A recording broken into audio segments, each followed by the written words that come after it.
The European Cricket Series is proudly brought to you by HCL Software, FanCode, and Grizzly Bear Sports.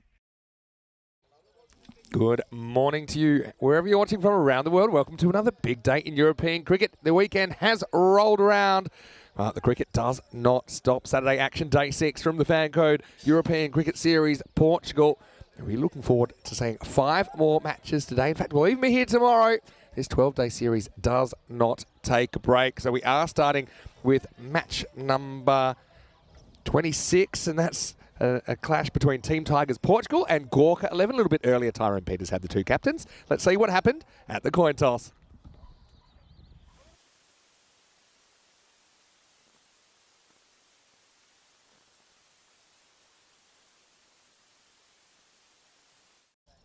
The news from the toss there is that Maduka Thapa from Gorka 11, he won the toss and he elected to field. Yeah, so should be an interesting clash between two teams that could definitely use the points. Let's go back and have a look at what happened yesterday. We had 5 matches on day 5. It was Peacock Friday as well. Indian Royals had a bit of a struggle to start the day, managing 74, led by Navendish Sinha, but it wasn't enough as Friendship CC blew them away in 5.5 overs. Mohammad Nazrul Islam continued his good form in the ECS, 39 off 14 balls, removing all doubt. And a bit of a net run rate booster as well for Friendship. They are one of 5 teams with an identical record right now, 3 wins, 2 losses. Lisbon Capitals, they hit the park in match 22. They were only able to manage 82 again against Friendship. That wasn't enough. Muhammad Azadu Zaman was brilliant. A half century off 19 balls along with Rupu. Got them there without losing a wicket. And once again, the exact same margin of victory with 4.5 overs to spare. So that was Friendship. They were done. They were dusted. But the other teams fought on, including the Fighters, who did get a win in match 23. Vrinder Virk, brilliant. 53 not out and a successful chase. 83 was the target. They got there off 6.2 overs. Again, a 10-wicket win. Indian Royals were in struggle street, weren't they, despite the efforts of Zinkas, who made 29. He was their top scorer. Fighters then took on Lisbon Capitals in a low scorer in match 24. You see that Hamid Dar led all scorers with 27, but even he couldn't quite find his rhythm, using up 28 balls as the Capitals could only manage 55 in response to the 80 from Fighters CC. Imran, well, same name said twice, and he had 3 wickets in match 24. He was absolutely brilliant. And then he'd feature again with a couple more as the Royals were held to 98 in match 25, the last game of the day. It's a bit of a topsy-turvy one, to be honest. For me, it was the closest one of the day. Lisbon Capitals, thanks to Dhaval Patel at the end, getting there with only 3 balls to spare. The boundary bringing it up, and it was a very entertaining day. So this is what the table looks like, and you can see here that is a bit of a logjam, isn't it, with all those teams on 3 wins, 2 losses. You've got the Capitals 1 game behind the peloton. You've got Fighters 1 game ahead of the peloton. You've got Team Tigers Portugal today. I mean, they could be 3-2 potentially with a couple of wins today. But what I will say is Gorka 11, they are hoping to make a move. Remember, only the top 4 teams do make it through to the semi-finals, which are just in 6 days' time. So players coming on to the field now for match number 26, and this is TTP taking on Gorka 11. Team Tigers, it's their first ever ECS, so obviously not quite as experienced. And watch out for some of their players. Asif Atur, the captain, likely to open up for them. And you see Team Tigers Portugal, they are 21-run underdogs according to the 6 supercomputers tied together that come up with these predictions. So yeah, Gorka 11 averaging 115 with the bat. And so I think that if Team Tigers Portugal can keep them to something like that, they'll be in the game. But yeah, the news from the toss, you saw it earlier, is that Gorka 11 electing to field. So I think they're trying to rock and roll Team Tigers Portugal as we get ready for the first ball. Well, Vinny Sandu here, Mr. Maximo for the European Cricket Network here on a super sunny Saturday. Rico, he's off for the weekend, but I do have a special guest commentator and friend of ECN that will be helping me out in the box today. Big warm welcome to Awera skipper and Portugal national cricket team captain, Conrad Greenshields. Good morning, Conrad. Good morning, Vinny. Happy to be here. Thank you for having me. Yeah, no, we have done some commentary together before, about a year ago, I think it was, during the ECS. And yeah, it's a beautiful morning for cricket, isn't it? Amazing morning. It's been great weather, sun shining, blue skies. it's a day for cricket, and I think it's going to be an exciting one too. Yeah, and the weather is beautiful. I mean, currently it's about 12 degrees, so I wouldn't say it's boiling, but there is plenty of sunshine, expecting a maximum temperature of 20 degrees. There's a little bit of dew first up in the morning as we get ready for action. It's Hardeep Singh to get us off, and he starts with a ball that must have just snuck in. I think that maybe Naeem hasn't seen where that's gone because Hardeep's in the way, and I think as a result, oh no, maybe it just sneaks inside. Hey, I just want to say a quick hello, Conrad, to all of our viewers that are in the live chat as well. It is the weekend, so it's pretty busy in there. Hello to Kai. Hello to Andrew Hogan as well, watching from Tasmania, and Mrs. Hogan, of course, as always. Short and pulled and could be trouble, should be gone. And we didn't have to wait long for the first wicket of the day. Absar Alam takes the catch. Kadir goes without scoring. It's none for one and a perfect start for Gawker 11.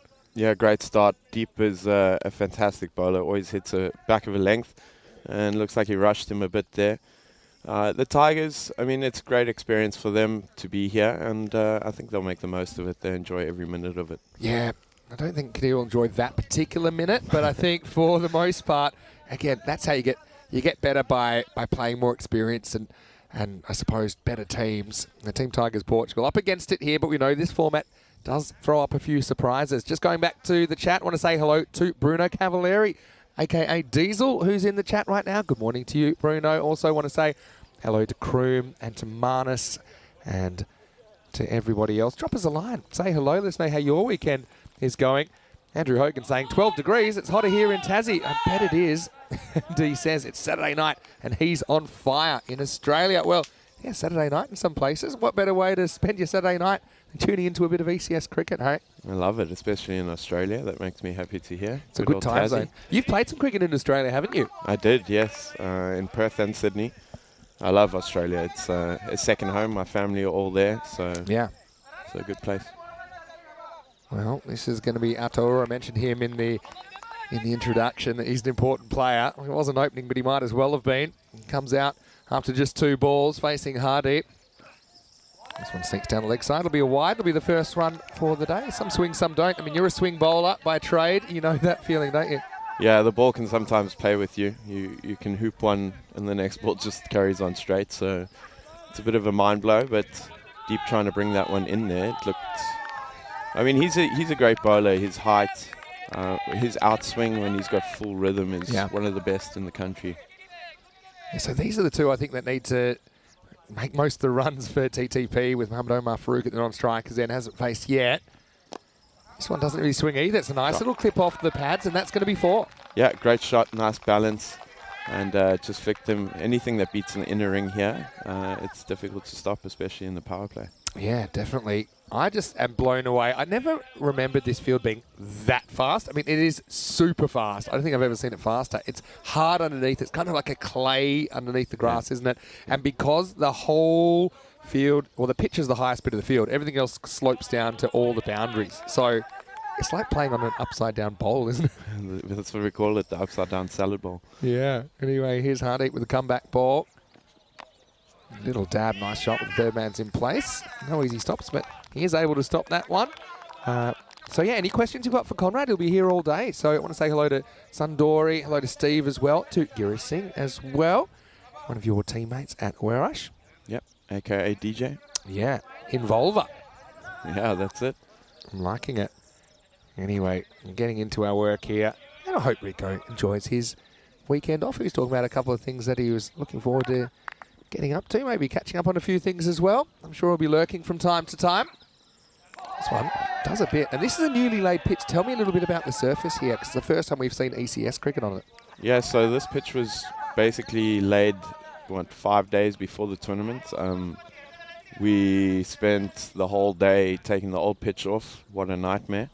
And then relaying this one. It's completely different to the old one. The old one was a lot harder. Smoother, so the bounce was probably a bit truer.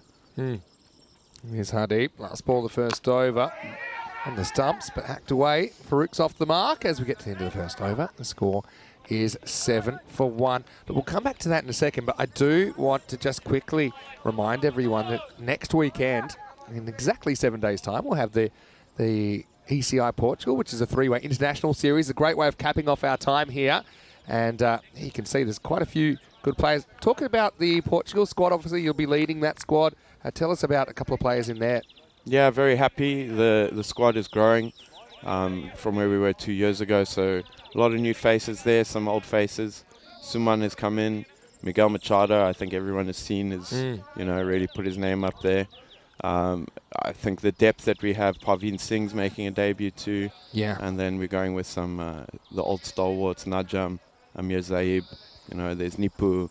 So quite a lot of experience. Nipu being back is a handy one as well, isn't it? As we get to the second over, this is going to be a big wide, but Gumesh Singh coming in for over number 2. Yeah, it's a great way to cap things off. It's a new innovation, I suppose, this year. At ECM, we're always trying to find new ways of giving opportunities to players at the international level as well. And I think it's a really fun way to also kind of blood someone like a Parveen Singh, for example. And we saw some of the squad selected in the ECIs earlier in the year, affording more international opportunities. Big swing and a miss for Mohamed Omar Farouk. Mrs. Hogan apparently backpacked around Portugal once. Well, that sounds pretty fun. I'm going to just go back to the pitch for a second. So what was there a reason that the old pitch, you decided that you didn't want to have the old pitch anymore? Well, yeah, it was time for a change. We needed to upgrade the field. We're putting a lot of time and effort into it. Edged, and it's pretty much off the fingertips, and that's going to be 4. Well, that shows you how fast the outfield is. And I would say at this time in the morning, I wouldn't say there's never an easy time to take a slips catch. And you can see it was almost the withdrawal method here, wasn't it? As it just burst goalkeeper style off the top of the fingers, and that's going to be a boundary. Yeah, over the crossbar. Didn't look like he wanted that at all. He's standing quite deep too, so he had time to see it. Couldn't have got a better look at it. I think he had so much time that he realised how much it could potentially hurt him. I think if he was closer, then maybe he would have just taken it a bit more instinctively. Here's Rahul. That puts it down. So a bit of luck for the Tigers. Next one, swung and missed that. Gets good bounce, doesn't he, Gurmaj? Yeah, so I remember because I was trying to say to you, unfortunately you didn't make championship week in the ECL, but you did compete very well in Group F. You guys sticking around for championship week, and you said, "No, look, we'd love to, but we got to get back to Portugal and work on the ground." And obviously it took a lot of hard work, I think, to get the ground and the pitch in the condition it is. Obviously the club rooms as well. This is hit really well down the ground. That'll take some stopping, and it will eventually be stopped by Hardy. He'll get a single. Yeah, but it's been a real club effort, a real team effort, hasn't it? Yeah, it has. A lot of the boys from Oeiras have pitched in.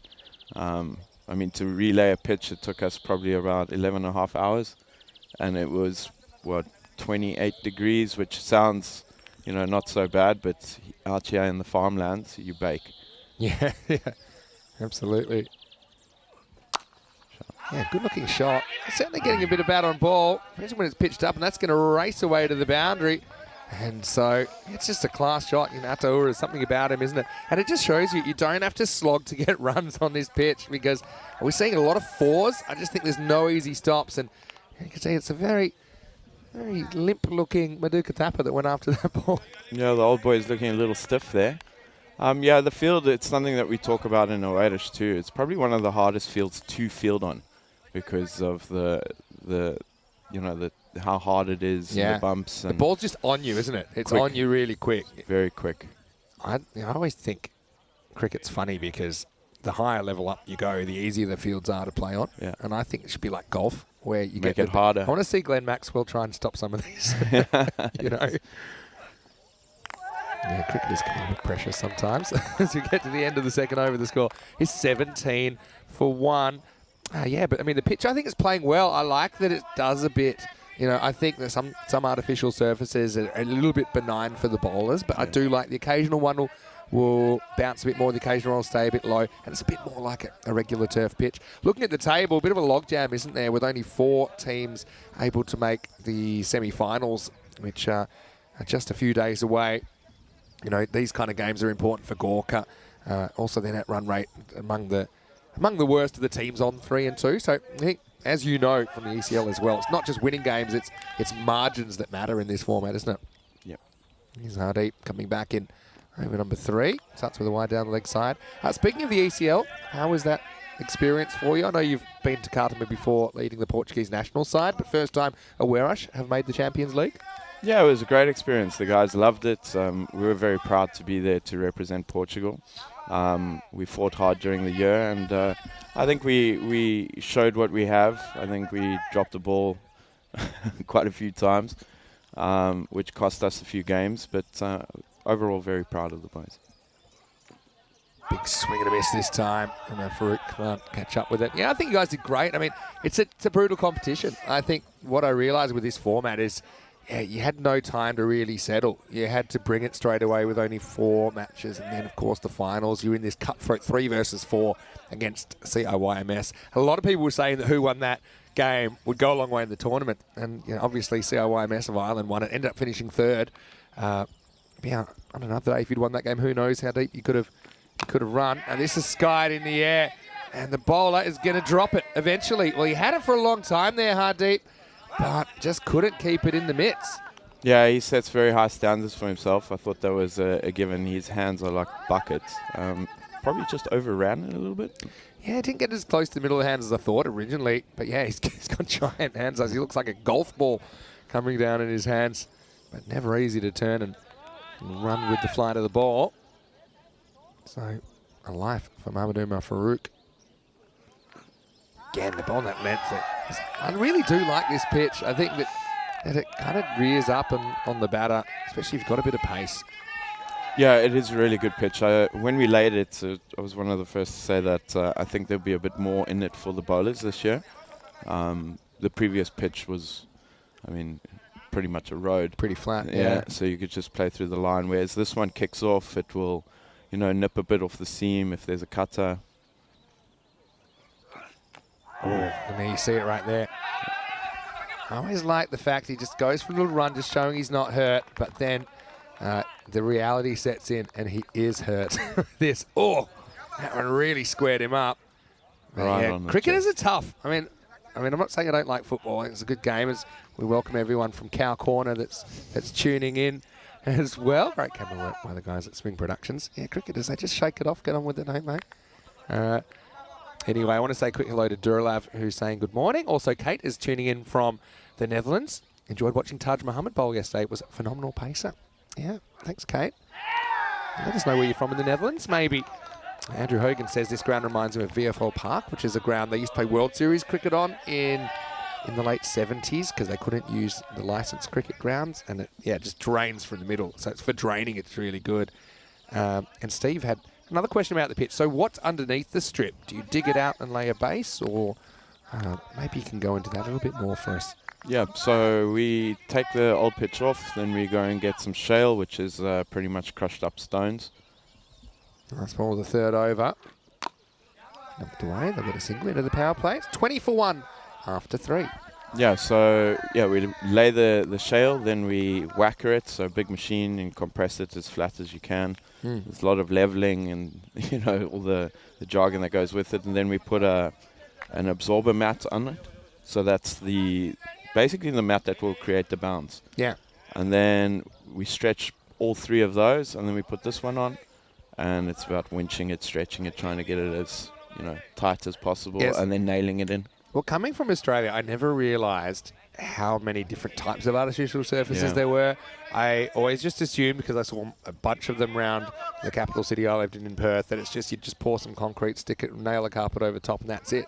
But there can actually be a lot more to it. And I actually love some of those surfaces in Europe, the fact that some of them play differently to others. I've seen some real innovative surfaces as well. As we see the bench there.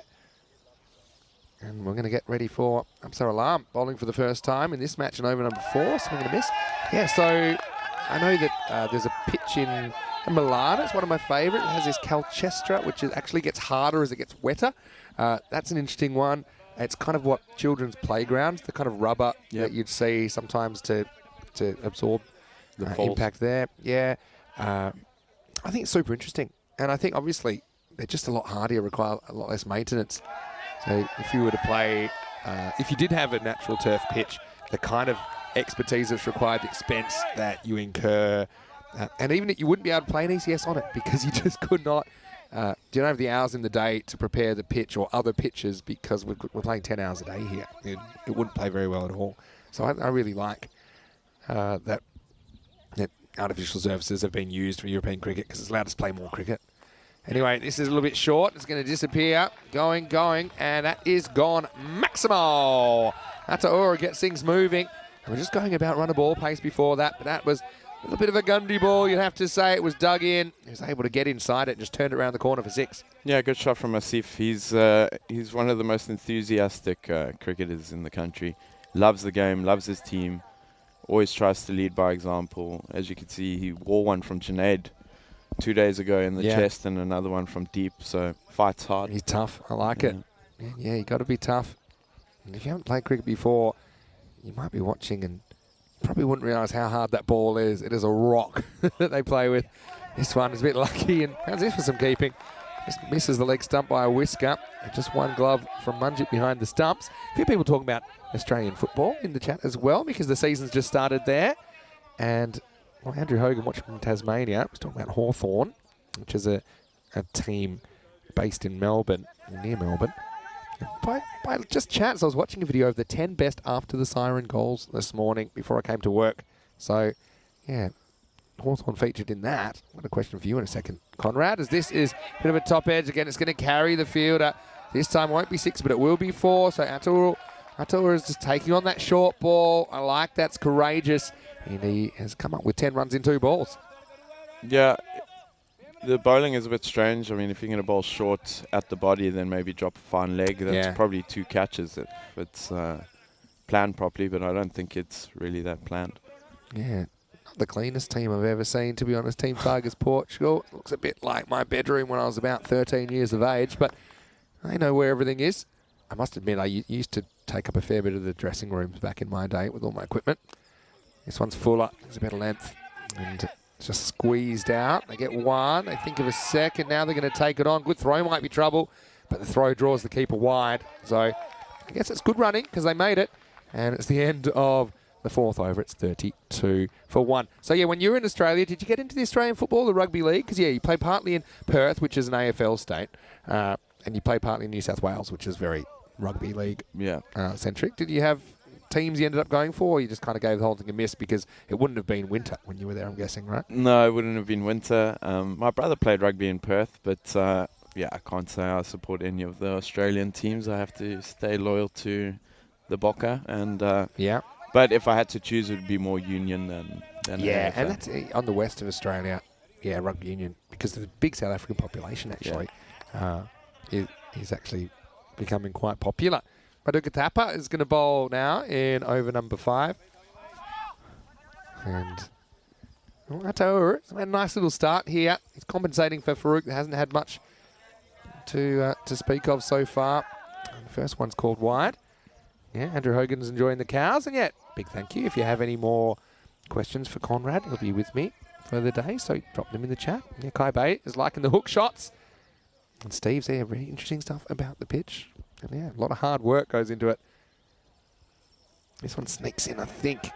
Clever bowling. This is something I had one piece of advice, not that I should be giving out batting advice, I think, but to batters, it's just don't back away. I think that when you back away, you limit your options so much, and balls like that are very, very hard to reach. Yeah, it's much better. I mean, what we've been talking about. This time cuts away, straight to the field, but they will get a single. Yeah, what we've been talking about is possibly standing on off stump, even with this new pitch, maybe coming out the crease a little bit to negate that that bounce. But I mean, cricket shots through the offside, normal cricket shots still work. Yeah, you get value here, don't you? Correct. You don't have to.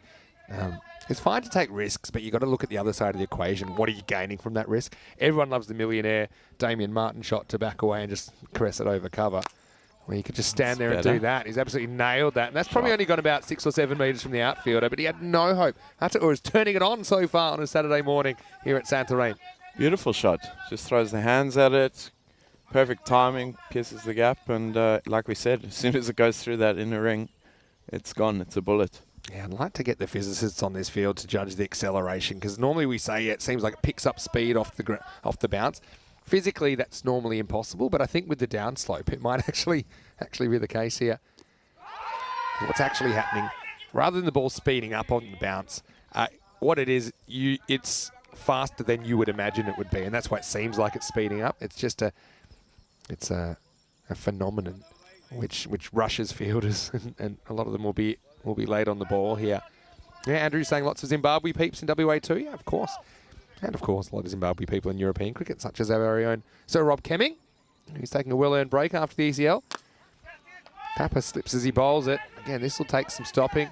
It's nicely done. Suman Gamire doesn't have the gloves today, so he's down at long off. And Suman's a part of the squad that we saw listed a second ago, so he'll be playing in the ECIs. Yep, he's just recently qualified. He's been one of the best cricketers in the country. His energy in the field, his bowling is pretty good too, and with his batting, he can get you off to a fiery start. This will be the end of the over, so Tapper just goes for 7 in the end, and halfway through this innings, fighting start from TTP. They're 40 for 1. Well, Rob Thompson has said, we play rugby union in New Zealand, Vinny.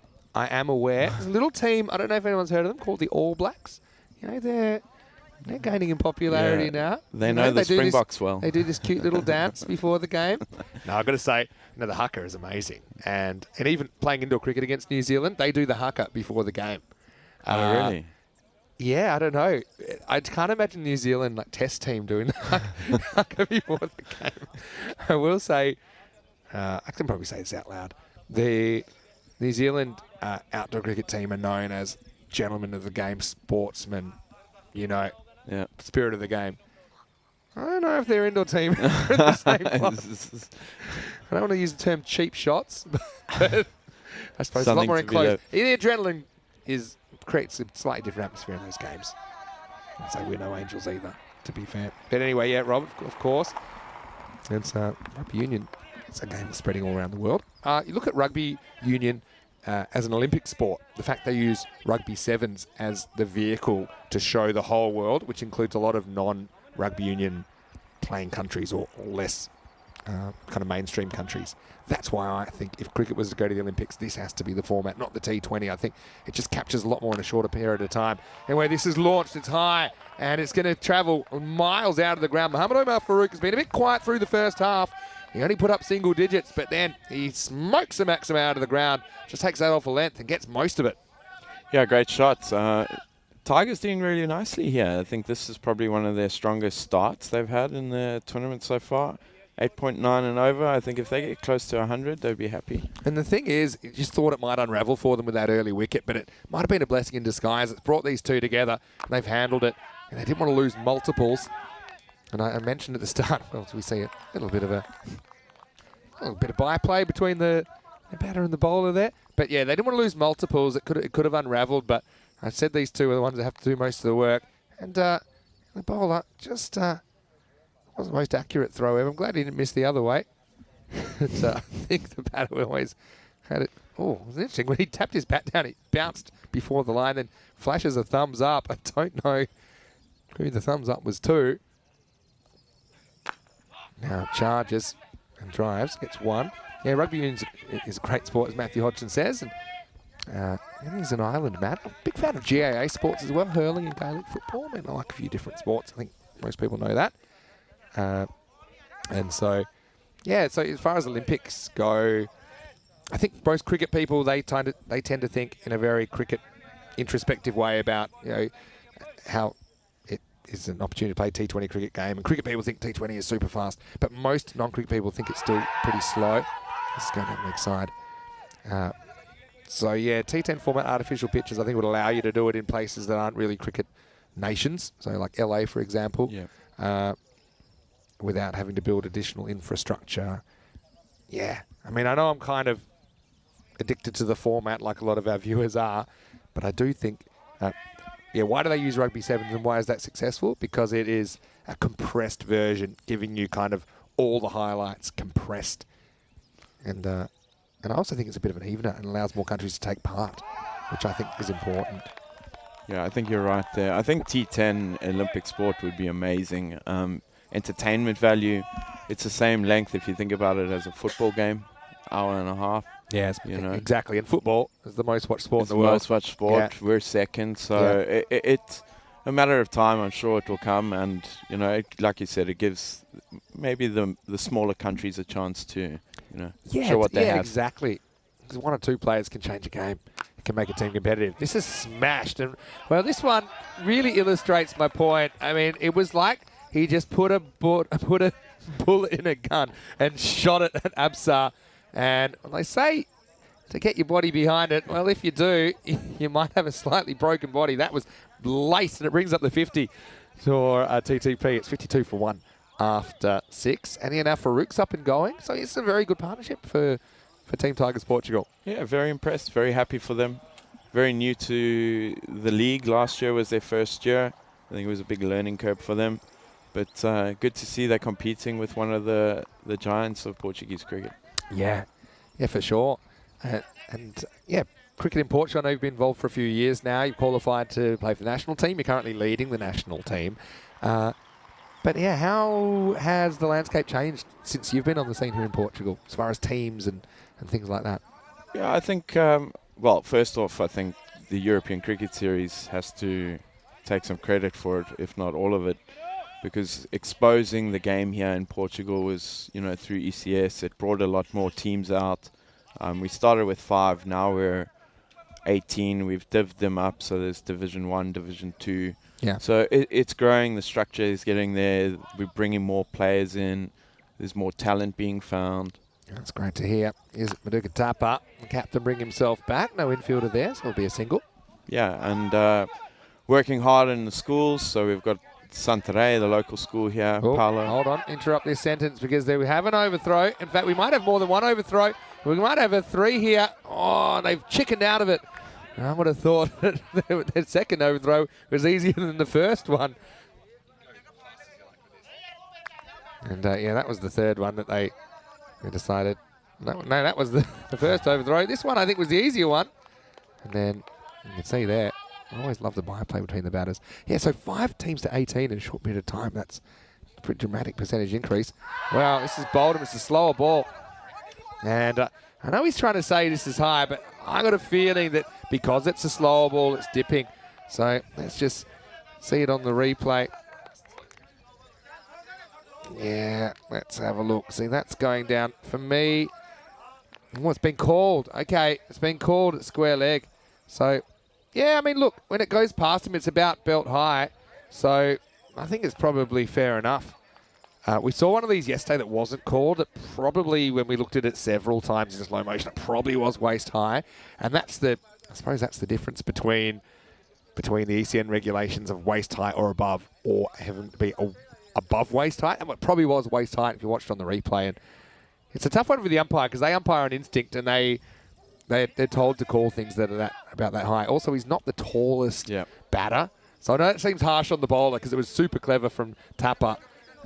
He's wondering how physically that's possible, but I think you can understand the call. And well, now what's even worse, he's going to have to deal with a free hit. And here it comes. He does hit it. They're looking for 2. I don't think it's on. Just the single. Yeah, so 5 teams to 18. And yeah, so is it a case of just more people that were already in the country just realising there's cricket and getting involved? Yeah, I think that, and the combination with the 5 teams, I mean, each team probably had about 24 players in it. And, on a weekend to get 11 players out of 24, very difficult. Leaves a lot of people out. Correct. This is going to be a tough stop, but Gamiro is the man to do it. I've got a question here from Maths. Hello to you. Hopefully you will.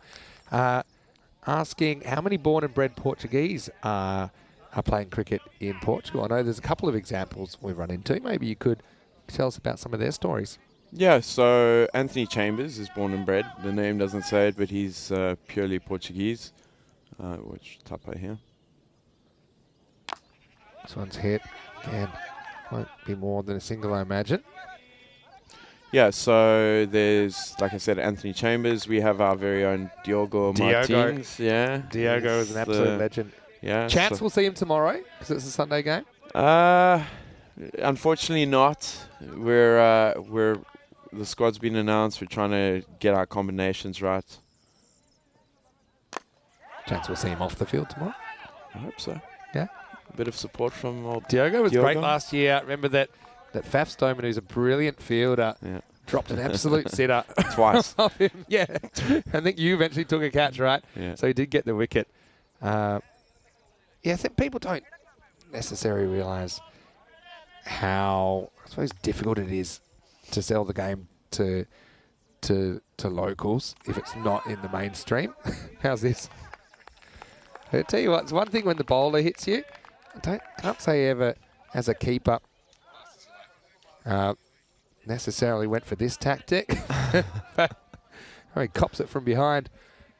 Anyway, it does take us to the end of the over. So that is 7 overs down. And at the moment, it's a pretty interesting contest. Now, we've got 2 weeks here. Of course, we've been talking about the ECS a little bit, the 8th and 9th of April. And then we go to Cyprus for 2 weeks. I'll be having a little bit of a break, but I'll be back for the end of that. Milan for 2 weeks. Also, I know that we have that T20 International Series we'll be covering Gibraltar, and Portugal will have a team there, and assume that you'll be involved in that. So another great opportunity for you to play some cricket. And I don't know if you've been to the Europa Point Stadium in Gibraltar, but it is a wonderful facility. Yeah, I haven't been there. Looking forward to it. Quite a lot of cricket for us this year, but happy. This one's up in the air, gets over the fielder. That's going to be 4. Yeah, I'm liking that. And so, Farouk breaking out. That looks like an uncomfortable fielding attempt. It's going to result in 4 runs. Timed his jump a bit early there. Tupper loves a good old dive there.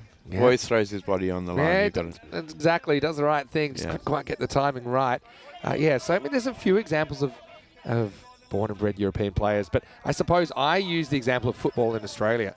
And by football, I mean association football or soccer, as they call it some places. As you see, Hamid Gumran in the attack. Big swing and a miss. Again, not the most accurate throwback from the keeper. It might be a bye. Well, it's a remarkable piece of cricket, really. And now we might have another one. The stump's going down.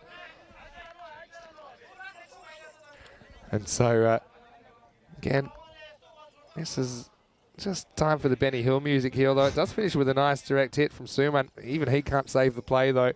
I hate buys. I'd never be giving the ball away. No, you can't be doing that. I learned my lesson on Monday. So, not just what I was saying is that it was initially migrants that were playing soccer in Australia. If you look at it wasn't seen as an Australian game, and over time that changes.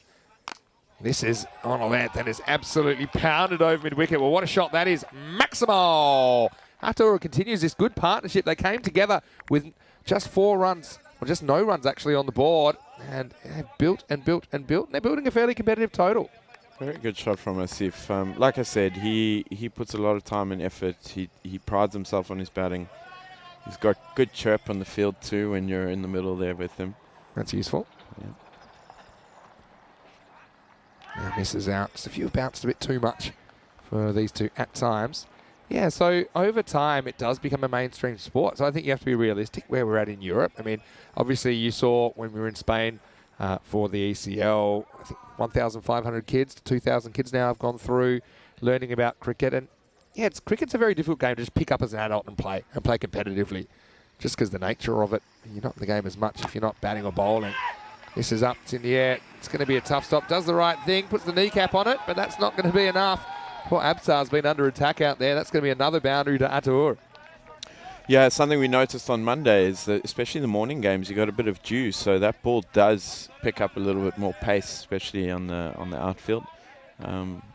It's like level 14 difficulty fielding is the way I'd call it. Occasionally when I was training, when I was wicket keeping, I'd put myself up to the stumps at 7 o'clock at night to some international bowler that's bowling 90, maybe not 90, maybe 80 to 90 miles an hour, and I'd say this is like in a computer game. Yeah. This would be the last level, and I feel like this is the fielding version.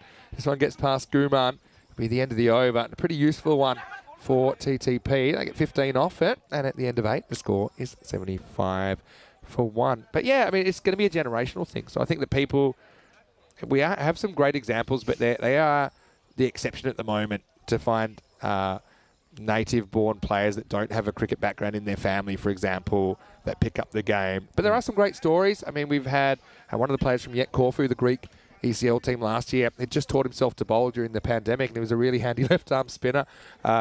and some other ones. A lot of kids in Romania, because of where the cricket ground is, they train, they play, they're into it, and we've already seen examples of them playing for the national team. But yeah, it's a long-term vision to grow cricket in the region, isn't it? It is. I mean, schools are important, so that's, one thing to target. But, Europe is a football giant, so the sport of cricket, and it will takes take over time. like the whole year. Like Yeah. in Australia, we've got the football season. It's about 6 or 7 months. Yeah. Here, football Never Europe, stops. It's 10 months to 11 months a year. Yeah. It's crazy. So there's really no time to sneak in. But obviously making a few inroads. So Mungamiro gets the bowl here in over number 9 with his off spin.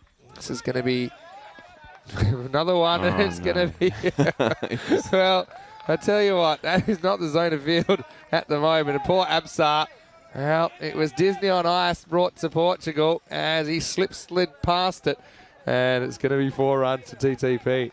Very tough to field down that side. I've done it a few times. I've even broken a few ribs in that corner. Maybe a little bit of a swap. Give him a break. The ball seems to following him. I don't think anyone's volunteering to replace him out there. Put it that way. His partnership now worth 79. Impressive. Yeah, and again, good shot. Just goes with the line of the ball, not trying to hack across it. This is a beautiful shot straight down the ground. Fielder comes around though, drops it. Again, it's a tough one. Couldn't quite organise to get off his feet there, Guman.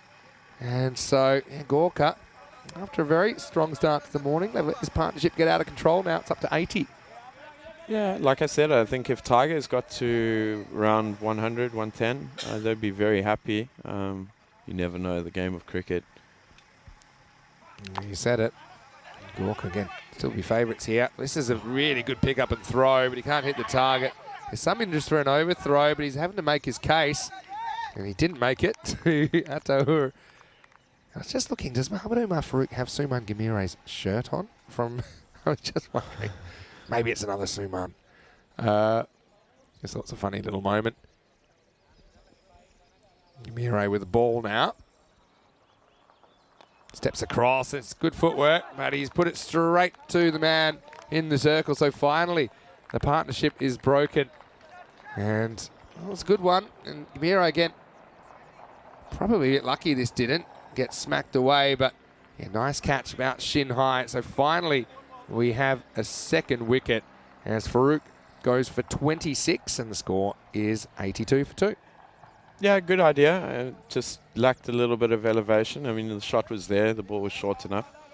Really impressed by that opening partnership. That's got to be one of the highest, no? Yeah. It was Rahul Kumar that takes the catch. Bit more warmed up now, I think, Rahul. But yeah, I think it was a clever decision, but it just poorly executed. It doesn't get in the middle of the bat because he's kind of going with the spin.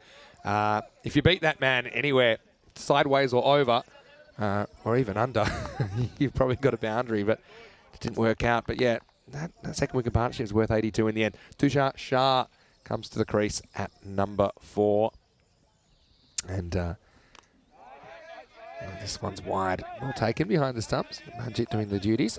More questions coming in the chat and a few comments. Andrew Hogan saying European cricket is the future. Well, it certainly is different. But I think it's good different. Another one that Gamire just pushes a little bit too wide. Question from Matt. Is there going to be a series in Landskrona in Sweden this year? Last year, that was the first one that he saw. He saw it and was just like, what the bleep is this? A lot of people have that reaction. A lot of people get hooked as well. Yeah. Because it's frenetic pace, isn't it? And we kind of get used to it from doing it all the time. And I think if you come, I notice it when I watch a bit more mainstream cricket these days that it seems to take an age. Even a 20-over game where some of the, even the slower pace of the game, it's more than twice as long. This one's on length. It's hit pretty well. Oh, the field has made a meal of this. Lost his footing. That's Ahmadullah, who they say get down. He did, but he was down and out. And that's going to be 4 bonus runs. There have been a couple of these times the field has lost their footing, and it's cost them. He looked a bit shaky there with that one. I mean, that might have taken bounced right, and then another sharp right. I think you might be right. 89 for 2 after 9. Will they get to the 100? Matt's talking about Landskrona in Sweden. And yeah, that's the place where we have the blue pitch. I don't know if you've seen that one. Yeah. It's awesome. It was just because they asked the government, the local government, for a carpet to finish their pitch. They sent them a blue one, and they said, well, why is it blue? And then the government said, well, you didn't say what colour. This is what we've got. And actually the blue pitch, because they play white ball cricket on it, it's amazing. I like it. You can see the ball so well in that blue pitch. A bit like the Australian Open in the tennis went to a blue court. And the visuals are great. The thing is, we just have one series in Sweden this year. It'll be in Stockholm. It's possible, though, Matt, that if we continue just having one series in Sweden every year, that I imagine Landskrona might get it next year because of just how cricket's organised in that country. This is, I suppose, it's a good problem to have, that we have so many countries that we're trying to squeeze into the calendar one way or another, whether it's through a daytime European cricket series, whether it's through night cricket or internationals, or involving them in internationals. But it's tough because even with a 46.5-week season this year, there's places that I'm like, oh, it's a shame we can't go there. This is up and it's into the gap. It's going to be 4. Good batting. Meanwhile, Ataur has reached his 50. But now it's Shah that gets cracking with 4 through the offside. Good shot. Very good shot. Again, normal cricket shot. You get rewarded for it. Again, like we said, I mean, that extra cover area is something that we try to target quite a lot. Because anything past, a meter to the left, right, over his head, it's runs. It's a safe shot technically, safer shot technically as well, to a ball outside the off stump. So Gurbaj would have enjoyed that. Now beats him for pace. And Shah's annoyed. But yeah, well batted by Ataur. He's got 52 off 31 with 7 boundaries and 2 sixes. And I think that he's seen the 4 rate pretty high at the 4s per 10 overs. If I had to look at it, probably the start of this game, we're getting about 1-4 and over, 9.3 4s per 10 overs. And that's pretty high. Yep. I think typically it's about 6. And I just think it's because there's more balls that would be 1s often, and they are 4s because of this field. So we hopefully we'll get back to Landskrona. I'm not sure if it'll be this year. But yeah, there's also places we want to go, like France, like Greece. Switzerland we will get back to this year, but we're starting to have to plan kind of 2 or 3 years ahead because of the demand. And that's a very good thing. It's a great thing. We want to get to Luxembourg.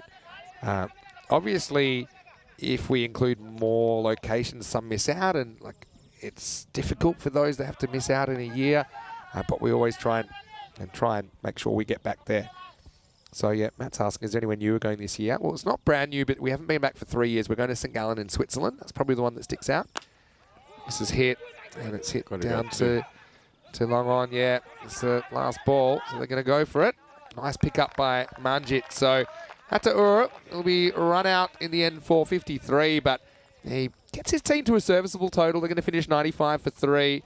And, well, I think after losing a wicket without a run on the board, they'll be reasonably happy with that. Whether it's enough or not, I'm not sure. But, I mean, a lot of these new teams, and you'd probably agree, Conrad, they're a bit more comfortable with the ball in the field. Maybe a bit more than with the bat. This is something where they can share the load and probably make the odd mistake and still hang in the game. As we look back at the highlights of the first innings of the day, and it started with a wicket. Hamza taking the cat. He was about to have an interesting 10 overs in the field, but then it was this partnership between Muhammad Omar Farooq and Azim Ataur that set up what is a competitive score of 95. Yeah, they got off to a good start, lost an early wicket, and then rebuilt the innings. And I think they would be happy. I think that's their highest score, if I'm not wrong. Yeah, I could look that up. But yeah, I mean, this partnership continued to grow, didn't it? And yeah, I like the way their shot selection. It seemed pretty good for the most part. Just kind of playing the line of the ball. Well, they scored 97 in their first game, so they haven't quite eclipsed that. But apart from that, they scored 65 and 64, and that 97 was in 6.5 overs. That was against the Lisbon Supergiants. So I think this is probably their best innings batting when you consider the level of the opposition. I mean, Gorka 11, a very experienced side with some good bowling options. But yeah, it was attacking the attacker, really, wasn't it? And Absar Alam was under fire out the deep cover point boundary, and yeah, they just had a way of ticking it along, and there weren't too many overs that were horrendous. I think Hardeep bowled a good one in the third, only went for 3, but all the others, kind of getting up there, double figures. There weren't any outstanding overs either, so it's fairly even across the board. Gubesh in the end He only went for 6 in the last over. Gamire was able to break that partnership. I think that just held him back a little bit towards the end. That one helped as Amadullah couldn't deal with it. But yeah, I think it looked like they were going 100 plus. They haven't quite got there. But there are runs on the board, and we know in this form of the game, if you can remove those dangerous players at the top, you've always got a fighting chance. Yeah, if you get through the top 3-4 here, you're within a shout, and I'm sure they'll come out fighting. Let's have a look at the scorecard. And it was that partnership which just got them to a position where they had an acceptable score on the board. 82 put on in 53 balls for the second wicket. 53, Azevato continues his good series, the captain. 53 off 32. 26 for Omar Farooq. Took a little bit of time to get going, but once he did, he played some nice strokes as well. We saw 7 bowlers used by Gawker 11. And I've got to say, Hardeep continues to impress me with his natural attributes and his control. 1 for 10 off his 2 overs. The other wicket went to Suman Gamire, who was out from behind the stumps, and he took 1 wicket with his off spin. Shout out also to Maduka Thapa, who kept things pretty quiet in the middle, just going for 14 off his spell. And Gurubej as well, just 16 off his spell. We'll take a break. We'll be back in around about 10 minutes, take you into the chase. Should be an interesting one. Gawker 11, well, they want to break from the pack, don't they? They're 3-2. They've got company. They want a 4th win. To do that, they'll need 96 runs off their 10 overs. Join us then for more cricket just around the corner. Match 26 to conclude. Vinny Sandu, Mr. Maximo with Conrad Greenshields. See you after the break for more FanCode European Cricket Series.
The European Cricket Series is proudly brought to you by HCL Software, FanCode, and Grizzly Bear Sports.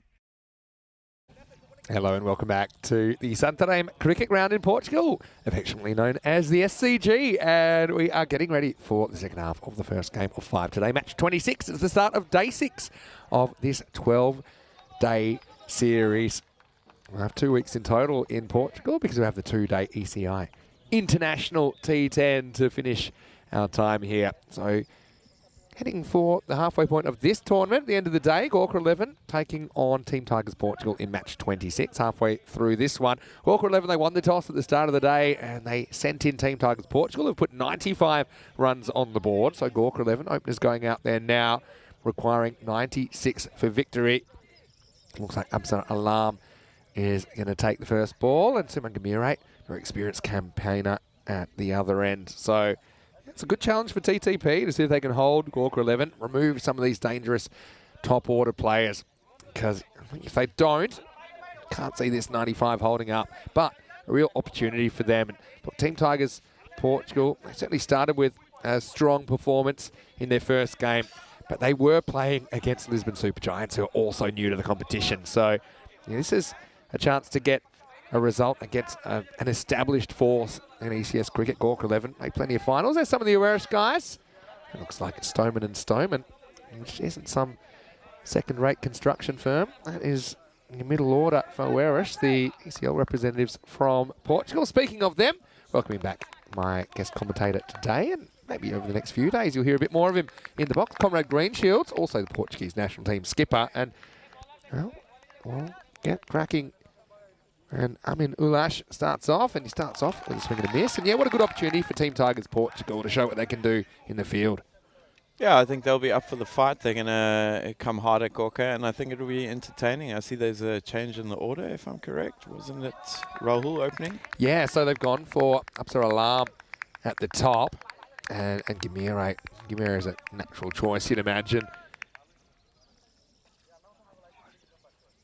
Strike 2 for Alam. So yeah, reasonable start this for TTP. Yeah, get on top early, a few dot balls, put some pressure on, and make the game exciting. Amin Ulash just bowling it, that corridor. And yeah, you feel like they need to get some wickets in the power play just to put Gawker on the back foot. This is full up, and the good start continues. 3 dots. Well bowled. Yeah, a couple of early wickets, and you put Gawker under pressure. They've lost one, which was against Capitals, which is a bit of a surprise too. So they're not unbeatable, and Tigers will believe in that. Yeah, and I think it did help the Tigers that they had that win, albeit against fellow newcomers, LSG, in their first game. This time, it does hit it, hits it really well, blasted through the gap at extra cover. Cuatro carreras. What a good shot that is by Absar Alam. Beautiful shot through the extra cover area, and 4 runs. So run a ball and game on. Yeah, and I think the difference here is the length, right? So it's not quite the block hole. It's not a kind of length delivery that gets the batter jumping on the back foot. That's more or less a half volley. And I think it's a good shot selection, well executed by Absar. And they went down to the Capitals. Gawker put on 116. The Capitals chased it down with 6 balls to spare. That was back in match 9. They find themselves with a 3-2 record.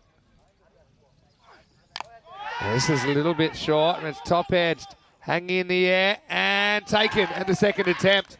So they get Alam 4 and out. That's a good trade-off. It was a bit of a nervous moment, heart in the mouth stuff from Faisal Mushtaq, but he had the gloves. He took it. Second time around, it's 4 for 1. Yeah, in the book it's caught, so well done to the Tigers. Good start and early breakthrough, and pressure's on. Yeah, you can see there.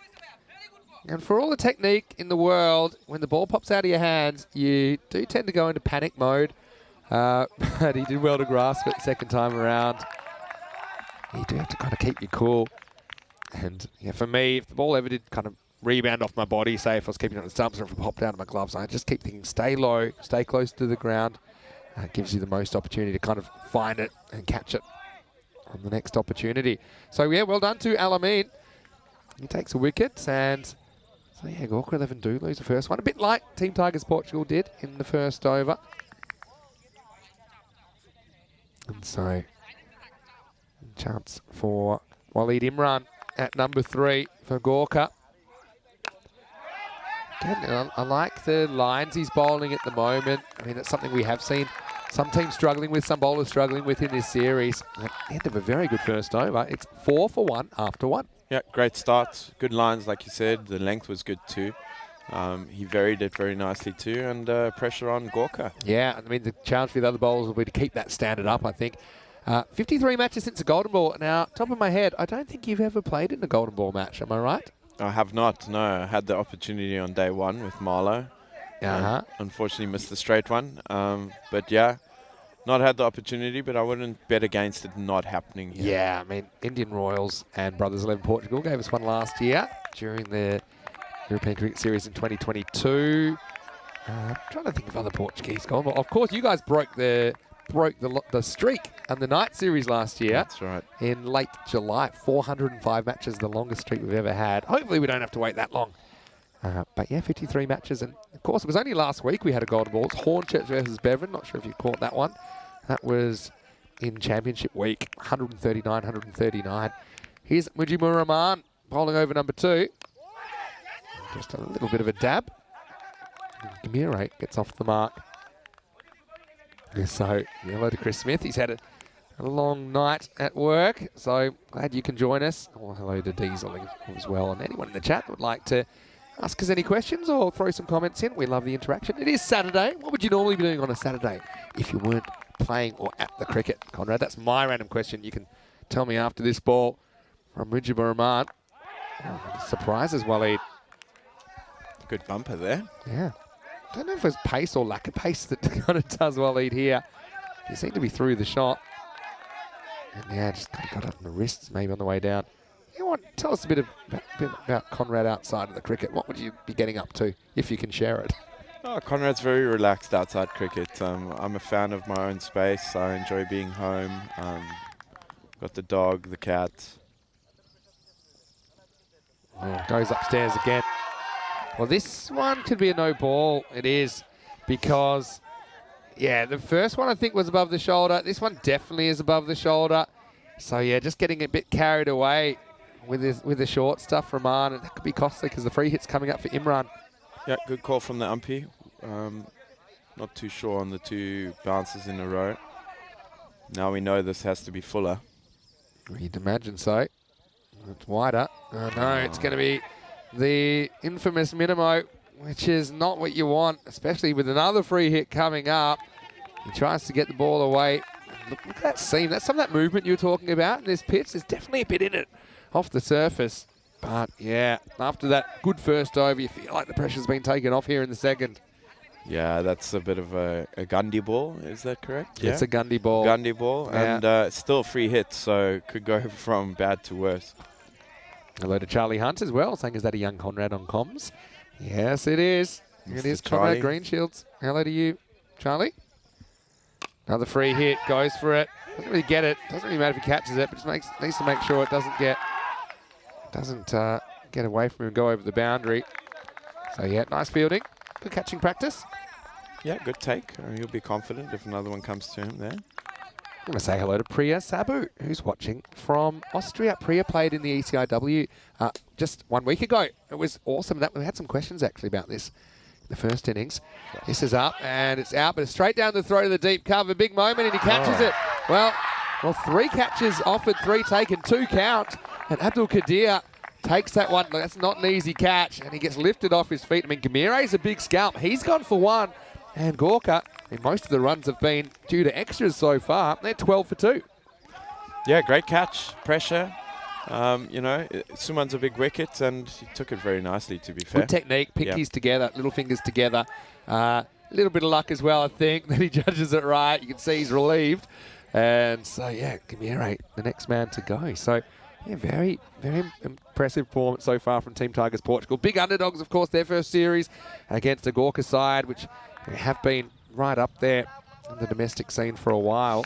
So this is what we were talking about, wasn't it? The fact that this competition allows sometimes teams to play out of their division as well, so playing teams they wouldn't normally play. And you can see that they're mixing it up with Gorka right now.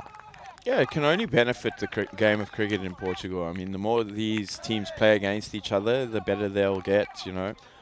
Their skills will improve, and like I said, I mean, these guys love the game, so, you know, they'll do anything for it. Yeah, and you can see it there. Meduka Tapa comes out at number 4.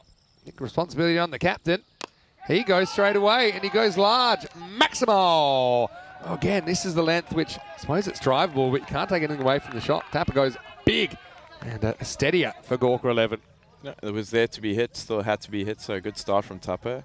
I think if memory serves me correctly, last year, every first ball he hit for a boundary. So yeah, he is capable of it. Let's see if he can continue.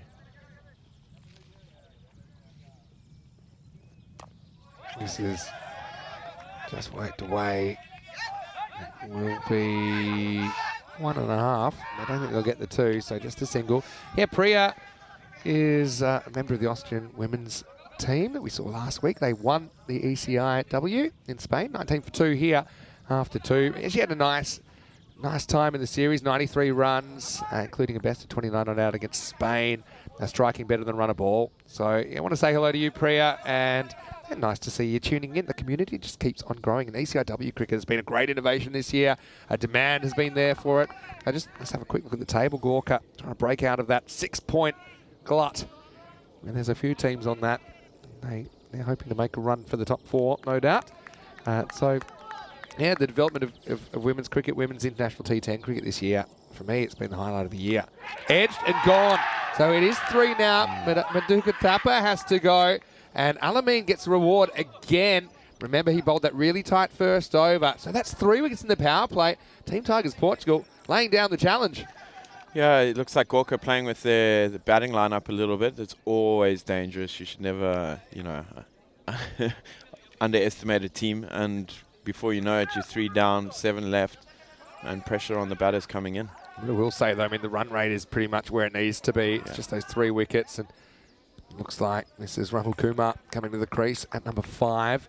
Yeah, Steve's saying he's loved the ECIWs this year. I know that there are plans as well, whether it's this year or not.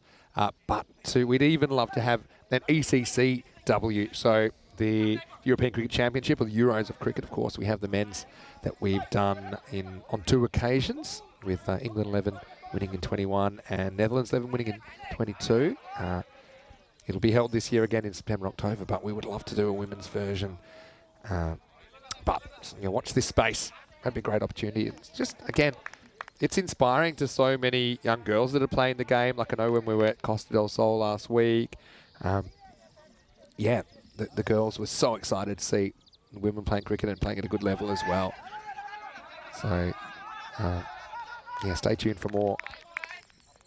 And yeah, it's a community. Like I said, it's so nice to see Priya tuning in after yeah, she was part of the ECN, whatever you want to call it, extravaganza.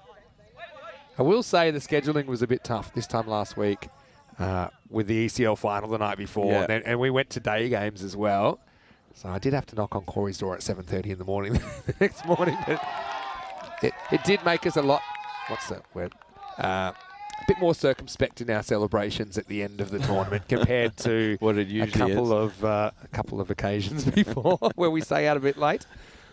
And Priya saying, thanks, Vinny, enjoyed it a lot. He also pretty handy bowler. And yeah, I think it's also interesting to see the women playing under similar conditions to ECN cricket with the men, where slightly different dynamics to the longer form. This is just whipped away, and it's whipped away reasonably well. Gets over the infield and almost gets over the rope. I think that's going to be 4 runs.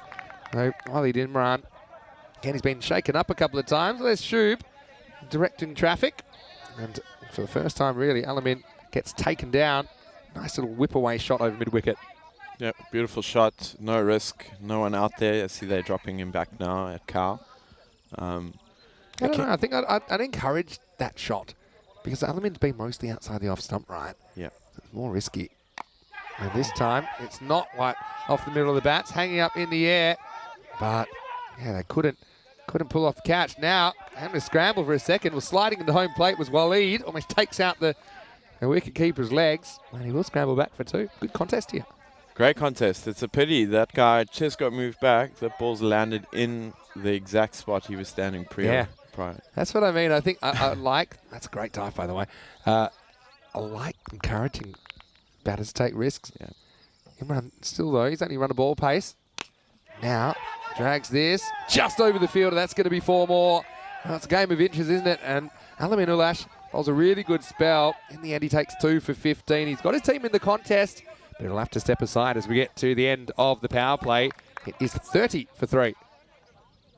Yeah, good start. The 3 wickets will still play on Gorka's mind. Tigers must believe they're still in it. 1 more, 2 more chances, and game on. I got a great question here from Kroom.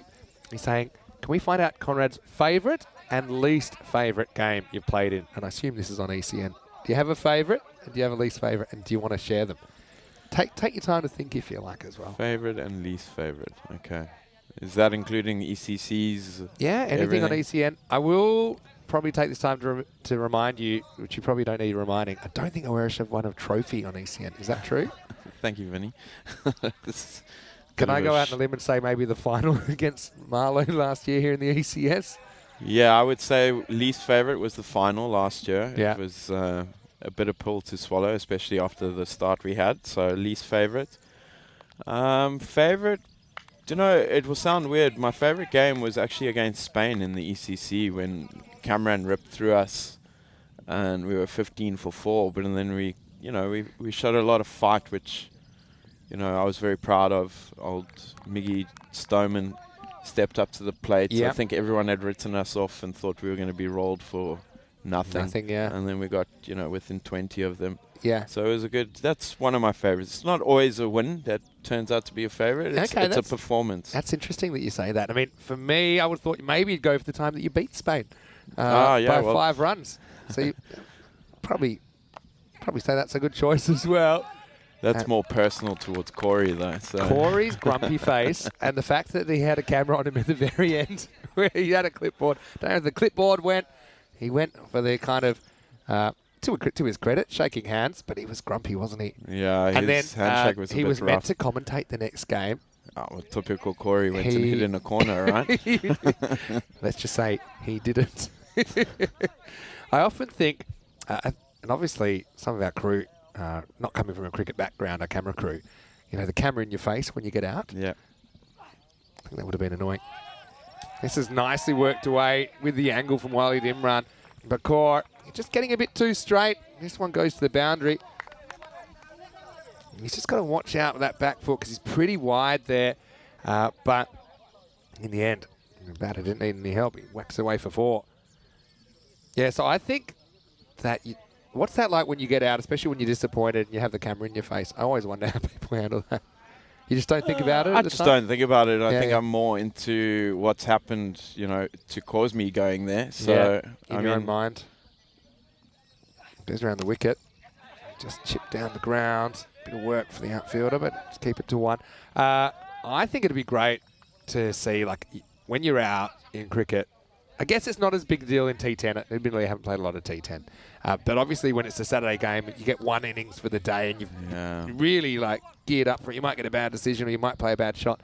I think you should be able to go into a panic room where everything's padded. That'd be amazing. You can throw, and you get 10 minutes in the panic room. And I think because people deal with it in different ways. Just put a hammer, an axe, some breakables. And just like a big punching bag. Yeah, everything exactly. padded up.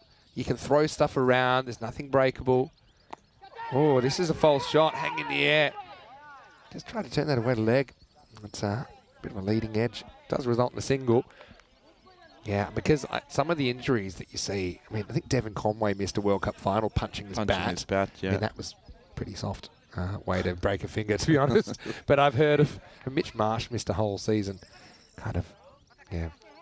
injuring his hand after returning to the dressing rooms. The thing is, these people aren't angry people, but it's an emotional sport. It's hard to deal with. Yeah, you tend to get quite hard on yourself. One thing I do think is a good thing, if we were mic'd up, it would be a totally different story. Yeah. That's where the emotion comes out through words more than yeah. expressions or so.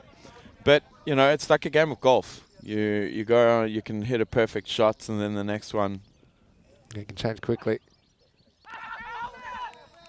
Yeah, and you can get really frustrated with yourself, and it's always good to. I'm a fan of. Well, I believe in being able to express yourself. Just like you said, panic room might be a good way. Panic room. Imagine how many injuries you could save.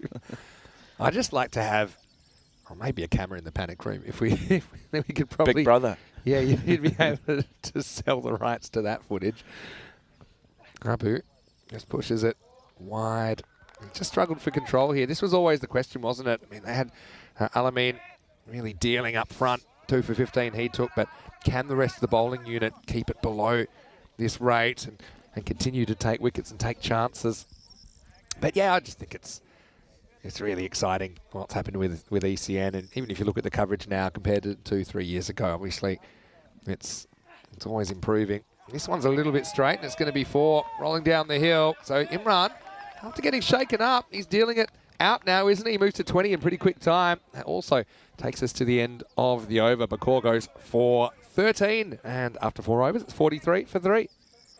Yeah, I think with his bowling action, it's going to be angling in towards your hip, your thighs, your legs. So yeah, he's just batting smart and using the pace, and they haven't really set the field to that kind of angle. We haven't seen any kind of pace off yet either. Having a look at the red line, they're a bit ahead of where they needed to be. After a fairly slow start, see, both teams lost early wickets, didn't they? And in the case of Gawker 11, they've lost 3 fairly early wickets, but with Imran there, batting well. All you need is really one guy to go large here, and then maybe 1 or 2 little support rolls. You probably get there. This is going to be Yusuf Mir, who's going to bowl over number 5. So continuing with the medium pace. It's a little bit short. Pulled away. Long chase for Alamin. They might go for 2 on the fumble, and they will. That's good running. Yeah, so also want to say hello to Arain Badshah, who's saying Wandia. Conrad and Thunder saying God bless ECN, watching from Bangladesh. Hello, Thunder. And to everyone else who's tuning in. We appreciate the interaction. How do you like commentating so far? You haven't done it for a while. Yeah, it's I enjoy it. It's sometimes nervous. I get told I'm monotone, but I'll fix that. But wow, well, there's something need fixing now, because Kumar has just played all around this. He left the gate open and Yusuf drove straight through, so the partnership is broken. And what a delivery. It's 45 for 4. I think that might just come in a little bit. I mean, whether it's natural angle or a little bit of seam movement. But yeah, hits the top of middle and off. And just the breakthrough that the Tigers were looking for. Yeah, good nut. Perfect ball. It does seem to nip in a touch. Big gap in between bat and pad there. And that's a big wicket. I think this partnership was the one to break.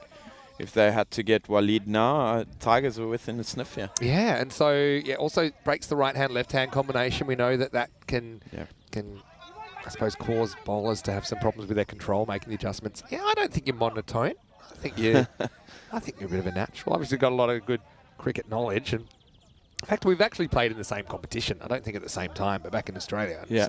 So yeah, it's a real good cricket. First grade cricket is real grounding for a lot of people. Yeah, you get all types of characters there. You see a lot of things. You also get some of the top international stars playing from time to time.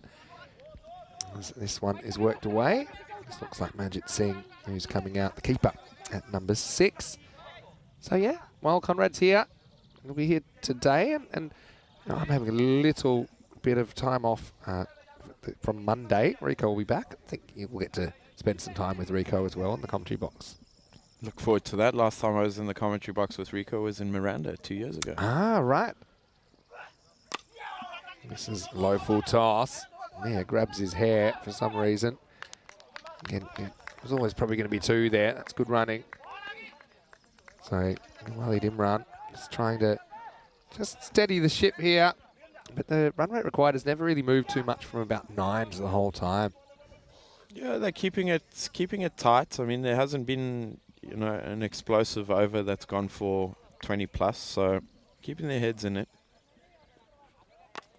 Goes after this leg side, he lifts it up, again finds a pocket of space, and well, Majid was looking for a 2, it wasn't there, and he has to scramble back. I think he's just looking for the 2 to give the strike back to Waleed. He overcommitted. I wonder if this ball had hit, he would have been gone. Gone. Yeah, so bit of nerves.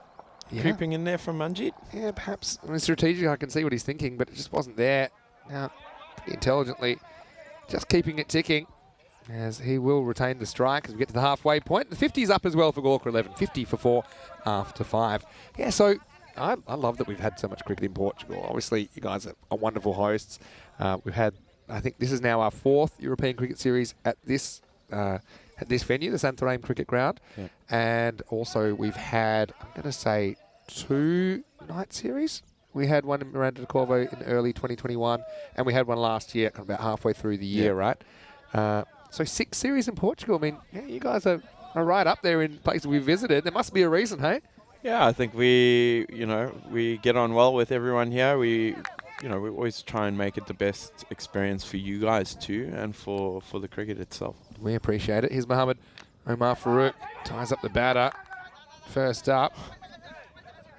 This is a weird one, because I don't know if he then decides he's going to protect his stumps with a ball that's already stopped here by kicking it away.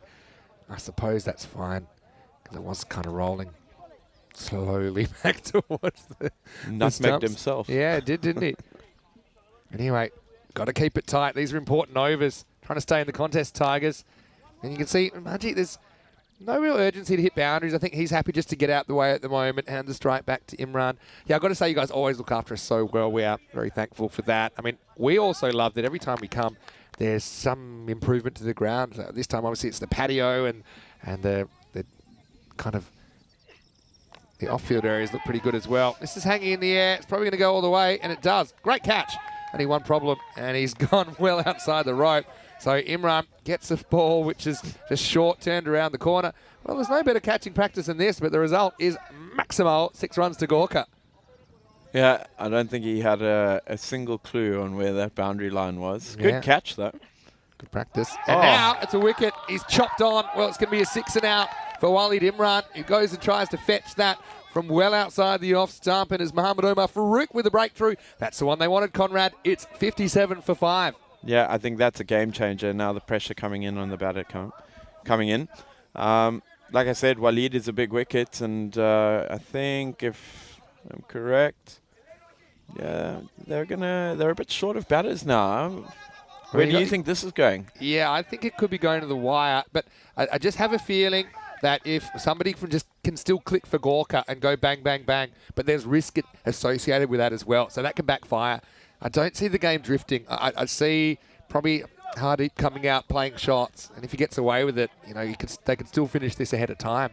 But yeah, what a good contest! Just the contest we wanted to see. I mean, a few people thinking this could be one-sided. It hasn't proved to be the case so far. No, I have to admit, I thought this would be one-sided. But first of all, I think the changing of the batting order is what's caused this. It's fine to play with the order, but always try and keep your main players in the same places. Big wicket, Hardeep here. So, if someone can get it in, Umar Farouk. Yeah, a bit of luck as well. I mean, that could have gone anywhere off the inside edge. Could have gone away for 4. But his number was up, wasn't it? And so Walid goes for a well put together 29, but over half the runs so far in this innings are off his bat. And here's Hardeep Singh to face Mohammad Omar Farouk. Oh, that one keeps down. I might have bowled him. It's just nicked the off stump. Well, have a look at this, and it's going to be 2 in 2. As this one, yeah, definitely had Hardeep jamming down at the last minute. Check it out. Oh, it comes in a lot. And yeah, just flicks that off stump. Yeah. And yeah, I thought for a second it might have hit the pad and it might have been a shout for LBW. But yeah, just nicked it. And so just like that, the game changes again. Hardeep goes without scoring. It was a defensive stroke, but he couldn't catch up with it. It's 57 for 6. And just like that, Farouk's on a hat-trick. Yeah, that shot looked a little bit tired. And it looked like the ball kept a little bit low, but I mean, if he's a big man, big stride. Yeah, and I reckon it came in a little bit again, getting in a dangerous area, wasn't he? And one thing we haven't had for a while is a hat trick. In fact, we haven't had a hat trick in ECS cricket all year. The only hat tricks we've had have been in either internationals or the ECL, and so we're still waiting. And it's 2 weeks today since we had our last hat-trick, and that's a long time in ECN cricket, and it's going to be Fakrul Hussain who's going to face the hat-trick ball. Right, they've got to be ahead in the game now, Team Tigers Portugal. Yeah, for me, they're ahead here. Pretty much bang on the red line as far as the run rate required. So here's Mohamed Omar Farouk on a hat-trick. And it won't be a hat-trick. It will be a single. It will take us to the end of the over. Well bowled. Game on at the SCG. It is 58 for 6. The beauty of this format, isn't it, Conrad, that anything can happen any time. And yeah, I think Gorka, heavy favourites, and probably thinking about things perhaps like net run rate and these kind of things of pulling ahead. Right now, they're right on the ropes. No one's hit double digits except for Walid Imran, and he was dismissed a few minutes ago. Yeah, I think you hit the nail on the head. Net run rate, we've been saying it all week with our Irish boys. It's going to come down to run rate. And, you know, again, mixing the batting order up, especially with that in mind, is a bit dangerous, a bit risky. And we see they found themselves in a bit of trouble here. Yeah, it's a really interesting one. Well, I will say this, though. They do bat all the way down. So they've got genuine batters still to come. You talked about the fact they've kind of mixed it up a bit. So it's only 9.5 over they need. It's just, will they run out of wickets? Well, maybe, maybe not. This is a slight miss hit. Fielder comes in, can't quite turn into a catch. And they're going to take the opportunity to come back for 2. And that looked like Mohamed Omar Farouk that came in. He got fingertips to it, I think, but couldn't get off his feet. Often we talk about, you know, fielding. I know you field down the ground a fair bit. You always have to plan your dive 3 or 4 steps out so that you can kind of launch yourself. That time he kind of lurched forward. It's pretty difficult to catch those when you're on the run, when they're so low. Yeah, good effort, tough catch. One thing here, the sky with the grey clouds, and it's quite difficult to pick the ball up at times. Yeah, Moya. As the next one is just going to be a single at the moment. Singles are fine for Team Tigers Portugal. That's good cover from I think it's Tushar Shah. Grabs the stumps because the keeper was otherwise occupied. Yeah, a bit of tension in this game now. Yeah, the batters having a go at each other. They're never a good thing. Always good to be on the same page. This is such a good game. Right on the rate, but 6 down. Now, bit of a dodgy one. The fielder doesn't pick it up. They're going to go for 2. Good throw might nail him down. And he's going to be gone. And would you believe it? They'll go upstairs, but I have a feeling there's no way that Manjit's made it back here. So it's the old accidental fox, I think. And well, we'll see it here. Yeah, I think you can see. For me, there's no doubt that he's out. Yeah, I think he's well short, Vin. Yeah, and so I think it's been given already. But yeah, I mean, you can actually see it before the bat even kind of makes the run. So score is going to be 1 and run out there. So that's 7 wickets down now, Conrad. Or Gorka really being tested here at 62 for 7. Yeah, tough one, tight one. Tigers have been brilliant today. I must say, when we played them on 2 days ago, yeah, they were a little bit. They've always got energy, like I said. Asif's always got a few chirps on the field, and that they love the game, and it's good to see this. You know, it's good for the cricket here. It shows that a Div 2 team can compete with a Div 1, and great for cricket all around. Yeah, now how dangerous can you be? This is Ahmadullah. He did throw the bat literally the other day. Threw himself off his feet a couple of times. Does like to get after the bowling. But right now there's a sense of confidence about the Team Tigers that has been building over the past 10 to 15 minutes. Yeah, panic setting in the middle there with the 2 batters too. Looking to rotate the strike. I think you can still play your shots. A couple more boundaries and put you ahead of the game. Yeah, pretty good shot. And this is going to take some topping. It'll be into the gap. It'll be 4. So Ahmadullah, he's a guy that can change the game quickly. I still think they're going to attack. And again, this run rate required isn't out of control just yet. That's a beautiful shot straight down the ground. Yeah, touch too full. I think his back of a length ball where he's been the previous 3 balls is the way to go. Yeah, boundary in that over. So sets him up nicely. Last ball, if they get one here, they would feel happy with that they're ahead. You know, smart enough just to get the 1. That keeps the rate under control. It'll be 29 required off last 3 overs. What a match. It's 67 for 7 after 7. Let's have a look at what's coming up in the second match of the day. And you can see the Gorka 11, they'll be back on the rack again against Friendship CC. Look, depending on how this goes, they could be tied on 6 points. at the start of that, or Gawker 11 might have a game ahead. Regardless, it'll be a pretty good contest, I'm sure. News from the toss, Friendship winning the toss, electing to bat. So Gawker will have to chase again. With the Cows, they'll be tuning in. Hopefully you can tune in as well. We're about half an hour away from a start in match number 27. Some good-looking cows over there. Some big boys. Yeah, I got a pretty good close-up driving to the ground this morning. Junaid would be a fan of that. He loves a good into cow. the livestock, is he? Yeah, he does. Doesn't surprise me. Pretty well-rounded. All right, Muhammad Omar Farouk comes back in. This is up. It's in the air, and it's gone. That's 8 down now. So Ahmed Ullah's going to go. Hit one boundary, but he won't hit any more. It was a nice catch taken by Yusuf Mia, who's been good in this 10 overs. And Gawker really down to the bottom now. It is 67 for 8. Yeah, huge pressure now. Huge pressure. Still a bit shocked on what Gawker's plan was here. You know, it's a smart team. They've got some good cricketers there. And to come out and mess around, I call it mess around, I call it how it is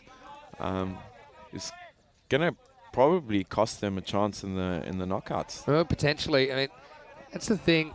You've got to find the balance between what you think's your best combination, but also, I mean, I can also understand the temptation to want to give people opportunities in different spots over the 10 games, and they felt this was an opportunity to do that. But yeah, right now, I mean, having said that, you talk about the order. They still had Suman Gamire at the top. There is a fair bit of the normal, I suppose, about the order as well. But yeah, right now, in a lot of trouble. It's Guman. He's a guy I have seen up the top of the order, so I mean, he's no number 10 really. Going to think about 2 on the double fumble.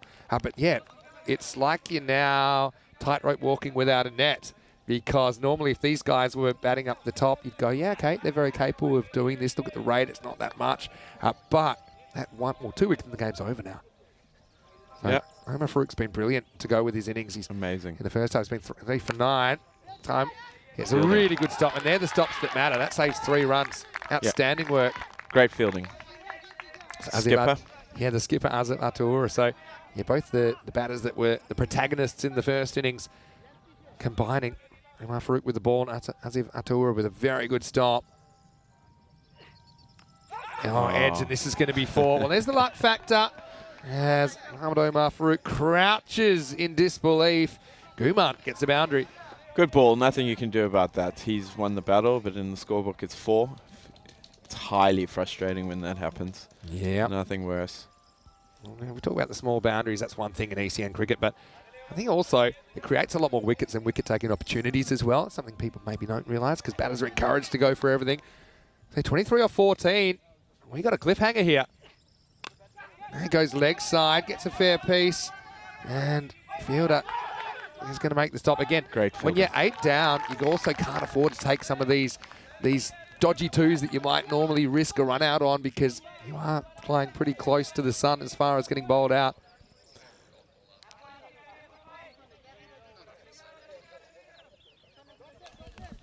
So, Muhammad Omar Farouk's been brilliant. 3 for 15. He's got his last ball coming up now. And it is smacked, and it's smacked for 6. Maximo! Hussain goes large and changes the narrative. Despite being 8 out, this is game on. It's 80 for 8 after 8. Golden ball tingle here? Yeah, potentially. Yeah. It's the kind of game, I said this before, if someone throws the bat and gets away with it, they probably get up. Let's have a look at this innings. There's been wickets falling all the way through, but they've been hanging around that red line, and whenever that's the case, you're always that is the golden ball line. So if you end up on that red line at the end of 10 overs, then you've tied the match, and we'll go to a golden ball. As it is, this is the biggest over of the match. I think you've got to bowl your best bowler. What do you think your best bowler is here? They've still got Mujibur Rahman to bowl. They've got Mohamed Bakura to bowl. So, I mean, they have bowled out Alamin Ulash early. They've bowled out Muhammad Omar Farouk. He was brilliant, 3 for 21. He'd love that one back, though, I'm sure. It was a hittable length, wasn't it? Still a very good shot. Anyway, we go to the 9th, and it is Mujibur Rahman. Yeah, good start. And all these are magnified now. They'll get through for a single, so 15 off 11. I've got that tingle. That's a good start to the over. If he can keep it there, Farouk is the danger man here. He's hit one of the biggest 6s I've ever seen on this ground. nearly hit the clubhouse. So the man can hit. If it's in his arc, it's going. Got to dodge a boundary here. Mujib. Swing and a miss. Gets away from the keeper. And they're going to take on the bite. They get away with it. Yeah, I mean, okay, one's not a disaster, but I always feel like I'd rather have the guy facing up that's just swung and missed. He might do something silly.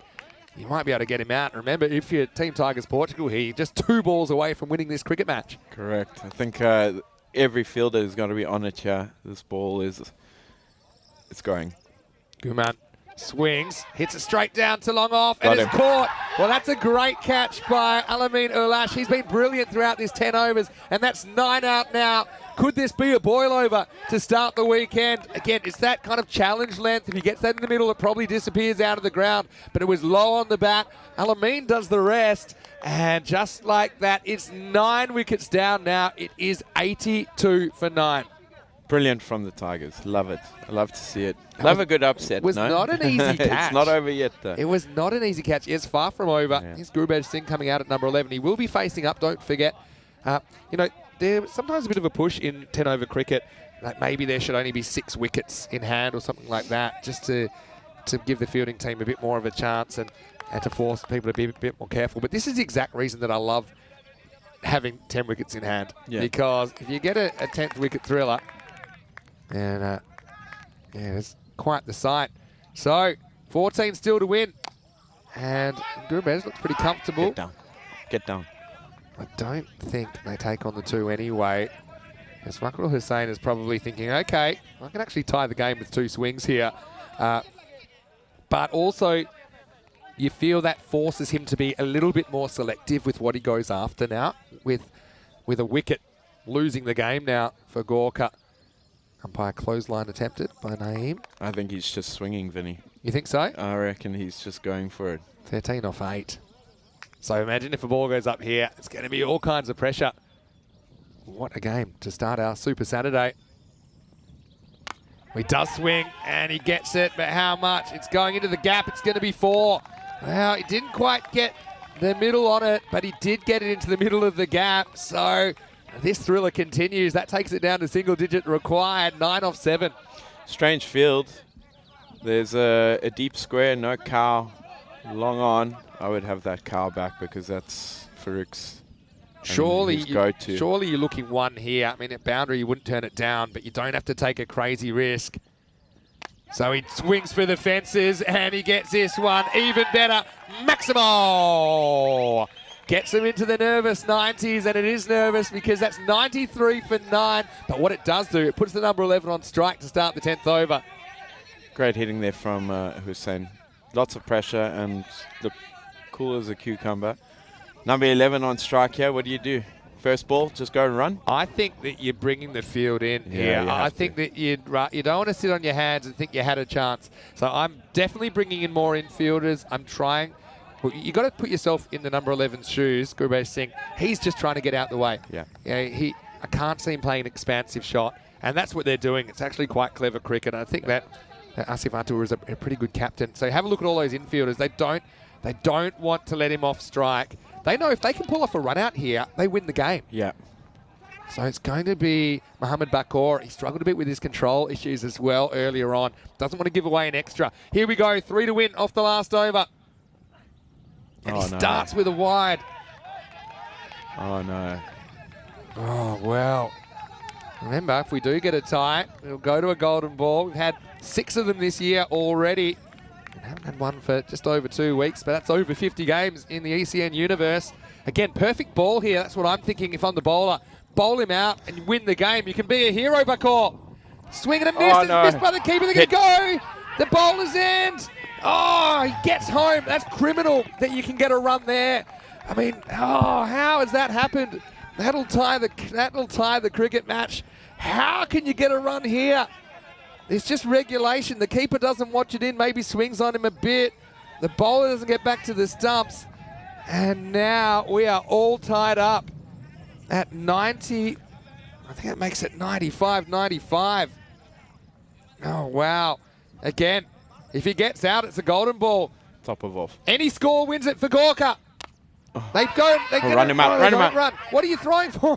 Now they're going to think about taking it on. This is proper pressure right now. Interesting that he just went for the hit and run. I mean, he doesn't have to score off this ball. He's got plenty more. How many more?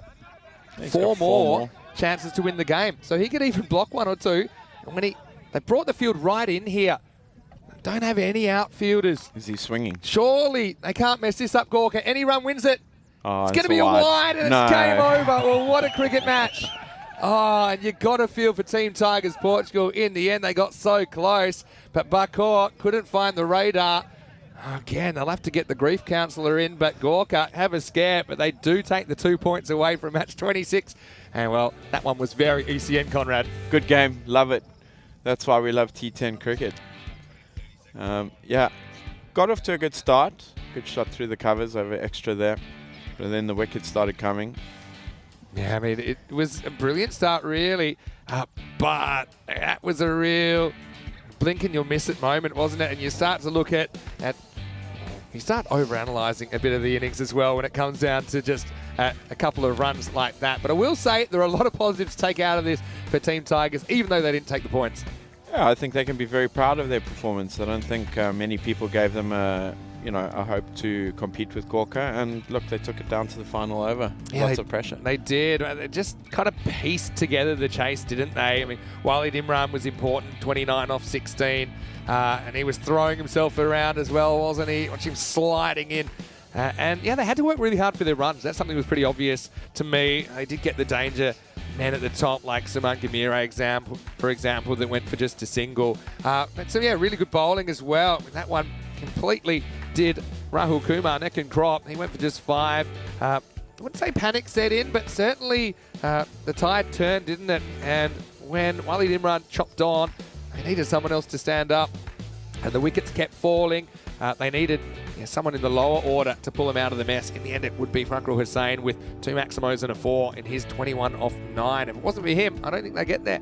Yeah, game changer from Fakrul. Did really well. I think he kept his cool and finished it off for them. Gorka have a lot to thank him for. Yeah, and the thing is, what I really love about this cricket match, even though Team Tigers Portugal don't win it, is they're put under the kind of pressure and you see how you withstand it. And I think a lot of the decisions made were pretty good. And I like the captaincy of Asif Atur towards the end. I think he did everything right. I think he made pretty clear-minded decisions under that pressure.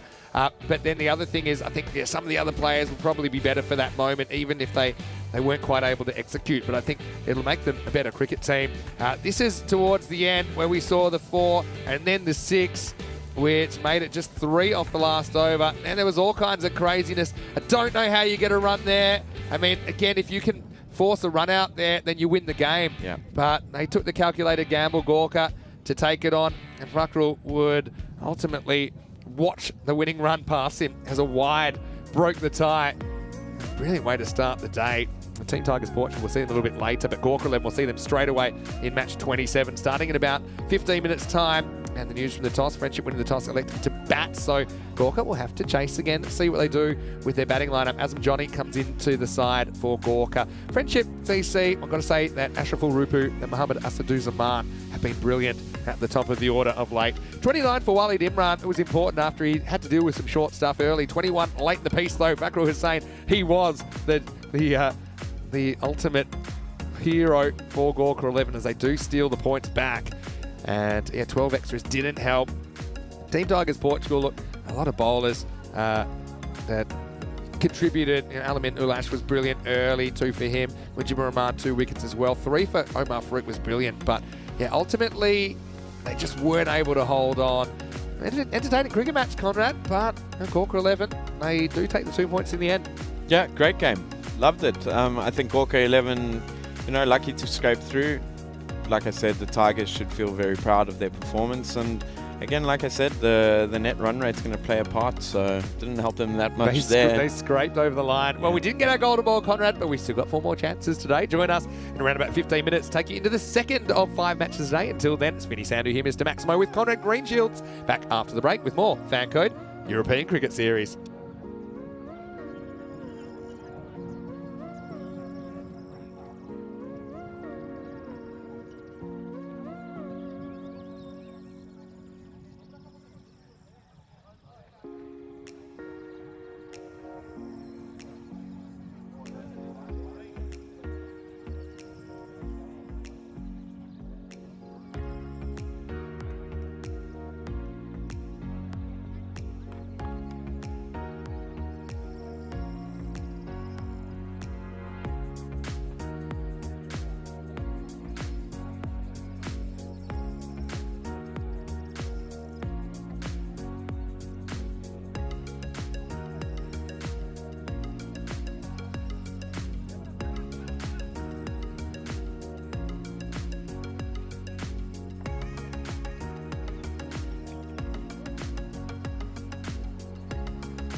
The European Cricket Series is proudly brought to you by HCL Software, FanCode, and Grizzly Bear Sports. Hello and welcome back to the SCG here at Santarem in Portugal. Vinny Sando here, Mr. Maximo for the European Cricket Network. You are tuned in to this FanCode European Cricket Series, the domestic T10 series, the biggest series in world cricket because it goes all around Europe pretty much all year long. We are getting ready for the second match of the day after a bit of a corker from Gorka in the first game of the day. So match 27 is next. It's Gorka 11 versus Friendship CC. A little bit earlier, Tyrone Peters, the tournament referee, had the two captains. Let's see what happened at the coin toss. Runner's call. Tails. Tails the call. Tails it is. I'm gonna bat first.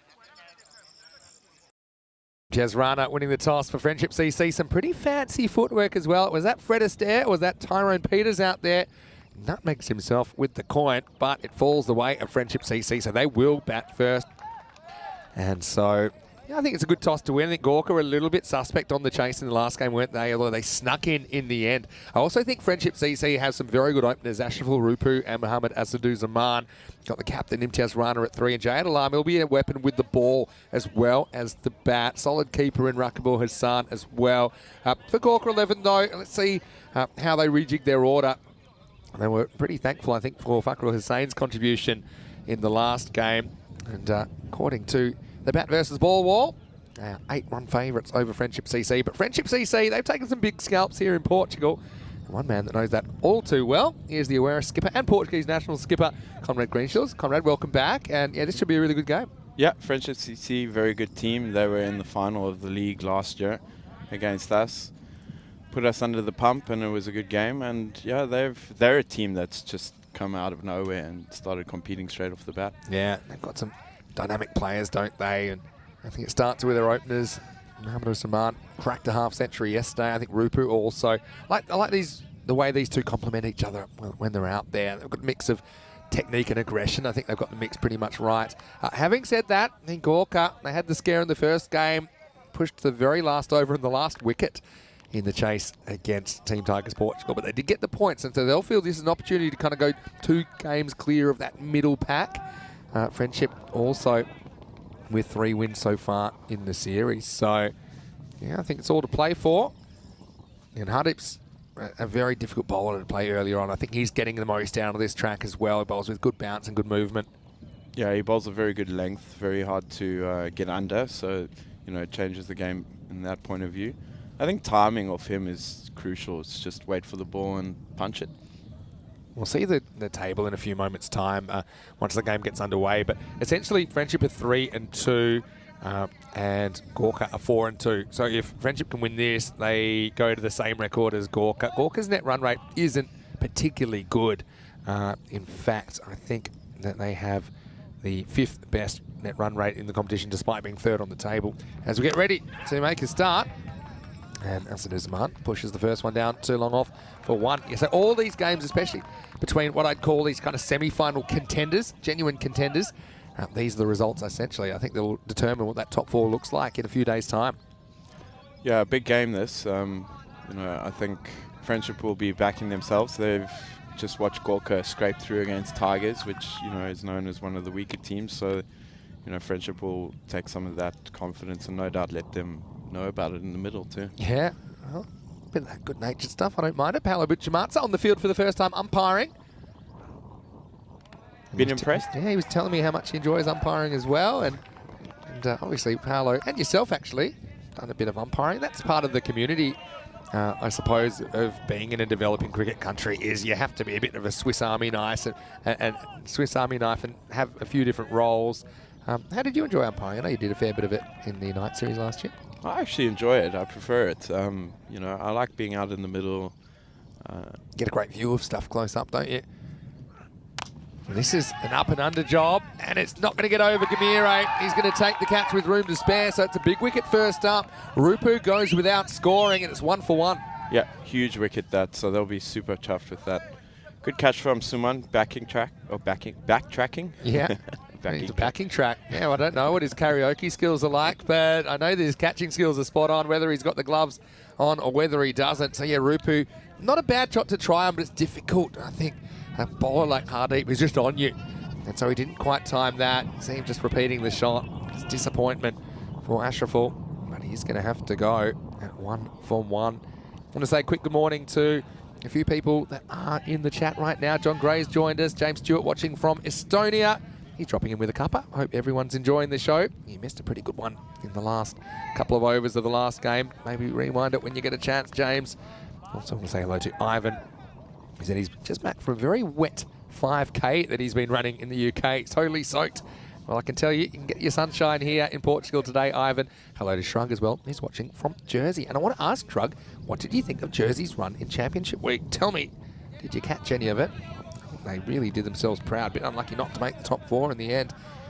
And yeah, they showed a good mix of I guess, homegrown talent and also a couple of good wildcards they used.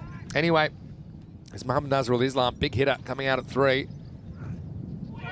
And I suppose we saw this in the first innings of the day. I mean, you can absorb that first wicket.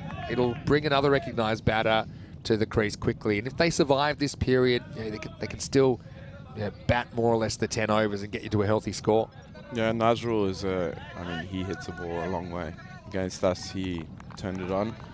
The boy can bat, so this is a good partnership Friendship will still feel confident here. We were saying average, it's got to be around 120. Not a bad ball from Hardeep. Beautiful shape. Yeah, he's asking the right questions, isn't he? And you can see how he'd be a bit of a handful in the longer form as well, with the bounce he gets with that movement. Mixture of swing and seam as well. So yeah, I can imagine you're packing the slips cordon and 3 slips in a gully and off you go. It'd be a bit of a challenge, I'm sure, for the openers. Brilliant for 2-day cricket. Oh, this is very, very close to an outstanding catch. I mean, this is one that batter doesn't really try and keep it down. Mohammad Nazrul Islam. Let's see if we got this on the replay. Yeah, he definitely gets a piece of it. Pretty good fielding on the boundary as well to stop that from going all the way. Anyway, takes us to the end of the first over, and it's 2 for 1. We talked about the ECI squad. We went through the Portugal squad with you earlier. I want to talk about the Netherlands squad and get your thoughts as well, because you've played a lot of top-level cricket in the Netherlands as well. I see the Zulfiqar triplets are in there, a fair few ECC winners. What's your thoughts on the Netherlands squad? Yeah, I'm excited by it. They've sent a very strong team. That's pretty much the ECC winning team. Yeah. Led by Seb, who's a very good leader, a great guy off the field too. Yeah. In fact, all the boys in that squad are good guys. There's a few new guys that we are not too sure of, but yeah, we're looking forward to it. Yeah, I think it'll be great. And also, I kind of like that it renews the rivalry. Let's not forget that you guys beat the Netherlands back in ECC 21. That was back when you were, well, essentially, no one gave you hope, including you guys. I remember went out for a beer with you the night before and you said, look, we've come and I guess that's it. It'd have to be a miracle to get us through. We'd have to beat the previously undefeated Netherlands and win the other game by heaps. You did both of those things. Yeah. And then you blew away. Who was it you played in the Eliminator? Hungary, that's right. Yeah. An 8-over match reduced because of a late start due to weather. 157. 150 off 8, I think it was. Crazy stuff. This is Gubench bowling over number 2. Moves it down the leg side. And he's taken down there by Walid Imran, who's got the gloves in this game. So, yeah, not the greatest bit of control, but will only cost them the 1. Yeah, that was a memorable game. And yeah, I'm really excited to see Sean Gomsh as well back on ECN. He was a real difference maker. Turned your week around back in ECC 21.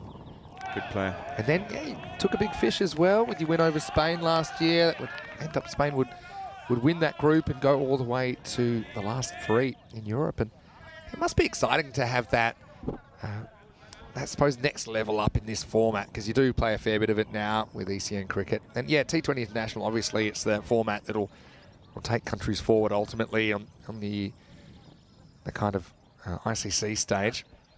Oh. Goes upstairs, and big swat and a miss from Nazrul Islam. Yeah, I think, with ECN cricket and the amount of games we're playing, we're just getting stronger. We're quite confident, silently confident that we can, take the sword to the Dutch, Gibraltar too. You know, it will be a fun, exciting series. It will be interesting to see the Dutch fielding on here. I know they can sometimes be a bit soft. We'll make sure we clip that bit out. Oh, this one, there's another one lost down the leg side. Well, Shug just was replying, saying that it's a shame that Farmers didn't have their international players, but for the wildcards, they might have had a chance to win. Yeah, they were certainly very competitive. Great achievement from the team from Jersey to make finals week. Yeah, for sure. I think that they were a great bunch of guys as well. I really enjoyed the experience. Here's Gurbej. Wow, he just throws the wrist at this, and this is going to race to the outfielder. It's well cut off by Lalit Mohan down there. But, yeah, one thing I would love to see, and I think we may see it, we still haven't finalised groups, and it depends on availabilities and rankings, a few other things. I think the day is coming where we'll see Jersey and Guernsey in the same group for something, whether it's an ECL or an ECC. Okay. And it's quite the rivalry, I think. Is there? It's up in the air, Oh, and it will be taken. Well, it was good fielding the ball before from Mohan to keep it to 1. Then he steps up, and he runs up, and he takes the catch, and that's Azadou Zaman that's going to have to go. So both openers removed without doing any damage on the scoreboard, and a very strong start from Gawker 11. It's 5 for 2.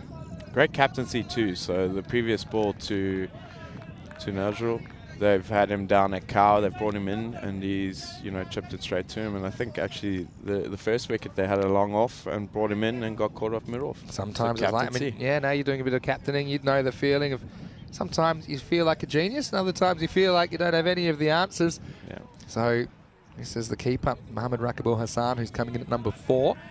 Yeah, Shrug was saying the way things went for Jersey and Namibia, they might have been better playing for Farmers. But what I will say is congratulations to the Jersey national team, because they played their first ever one-day international. So that's a big achievement for cricket there. It's great. How did they go? They didn't quite get the win on the board, but they were pretty competitive, just from what I saw.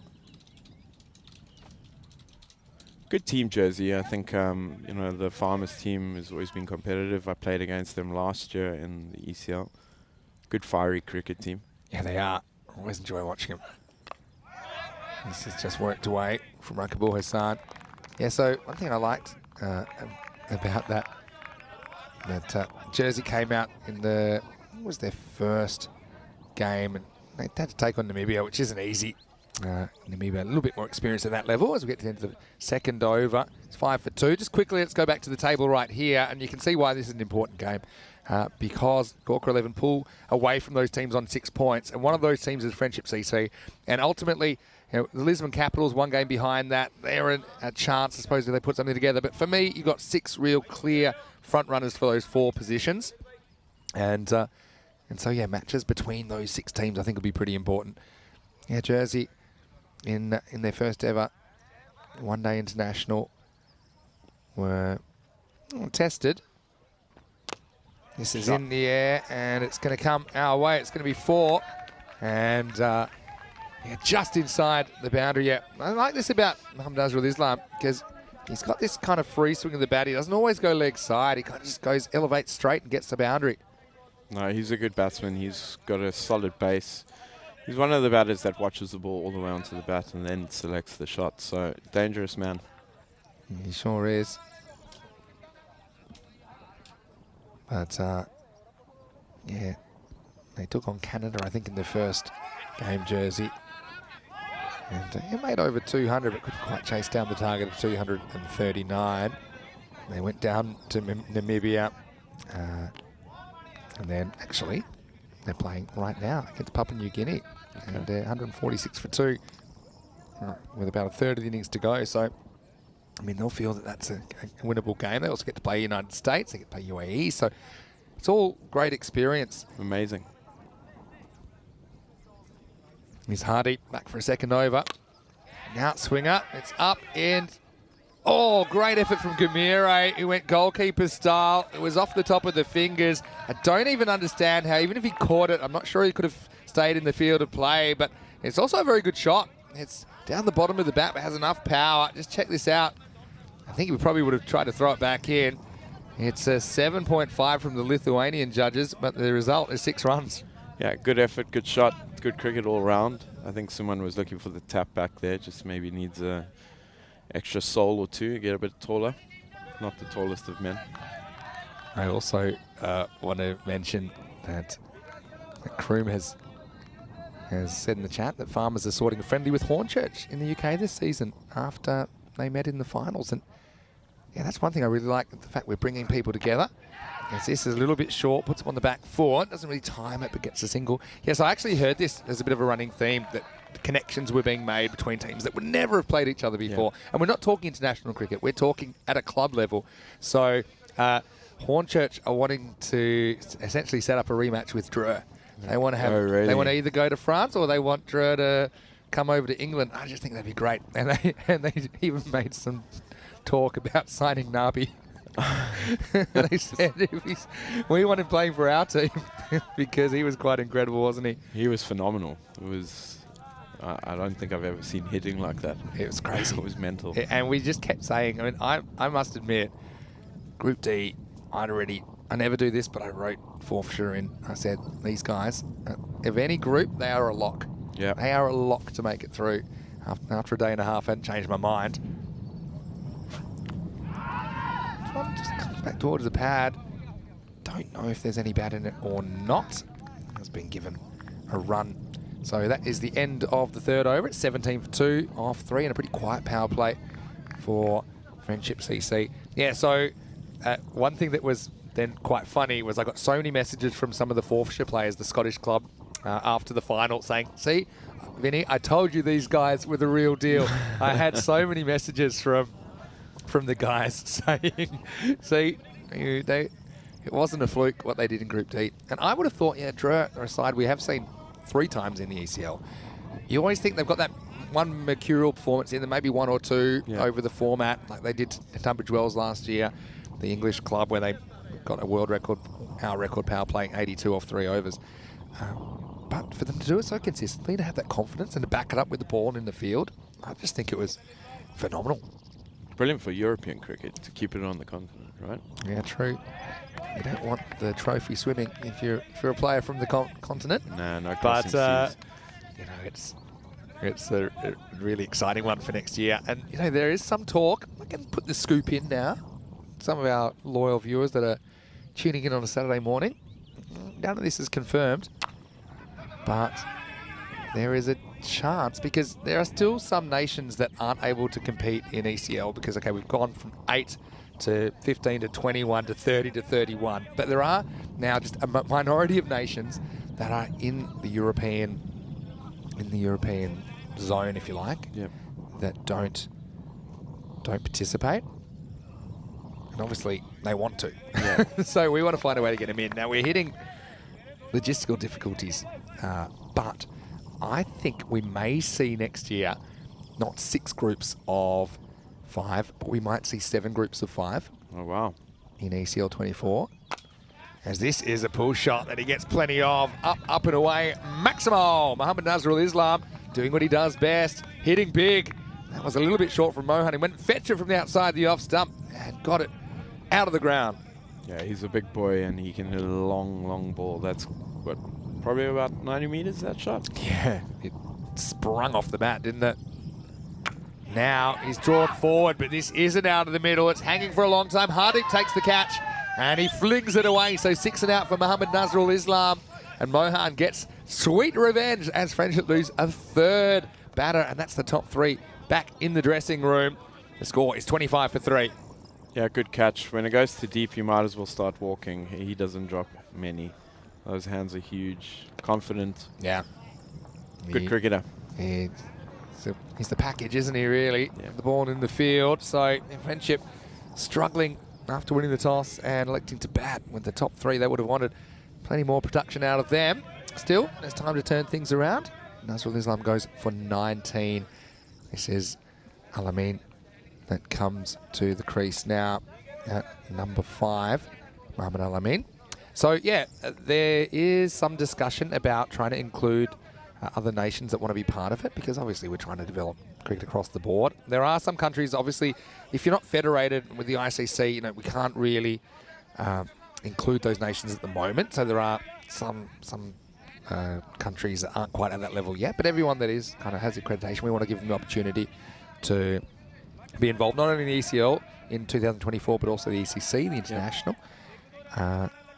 So there's talk that maybe we can include countries like Serbia, Slovenia, Serbian club Belgrade. We've seen them before. They've competed in the Croatian ECS, which is it's kind of a super ECS. It includes typically, in the last 2 years, it's had 3 Croatian clubs plus a Serbian club plus a Slovenian club. Okay. So that's a great way they've been on the network. But then a lot of those guys, we want to get them out there for the Serbian national team. As we see this one pulled away, doesn't really leave the infield by too much, just a single. Mohamed Alamin's off the mark. It's the end of the 4th over.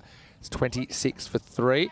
So that would mean potentially a 7 group with no automatic qualifier. I think the 7-team championship week worked really well. I did too. Even though it meant that we had a 6-game day, which was a pretty long day, but I think it was worth it to see all those champion teams playing each other and then the final 4. So you can't really sneak into the finals. You earn your way into the top 4 in the championship week. And then depending on the numbers and which teams are available, there is some talk. This is an interesting one. Obviously, England, their cricket board, the ECB, is actually the England and Wales cricket board. So they send a team that covers that whole region. But just in the spirit of, you have England, you have Scotland, you have Ireland. Next year, maybe we could invite a Wales team. Oh, wow. That would be great. Don't you think that would be great? Yeah. Big fan of that. A bit like the rugby. You won't believe where this idea came from. It's a good stop down the leg side. But it's actually one of Corey's ideas. Oh, no. And it's actually, I said to him at the time, I said, you come up with some absolute trash. But this is actually one that I'll give you is a very clever idea. And I think that it's something that you can't really do in cricket to represent Wales. Yeah. So I think they'd enjoy it. And obviously we know that the British Isles teams, they normally bring out the supporters. This one surprises Alamin. And Tapa has brought himself on. Suddenly he's show back tar, softening up Mohamed Alamin. Bent the back a bit there. Oh, that's a great idea, even if it is Corey's. But yeah, I like the idea of that. So that's the only negative about the idea. That's where it came from. Hello to Corey. I know he's been tuning in as well. Enjoying a little bit of time off. This is really wide. I'm not sure if it's off the end of the bat. Or maybe the keeper. But he'll squeeze away for a single.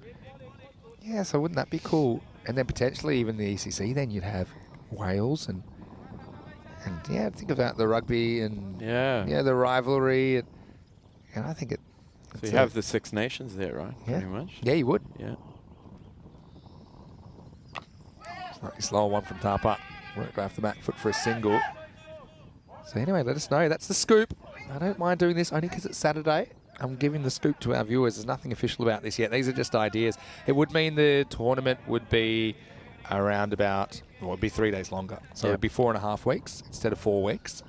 But I also think most teams, if you gave them the option, champion teams, as we see a ball horned in the air, hanging a long time. He's got to find it, and he will. So nice bit of keeping, and nice execution with the celebration from Waleed as well. As Alamin goes to the skies, but it doesn't leave the centre of the Santarem cricket ground. He'll be the 4th wicket to fall. Tapa with the breakthrough. It's 29 for 4. Yeah, good catch from Waleed. Like I said earlier today, this sky, it's really difficult to pick the ball up sometimes. So he's done really well to track that down and get under it. Yeah, they're a lot more difficult than they look. Yeah. I think the ones that go straight up as a keeper. At least when you're in the outfield, you have a sense of perspective. You can kind of track the natural arc of the ball and where you need to be. I think that when you keep, especially if you're up to the stumps under the lid, I think when the ball goes up, you might not track where it is straight away. So you can easily find yourself in the wrong spot. But that was a nice bit of keeping by Waleed Imran. This will bring the big left-arm bowler, Jayed Alam, to the crease at number 6. Yeah, so Helix saying, what? Corey comes up with some trash? Never. Yeah, it's surprising. Hello to Sundori as well. I just think it would be cool. So then the question is, what do you do with that other half a week if you have a 4.5 week ECL? Because I think the 3-day group worked really well. Yeah. I think turns teams over, players over. What about an All-Stars game? Well, I had a little bit of an idea that I think might work well, because the tough thing with an All-Stars game, I suppose, logistically, you're pulling people in from all different places and it, gets out of hand. But I had a bit of an idea. I don't know if we could set this up, but one thing for sure, Hornchurch, they were super keen to come back, and their supporters were super keen to come back. Yeah. I think you've got teams like Forfarshire as well. They may qualify anyway, but obviously their supporters were great. You've got Tunbridge Wells from last year. Oh, he likes this. I wonder if there's any... Thinks he's got him, yeah, the body language is saying that he likes it. Whether he gets him first time or second time, let's have a look. Oh, I think he's gone. Yeah. Gone. Well, is that ball in the hand? Yeah, the ball's in the hand. Still Yeah, contact. and he's going to be gone. Wow, this is a very smart bit of keeping from Waleed. And yeah, he's got his marching orders. That is really, really sharp keeping from Waleed Imran. And there's the shot. There's the shot that just shows that he couldn't keep the toe down. So brilliant wicket keeping. I appreciate that one. He didn't quite have it that clean in his hand, but he did hold it long enough. And the replay told the story. And that's going to be a stumping off the bowling of Maduka Tapa. You don't see that all the time. It's 29 for 5. Yeah, good work from Waleed there. Keeping's not the easiest, speaking from experience. Yeah, nice and sharp.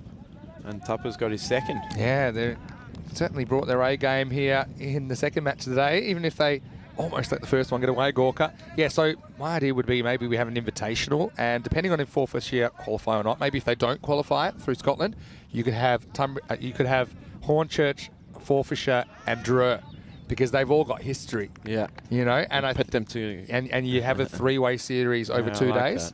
Potentially Forfarshire do qualify, then perhaps you go Tunbridge Wells again. They've got history with Dreux, because Dreux pounded them for 88 in 3.1 overs last year. So it's just, again, these are ideas we're throwing around. It's a year away, but I think, yeah, imagine the atmosphere there. We'd have to probably put some fences up to separate the crowds as well if we had Watch the bottle throwing. English and the Scottish, yeah. No, I think it'd be good-natured, and I think it'd be an interesting idea at least to pursue. 29 for 5 after 5. Yeah, it's quite good to, I mean, watching it on TV and actually experiencing it with the Jersey supporters last year, you know, having that atmosphere around the ground really just, it kind of inspires you to compete at a better level. And you were at the ECC final last year, yeah, correct? I was. You guys were owning that part of the ground. Yeah, we let the English have a few. So let's wait for the 6th over here, which gets underway. It's going to be Lalit Mohan bowling. I mean, I think we had a very noisy crowd there last week, but I think given the time of the year and the amount of locals we had out last year in October, that's probably the biggest crowd we've had for a match so far, that ECC final between the Netherlands 11 and the England 11. And it was a really good game as well. Amazing right match. Down to the end of the second innings. I think 5 balls to spare. Netherlands hit the winning runs. And the atmosphere was electric, wasn't it, that night? Yeah, it was great. We obviously drove back down to go and support the Dutch boys. And was that on just a bit of a whim that you decided to drive? No, we've done it 2 years running when the Dutch are there. So I think the first time was more or less an impulse. The second one was a bit more planned. yeah. This one is probably 2 because one fielder knocks it away from another. I'll get there in the end. Yeah, so how far is the drive? About 6 or 7 hours from here to Kartama? 6.5 hours. So the Stomans, Butchie and myself. Yeah. A little bit short. That's a very good pull shot. That's going to be 4. It was only a little bit short, wasn't it? They need someone to stand up here for friendship. And that is a brilliant shot by Rakibul Hassan. Yeah, very nice shot. Waited on it nicely. Rocked back and just put it away. Didn't have time to really get his feet in a perfect position, but that's just hand-eye coordination. Swatted that. Nice batting. Yeah, Kroom saying Cottony Corner looked rowdy at times. Yeah, you could say that. This is a big swing and a miss following up.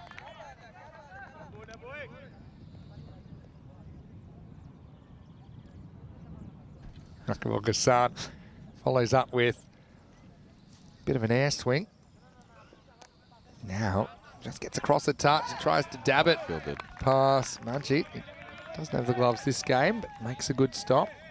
Yeah, so, yeah, I just love what's been created. And these marquee tournaments are very special, but also really important in between that we get around and keep promoting cricket locally as we get to the end of the 6th over. Score is 38 for 5. where the run's going to come from here. I mean, Imtiaz Rana, he's no mug with the bat. He's still to bat. Yeah, a bit strange that he's so far down. Maybe carrying an injury, or maybe Yeah, but not giving some guys a shot. Only 4 extras as well in the first 6 overs. And I think, yeah, across the board in Portugal, sometimes we've seen extras getting out of hand. Good teams don't give away too many for free, though. This Tapa coming back for over number 7. And it's going to be 4. Well, there you go. They needed something to go their way. That last bounce just doing Hardeep. He's normally a very good fielder, but yeah, that's the unpredictability of the surface. He gets tortugued, and that one finds its way to the rope. Yeah, you've got to keep your eyes on the ball constantly on this field. Every bounce until it's in the hands, quite tricky. Yeah, so they'll take the bonus runs. Rakibul Hassan's been a bit of a difference maker so far. He's moved to 15, gets a full toss. This is where the crowd would be giving Hardeep heaps. They get a big cheer if after misfielding one. Although you can't really blame the fielder too much. He did his best to get down and read them out. Yeah, so Cartermore Oval, every time we go, it's been improved. I know that we're looking forward to hosting the ECC there again. I mean, that'll be the same format this year with 31 countries. Nice keeping again from Waleed. What I was going to say earlier is I think if you gave the option to teams that are champion teams, they would rather play in the group stage as well. Yeah. I think even though it's a pro and a con, obviously you guarantee that you're there, but then you're having to run into teams that have already hit form, found their combinations. It's normally just determined by how many teams are participating. So 31's a prime number. You can't split it into even groups. So that's why we've had automatic qualification for this year, and last year England were the 21st team, so that didn't go into a group of 5. So if we did go to 35 countries or clubs, for example, I think you would see the champions competing in the group stage, which I'd like to see Drew playing in the group stage. I think it's good for all the teams. He's keeping as well. I like his fundamentals here, Waleed Imran. It's not an easy stop to make against a medium pacer. No, he's done really well. He's, first time keeping, as far as I know. Yeah. And, he's done a great job.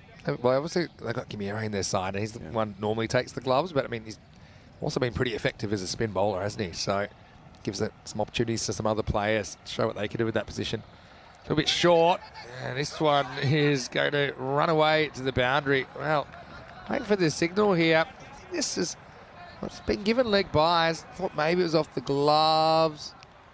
Yeah, well, maybe off the shoulder. But ultimately, that's the negative, I suppose, being up to the stump, especially against a short ball. You can't really react to a slight deflection. And like I said, Friendship, they can use the runs at the moment. Also, brave man standing up to the stumps with no helmet. It's always a bit scary that you never know when a top edge might come through. I think that's probably not wise. This is pitched up. Yeah, right, we'll have some work to do. Just the single. Yeah, I've got to say, little deflections, even off spinners, they can do you a lot of damage, so you've got to be careful. Hurt, yeah, so that's a little bit of a discussion about the marquee tournaments. I'll tell you another one that we're looking into.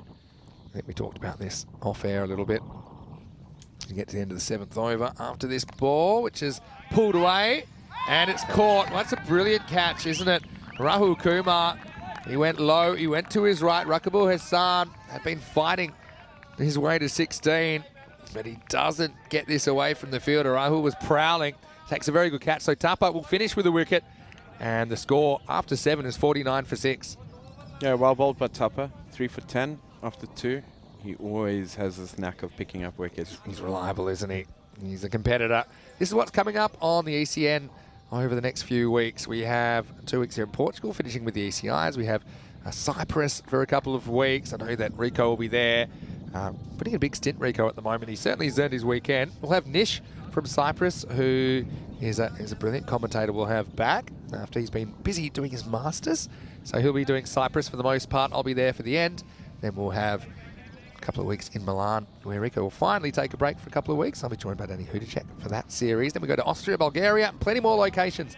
Don't forget that T20 series in Gibraltar, featuring Portugal as well. Gamira, we just mentioned him as a very handy keeper, but he's being used as a spin bowler here in match 27. He comes on to bowl the 8th.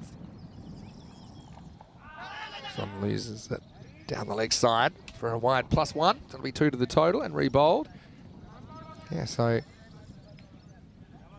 obviously with this expanded format means we can still keep the intensity, I think. It's more teams but still compressed. Yeah. I think the 3-day format was super important.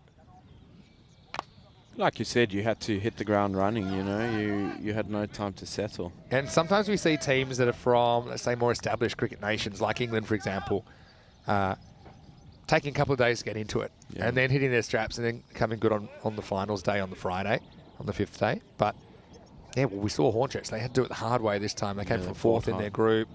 They had to come from 4th again, end up getting to the final. This has worked away, and this is going to be 4. It's a bit of a Gundy ball from Gamire. Puts the pace on and digs it in a little bit too much. And Akbari cashes in 4 runs. Yeah, a bit too straight, a bit too short, and with fine leg up, that's money for jam. Yeah, sure is. Yeah, so another thing we're looking into is what started as an idea a while ago. And like a few things, we start to look into logistics. And one thing is the ECN T10 marathon, which would be something that's never been done before. Okay. It's basically 24 matches in a row. Goes through the night, through the day. Non-stop cricket. This one is another Gundy ball, and he hits with the spin, and he hits it a long way. Maximo! Akbari doubles his score with one swing in the bat. Gamire just hasn't quite got it right here. Needs to find that offside channel. Again, I think he's trying to bowl a bit too fast here. I think he's not really at least trying to lure the batter into coming forward. And that's smart batting from Akbari. Yeah, it's way too short, and that he's got to be looking at trying to hit top of off here. He's coming around the wicket now. Never a fan of this with the right-hander, unless he's just going to push it across him. He's going to try and push towards the tram line. I think that'd be the plan. Around there, not too bad. Just goes for a single. Yeah, so it might have a bit of a charity aspect as well. We're looking at maybe doing it. I won't give it away too much, but we're looking to do it on quite a special occasion where you wouldn't really have other cricket going on in the world. Okay. And yeah, having 5 teams play like a 24 match series. Well, this one does come back, and it comes back a long way. Gamire gets this one to rag. Rana couldn't deal with it. Knocks back a return catch. Almost wraps his bat around this one. Look how much this spins left to right. Comes back a long way. And Gamire, he finally gets it right, doesn't he? And actually tries to spin the ball. Shocker. It works. And that's the 7th wicket down now. 63 for 7. That ball has turned a mile, Vinny, for an off-spinner on this pitch. I haven't seen a ball turn like that. I think that's a mixture of spin, and I think that where it hits on the seam, it's I just think gripped. it's actually seamed as well as just spinning. helped it. Yeah. I mean, that's gone a while. So good bowling, good comeback. And all those quicker balls he pushed through in the beginning, they got whacked away. I mean, spinner's actually spinning the ball. It's really what it's all about. And you could see, I mean, Rana did well to adjust as well as he did. And it certainly wasn't the middle of the bat as he popped the catch back to Gamire, who's got a good set of hands. Well, Shrug saying no snow in Bulgaria this year, hopefully. And we did have a match, some matches delayed due to snow in the ECS last year. And we're talking proper snow. We're not talking sprinkling. That was straight after this, wasn't it? It was chucking down. Yeah, it was. Yeah, it was straight after Portugal last year. Gamire to Abdul Motin, a new batter coming in at 9. Pushes this one through. Just sneaking down the leg side, I think. Yeah, so I think that'd be a super interesting concept. Pretty close, you know. Paolo felt it was going down the leg side. Fair enough. At the end of the 8th over, 63 for 7. So yeah, we're always trying to push the boundaries of what we're doing. I think the 48-hour T10 marathon probably goes, say, Friday night, finishes Sunday night. It's a weekend. You know, people have sleeping bags. You probably get a room. Depends where we could hold it. But your team gets a room for the whole weekend. That's it. You know, you get fed. Maybe have a bit of a DJ, dance floor, a bit of a party vibe to it. Yeah, you got to have a bit of a vibe going. But imagine just padding up in the 3 o'clock in the morning game and whatnot. It'd be something different. I mean, I'd love to be a part of it in some way. The lights, yeah. So just exactly what the format or how we'll source the players. Fitness would have to be... I mean, when you're resting a player, you're literally resting them because they're resting. They're probably asleep. I wouldn't want to be the 12th man for these games either. For like the 5 in the morning game. Can you imagine? You'd be sitting on the side there. You're not running out gloves, are you? You'd be just having a snooze. Also, it'd be interesting to see how many games we could commentate before we drop. Obviously, you probably There's a challenge. have 3 commentators and rotate it a little bit. I think there might be some sleeping in the back of the cube. Catch. Oh, well, catch it or be hurt, basically. I think it was the latter. Gurbej does make the block, no run. Yeah. Always hard, those caught and bowls, and he's actually just creamed that straight back at him. So, good stop in the end. Yeah. Dot ball. I don't think you can call that a realistic chance. Could have done much more. Well, Gurbej loves a bouncer, doesn't he? Yeah, he likes back of a length, so, you know, always something that I'm talking, but I'm also watching. So we've got Gorka coming up, so paying close attention to their strategies. It's always a good contest to watch. Mohamed Abdul Moten yet to get off the mark. Let's see if he goes full and out. Still on the length, but he gets a fair piece of it. This is going, and gone. Maximal. Good effort from Shub. You have to be good to take one-handed catches, though. And well, the catch goes down off the field. Handy runs for Friendship. Maximo time as they head up to 70 for the loss of 7. What a shot. Yeah, great shot. Shub, you know, he doesn't want the limelight. He's dropped that on purpose. It's a back Shub. Yeah, I think Friendship find themselves, they're going to be at least 40 runs short here, especially with Gorka. You think so, but remember what TTP did to them last time. Yeah. Batting's a confidence game. Well, cricket's a confidence game, really. Momentum. Yeah. Momentum's one of those intangibles, isn't it? Hello to everyone in the chat as well. Well, Conrad's here. Feel free to throw a few questions and comments in, maybe about cricket in Portugal, anything about Conrad and what brought him to this journey, or brought his journey to this point anyway. Now, captaining Portugal must be really great to play international cricket, having now fulfilled the criteria. Yeah, very proud. It's something that I worked hard on, worked towards. His last ball over. Yeah, gets a piece of this too. I mean, that's going to fly out of the ground. Well, a couple of big ones from Mohamed Abdul Moten. Well, Shub's right hand isn't broken, so that's good news. As we get to the end of the 9th over, bang, bang stuff. It is 76 for 7. Yeah, good over. Moten just laying it to the bowler there. Connected twice and 2 Maximos. Yeah. So the criteria is based on residency, right? Yep. So it can be that you're a citizen of a country, hold a passport, or it can be based on residency, which is, I think, 3 consecutive years where you spend at least 10 of the 12 months in the year in the country. Am I Yeah, getting that you right? can't be out of the country for more than 60 days. Yep. COVID played a big part of that for the first 2 years. Yeah. That was what got me stuck here, and met up with Paolo. You know, my daughter lives here in the country, and it just made sense and made the push to build some cricket. 10th overtime, Gamiro pushes it across, tries to turn it back. And we'll concede the single here pretty happily. So what's your Portuguese like now? Better than mine. Well, I would hope so. Yeah. It's not as good as it should be, but I'm working on it. Yeah. Gamiro has just lost it down the leg side a few times. I still think he's trying to bowl a bit too fast. Yeah. One will be a wide +1, so 2 bonus runs for Friendship CC. Yeah, I think if he gives it a little bit of loop and, you know, tempts the batsman, especially with the bounce he can get, maybe a top edge. But yeah, I think he is trying to bowl a bit too quick, and it's too short too. One thing we've noticed about this pitch, if it's you know, a little bit too short, it just sits up and waits to be hit. So Yeah. And if you haven't got the pace to back it up, it's gone. Dimensions are pretty unforgiving. Yeah. Rackbury dispenses with the helmet. And we'll be hoping that he can come up with a big finish. Maybe they can get up in the 90s here. They finish with a flourish. Tosses this up. It's going to be a full toss. That's brilliant fielding. That's not an easy one at all. And now they're going to take on a 2. That's not there, but that's why you take it on.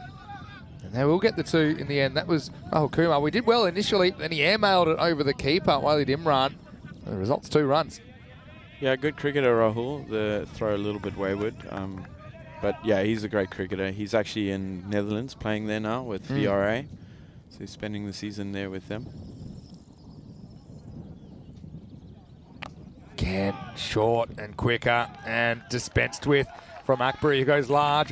Maximal goes to the ghost chair and takes him up to 87 against Suman. He's just feeding that length and feeding the pace. The batters are enjoying it at the moment. Yeah, I think he's got to slow it up a lot more. Again, it's quick, it's short, and you can see it in the action. So you can see the body fall over, and you know the bat's set ready, and it's gone. Tails wagging, says John Gray. Seems that way. That's a little bit slower. This time he launches again, and that's a brilliant bit of fielding. Oh, what a catch. That saved 6. Akbury, I think I probably checked this one, but for me, I never saw him touch the rope. And so I think he's going to go for 23. That's fine. Yep, no problem. We'll keep rolling that forward. That's fine as well, I think. Wow, wonderful catch. And so Rahul, yeah, gave away an overthrow, but more than makes up for it as he saves 6 runs for his team right there. 87 for 8. What a catch. Yeah, very good catch. Calm, cool, collected. Like I said, he's a very complete, all-rounded cricketer. Bowls some handy left-arm spin, which is strange. We haven't seen that yet. Maybe next over. But oh, not next over, sorry. But next game. Next over when they play. Next over they play. He is a great bowler, so funny that they're not using him. But got a few options, I suppose, don't they, Gorka? Yeah. Hey, I've got a question from Helix just before we finish this innings, asking what do you do for a job? I mean, what do you do outside cricket? I mean, I know you've been working pretty hard at the ground here, right? Yeah. So, yeah, I work with the Federation. I'm part of the team for, building the game, within the schools and juniors and women's cricket. So, development officer. And then also I represent my brand, my cricket brand, Bonsai, and work for them, and just trying to push the brand itself and the game around Portugal. Well, this is going to be a first ball up. So Gamire, he's cleaning up now, isn't he? We've got a hat-trick opportunity with the ball to go. So it's going to be 9 down last ball. He's got a hat-trick on a platter here, doesn't he, for the taking, Gamire. And this is one time, he bowls quick, but he gets the length right. Yeah. I think that's the difference that time, as Resat Surav plays all around it. So it'll be 87 for 9 with the ball remaining. Yeah, well, obviously, that's important work you're doing. You're trying to spread the game here in Portugal. I know it's work you take very seriously. I know your hands are full, I'm sure, with a lot of the national stuff at the moment, as well as captaining Oerash. But yeah, big shout out as well to the Lisbon Lynxes. I know that they're the women's team that, who knows, we're hoping that one day we could get ECS women's cricket going as well. I suppose at club level it's not quite there yet. Yeah. But anyway, this is the Hat-Trick Hall of Fame. You can see there were 3 of them during the ECL. One of them is a women's hat-trick, Regina Sidazay, who took 4 for 1 in our first ever ECIW match. She bowled beautifully. Yeah, very, very clever spinner. Yeah. And also batted very well. Anyway, here we go. Hat-trick ball for Suman Gamire. Is this hat-trick number 7 of the season? Maybe. It's in the air and nobody wants to make a play on it. And it's the last ball, so you might as well go for it. And it should be run out. It will be. But that doesn't go to the bowler. So it is 3 wickets in 3 balls to finish things off. Friendship are going to finish bowled out off the 10 for 88. Yeah, I mean, they had to go for the 2, no doubt. I would have been a little bit more, committed to the catch to give the hat-trick, but... yeah, I suppose he wasn't going to make it. It did seem like it hung for a long time, didn't it? It's, again, nice throw, good delivery for Waleed. They had a pretty good 10 overs there with the gloves. So look, 88, it's a few less than Gorka struggled to chase last time, though they did get there at the end. I think that Friendship probably have a bit more of a well-rounded attack than Team Tigers Portugal did in the first game. So hey, it'll be challenging. I do think, though, it's advantage Gorka 11 halfway through this. And it was all about the start, wasn't it? As they got the dangerous openers early and just had Friendship on the back foot.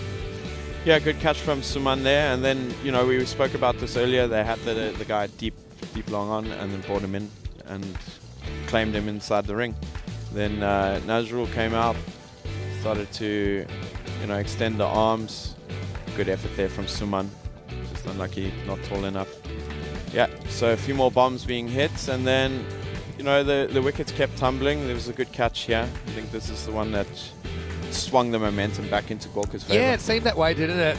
They didn't seem to be able to get away. Every time they'd have someone get to the teens, they find a way to get out. Nazrul Islam fell for 19. Rakibul Hassan, 16. That was a great bit of work, wasn't it, by Waleed Imran. to stump Giant Alarm. Very first ball, just the toe, just crept up off the surface, and Wally Dimrant was quick as a flash. Santarem Akbury, though, he came to the party with 23 off 13, and he just went about the business of trying to get this innings back on track. That was one that snuck away to the boundary. And I do think, that the catching was pretty good for the most part throughout the 10 overs. Rahul Kumar fielded very well. Yeah, but Akbury, his 23 was important. He topped scores, and he wasn't even batting in the top 6. Yeah. So Gamire, again, he got a significant turn. I think he was surprised about how much that went, but I think that was more than just turn. I think it just must have hit on a funny bit of the ball as well. Shub had a chance to be a hero, but he couldn't quite be the one-handed bandit that he wanted to be. Got another chance down here. You can all catch them after they bounce. Gamire, again, he did kind of take the wickets, but 25 of his too. I think he'll be a bit disappointed that he was so expensive. He couldn't quite get the line right a lot of the time. That was a brilliant catch, though, by Rahul. I had a question about when was the last time we had a hat-trick of the last 3 balls of the game. Probably Umar Tariq from Austria. He actually took 2 hat-tricks in the 1 innings earlier in the year. Saw that. Including his 6th wicket off the last ball of the innings to complete a 2nd hat-trick. It was a wicket last ball of the innings here, but it was run out. So team hat-trick, I suppose, as they get to a serviceable, I was going to say 88, unless it might have been 1 short. Let's have a look. It was no run off the last ball because it was a short run. Oh, that's criminal, isn't it? So it's not 88, it's 87, as the information just filtered through to us. Akbury with 23 before he was out late in the piece. Apart from that, Nazrul Islam with 19, Rakibul Hassan 16. They got starts. Abdul Motim with a couple of big bombs. Those 12 runs came off 2 balls. The other 4 were not scored off. 3 for Maduka Tapa. I think Maduka Tapa probably the best of the bowlers for his 3 for 10. 3 for Gamiro, but like I said, he's a little bit off at times. The other bowlers did a good job, didn't they, of just holding things to a reasonable run rate. Singles for Hardeep, Gurbej and Lalit Mohan. We'll take a break. We'll be back in around about 6 minutes. Take you into the second half of this game. It'll be 88 the target. Just confirming the last ball was no run, as it was a run short, and they didn't complete the second run.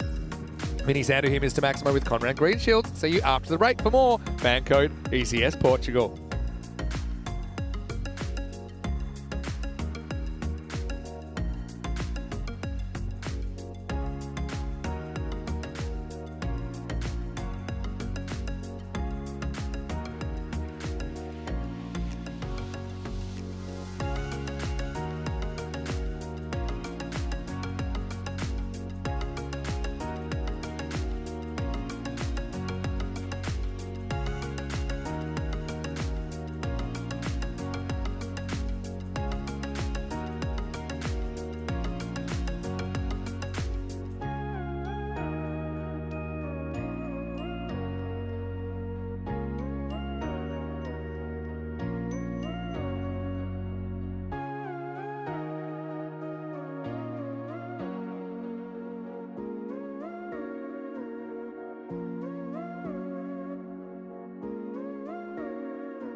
The European Cricket Series is proudly brought to you by HCL Software, FanCode, and Grizzly Bear Sports. Hello and welcome back to the Santarem Cricket Ground. We're at the SCG in Portugal, and we are halfway through the second match of the day. It's match 27 in this FanCode European Cricket Series, and we're seeing Gorga 11 pitted against Friendship Cricket Club. A pretty interesting start to this one. Gorga 11 coming off a narrow win in the first game of the day against Team Tigers Portugal. In this one, Friendship CC won the toss. They batted. They ended up getting bowled out for 87 off the very last ball of their 10 overs, so using all their resources. And 87 seems a bit thin, but I think if they can bowl well, remove the dangerous players towards the top of the order, then certainly we could have game on. We saw Gorga 11 a stagger towards a target of 96 in the previous game. They ended up getting there with 4 balls to spare. But yeah, I think early wickets are the key. Looks to me like Jade Alam is going to open up for Friendship Cricket Club. Welcome back to all of our viewers watching on FanCode in the Indian subcontinent, and also all of you watching on our YouTube channel, ECN European Cricket Network. Great to have your company. Just looking out at the openers, I think we've got Rahul Kumar opening up with Waleed Imran. Shake, rattle, and let's roll. As Jade Alam right on target from ball 1. Doesn't concede a run there. Vinny Sandy, Mr. Maximo for the European Cricket Network on a Super Saturday. Rico's off today. He's off for the weekend. Joining me as a special guest commentator is Conrad Greenshields. And Conrad, yeah, game on. Gorga, you'd fancy themselves to get this, but still, we saw the chase go awry last time. It's a bit of a loose shot from Kumar. What do you think about this one at halftime? Yeah, it'll be a close game. I mean, Friendship have a good bowling lineup. Mr. Alam here has, probably one of the best shapes for a left armer in Portugal. Not a bad bowler, and then they've got Naeem in their firing lineup too. So yeah,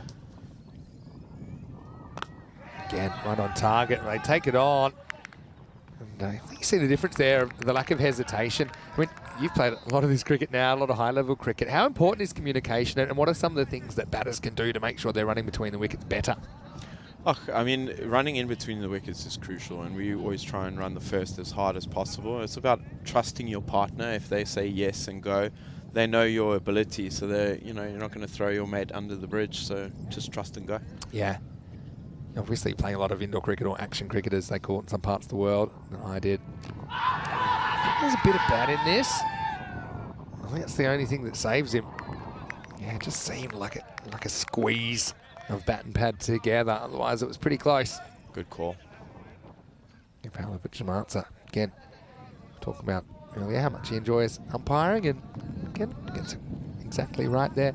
Yeah, so action cricket or indoor cricket, the running between the wicket skills are heightened under that pressure. And so that's something that I think comes in outdoor cricket. You don't see as much focus on that, but I remember as a junior, we'd have whole training sessions on running between the wickets. In Australia, there was a huge focus on it. So, and as I've grown up as well, you add some other tools, such as the importance of eye contact. If you talk to people that have played in big stadiums and at high levels, often you can't hear calling. So watching your partner, watching what they're doing is really important. And as you said, that trust is crucial. I think he hits his own pad here. I actually don't think that hits anything, but he probably doesn't get the wide call. Let's have a look at it on the replay. Might have just flicked the pad or the strap on the way through. So we'll take us to the end of the first over. Pretty tight one from Jade Alam. 3 without loss after 1. 54 matches since the golden ball. That's only just over 2 weeks. That's how quick the cricket keeps on coming. And yeah, I remember we had 1 golden ball here in Portugal at this ground. Obviously, we had the golden ball that broke the long streak last year without a golden ball of 405 matches. I'm going to see. I think there has. I remember Nippo in a game. I think it was in 2020. There was a golden ball as well. He bowled the batter. I'm going to go back and have a look. Yeah, match 10. That was Rossio versus Oerash. Oh. And Nippo was the successful bowler on that occasion. So I think they are the 3 golden balls that we've had in Portugal. Who knows, you might get a 4th. Yeah, but running between the wickets, and also hesitation kills, doesn't it? I think we've seen now that if both batters go straight away, look, there might be a perfect piece of fielding that can run you out but you don't see that perfect pickup throw and hitting one stump that often. No. And you probably won't get it more than one time in innings if it does come up. Here's Imtiaz Rana, the captain, who's coming on to bowl over number 2. I mean, if it is a great pickup and throw, you know, it is cricket. It's well played. You know, you've got to put the fielders under pressure, and you know, that's one thing that we've put an emphasis on. If it's out in the outfield and we know there's potential fumbles on board, we've got to be ready for that second. And good teams are doing that. You know, they run the first one hard with the understanding on a fumble that both are going to go. Yeah. And the occasional run out is just the price of doing business. I think you don't want to leave runs out there. It's a little bit short from Imtiaz, pulled away. Without risk, no reward. Yeah, that's it. Very well said. And so, yeah, even when we see new teams to the competition, quite often we see them go one way or another. They go too aggressive and they start just trying to hit every single ball for 6 and they implode. Or sometimes they are a bit careful. It's probably something I saw in the ECIW last week, because they hadn't played as much really short form cricket, is a bit too much emphasis on preserving wickets and not taking calculated risks with the running. This is pick up and throw. They go the long way, but they will get through for a single. Yeah, so this is one thing I was saying to a lot of the teams that have been playing in the ECIW this year. Is, look, there's 11 of you out there, especially if the batting abilities are quite similar amongst 7 to 8 of the players. Of course, you've got probably a couple at the top, 2 or 3 that are standout batters. Yeah. But amongst the others, you have to be a little bit unselfish and risk your wicket, especially because in the women's game it was just a bit more difficult to pick up those infield singles. But it's important, I think, still go for them. Otherwise, you're just heaping pressure with dot balls upon dot balls if you're not hitting boundaries. But again, that's something that I'm sure will improve as they pick apart and analyse the video of those games. This is well bowled and it's been a really good start, just 3 and 3 off the first 2 overs, and it's game on. And already that run rate required has crept out past 10. 6 for no loss after 2. Yeah, Gorka again changing the lineup. Maybe looking for the right combinations, but putting themselves under a bit of pressure here after 2 overs. 10 and over now. Now you start, you know, wanting 2 boundaries. Got to still keep running. Well, it's like adding 15 to your total. Yeah. That's basically what that 2 overs have done. So having a look at this, whereas you're sitting just behind Gorka now, though they have played an extra game, and we'll play another one here. But yeah, how are you feeling about your semi-final prospects? And how do you feel about your 5 matches so far? Bit of a mixed bag? Yeah, 5 matches. I mean, the Marlow game was very close. Well, this is not a bad shot. He just launches at this. And Kumar goes bang. Maximo. It might have been a bit of a slow start. And they double their score in one swing of the bat from Kumar. Yeah, good shot. Nice timing. Head down and cleared the boundary easily. Yeah, so talk me through your ECS so far. I mean, the thing is, it actually goes pretty quickly because if you had 2 match days, you've already played half your games. Yeah, before you know it, it's gone. Pitch is up. This one's a bit fuller. Can't get under it. Yeah, the starts, I mean, we had, you know, we came back from the ECL. We had a week together again just before this, just relaxing. Bit of hard labour in there as well. Bit of hard labour in there, so the bodies were tired, but that's not an excuse. And we had Marlow, Gamblers, and Friendship straight off the bat. Those were the top 3 behind us in the league. And yeah, I think we played okay. This one's a little bit shorter, and what a shot this is. He just whips it away. A couple of bounces across the rope for 4. Walid Imran. Yeah, brilliant bit of batting. He didn't have that much to work with there, but just really good hand-eye coordination. Yeah, waited on it nicely and yeah, just flicked it over, no risk. So good shot, got the reward. Yeah, so with Marlow, it was close. I think the power play was what killed us. You know, chasing 133 and after a power play having 13 was a little bit squeamish. But you know, to get within, I think we needed 12 of the last 2, and we lost by 6. So Jared Alam, metronomic the way he bowls, isn't he? He's pretty consistent. I suppose they can turn against him a little bit if the batter's timing him up. Yeah, let's have a look at your run then, because we will see you tomorrow. You've got the first 2 matches on a Sunday morning. You got again Punjab CC Amadora. That's a pretty difficult game, and then you've got a game against Lisbon Super Giants tomorrow. As this is up, it's in the air, it's a slight miss hit, and it's gone. Well, that's the one they needed to turn the tide, as the Gorka openers were getting away, but Kumar just kind of skews this off the outside half of the bat. Nicely taken by Muhammad Nazrul Islam. So that's the first wicket down. Gorka 11, 18 for 1. Yeah, good bowling. Roll coming down the wicket here. I think he's lost his shape a little bit. Tidy catch by Ratul. He's safe as houses too.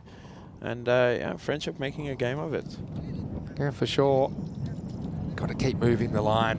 Because if anyone's in there for a decent length of time, you'd imagine that they get more comfortable, and suddenly this target of 88 doesn't look as imposing. Yeah, so Punjab CC Amadora tomorrow, Lisbon Super Giants. And then what have you got from there? You've got 2 matches on Tuesday against the Lisbon Capitals and Gorka 11. Yep. Which will be a cracker.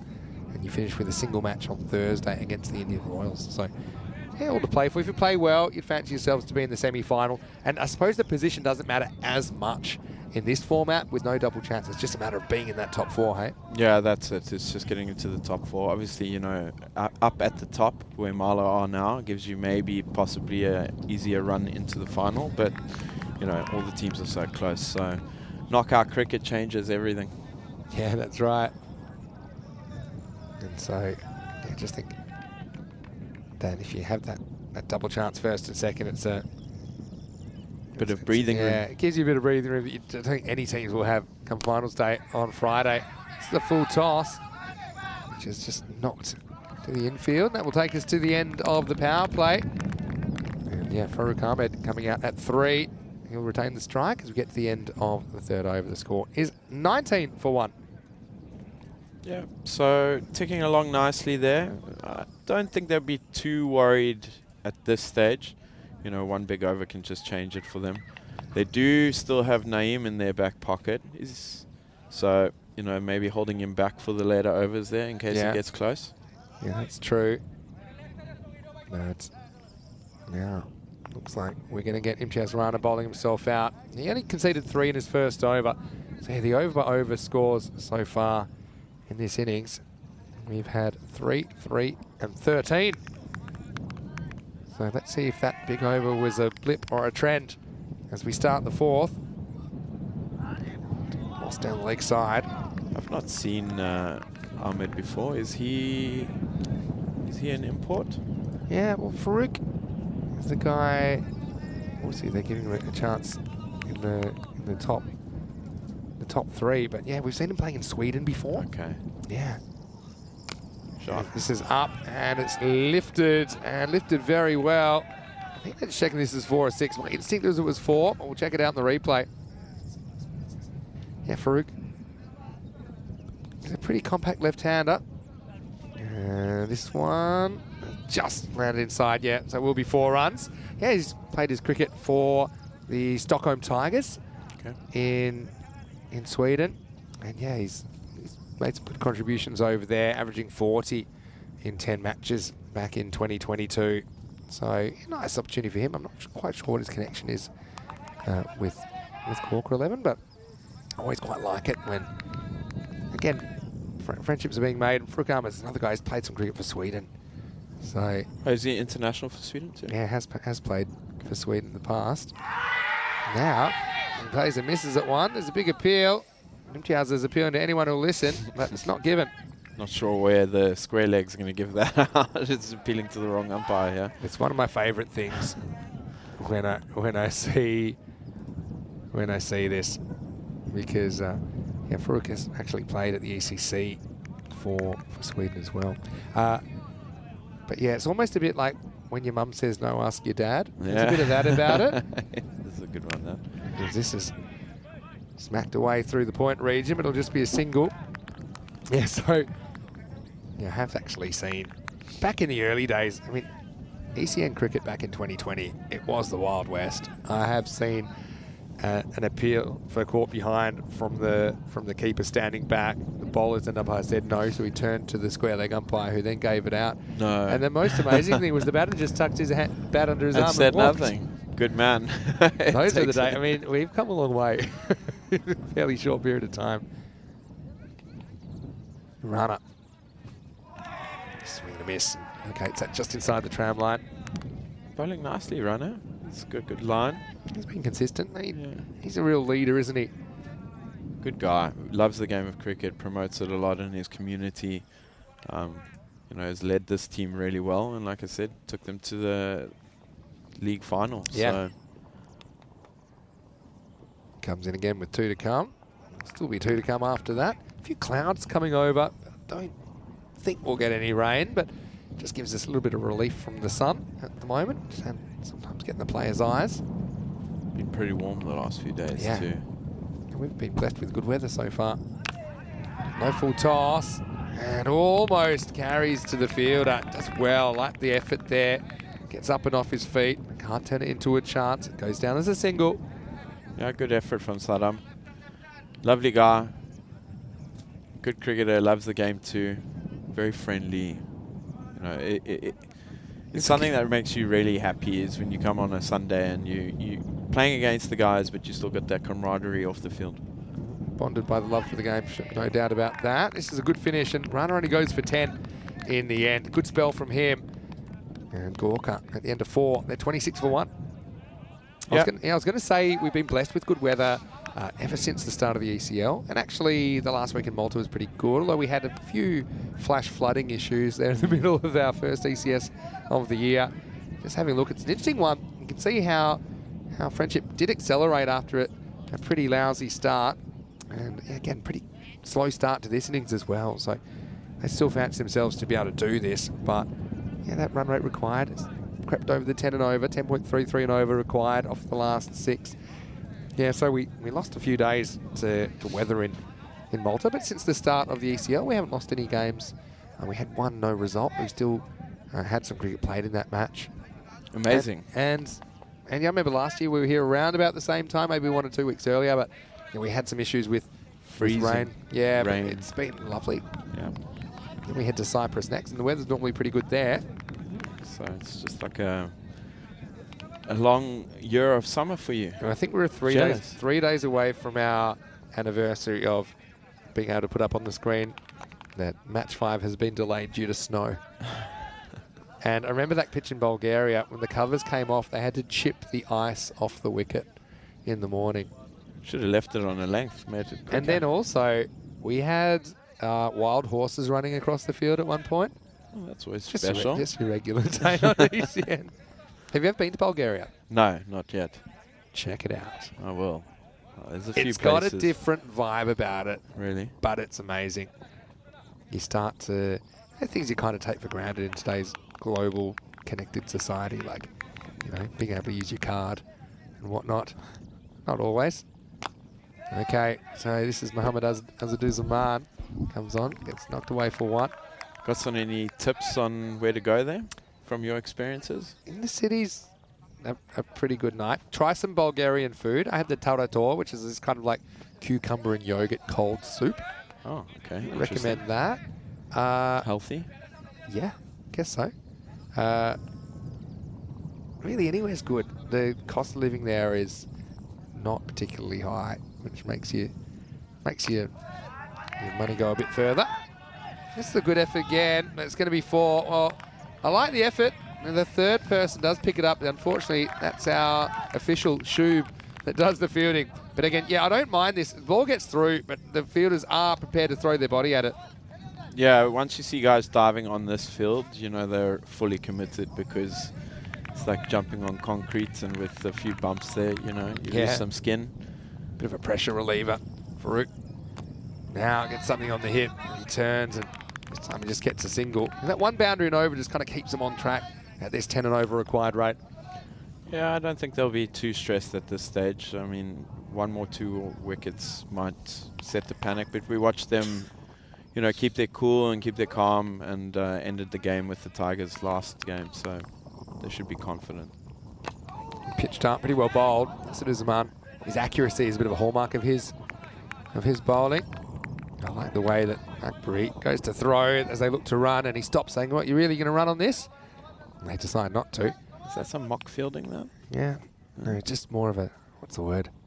Don't you get He warned gave for him that the, now? He gave him the stink eye. Hey, I hate that fake fielding rule anyway. oh, it's silly. It's fixing a problem Get rid of it. that doesn't exist. This one's worked away. Down to fine leg for 1. Yeah, it's just... It's part of the gamesmanship, right? Yeah. Anyone stupid enough to fall for fake fielding. Yeah, you should be out anyway. You should be out. Yeah, on your bike. Yeah. I get that there's sometimes, I suppose, the keeper, there's been some examples I think you could use, but they're so isolated. It's silly. Oh, pretty close. Dead. And he's gone, yeah. Gets the breakthrough. The only question was the height. The line, I think, was middle stump, but that's going to be gone. And Imran goes for 10. 34 for 2 after 5. Yeah, for me, just like he hits across the straight one, and he was thinking it was going to bounce a bit more. Let's have a look at it. As, for me, I don't think that was going over. I think the line was pretty good. Yes, watch the ball come in here, and yeah, Waleed. This will give you a bit more of a look. You can see he's bowling quick, but yeah, I don't see that going over, Conrad. I think it's a pretty good decision. No, good decision. I think that's clipping top of middle, and you know, it's always tough to miss a straight one. I know all about that. Yeah, it can happen. Yeah. So, I mean, end of a pretty good half for Friendship, who've put themselves right back into contention. 34 for 2 at the halfway point. Farouk seems fairly composed. Suman Gamire, though, he's been lurking in the shadows. He's going to come out at number 4. Yeah, interesting spot for Suman. I think he's got a point to prove. He's recently been selected for the national side, so you know he'll be eagerly watched, and yeah, back him to finish it. Got to back your own players, right? Yeah, you can imagine he's got the CV for the role, doesn't he? Not facing first up. This one's in the air. Almost carries to Mohamed Nazrul Islam. It does make the block. Keeps it to 1. One's a fine now. One's a win for Friendship. If they can just starve the boundaries and push that rate up towards 2 a ball, they'll feel that even with established batters there, they still might be able to defend this target. Yeah, especially with the new batter here. Friendship could look to try and keep him on strike a little bit more, create a bit more pressure for him, a release shot, and then maybe give them his wicket. Gamire's a big fish to get as well. I think if Friendship can get him early, they'll have a lot of confidence heading into the last few overs. James from Estonia saying he remembers the horses in Bulgaria. Yeah, those were the days. Yeah, good start. Right up in the block hole. I think, yeah, length is even more important than line, I think. That's what I've realised. I mean, if you bowl that length, you can bowl that length on the stumps, you can bowl it wide of the off stump. But I think you have a bit more wiggle room in ECN cricket for within line rather than length. Yeah. This time he just misses his length seat, and it's going to get pounded away, and that's going to go all the way. Maximal, probably half a metre difference in the length, but it just gives Gamire something to work with. He gets off the mark in style. Yeah, let his hands through the line of the ball there, got underneath nicely, and I mean he's hardly tried to hit that, and it's gone 60, 70 metres. And that is the difference between it's a ball that bounces on the popping crease that you have to jam the toe of the bat down on versus one you can get under. Hello to Rahel, who is watching from Sweden. What do you think about Farouk Ahmed here in the middle, Rahel? Of course, Rahel, he's captain Sweden in the ECC, or the ECL for Albi Zami, I should say. He also has featured for Sweden in the ECC. Same with the comeback ball. Maybe a slight slower ball, rolled his fingers slightly, but Gamire takes the 1. So yeah, that rate not really going anywhere, still in the 10s. Yeah, I think you'll be comfortable. If it doesn't go close to 12, you know, they'll back themselves to get over the line. I think these two are smart cricketers. They'll be talking about it in the middle and 2 boundaries and rotate the strike and over, and you're there. Sabir Hussain. Not the worst over. 8 off 4. You start looking at individual overs. And the over-under is 10, isn't it? Yeah. If he can keep this to 2 singles, we'll be happy enough. And he gets out of jail. Farouk standing way outside his crease there too. Yeah, works around the corner. He likes to do that. He's very good off his hip, like a lot of left-handers are. But yeah, you can see what Conrad's saying here. He's a good half a metre out of the crease with that back foot.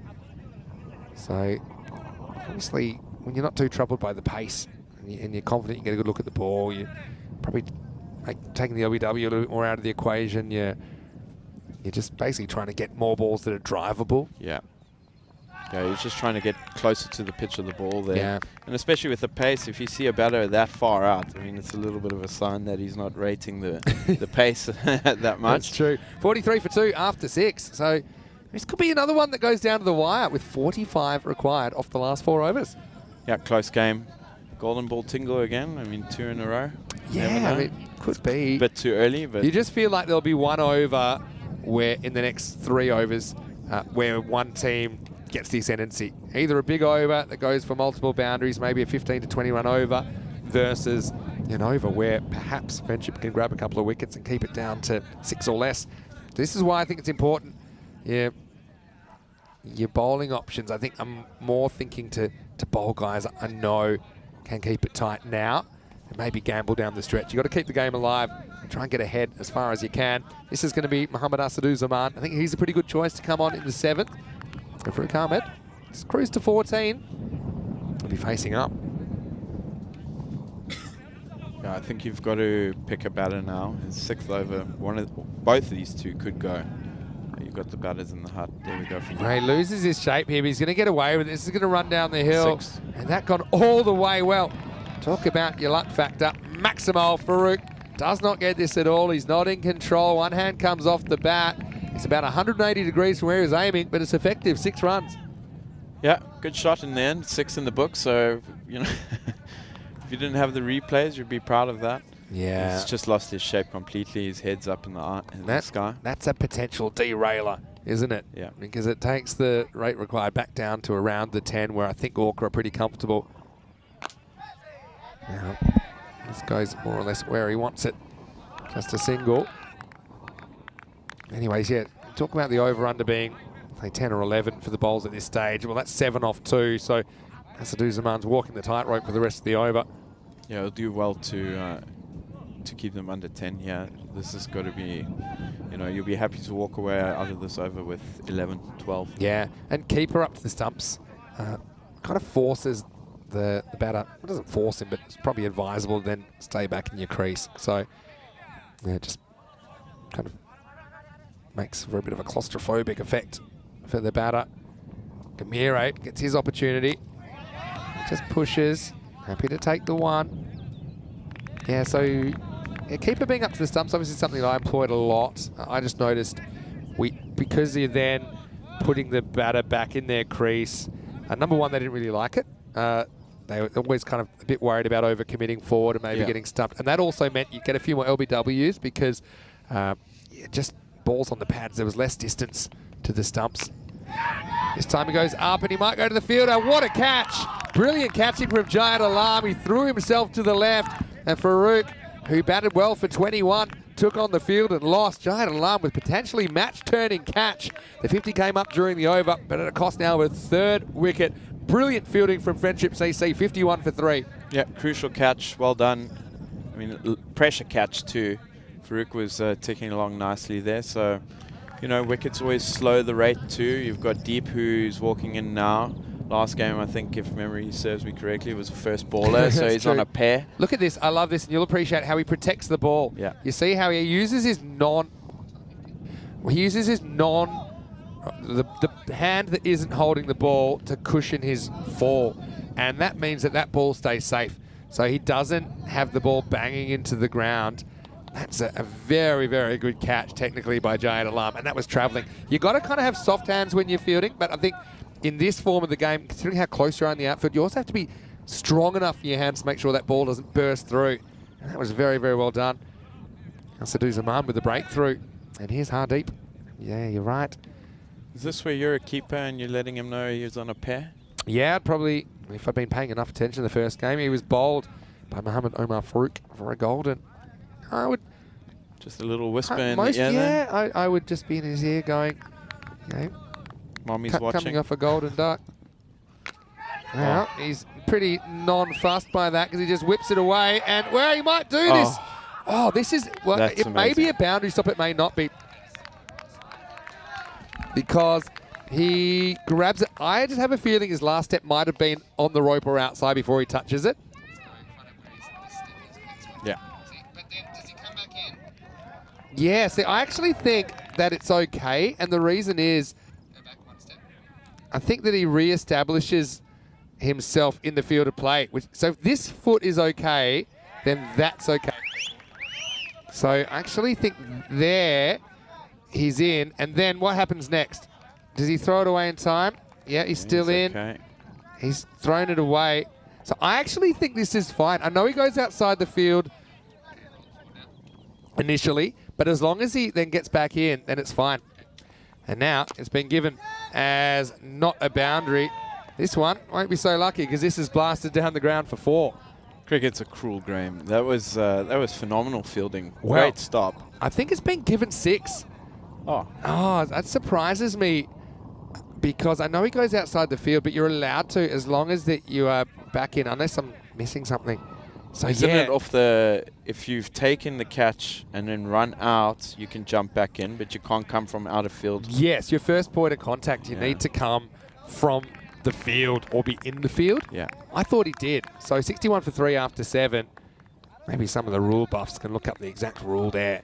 But yeah, bit of a turner because it's 4-run difference. This is what's coming up in the third match of the day. Teen Tigers Portugal. Pretty impressive in the first game against Gorka without getting the result. Taking on Punjab CC Amadora. That we'll see for the first time today. News from the toss is that Team Tigers Portugal, they won the toss. They're bowling first. A bit surprised by that considering that they almost defended against Gorka. But now they decide to put in Punjab CC, who have some pretty powerful batters. Imran and Ranasawa at top of the order. And Parveen, you mentioned he's a guy that will make his international debut pretty shortly. Yeah, interesting one, that 6 or non-6. That game's coming up in about half an hour. Yeah.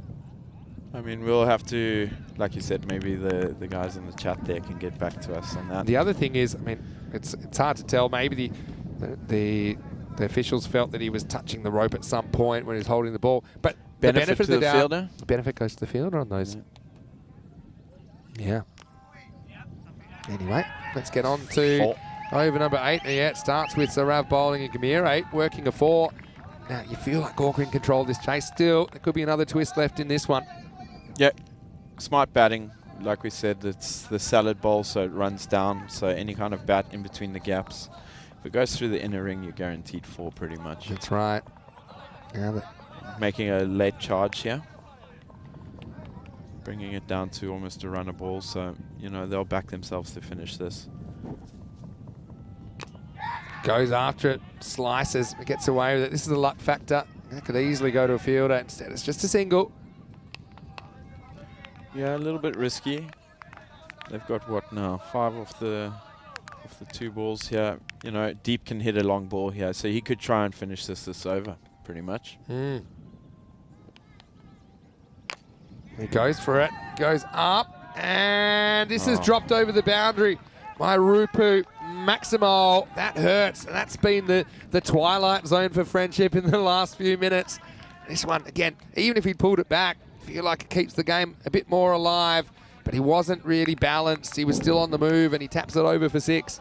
Yeah, unlucky. Maybe his mind's still on that previous catch, but it's beaten him in the air there, a little bit slower. Yeah, I mean, yeah, just in the chat, some people think he might have touched the rope. Yeah, but might is probably not enough to make the call. The angle doesn't really show you anything. That's why if there's doubt, the fielder's meant to get the benefit.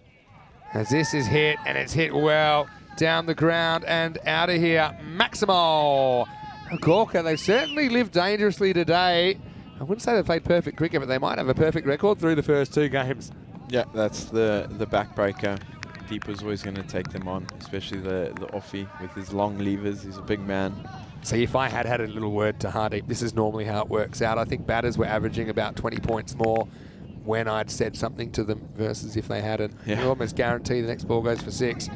Now he stops his shot. They've got it down below a runner ball, and imagine they cruise to victory now.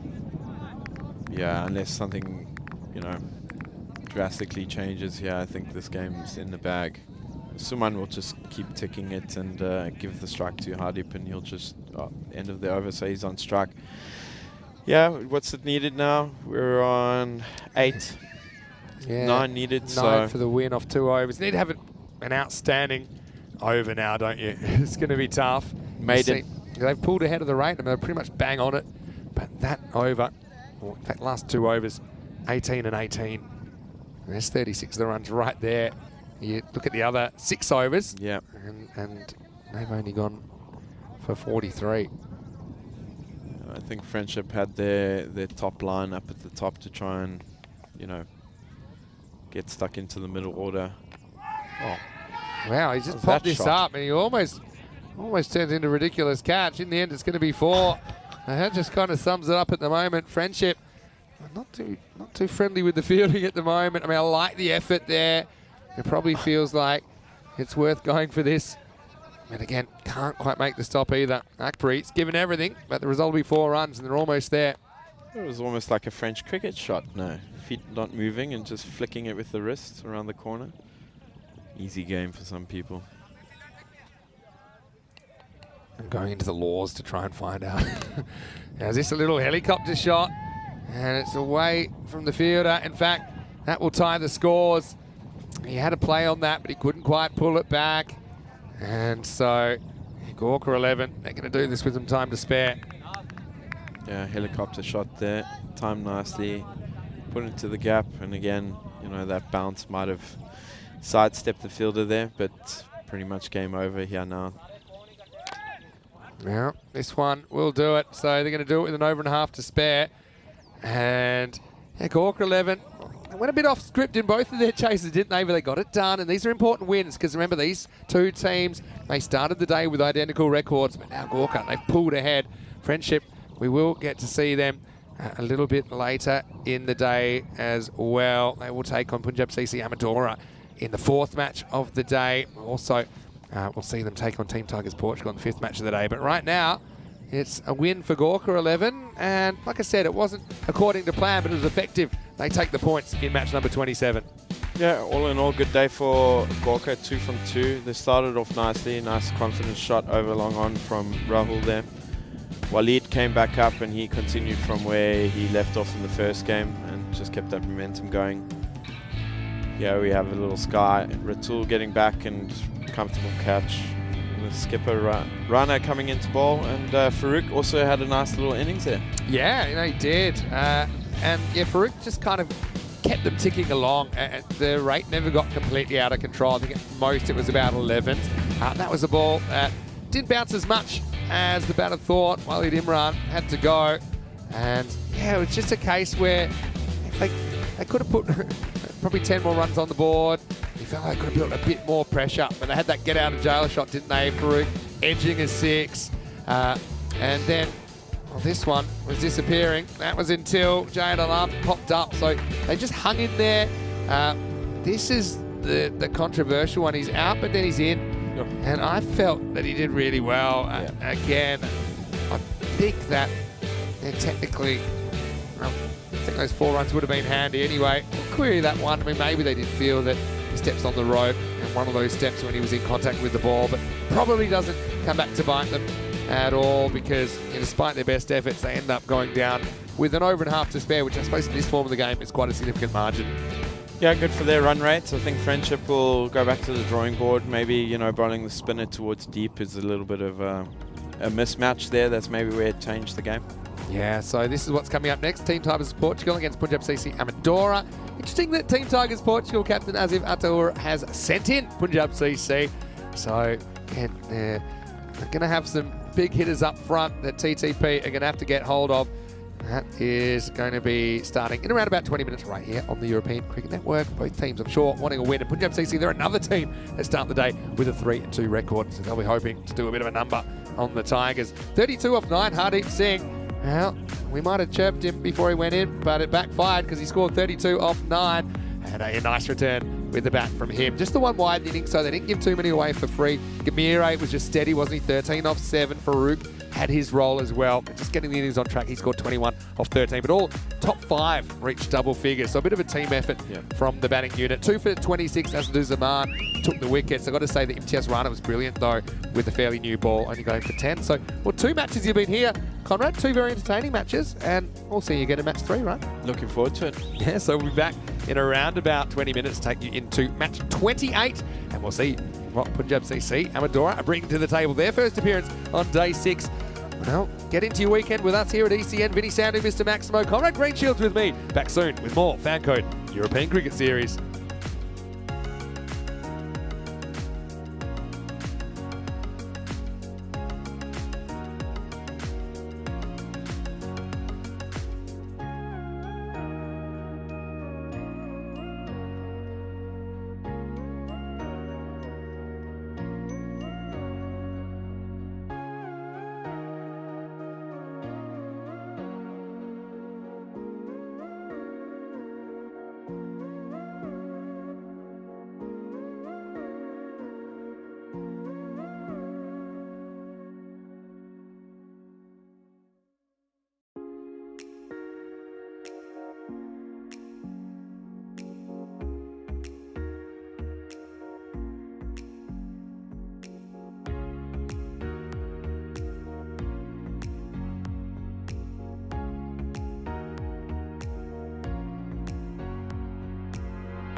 The European Cricket Series is proudly brought to you by HCL Software, FanCode, and Grizzly Bear Sports.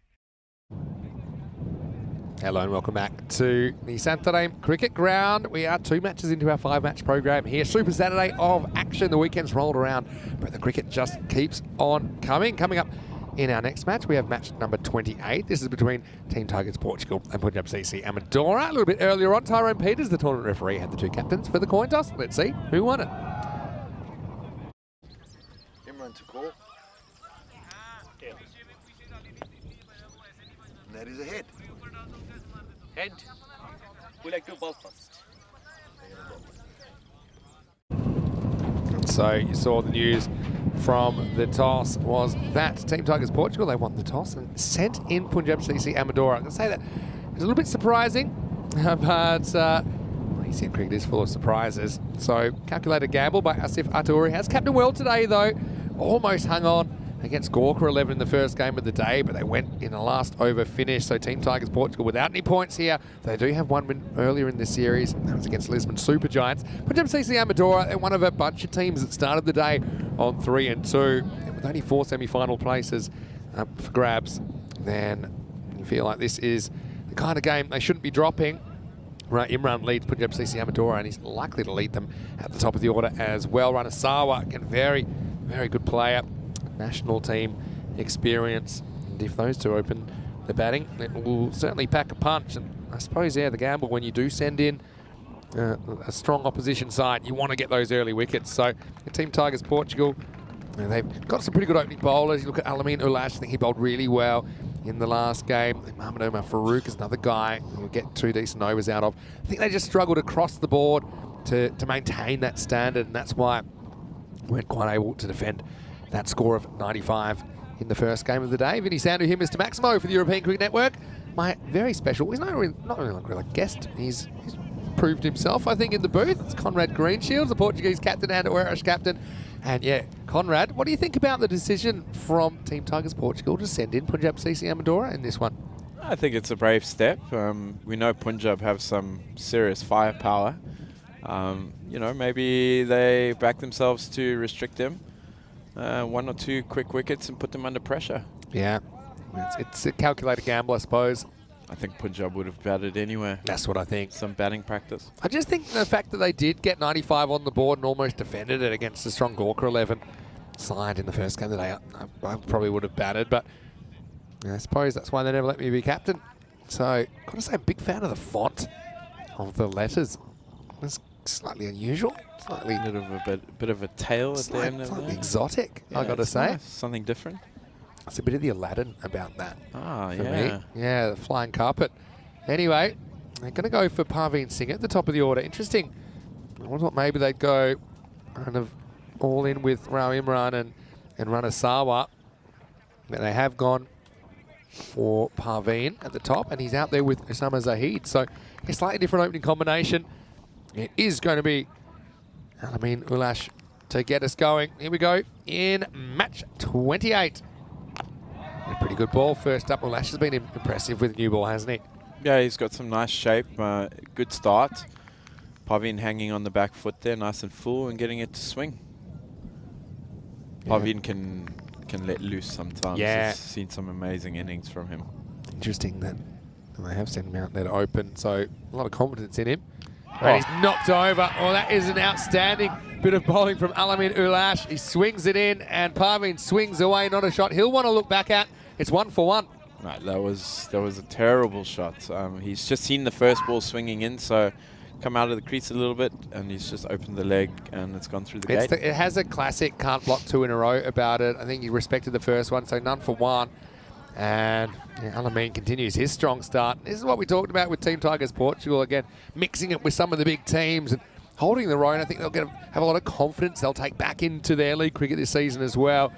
Right now, well, they're open with Imran, but we see him pretty early on at 0 for 1. Yeah, I don't think he would have expected to be in so early, but good start from Tigers, and you know, again, put some pressure on the top order, and you never know, you might be able to sneak in a win here. And the thing is, he moves that new ball, doesn't he? Yeah. I mean, I know that you're a swing bowler by trade, and it's a beautiful thing when you can get that ball dancing the way you want it to. So Imran, don't think he was planning to come out this early. I wonder how big that helmet is, because he's got one of the larger heads. Big boy. In Portuguese cricket. A bear hug from him hurts. I bet. I've got to say that he's telling me a lot of his family tune in, so big hello to all Imran's family who are watching him. I'm pretty sure they're happy to see him out there fairly early, because they might see more of him. And this guy can pound the ball, can't he? Yeah, he can hit a long ball. I mean, he looks massive on the field. He looks like a bit of a bully, but one of the nicest guys off the field that you can come across. Yeah, certainly a gentleman of the game. Yeah. So, yeah, I mean, Ulash had it spot on to the left-hander. Just saying to hold up for a second. One thing we have been really lucky with is we haven't had too many technical delays today. We've had some connectivity issues from time to time. As soon as Rico left, we haven't had any more delays. Yeah. Maybe he was the glitch in the Matrix. Anyway, I hope Rico's enjoying his day off. He deserves it. He said he might catch the train into Lisbon and check out a bit of the capital. Beautiful having city. not been before. Amazing city. Do you have any tips? We're thinking about maybe going out to Lisbon tonight. Do you Oh, have are any you? tips? I'm playing tomorrow, so. No, not you. No, okay. For your own benefit, we weren't going to invite you. I remember I went to a really nice rooftop bar last time. It was actually top of a car garage, like the top of a car park. That was very good. Anyway, here we go with the resumption of play. And a pretty good ball from Alamin Ulash first up. Worked away for one.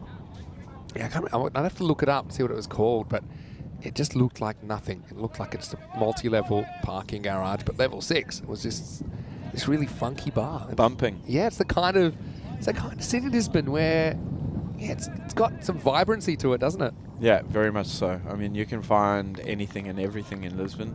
Beautiful city, you know, with the historical buildings and stuff like that. Up on top of the hill, the old fort. The waterfront I really liked The waterfront as well. is amazing. Pina colada down on there.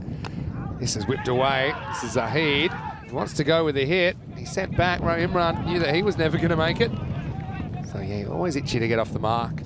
Sometimes there's potential collateral damage when you just hit the first ball and run. But he got the message pretty quickly of Summer Zahid to turn around. Yeah, I don't think there's going to be any quick singles with Imi on the non-strikers there. Been a good over.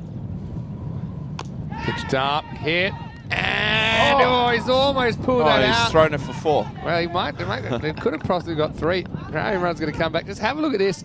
It's quite a remarkable fielding attempt from Mia, who went up with 2 hands that weren't even next to each other. And then he almost pulled it out and just recoiled in horror.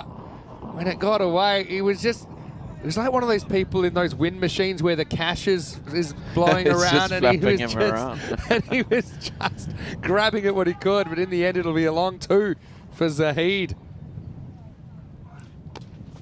Whipped away off the stumps. He likes to do that. This one blasts through the infield. This is going to cost him 4. Well, that hurts, doesn't it, for Team Tigers Portugal? End of the over. It's 7 for 1. Yeah, shows you how important catches are, but the fielder didn't want any of this. The head was not even looking at the ball. That's anticipating rather than watching.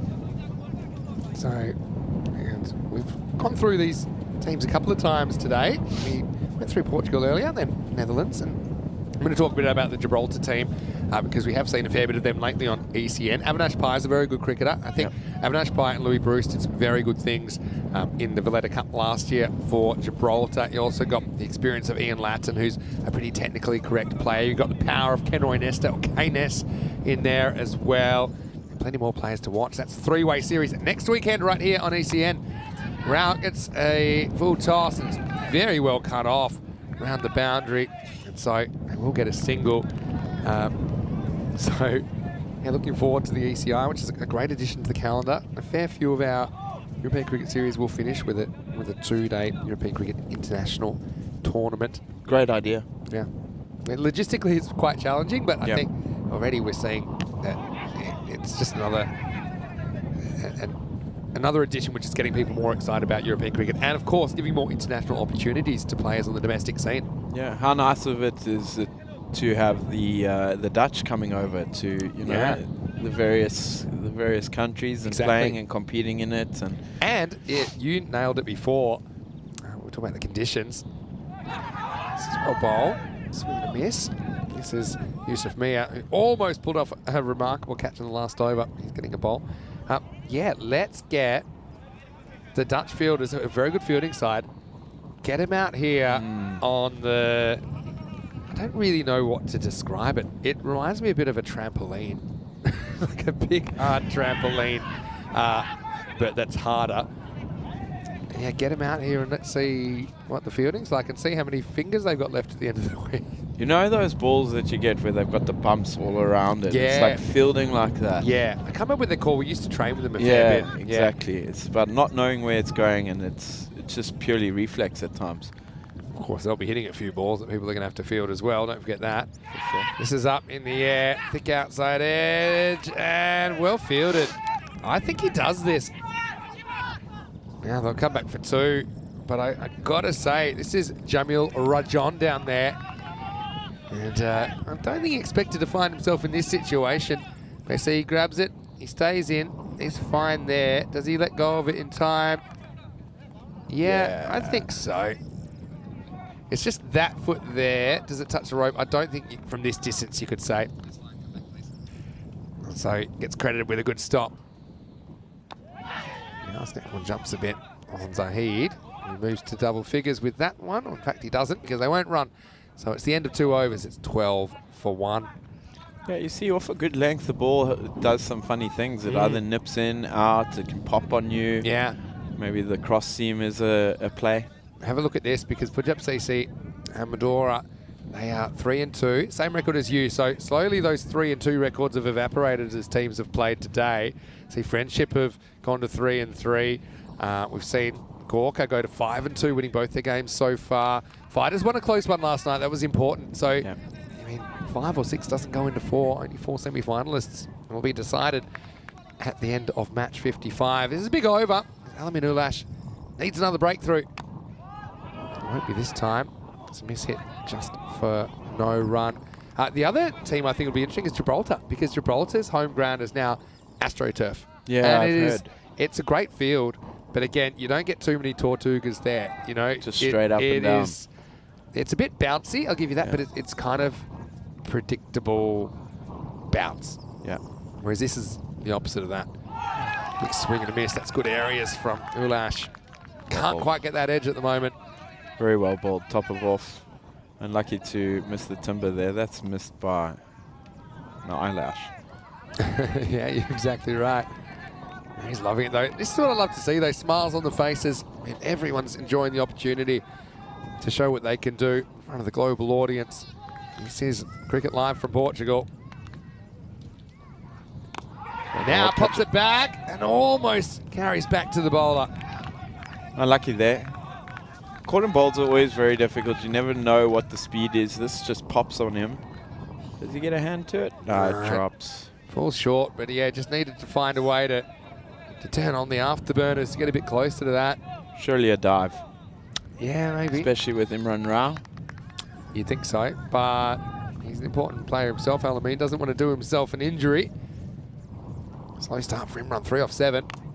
You feel like that can't last, and this is a very confident looking shot. And they're going to check if this is 4 or 6. And he will get the boundary that breaks the momentum, doesn't it? Let's have a look at it on the replay. Here it comes, and I think it's...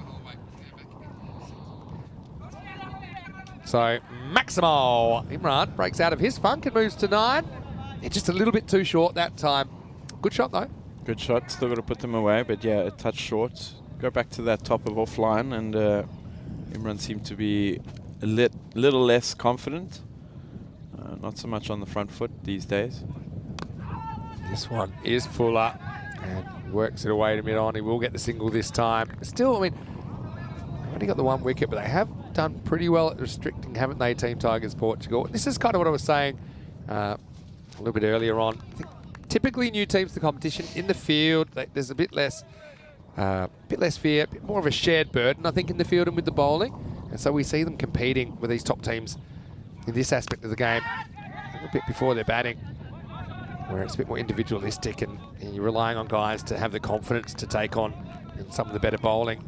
Anyway, it takes us to the end of the power play, and I think that's a win for TTP after 3. It's 20 for 1.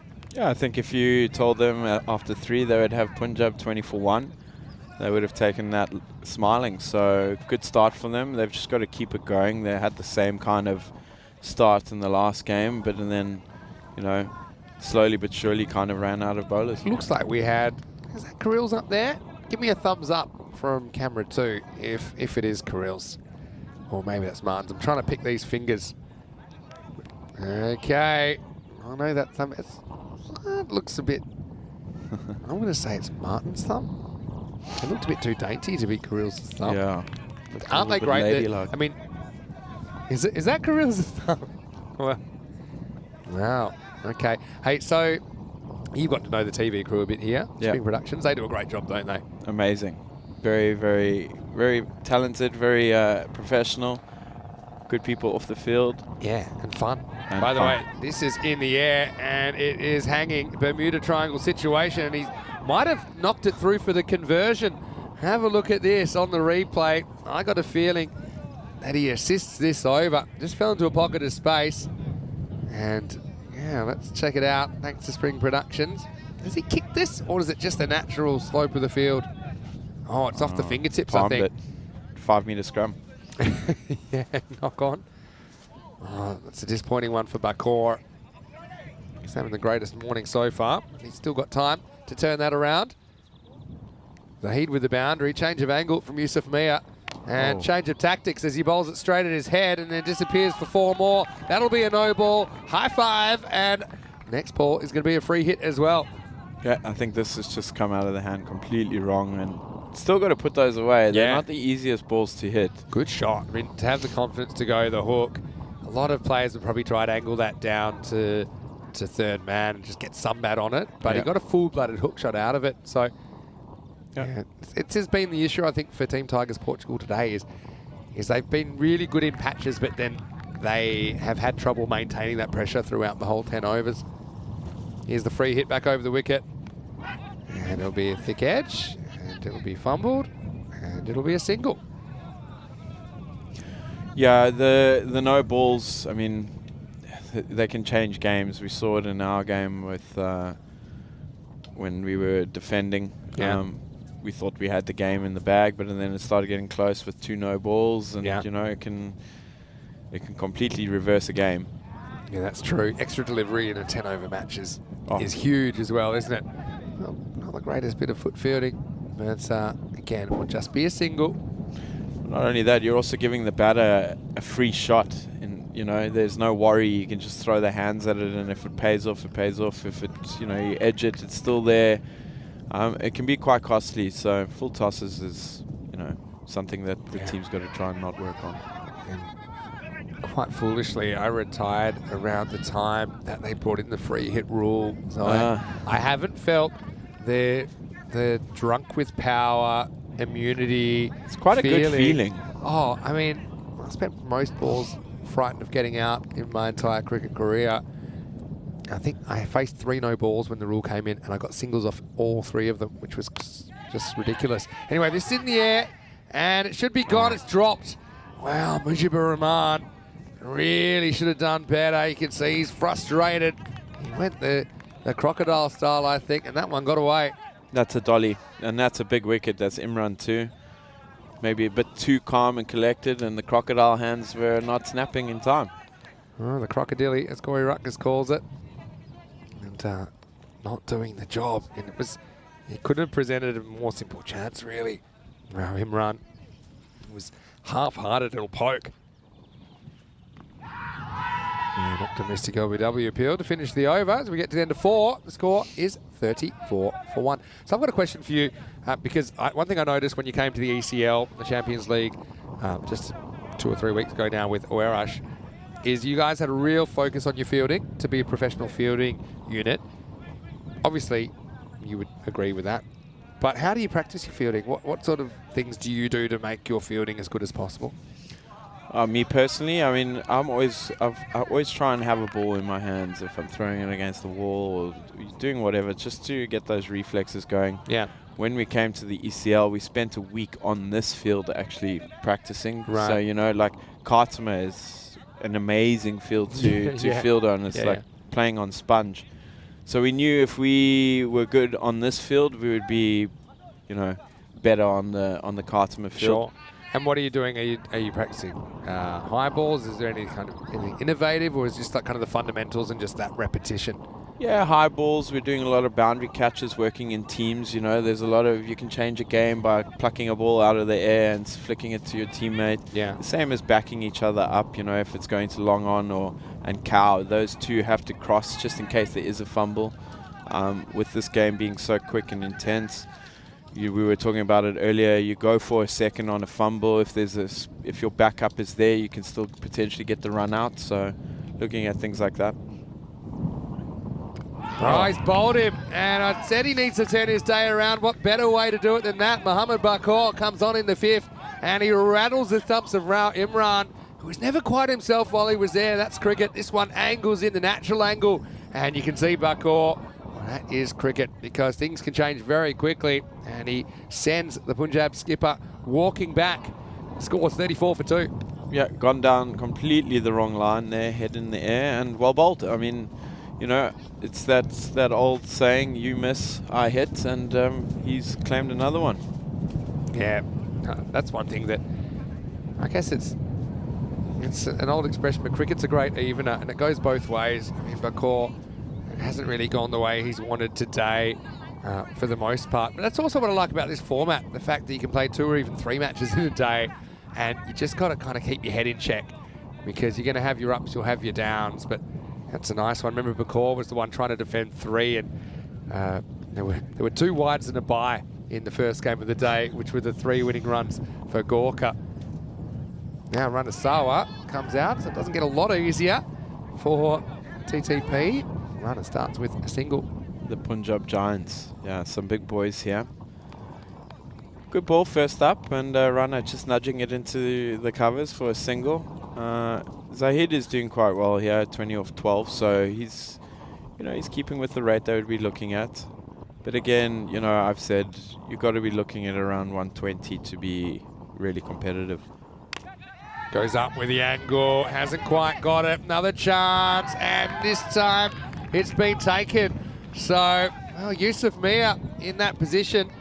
And he had a bit of work to do, didn't he? So, that's Zahid who goes now for 20. So 2 new batters at the crease, and the Tigers just keep on coming here on day 6. Got to be your underdog favourites, the Tigers, right? They've done really well today. They've played some good cricket. They've taken some catches. A lot better than their first day's performance by far.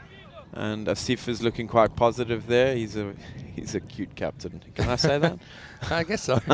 It's a bit weird, but yeah. I mean, rate your captains by cuteness 1 to 11. I don't know. There's just, there's something about him. He's really fiery. He's always got a smile on his face, and you just got to like the guy. Yeah, fair enough. And so Bakor comes up with 2 big wickets in the 5th.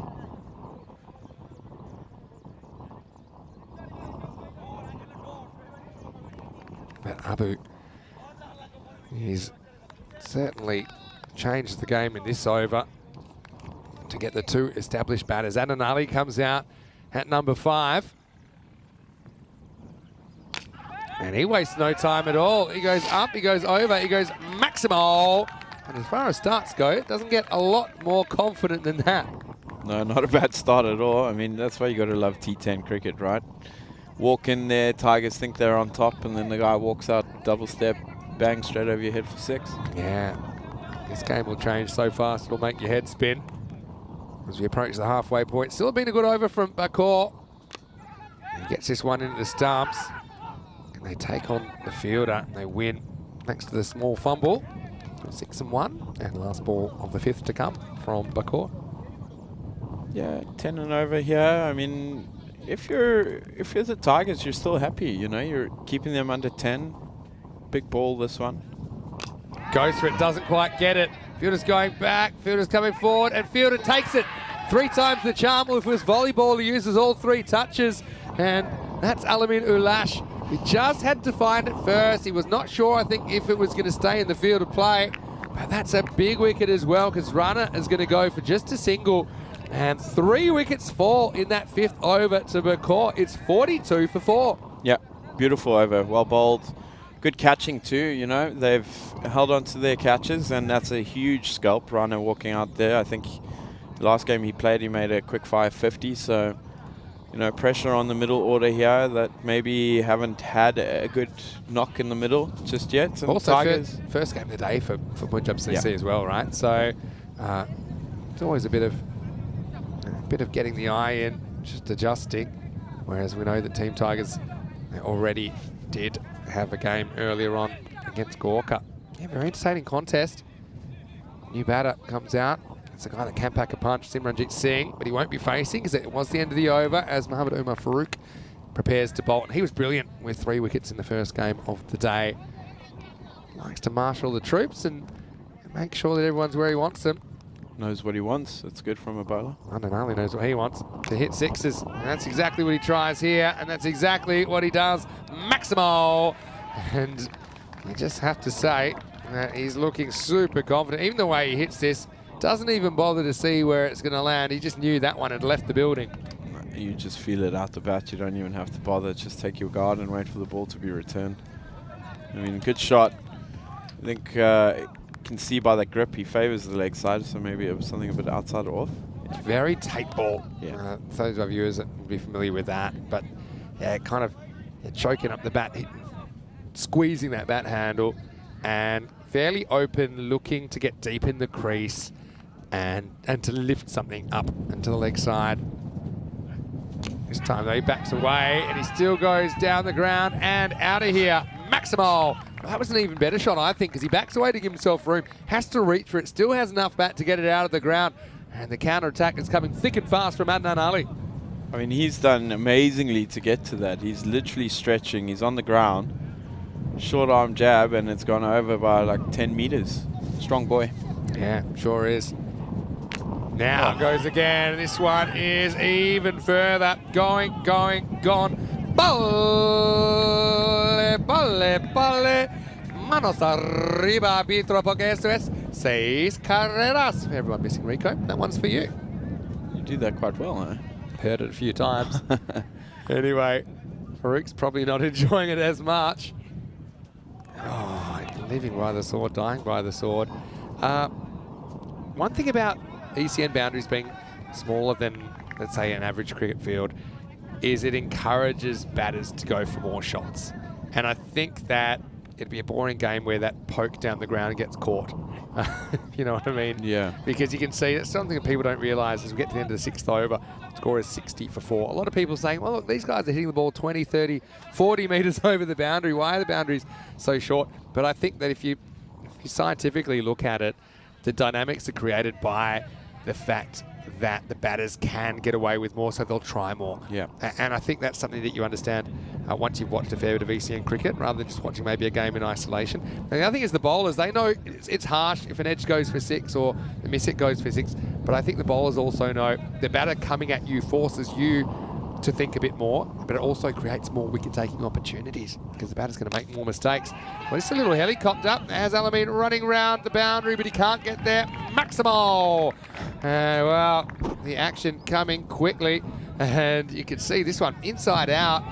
It's quite a remarkable follow-through as well, as we see 6 more added to the total.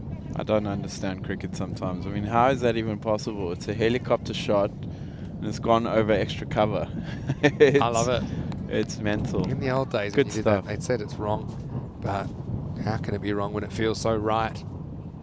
What a start. Was his first ball as well. Now this is gone again. Gone. Maximo, and well, both these guys, they have come out. They wasted no time. And blink and you'll miss it. This innings getting out of control really quickly for TTP. Yeah, another great shot. Leaning back and just clipping it. I mean, that's gone higher than it's gone further too. So, amazing shots, and 12 off 2. I just want you to look at Simran, how far back in his crease he is. He's got 2 feet in his crease, and that's because he's looking to get under something. Yeah. So we talked a bit earlier about batters batting out of their crease, trying to essentially get closer to the pitch of the ball. He wants to be further from the pitch of the ball because he's just thinking he wants to go up. That time, not able to do it. He points his bat. Now he has to grab his bat, and he would have been run out. And, well, quite exciting period of play here at the moment. Yeah, sometimes you just got to let the umpires do their job and focus on what's happening around you. It's a big edge, but look at that. And he's too busy saying, hey. And then he gets the message that he has to run. And yeah, he would have been gone by 2 or 3 steps. Yeah, never a fan of back chat to the umpires. The old boy who cried wolf. Everyone always thinks they got an inside edge. That time he actually did. This is up in the air. More work. He really scoots off the surface to Alameen, but he does well. Backcourt.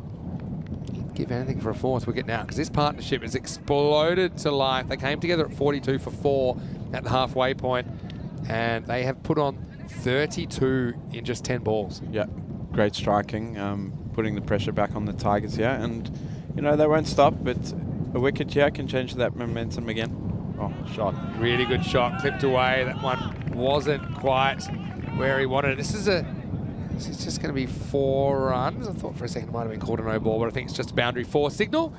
And yeah, this was more of a bowler error. Maybe it may have been a no ball, you know.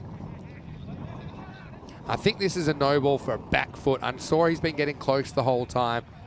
And so yeah, that time he's actually touched the return crease. So it'll be a no ball +4 and a free hit. So Backcourt, he had such a good moment in the first over. Oh, close again. I tell you what, it wasn't much better, was it? Let's see. This was a free hit as well, but they don't get it away. I mean, as long as it's not touching the line, it's okay. So I think you've got to... You've got to actually touch it. Yeah. Now, when it He's lands, already raised. Yeah. He's set. Close. Yeah, it shouldn't be that close. That's better. A little bit better. Yeah, up in the air. That's not a better result. This is going to be pounded. And we talked about this before. They've been good in patches, TTP, but sustaining it over the 10 overs is so important. That over goes for heaps. I'll give you an exact total once I've counted it up. But that's the end of 7 overs. It is 86 for 4. That one goes magical. 26 came off that over. As we look at the upcoming events, of course, we're in the midst of the ECS in Portugal. We have the ECI, the internationals coming at the end of this in the weekend. Easter weekend as well. So, I don't know, mate, we could hide some chocolate eggs or something on Sunday morning for you. Then we've got the 2-week ECS in Cyprus. It'd be great to be back there. I think there's 68 matches over 2 weeks. We'll go to Italy.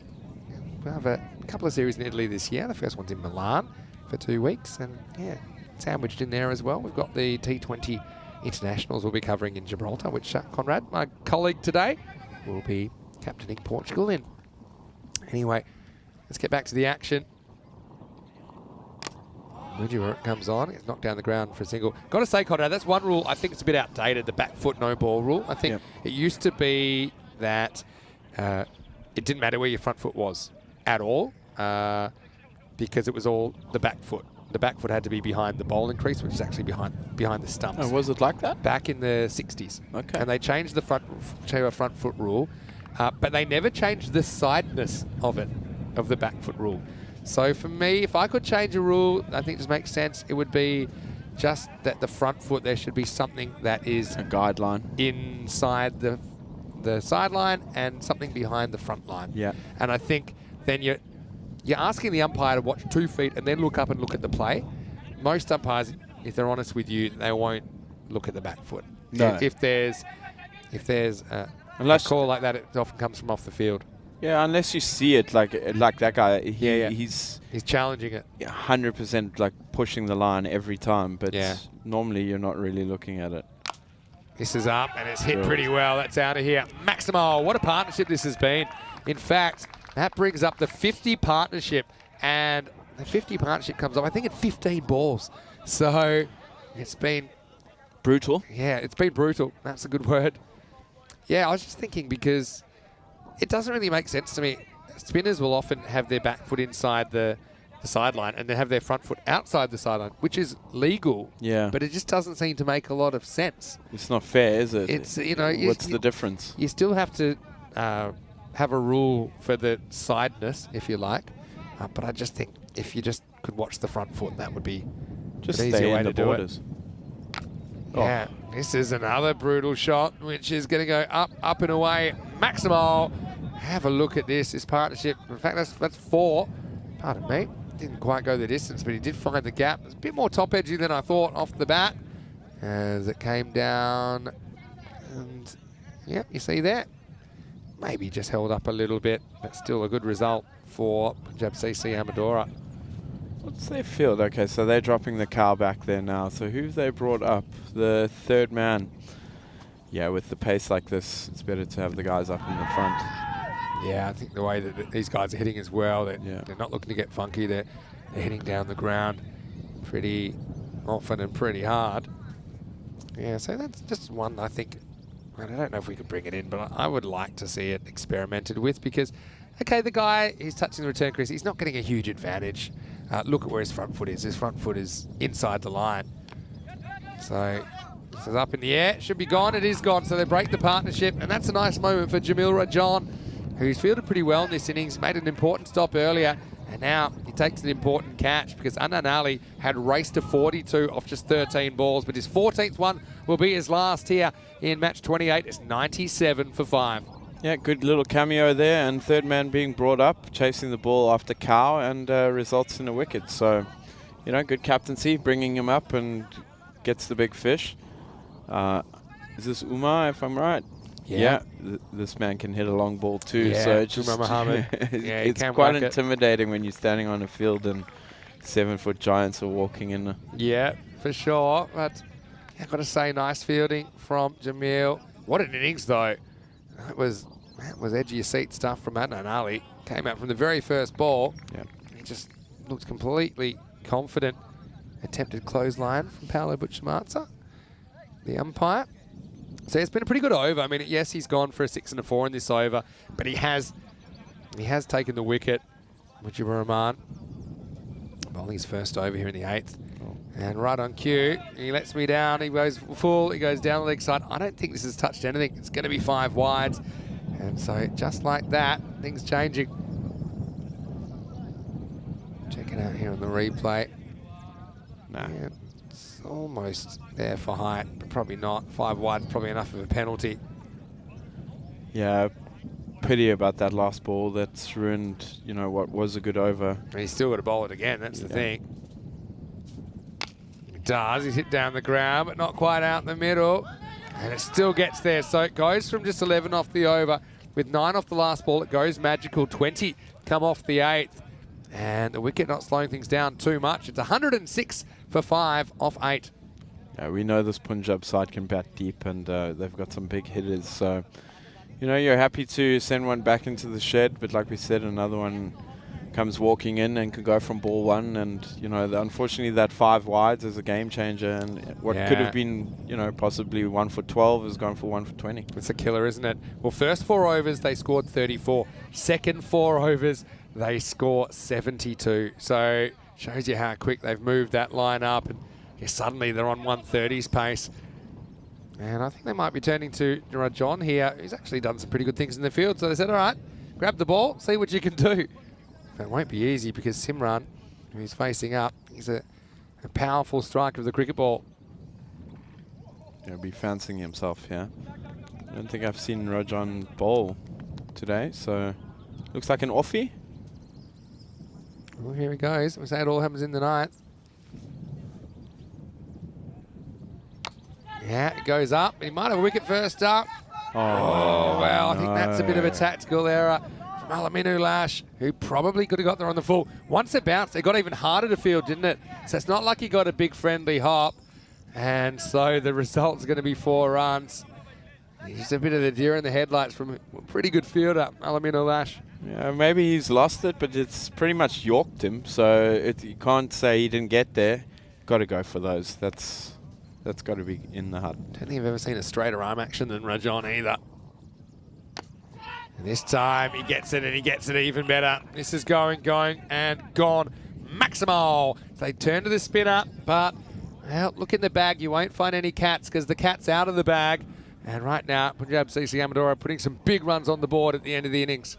Yeah, again, you know, that catch opportunity, the ball before, you know, changes the game. You take the catch, bring a new batter in, but instead he's just gone 4-6 and looking to go big here. Gets a bit of length. He just tennises it straight, and this will take some stopping as well. Nicely done by Yusuf Mia. They come back for 2 and they get there. That's good running. Keep the hot man on strike. Yeah, good running. Like we said, always push hard on that first single, and then if there's a fumble, go for it, especially at the back end of the innings. I always wonder how much the batters talk about this, or whether it's just an instinct of when to take these runs, or how you can keep that communication up, because it is so situational, isn't it? You can't really cover every situation in your planning. That's a better ball, and I'll concede a 1. That probably doesn't hurt him too much. Yeah, you'll take that. He hasn't bowled too badly, actually. Yeah, I think he's bowled all right. I mean, he's maybe a bit too slow. Slightly awkward action, which I think, yeah, he's like hyper straight-armed. Yeah. That's kind of how I describe it, even from this point. See, he's going around the wicket. I don't know if he told anyone, but I guess the umpire must have known. So now they're going to think about it too. Oh, no. And now the throw comes in and it'll allow an overthrow. It was weird because the batter was on the same side as the guy bowling. It's yeah, whatever. This is a funny one, wasn't it? Good running there. Sold down the river, and the throw is nowhere. It's not even in the Didn't screen. even bother going back when he realised the throw was coming nowhere. Okay, now everybody understands he's going around the wicket. Yep. Oh, now it's done. Yeah. That's Bucks. He's a good man, isn't he? Bucks Stoneman. Lovely man. Loves the game of cricket. Goes for this, but doesn't quite get it. Just be 1. Throw comes in. That will take us to the end of the 9th. 122 for 5. Okay, so if I was to tell you the 3 over split, so the first 3 overs went for 20. The second 3 overs went for 40. And the third 3 overs went for 62. Now that's what you call acceleration.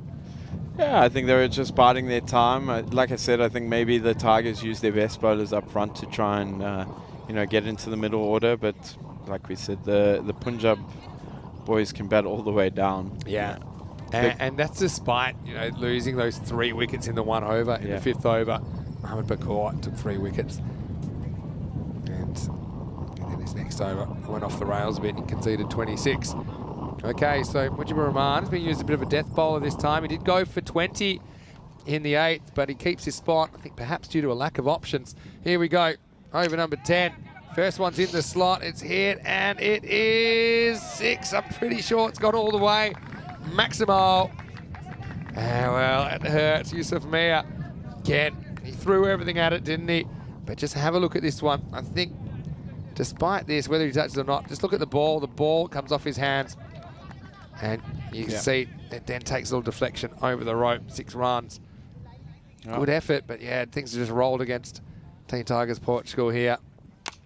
Now it gets one, which is hit down to Alamin, who drops it, keeps it inside the field of play. We talked about batting being confidence, fielding confidence too, and now they throw away another one. This is classic ECN. There's just a bit of chaos going on, and Alamin is going to relieve himself of his duties. He's had enough. He's called it. He's like, Captain, come do it. Show me how it's done. Oh, but this is the whirlwind of emotion. And yeah, scrambled brain at the moment. This is well bowled though. Would like to see him getting off the wicket there, Rahman, but comes up with a good reply. So crossing the umpire there, for instance, shouldn't you no ball that? Yeah, we've talked about this a lot. It's one of my pet peeves. It would be something I'd like to trial if you cross the middle stump, for example. Oh. And we don't have to no ball this. Well, there you go. For that, because it's a no ball.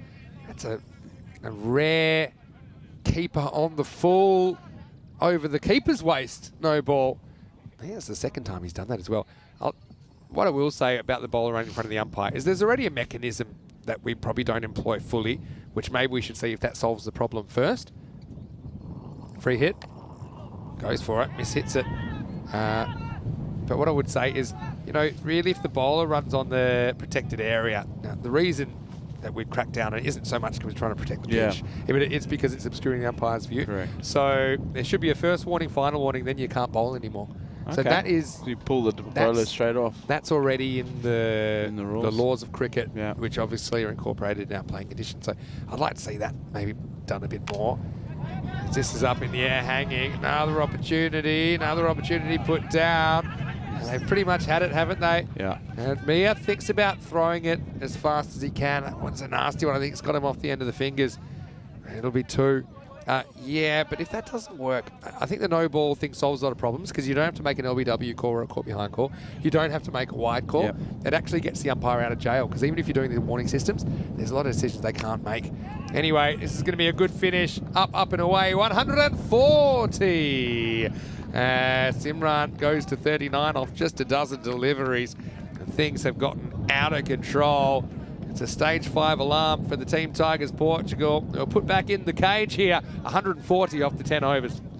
Yeah, great fight back by Punjab there. After that power play, you know, they've come out and just pretty much dismantled the bowling attack near the back end. It's a classic case of how the game can just get away from you. It's like a feeling, and you just felt that innings was a runaway freight train that was gathering momentum. That was despite the early wicket, and that was a really nice piece of bowling by Alamin Ullah. Probably not the best shot from Parveen Singh.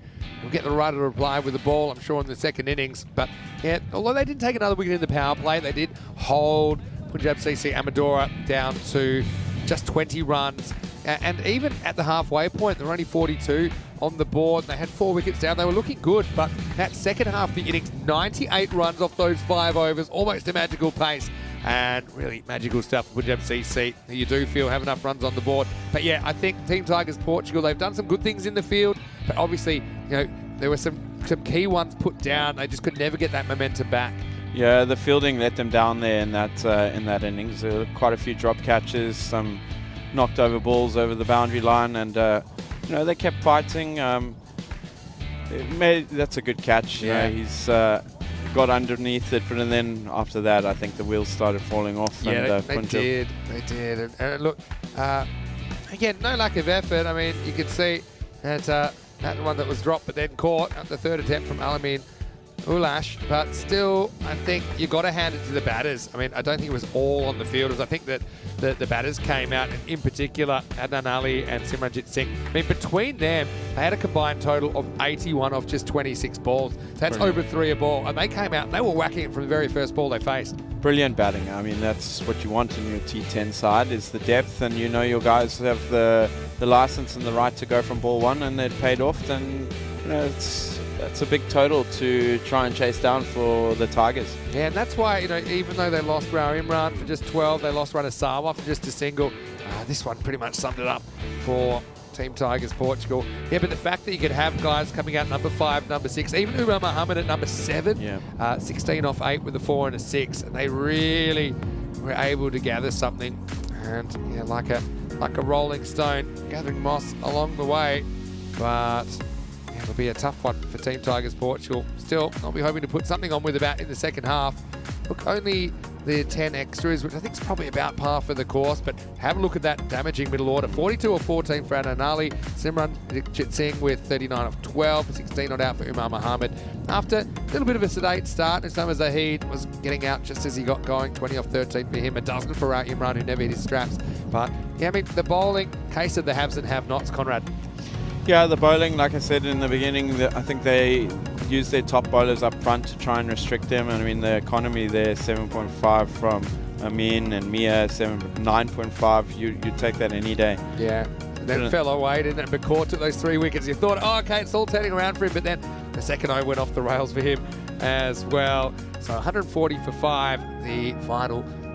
As we get it ready for the second half of this game, we'll be back in about 10 minutes with the second innings. It'll be 141 for Team Tigers Portugal to upset Punjab CC in match 28. Until then, it's Vinny Sandu, Mr. Maximo with Comrade Greenshields. Take a break, have a coffee, then join us right back here at the SCG in Portugal for more FanCode European Cricket Series.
The European Cricket Series is proudly brought to you by HCL Software, FanCode, and Grizzly Bear Sports.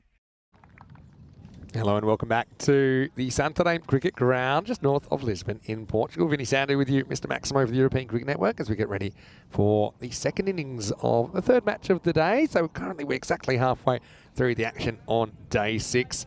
And in this one, it's Punjab CC Amadora, who are about to take the field against Team Tigers Portugal after putting 140 runs on the board for the loss of 5 wickets. It was a bit of a barnstormer in the second half. 98 runs in the last 5 overs. And I saw them getting to that pretty imposing score. And Team Tigers Portugal, they were pretty good in patches. Like I said, they had a strong start. They held the power play to 20, but things got a bit out of control. Like a Saturday night in Lisbon sometimes. Vinny Sandy, Mr. Maximo, and here's a man that knows all about that. Conrad Greenshields joining me in the commentary box today. And yeah, Conrad, bit of a tough one for Team Tigers to swallow, but they need to come out and try and land some blows of their own, don't they? Yeah, I don't think you walk out here thinking you can't do it. You've got to back yourself. They've got some technical players, and like we said, cricket shots can help. And yeah, they'll give it a good crack. They're a fighting team. Good bowling unit. Nucky starting off here. He's been out of the country for a while, but good strong bowler, good rhythm, good run-up. He already has Player of the Match award in this series. So Nucky is a pretty decent pace bowling option. Prone to no balls, though. Yeah, we talked about how costly that can be. But yeah, I'm looking forward to seeing what he does here. Kadir is coming off a duck. He's out there with Mohamed Omar Farouk. Shake, rattle and roll, 141 to win for the Tigers. And that's not a bad start. He's absolutely flat batted that for 6 down the ground. Maximo Kadir. He's been waiting for about 3 hours to come back and have another crack, and it cracks off the bat. What a start. Well, I mean, just stand and deliver. That's an amazing shot first up. Obviously boosting with confidence, and has got Nucky rattled a little bit there. It looks like he's a deer in headlights. It's probably a little bit of a warm-up ball, I suppose. Dragged it down, but I mean, you'd know those flat bat straight shots. You got to judge the bounce just right, because if not, there's a fair chance it goes straight up in the air.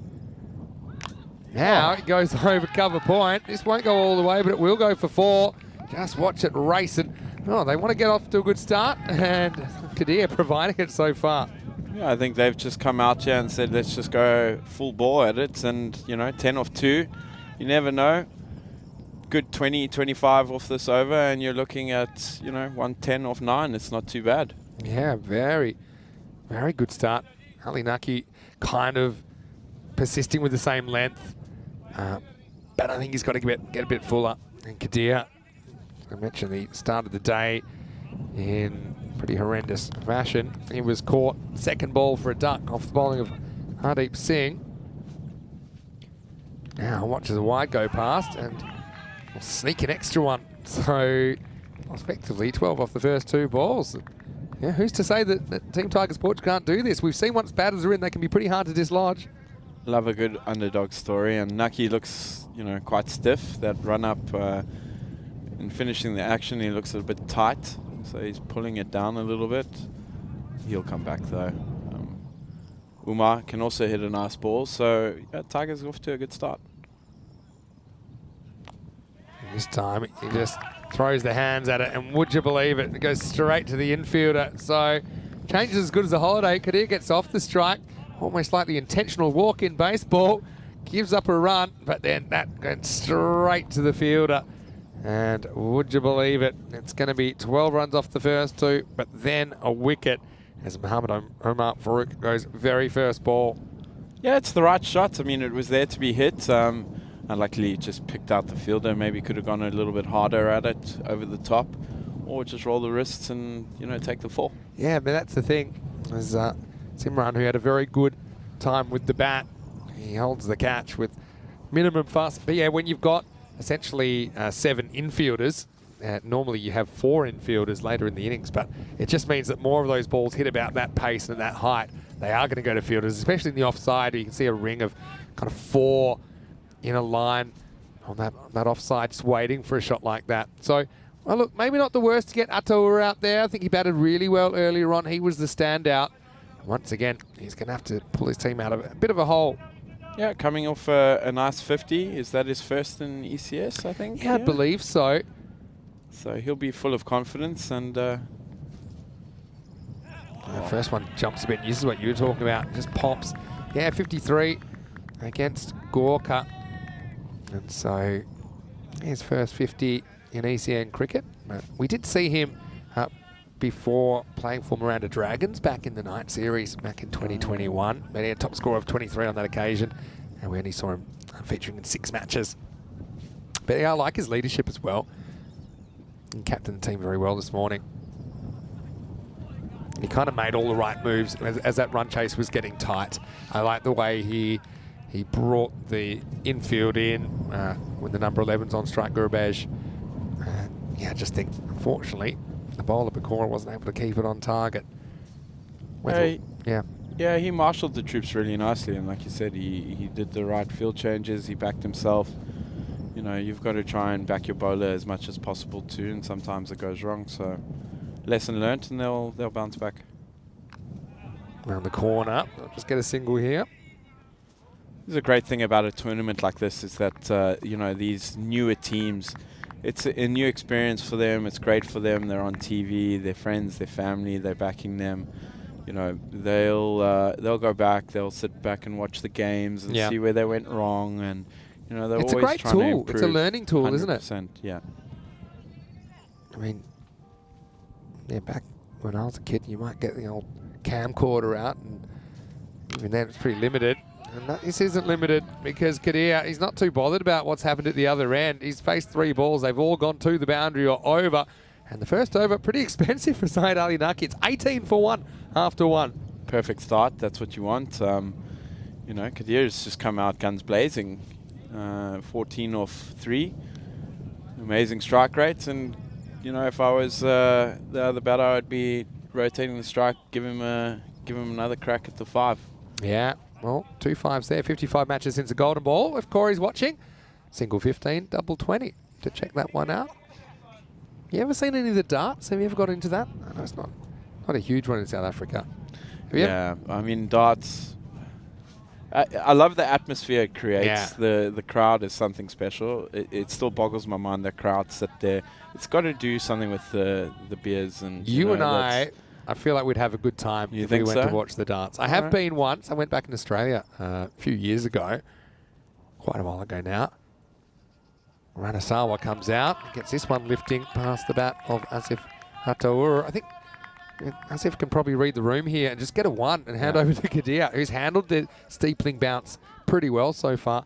Yeah, the darts. I mean, it's one of those games, that and probably snooker, 2 games I like watching, but I could practice for 50 years. I could never do what they do, but I appreciate it. Pitched up, he goes straight, more or less off the end of the bat. It's just going to take some stopping. It won't be stopped. And this is that skip-on effect of the first bounce. Ataur does get on the front foot this time, and he places it perfectly, threads the needle down the ground. Yeah, good shot. Safe as houses there. Both long on, mid on and mid off up in the circle. So not much risk, and you know, it's in the slot, and he took full advantage of it. They've dropped long on back now. Now punches and punches nicely into the gap. That'll run away for another boundary. So yeah, the boundaries are coming, and already it's a much better power play in half the time than we saw Punjab CC get. So yeah, I think there's a lot of responsibility on this top order, but if they click, they could definitely chase these down. Yeah, there's no reason why they can't. I mean, they've got off to a great start. All right, they've lost the 1 wicket, but maybe a blessing in disguise that's brought to Sif here. Kadir is firing, so you know, if they're firing from both ends, they always back themselves. And then that's kind of crossing the line between aggression and insanity as he tries to heave this one out of the ground. But I mean, Rana's a very good player, isn't he? I think we've seen him play a lot for the Portuguese national team as well. And he's a tall bowler that gets good lift out of this wicket. Yeah, he's got good shape. He's got an in-swinger. He's got his away swinger. Like you said, he'll generate some bounce. Again, on that good length, it seems to be popping a little bit more. So maybe that area to target. This one's up, and it's almost, it is caught. No well, ways. you have no right to catch that. Umar Muhammad, he stuck up the left hand. It's the reverse Statue of Liberty play. The batters are perplexed in the middle of the pitch saying, surely that can't be out. Well, I got some bad news. This is a remarkable bit of fielding. He goes up, he times the leap. He still keeps his eyes on it once it bobbles, and wow, we'll see that a couple more times, but that is unbelievable fielding from Umar Muhammad. It's 26 for 2. Yeah, that's heartbreaking. That's a great shot. Very big man sitting on the long off boundary there. Just sticks out that big mitt and then just drops it back into the into the hand. He's acting super cool, like he knew that he was going to catch that, but I have a feeling he was probably originally just trying to make the stop, and it just happened to stay, you know, in his general vicinity. Check that hand for Velcro. That was incredible. That was unbelievable. Some of the things you see in the European cricket series, you wouldn't believe it unless you saw it live. Got to be some of the best boundary fielding, no? Oh yeah, and I think that there's science behind it as well. Come back to that in a second. Just what they needed is steady things after a bunch of boundaries that have been going on. Yeah, so I just think the fact that the boundary is a bit closer creates more action around that zone. So we get to the end of the second over, it's 26 for 2. Might just take a break from that conversation to have a quick look at the table and why all these matches are so important. As you have a look at Punjab CC Amadora, and if they were to drop this, they'd feel like they missed a trick considering the other teams around them, including your guys, Awarash, of course. Friendship lurking just below them as well. Team Tigers Portugal, though, I mean, they have a game in hand or so over some of the teams above them, and they'll feel, you know, that they've got some of the players to put something together and push up at least into that kind of middle pack. You never know what might happen. Yeah, I just think the field being smaller in area, so obviously having the perimeter smaller makes the area smaller, and it just creates more action zones. I think on larger fields you see a lot of balls dropping over the infield but not reaching the outfield. Whereas here, balls that hang in the air, they typically are creating more chances because more balls are reachable. You still got 11 people to guard the same, to guard the field. That's less area they have to cover. And I just think, you get more, how do I describe it? Scientific. If you did a splatter pattern of where balls land off the bat, more land closer than further away. Yeah. So you've got more balls that are near the boundary, and that's why I think we see some fantastic boundary catches. I think CIYMS, I think that was seen some phenomenal. Of those team catches, and even that's why we see these catches being thrown away, because there is more help nearby for outfielders. You're not as far away from other outfielders, so it does become a real team game. And you mentioned that's something that your team or Irish were practicing before the ECL quite a lot. Yeah, I think it's changed the whole dynamics of the fielding too. And like you said, that previous wicket, if that's a normal field, that's literally bouncing in front of him, and it's a single, you know. So in the air, this is now a vacant area. And, not sure if that's Mark Taylor out there with that giant hat. Interesting hat it's, there. it's fielded. No, of course, that is Simranjit Singh. Who, good cricketer, Mark Taylor. He was, Pity he was Australian. Seems like a pretty good guy. Yeah. Remember that catch when he dropped it and he kicked it up to himself? Have you ever seen that one? That's quite a good one. Is it slip? Is that in the slips of the spinner? No? Yeah, Michael Bevan was bowling, actually. Yeah. This is Parveen Singh. He's a guy we'll see playing for Portugal this time next week. And I think you mentioned it's the first time we'll get to represent Portugal. Making his debut, yeah. Yeah.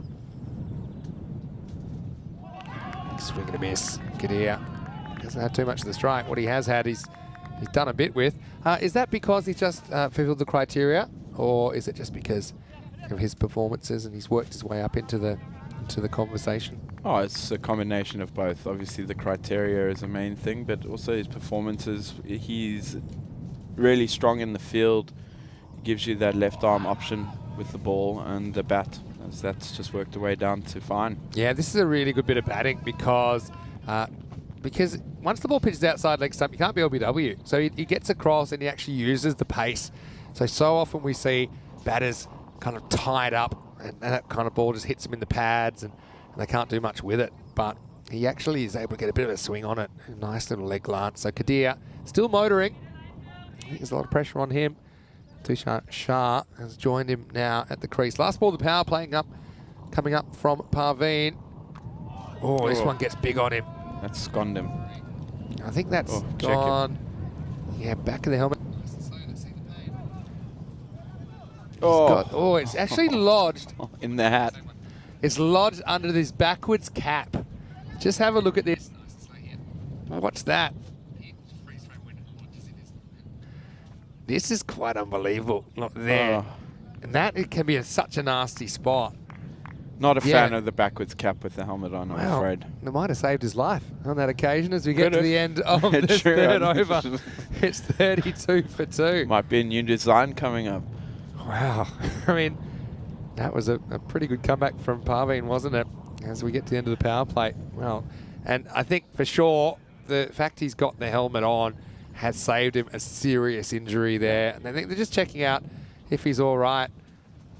And I think Paolo just might be, he'll be radioing one way or another. And Paolo does come from a bit of a medical background. Yep.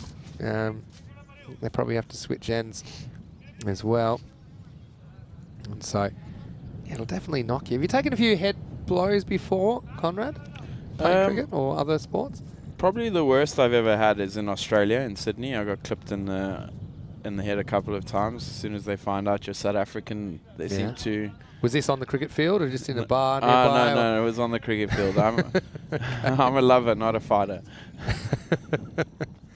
Right, definitely agree with that.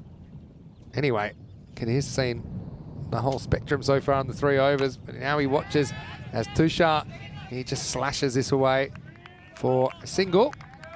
So we're back on the rack now. So yeah, that rate required 14-0 from the get-go. Yeah, so they're about 10 behind where they want to be. It's a frenetic pace, but yeah, certainly we've seen some good attacking instincts from the batters so far. We had this nightmare of a green top we were playing on. It was in one of the finals, and there's a guy called Denver de Cruz. He was playing for ACT at the time in the kind of second, just under the first class thing. He was Competition Australia. He's regularly bowling around mid-140s. Got one to seam back at me and just followed me, got me on the helmet. Again, luckily I was wearing the helmet. But I suppose the difference in the gentleman's game versus grade cricket in Australia, I think instead of anyone checking on me, all I heard was finish him off. Yeah. And Ryan Campbell was playing in that game. To be fair, Ryan was the only one that checked if I was okay. I'll never forget the high-pitched sound it made as it cracked into my helmet. Finish him off. That's classic. Finish him off. Good old Aussie saying. It's brutal. The gentleman's game. Hello to Matt, who's actually watching from Perth right now. He's got one screen on this, the other on the IPL. Of course, the IPL starting today as well. So, yeah, plenty of cricket for our cricket lovers to enjoy. Finish him off. Have taken a few keeping, but they're more glancing blows a lot of the time. I had a couple that kind of lodged between the grill and the grill. Yeah. I say keep your eye on the ball. Oh. This is hit, and it's hit into the gap. This is going to be 4. Well, that's a pretty good shot because this ain't no half volley for Tushar Shah, but he's able to judge the bounce. And again, I like it. A lot of these guys from Tigers, they like to go offside. They like to use the whole field. That's a really good cricket shot. Yeah, it's nice to see, the offside being utilised. It's not always about, the tape ball cricket style, so offside shots work too. And it also makes them a bit harder to set a field too, yeah. I think, when they're looking to go both directions. This time he kind of loses his shape as this one whistles past his shoulder. Cheeky little grin there from Rana. Yeah, tell me about Rana and what he's like. He seems like a lovely guy as well. Amazing guy, very friendly, puts in the hard yards, works probably harder than anyone in the national squad. Yeah, he lives and breathes for the cricket, and yeah, just a really friendly, nice guy off the field too. Nice ball the over. It's a slow ball, and he hits it. He launches it high, but it won't be staying on the field as Shah goes maximal. As Ranasawa concedes 20 in the end. It was a little leg cutter, I think. He just kind of pulls his fingers down the left-hand side of the ball. But again, gets just enough. More boundary action. That one just over the outfielder. As we get to the end of the 4th over, it's 44 for 2. So, I mean, not a million miles behind. You can see that red line is challenging. But, yeah, 1 or 2 big overs. Perhaps they can get back on the pace. Yeah, you never know. I mean, they're keeping there. You know, they've got to back themselves. They've got nothing to lose other than the game, obviously. But, you know, you've got to throw the bat at everything now. 100 off the last 6. 16 and over, so, yeah, the boys have to go. This one's up, and it's kind of into the gap. And it doesn't matter anyway, because this is carried as well. Maximo.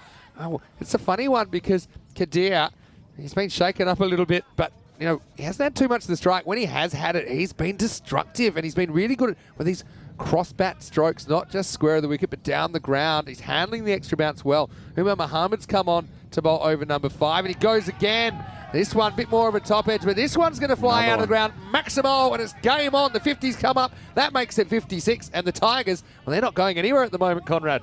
So that's 18 off the last 3 balls. See the batter's asking for the second bumper in a row, but let the umpires do their jobs.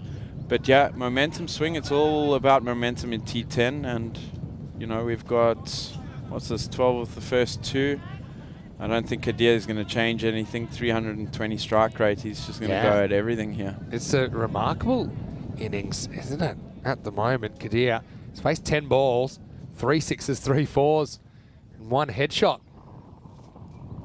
Now he wants to go offside. This is going, and gone again. Maximo.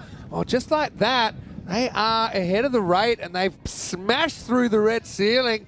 For how long, I don't know. But, yeah, this is the kind of length I think that the Punjab are feeling like, okay, we're going to keep bowling this length. You're going to make a mistake. But so many of these balls are flying out of the ground. Yeah, I think it's a bit predictable at the moment. It's been 3 back of a length, and he's just leaning on the back foot and, you know, throwing the hands at it. Can he make it 4 in a row? How long can this last? Oh. It goes again, this time a bit fuller. Going. Oh, and gone. Maximo. Well, it's a funny bit of fielding, I think, because I think when he touches it, it's probably still alive. Where does he go from? Maybe not. I think the last step was out anyway, but he threw it out. So what's that? That's 6-6-6-6. I'm not going to say it in this over.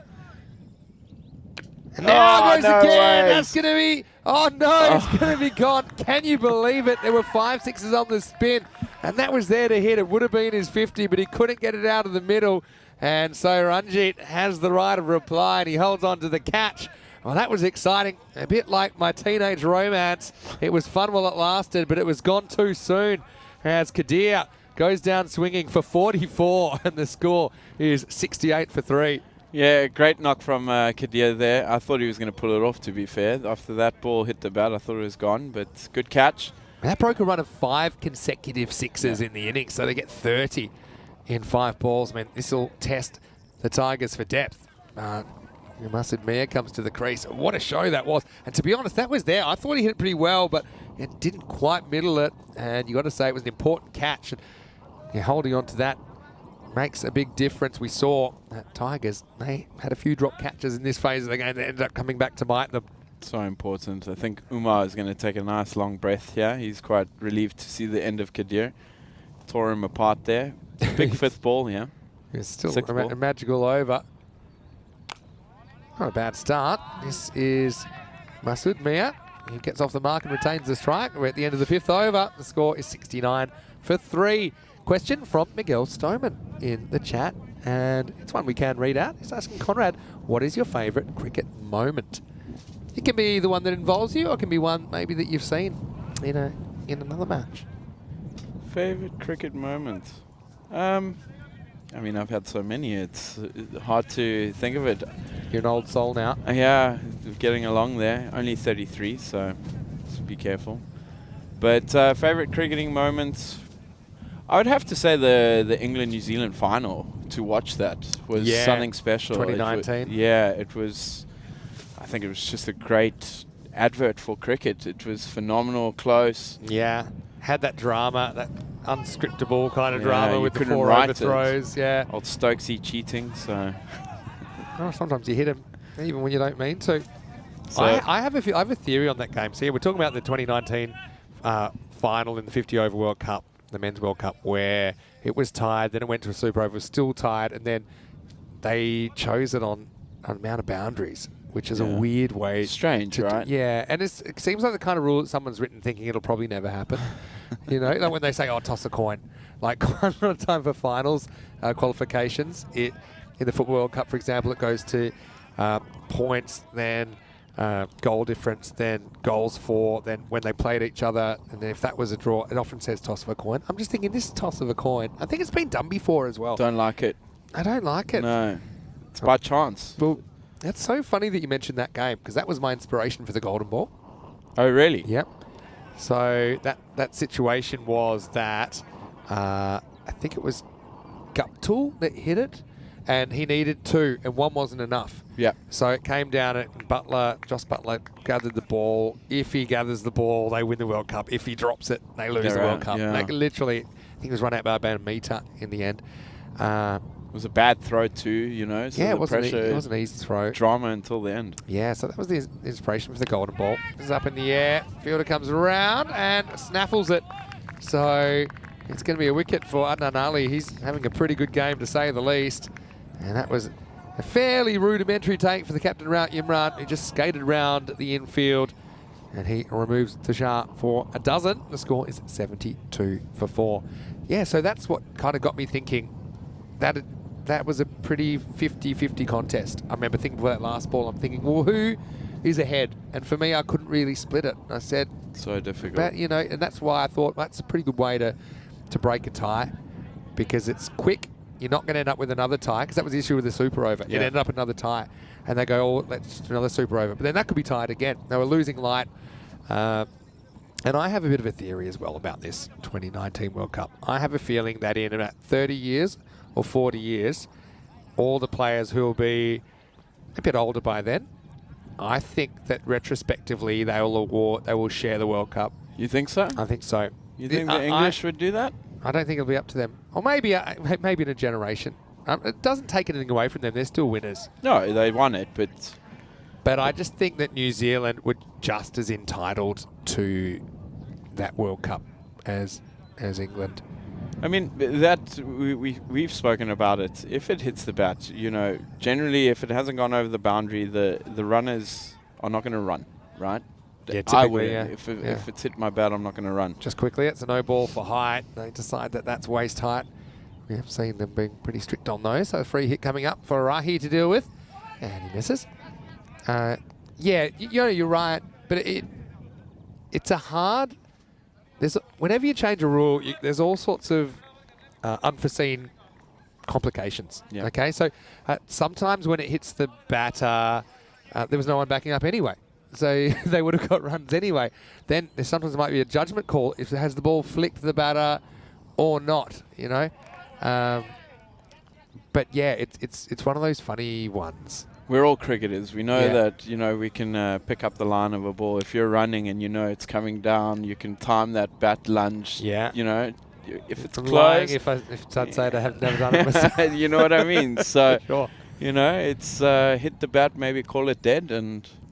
Yeah, but then are we going to see an epidemic of people throwing at batters?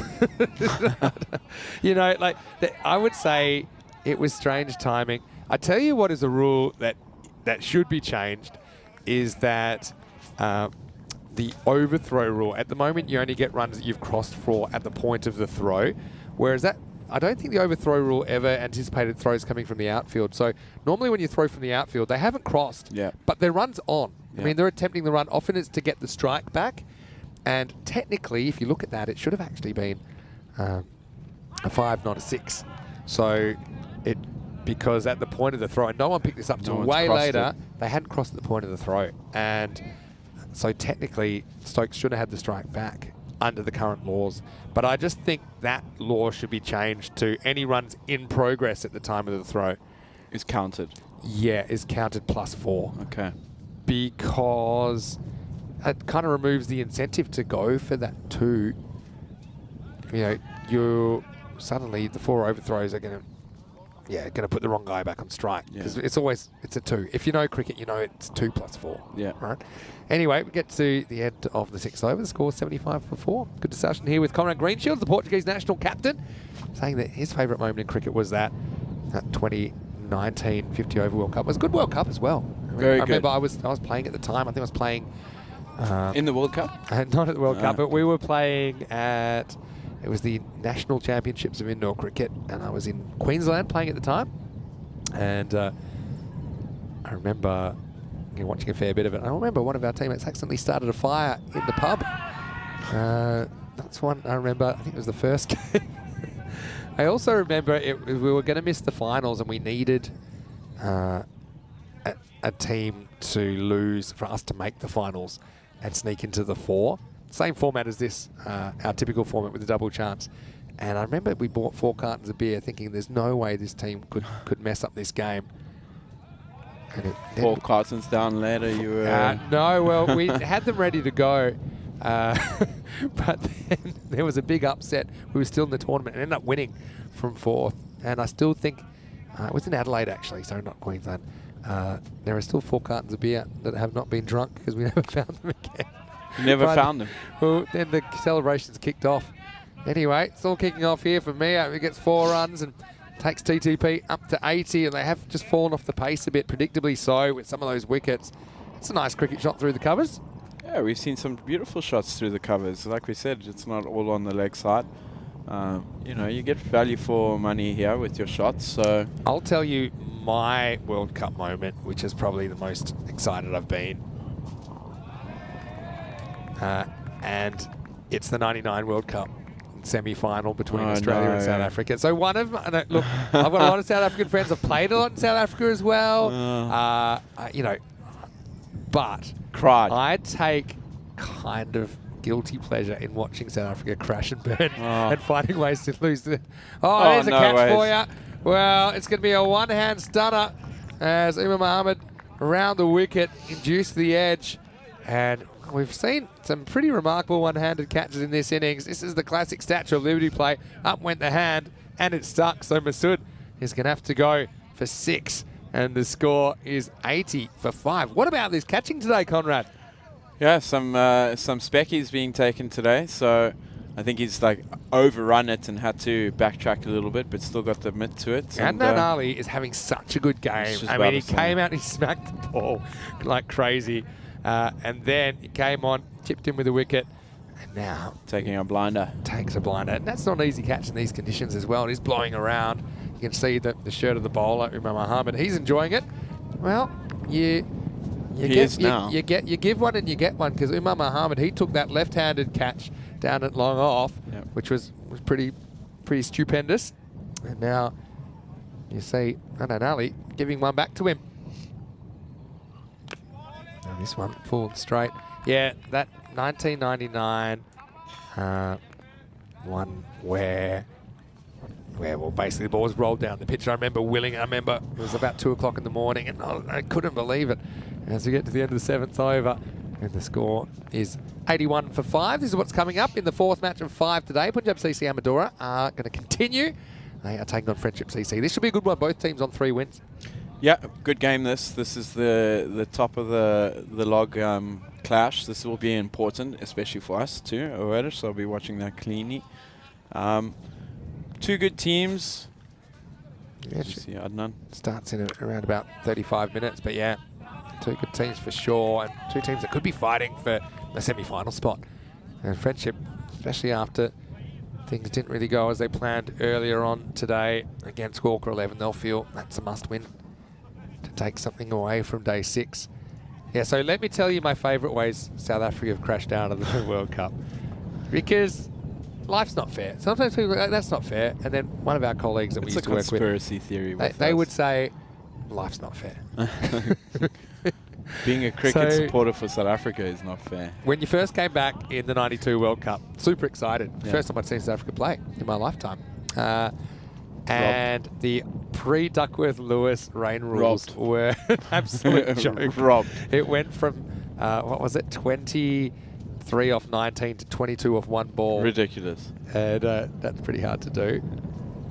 In fact, I wonder who wrote that I watched rule. that live and thought, like, I can't believe they're coming out and actually bowling this ball. Wouldn't have taken the field. But it was one of those rules, they hadn't quite worked it out yet. That's what inspired the Duckworth-Lewis system, by the way, that game. Yeah. Because there were some various systems. Originally, they would just proportionally reduce the target. So I'll give you an example in a minute. kind of the evolution to that rule, which makes sense in some circumstances. But, for example, it used to be if there was a 50 over total of, say, 200, that's 4 and over, and then it got reduced to 20 overs. They'd say, okay, we'll need 4 and over, so just get 80. No one just... But then they realised, oh, hold on, that's not very fair because it's easy to get 80 and 20 overs. So then this was the next step in it, where they said, okay, we worked out we've got to make the second innings chase a bit more, as we see a ball shave the off stump but not quite hit it. And so one way they did that is they said, okay, we'll take out the lowest scoring overs. So that makes sense at the start of the innings. So if you'd said to South Africa at the start, okay, you need 260 in 46 overs, that's fine. But I don't think anyone thought about if you take out the lowest scoring overs at the end of a chase when you've been expecting a target all along. I think there were 2 maidens and a 1 run over. And that's the ones they took off. Of course, they take off 18 balls. They only took off 1 run. So as we get to the end of the 8th over, the score is 82 for 5. A few clouds rolling in here. Hopefully we don't have any rain. It was in the forecast. And that's what inspired this very mathematical, slightly less intuitive Duckworth-Lewis system. But I will say, I think it's a very good system. I mean, you can look at it one way or another, but most of the time when you see an adjusted target, if you look at it before, who's ahead in the game, and you look at it after, most of the time it doesn't change that. So and sometimes you look at isolated games where one team smashes it and go, oh, well, that was because of the Duckworth-Lewis. But I don't think so. I think it's a very good system. Yeah, I have nothing against it. That World Cup you're talking about is a distant memory, so kind of forgotten about it. So that was my first one that I enjoyed. Schadenfreude. Anyway, this is going to be start of the 9th. And I had a feeling that was going to get through the fielder. Well, a bit of the WWE 1-2-3 referee from Syed Ali Naki, who hasn't had the best game so far in his return. And this one eats him up 4 runs. I think that's just a pure misjudgment of the ball there. 1, Naki. 2, and then the wrestler would always get away just before. I think there's the other famous ones. I mean, 96 World Cup, I think you just kind of got blown away. In the subcontinent. Different cricket there. Yeah, different cricket. That was crazy. That was Sri Lanka just going crazy. New type of cricket. They're going to take on Impossible too, but there's nobody home, so have a crack at the stumps. And they missed it, so they get 2 runs. 99 we talked about. Was 2003 the one where there was a Duckworth-Lewis mess up? So they thought they had enough and they blocked out a ball. Yeah, exactly. And they actually were on the pass score, so it was actually a tie. I think that's when Pollock retired, soon afterwards, as a captain. That's one of my favourite stump-like YouTube videos, Kumar Sangakkara, I think, to Sean Pollock, saying, all the 45 million cricket lovers in South Africa, all the pressure and expectation, and it's all up to Sean. I think he would have been a character, Kumar Sangakkara. Oh, good slow ball, this one from Parveen. I can see why you've got him in your national squad for some of these clever variations. That was a well-disguised slow ball. Yeah, good cricketer, good thinking cricketer. He does have a few variations in his bowling, as we see Bucks nearly get cleaned up there. Well ducked. Yeah, good variations. Handy with the bat. Got an absolute rocket of an arm. Bucks, Yeah, Bucks. One for the over on the umpire maybe as well. Down the leg side, this will be called a wide. Thanking the ground. Yeah, so I think he's a good addition. Safe as houses under a high ball, and like I said, I've kept to him with his throwing in the field and breaks hands. This gets big on him as well.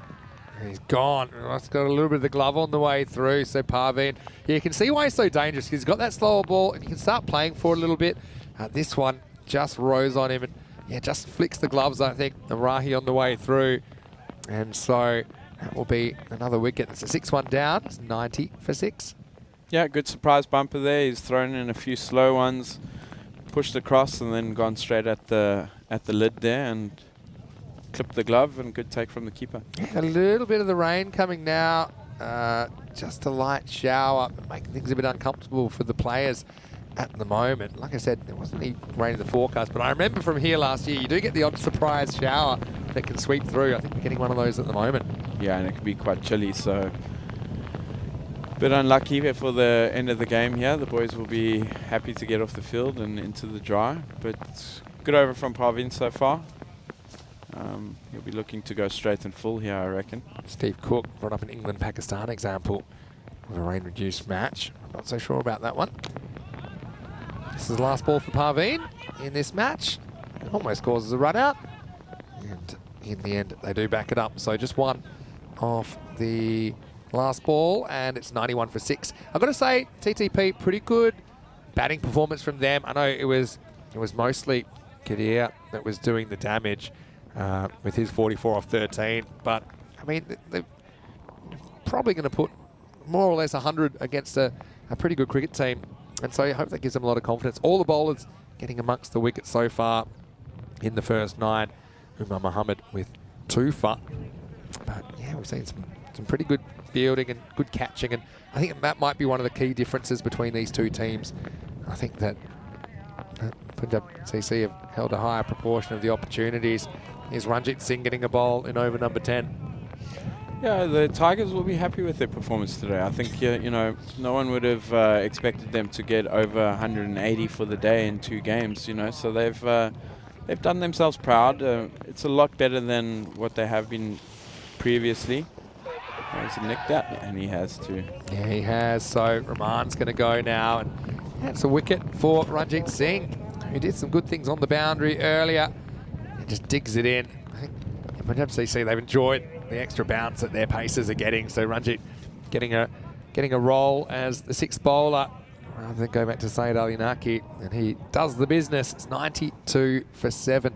Yeah, so Team Tigers will see them against Friendship in the last game of the day. So they've got that kind of 1-3-5 schedule today, so they're going to break in between. It won't be an easy one, but they'll feel, you know, if they play their best cricket, they could knock off Friendship in the last game of the day. There's no reason why they shouldn't. You know, like I said, they've played well, a lot better, and they'll be backing themselves. I think 1 or 2 of the top order need to bat through the innings and have everyone bat around them, and then maybe that score could progress to 120. But all in all, not a bad showing. This is just pulled away. It'll be a tough chase, and it's ultimately going to be well, that's definitely 4 now. It's going to be given because his foot's over the rope. I had a feeling the ball rolled into the rope here, but it's already been signalled. So there's no real dramas with that. When he picks it up, you'll see, you would have seen that his foot was over the rope. Now, fielder just taking a bit of time to get back in the circle. Yeah, so Chris Smith saying that 2 of the best South African bowlers played for his country. Warwickshire, with Alan Donald voted as the greatest ever overseas player. White Lightning, they used to call him. Alan Donald was one player I was really excited to see when, I know you're a bit young for this, but when South Africa resumed playing international cricket. Oh, I remember AD very well. Yeah, and I know you would have seen, yeah. Like, I just remember the hype about him first rejoining the coming back onto the scene. Yeah, joining international cricket for him. The 91-92 season end of that, I think it was. 1 ball to go in this one. Let's see if they can get the 3 figures. Again, Best ball you've ever seen from a pacer? From a pacer. Probably AD. Tendulkar in Durban. Off peg flying. I remember that vividly. The one best ball ever, I'm just going to say Shane Warne, but that's not a pacer, but yeah, it was Runner. a moment I'll remember. Anyway, right now we'll credit to Team Tigers as Alamin Ulash sends the first ball over to the boundary. So they do get the 100 in the end, but it's not quite enough. Punjab CC Amadora are going to be winners in match 28. It's going to be 140 to 103. Pretty competitive game. I mean, we've seen 243 runs in the cricket match, which is more than 2 a ball across the 20 overs. Again, learning experience. Team Tigers, I think they'll be frustrated. They don't have anything to show for their 2 performances so far, but they pushed 2 very good cricket teams. But early on, it was Kadir. He came out and he went absolutely crazy in the first few overs. Yeah, a rocking start. I think he was going at a 600 strike rate off his first 3 balls. So then rotation of the strike in that over and just chipped to point. Good shot from Asif through the covers. You know, they definitely showed that they have all-round skill around the park. This one was very unlucky. This is a great grab. Yeah, I mean, brilliant fielding. And they just had that X factor a bit more often, didn't they? And yeah, those catches, and they saved runs. They removed batters that were up and going. Obviously, if you're catching someone that close to the boundary, they're pretty capable of hitting it over. This one did get over. But Imam Mohammed came in, and there was no slowing down. I mean, this was a crazy phase of the game where we saw 5 consecutive sixes. And suddenly, they were ahead of the rate. They had Kadir up and going. 44, he was able to score, but trying to get the 5th in the over, he found the safe hands of Ranjit Singh. And from there, it was going to be tough, especially with things like this happening from time to time. That was a more regulation infield catch from Imran. Safe hands. They kept swinging. Of course, the run rate required was climbing up there. But, well, you give one and you get one as Umar then grabbed the ball. And that was a fantastic bit of fielding from Adnan Ali, who I think was fantastic in that cricket match with the batting and the bowling. And, of course, that fielding. That wasn't the best for Saeed Ali Naki, who had a bit of a game to forget. But doesn't matter. His side got the job done. And Parveen, again, pretty clever with his changes of pace and length. And then even Ranjit getting in on the action towards the end. A fighting finish as they took 12 runs off the last, but Team Tigers Portugal, they crack the ton but don't crack the win against Punjab CC, going down by 37 runs. That one finished it off, but still, you know, Team Tigers Portugal can be proud of their efforts so far. They'll get to take a seat for the next game. The next game is Punjab CC and Madura, who go back-to-back here on Super Saturday, taking on Friendship CC. So Friendship CC, they've had a little bit of a break. They come back and they'll play in the last 2 games of the day. Friendship winning the toss, electing to bat. So a chance for their openers who failed earlier on today, Rupu and Asadu Zaman, to get them going. And with both those teams neck and neck on the table, should be a very competitive match. Yeah, good contest. Like you said, Rupu and Azza, you know, they've been firing at the top. And we know what the Punjabi boys can bring to the table, so it should be a big scoring game. Yeah, should be good. So join us in 20 minutes for the first ball of that one. Kadir top scores for Team Tigers with 44 off 13, and he was just incredible. Of those 13 balls, he hit 5 sixes and 3 fours.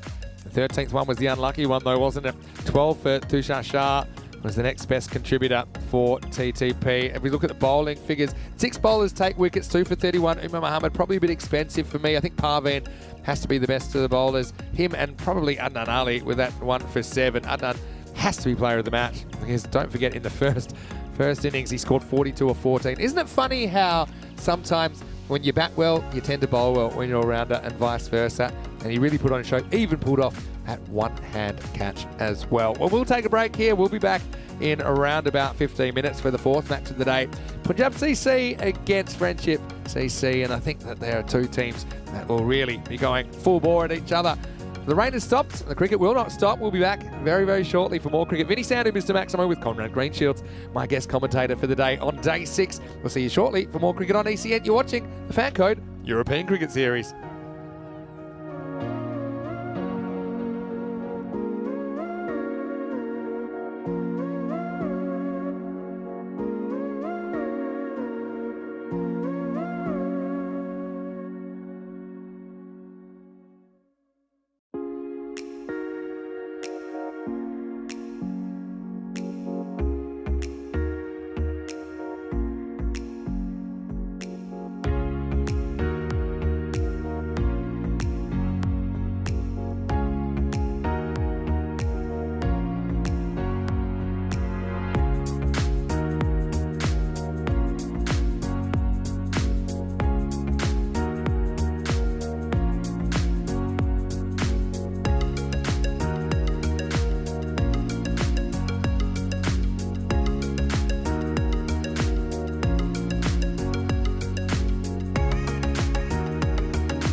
The European Cricket Series is proudly brought to you by HCL Software, FanCode, and Grizzly Bear Sports.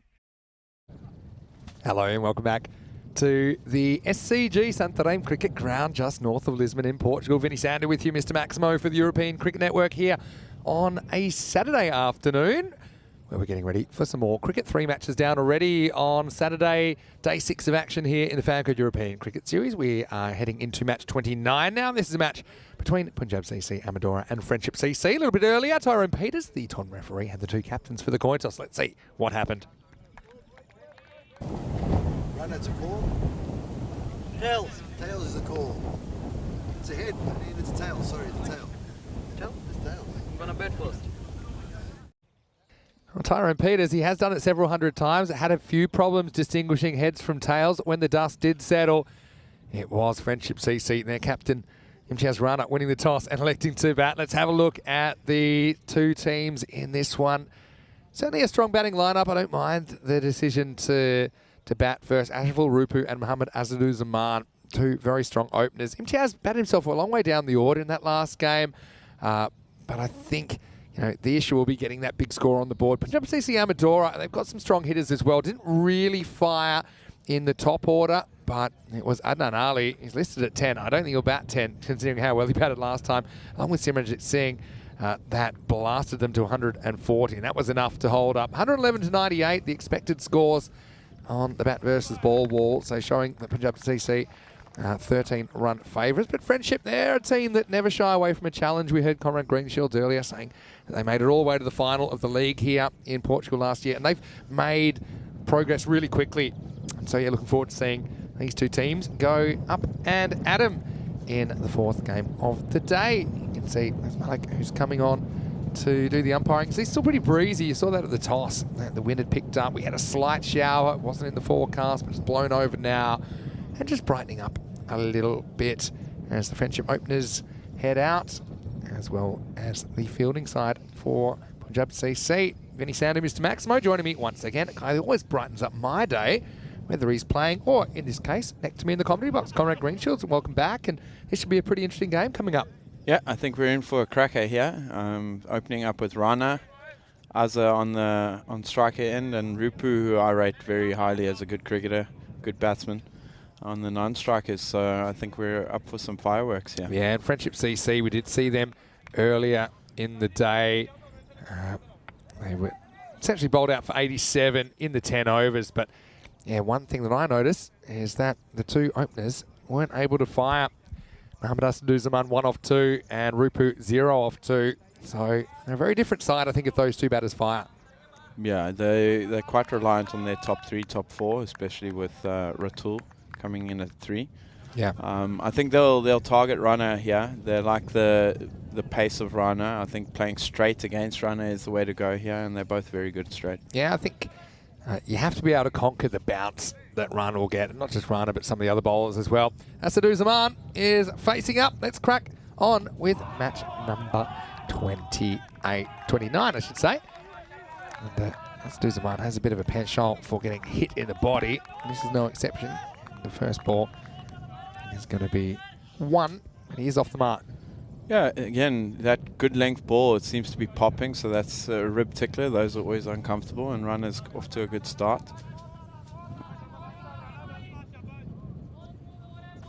All right, so Rana, he's got long off back. I think he's got trying to find the rest of his field here. Is there only 1 out, or am I mistaken here? Might have the 3rd man back as well. Okay. Yeah, I think you're right there. Yeah, Rupu, he's coming off for ducks. It's always an uncomfortable place to be. And he'll be hoping to get on the board sooner rather than later. Here's Rana. Good delivery. I think inside that line, Rupu very tentative there. Yeah, like you said, coming off the duck. Can understand that. But I still think you'd have to be brave here. You talked about the fact it's not just these 2 to watch out for. I mean, Muhammad Nazrul Islam is a guy that continues to impress me with his all-round skills. Other players like Muhammad Rakibul Hassan as well there. Imtiaz Rana, very capable as well. That's up in the air. Short fine leg underneath it. Oh, let's put it down. That's a big drop, that. Yeah, it is, isn't it? And Ranjit Singh, he's been pretty pretty reliable in the field, but this isn't an easy catch because it's blowing around and it is high. And we know that with the clouds, it's not the easiest to pick up. He does everything right, finds himself a little bit short of where he needed to be in the end. Yeah, I think that ball's drifted away from him a little bit. Always a fan of fingers up on those high balls. Yeah, but I mean, it's hard to see which way the wind was blowing, but maybe it was just kind of blowing the ball away from him the way he was looking at it. So just remember that. That's a life for Rupu first up. He was dropped on 0. Good ball again. Back of a length, you know. You see they've brought in a slip here, so they maybe fancy their chances with Azza. Slip's a bit of a lottery. I mean, I think it's interesting when I was watching a lot of cricket in the ECL that players, captains were starting to put the slip back on the circle and more or less at a slip or a second slip kind of, like a fly slip, because then you can save runs and the edges, I think, travel further because people are swinging harder. Yeah, just losing his shape here, Assad, coming down the track, trying to basically hit a ball that should be going over cover through to the cow corner region. Yeah. So yeah, if he edges that, I think it's going over the man they've put in the floating slip at the moment. But yeah, pretty tight over from Ranasawa first up, just 2 conceded. Yeah, very nice rhythm, good action into the crease. His point of release is really high, as is that ball, and that's going, gone. So Maximo time, and Assad answers the critics. He says, well, when you do hit this in the middle of the bat, it looks like a good shot. I mean, it's the kind of ball which he'd swung and missed at, but this one just kind of kept creeping in on the angle, and it ends the first over with a bang. The score is 8 without loss after 1. For those of you just joining us, we have more cricket coming after the end of the ECS, which ends on Friday, the 7th of April, with the finals day, because the 8th and the 9th, the Easter weekend, will be ECI Portugal. And how much are you looking forward to putting the Portugal shirt back on? Always keen to put the red and gold on. Proud of it. It's, it's playing for Portugal. It's a country. You're very proud to represent that country. Super excited for the series coming up. It's always, exciting to play against teams that are, constantly at it. As we see Nucky coming in here.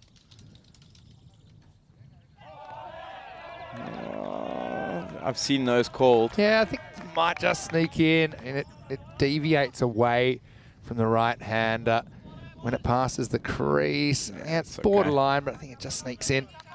I would say the umpiring's been really good. I mean, the umpires have had to do a lot of games. I think the fatigue factors are probably playing a part, but we've got Malik and we've got Bucks and Paolo obviously as well. Doing an awesome job. Occasionally Neil Kersh helping him out. Catch that. Up in the air, same guy. And he makes a better choice. Yeah, well, how about that? Yeah. Sometimes life doesn't give you second chances. Rupu, well, he's had a bit of a Barry Crocker with the bat, hasn't he? He was out for 0 earlier. He was dropped on 0. And just 1 run later, that run being the drop catch, he gives another opportunity to Ranjit that swallows it up. And so the opening partnership broken. Friendship CC 8 for 1. That's literally a carbon copy of the one that was dropped. I don't think you wouldn't find much difference in those two if you had to put them next to each other. I thought maybe it wasn't quite as high, but it was almost. But this does give another opportunity to Muhammad Nazrul Islam, who is a guy who, I think when he's up and going, he's probably their best consistent striker of the cricket ball. So let's see what he can do. Not too much happening on the scoreboard so far. 8 off 8 balls for Friendship. Very relaxed character, always calm, collected. Plays with a smile on his face, even when he thumps you over long on for a biggie. He's just grinning at you, which kind of frustrates you. Nucky coming in. Oh, it's beautifully bowled. He knocked him over, I think. There's a big appeal for LBW, unless there was a call of dead ball or something. I mean, there's a lot of pointing going on. Yeah, this has rock and rolled him. Let's have a look at it on the replay. And it came in. And what am I missing here? Looks like the keeper's not even expecting the ball. Yeah, he's been knocked over. But unless there was a call... Yeah, there's a lot of gesticulating. Look at the keeper here, Vinny. He's not even looking. Yeah, that's super weird. Because my guess is that someone has yelled out, maybe don't bowl it or hold on. Because you don't see the keeper yeah, you don't see the keeper looking. But it's a bit of a controversial moment, really. There was definitely a distraction from the left-hand side of the screen, and we can't really tell what it is.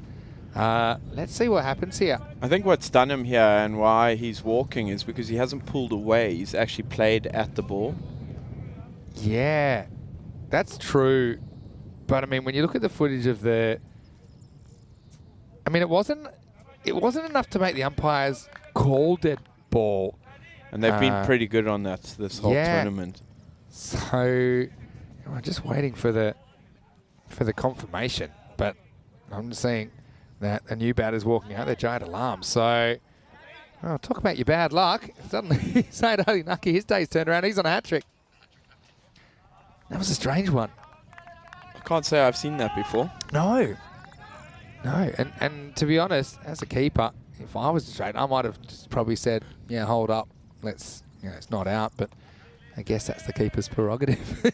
I mean, if you look at that whole setup, the batter, the non-striker's not even looking. He's looking to the left. It's Nucky's just come in and snuck a Yorker in there. The bowler was oblivious to it. The batter was kind of partially aware, but it didn't. Yeah, he played at the ball. I think that's what's done him there. Yeah, if he just backs away, doesn't play a shot, then he's fine. But it was a half-hearted shot as well, wasn't it? Weird. Anyway, Said Ali Nucky, could this be hat-trick number 7 of the season? And if it is a hat-trick, even though we've seen plenty of hat-tricks, I don't think I'll ever have seen one quite like this. Here we go, hat-trick ball. Yeah, got a slip in there. He's going for the wicket, Oh! Well, you definitely got to go up higher. The keeper's got to go up, the slip. This is the thing I want to know. If the keeper had just missed it and had gone for 4 byes, whether they would have called it back. Or, there would have been all kinds of protests, I'm sure. Well, Shrug just gave me some info, which I wasn't aware of, about the Jersey cricket team. And they're playing right now. Jersey scored 291 for 4. And congratulations to Josh Lawrenson and Asa Tribe, both scoring centuries in ODI cricket. Very nice. Asa is a very good cricketer. That's just worked over short fine leg. A bit short from Nucky and nicely put away. A little bit of luck. Reality check, wasn't it?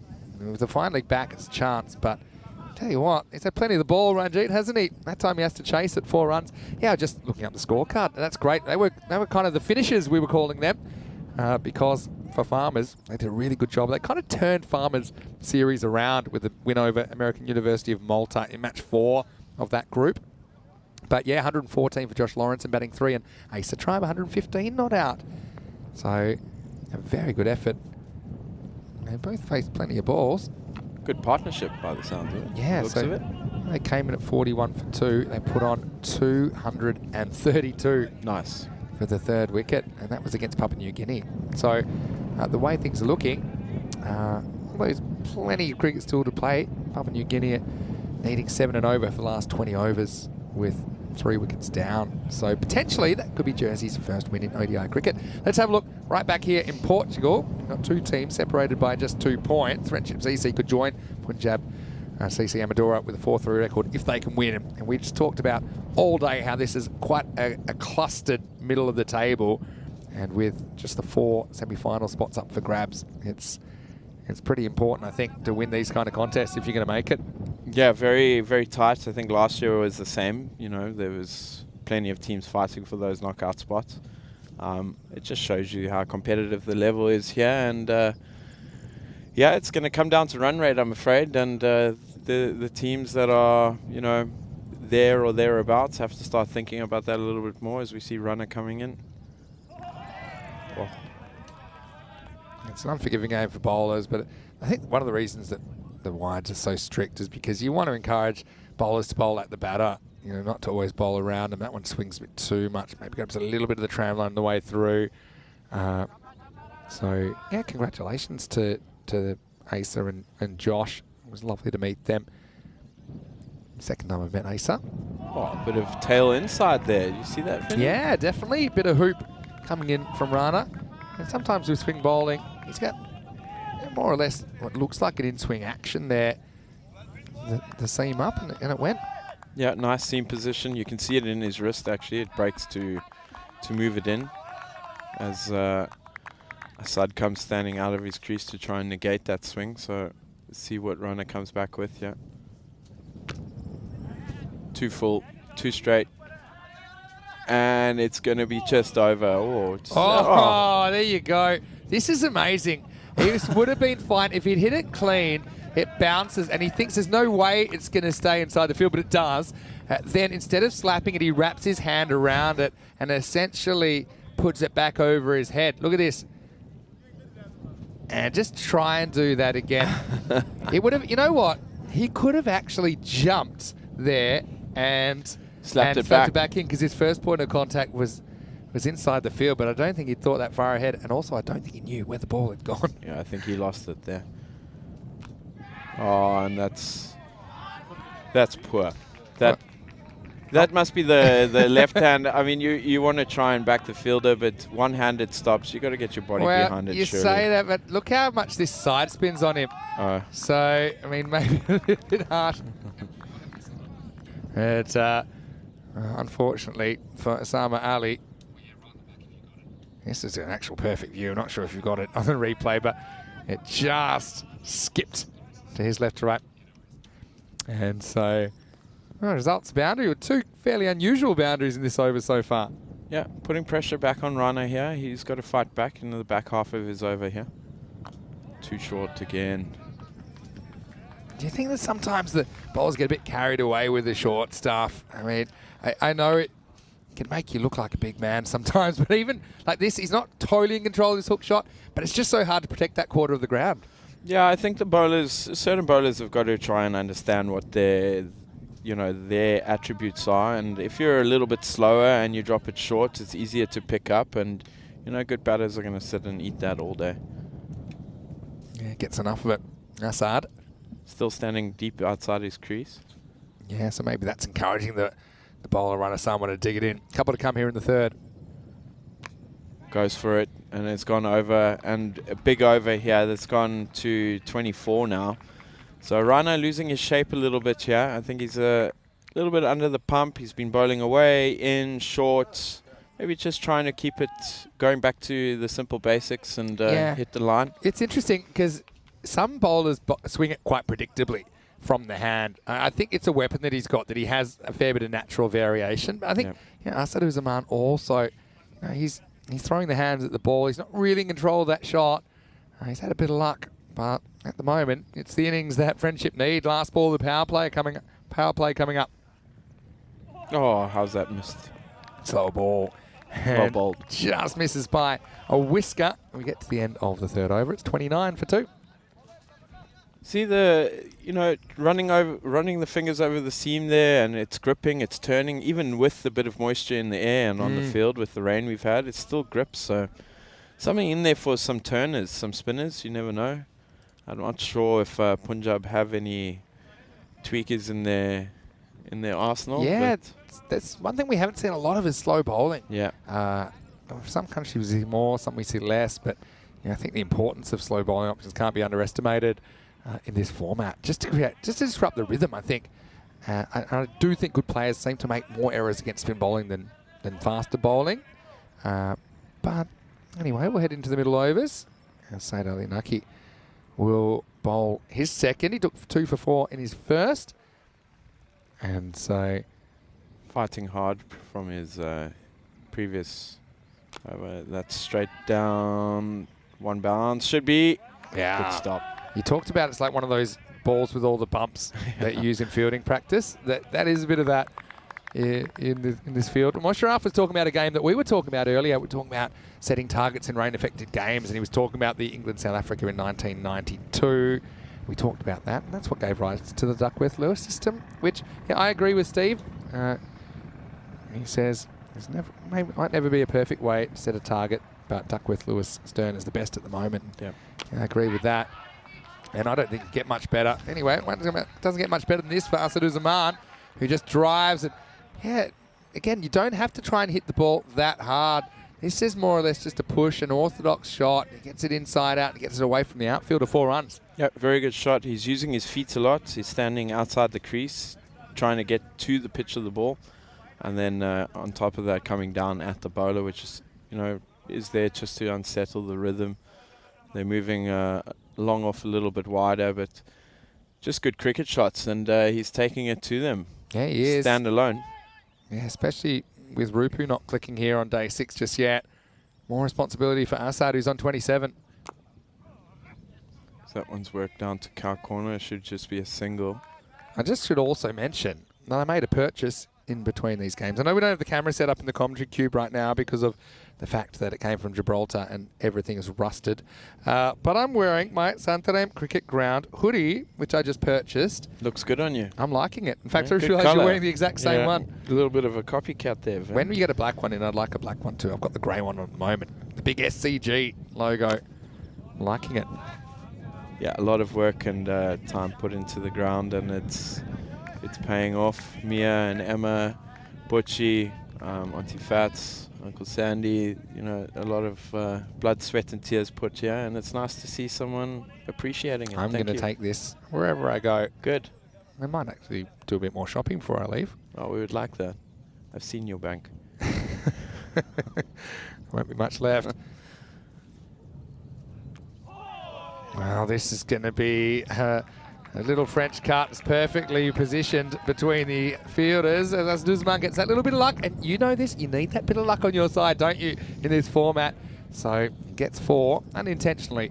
Yeah, 4 in the book. You'll take it any day. A little bit unlucky, but again, that back of a length ball, the shorter ball, it's all been dispatched. So I can't think of one, maybe one, or the Rupu dismissal where it's worked, but the rest haven't really it's worked. And their field hasn't really been set for that Yeah, either. that's true. Yeah, I think you got the long off. If you're going to keep banging the ball in, then probably having a guy back at finding might be the way to go. Last ball, the 4th. This is worked down towards Cal. Oh, no, the Tortuga. Yeah, there's the Tortuga. And you know what? I think if he'd recognised a little bit quicker he had a shot on this at the second attempt, he would have stopped it. But I don't know what the symptoms of shock are, but when the ball first hits him, just have a look at him. He's perplexed in time. And then as he sees it getting away, he just can't catch up with it. So a bit of luck again. Pastor Zaman finishes the 4th over and 44 for 2. Just growing. A lot of that is because of the work of the opener, Mohamed Assaduzzaman. So, if you can talk about my bank account, I tell you what has saved me a lot of money recently since I've been in Portugal, which is, it's only this week actually that I've been here. Empanada purchases have gone down. Those 100%. are phenomenal, though. We spent some time at the empanada shop, didn't we? Yes, we did. And the night, I think when you finished your group, I gave you guys a lift back and I picked up a few boxes for the guys back at the hotel. Yeah, that wasn't cheap. They didn't last long either. No, they got gobbled up so quickly. It was a good thing yourself, Nick and Crit and I just had some before we arrived at that. It was a sad day when I had to leave there. But because of my travel plans changed at the last moment, I did get one more curtain call Monday night. And we'd already said our goodbyes the day before when I was there with Corey. Dropped Corey Monday morning at the airport. Were they emotional to see you go? It was almost like they'd seen a ghost when they saw me turn up. But yeah, we'll be back. Anyway, here's a good player, Pavin, coming in over number 5. Yeah, good variations, good bowler. You see he's just angling it across. His field's set for that offside ball. Nice length, just back of a length, and trying to tease that top of off stump line. Yeah, I think Alam needs to start trying to play maybe a little bit straighter and working it through the offside and start feeding Assaduzzaman a bit of the strike. Doesn't want to chew up balls while Assad's hot. Flirts with this one and misses out. So 3 dots. And that's one thing I think ever since I've been doing T10 cricket, which is now around about 3.5 years, I was surprised about how many momentum swings you could have in such a short game. Literally those 3 balls can turn the tide. Well, I mean, you look at the Marlo Oedish game in our power play. We were sitting after the power play and thinking, Faf and I were sitting and having a discussion. We watch this ball, another catch opportunity, 2 short and more runs. Yeah, it's going to go all the way. Maximo time. Alam just works it around the corner. They've been feasting on length. I mean, Pavin kind of has the look of how did that happen. But I suppose it's a mixture of good footwork to get across and give himself the chance to play that kind of shot. But also, yeah, Paving probably just a little bit short of where he needs to be. I'd like to see him trying to get the players trying to drive and go down the ground. Yeah, they've been way too short, especially for this field that's been set. Fine leg should be down if that's going to be their line, and bring mid off or long off up. 50's up for Friendship as well. And again, they're just going to keep on keeping on, aren't they? And yeah, they say that Insanity is trying the same thing over and over again, expecting a different result. Again, doesn't have to hit this hard. It's so batter friendly. You can tap fours on this ground. The fours rate is out of control. There's another one. yeah, it's a little bit too predictable. I mean, again, you can see in the action if you're watching clearly or closely, you know, when a bowler drops a short ball, their whole action collapses or goes down a little bit quicker. So you're set for it before even the release of the ball. Run out opportunity. Oh, that looked close. Yeah, I think Sud looks like he's limping a little bit. Yeah, he normally is. Yeah. Anyway, let's have a look at it on the replay. It's a good pick up and throw. Just had to move to his left a bit, didn't he, Said Ali Naki? And let's have a look. Oh, Certainly was tight, wasn't it? close. Oh, I reckon that's out if that hits. You think so? Yeah. Yeah, I think you might be right. Yeah. Wasn't the best stretch, was it? So, anyway, it does take us to the end of the over. And halfway through this innings, Friendship 55 for 2. Who's ahead right now? Yeah, I think Punjab will be happy with this. If they could restrict Friendship to below 110, they'll walk off the field thinking that they're in with the shout and ahead. You know, you never know though. T10, Umar got caned a little bit in his last game, so Would have been another run opportunity, I think. But this time it wasn't picked up cleanly. Yeah, Umar Mohammed had a very good game in the last game. Caught well, fielded well. A few handy runs at the end. That's the thing. When you take on the fielder, you're asking him to have a perfect pick-up throw and hit the target.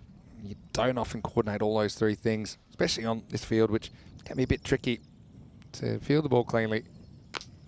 oh, Uh-oh. he's lost his footing here. He was looking ginger before that run. Oh, no. Oh, Asadu Zaman, remember last year, he took a blow on the leg, and just have a look at this. You see, he goes here, and he's just out of shot, but he just collapses and doesn't attempt the run. Now, let's see. When has he fell? Yeah, fell as he played the shot. And then, I don't know how much of not taking the run was just kind of shock value, or now he's going to take it on. We'll get through. So, yeah, not looking 100%, but he's good enough to keep batting, at least. I think they want to keep him out there, considering he's going at over 2 a ball at the moment.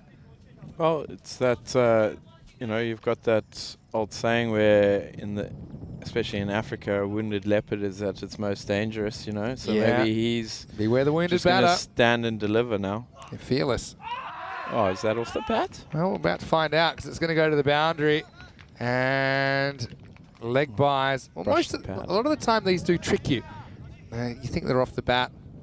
Buck says it's off the pad. I tend to agree based on that evidence. I tell you who's not happy with it is the Summers Zahid, who gets on the end of the fingers. So we tend to see these extra games, 5 games a day, a few more injuries, a bit more fatigue, a bit more wear and tear. A few uncomfortable boys out there. Yeah, he looks like he's in a bit of pain there. Keeping is a different job.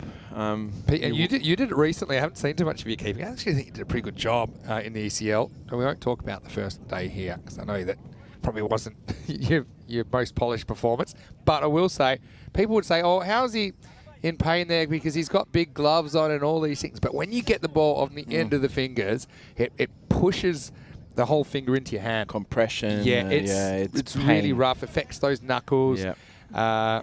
It affects your ability to kind of bend your fingers. And then you have to turn around and Take obviously, another few on the hand again. Keep going. Yeah, just have a look at where this hits Usama Zahid. Yeah, that's a thumb. I think it might have been a thumb buster.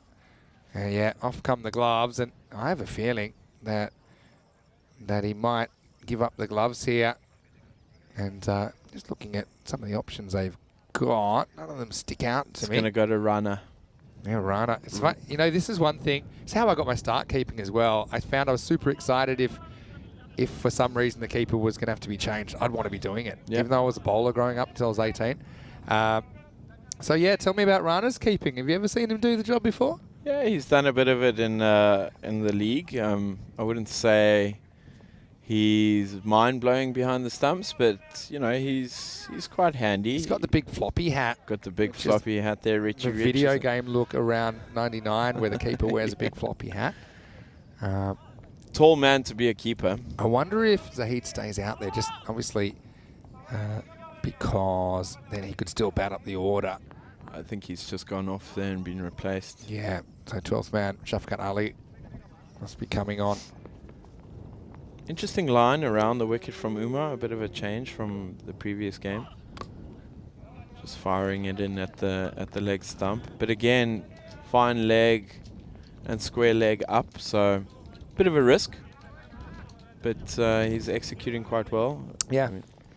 Yeah, it's an interesting tactic we see used quite a lot. Your options are kind of go at the body, try and cramp the batter up, or you can go wide.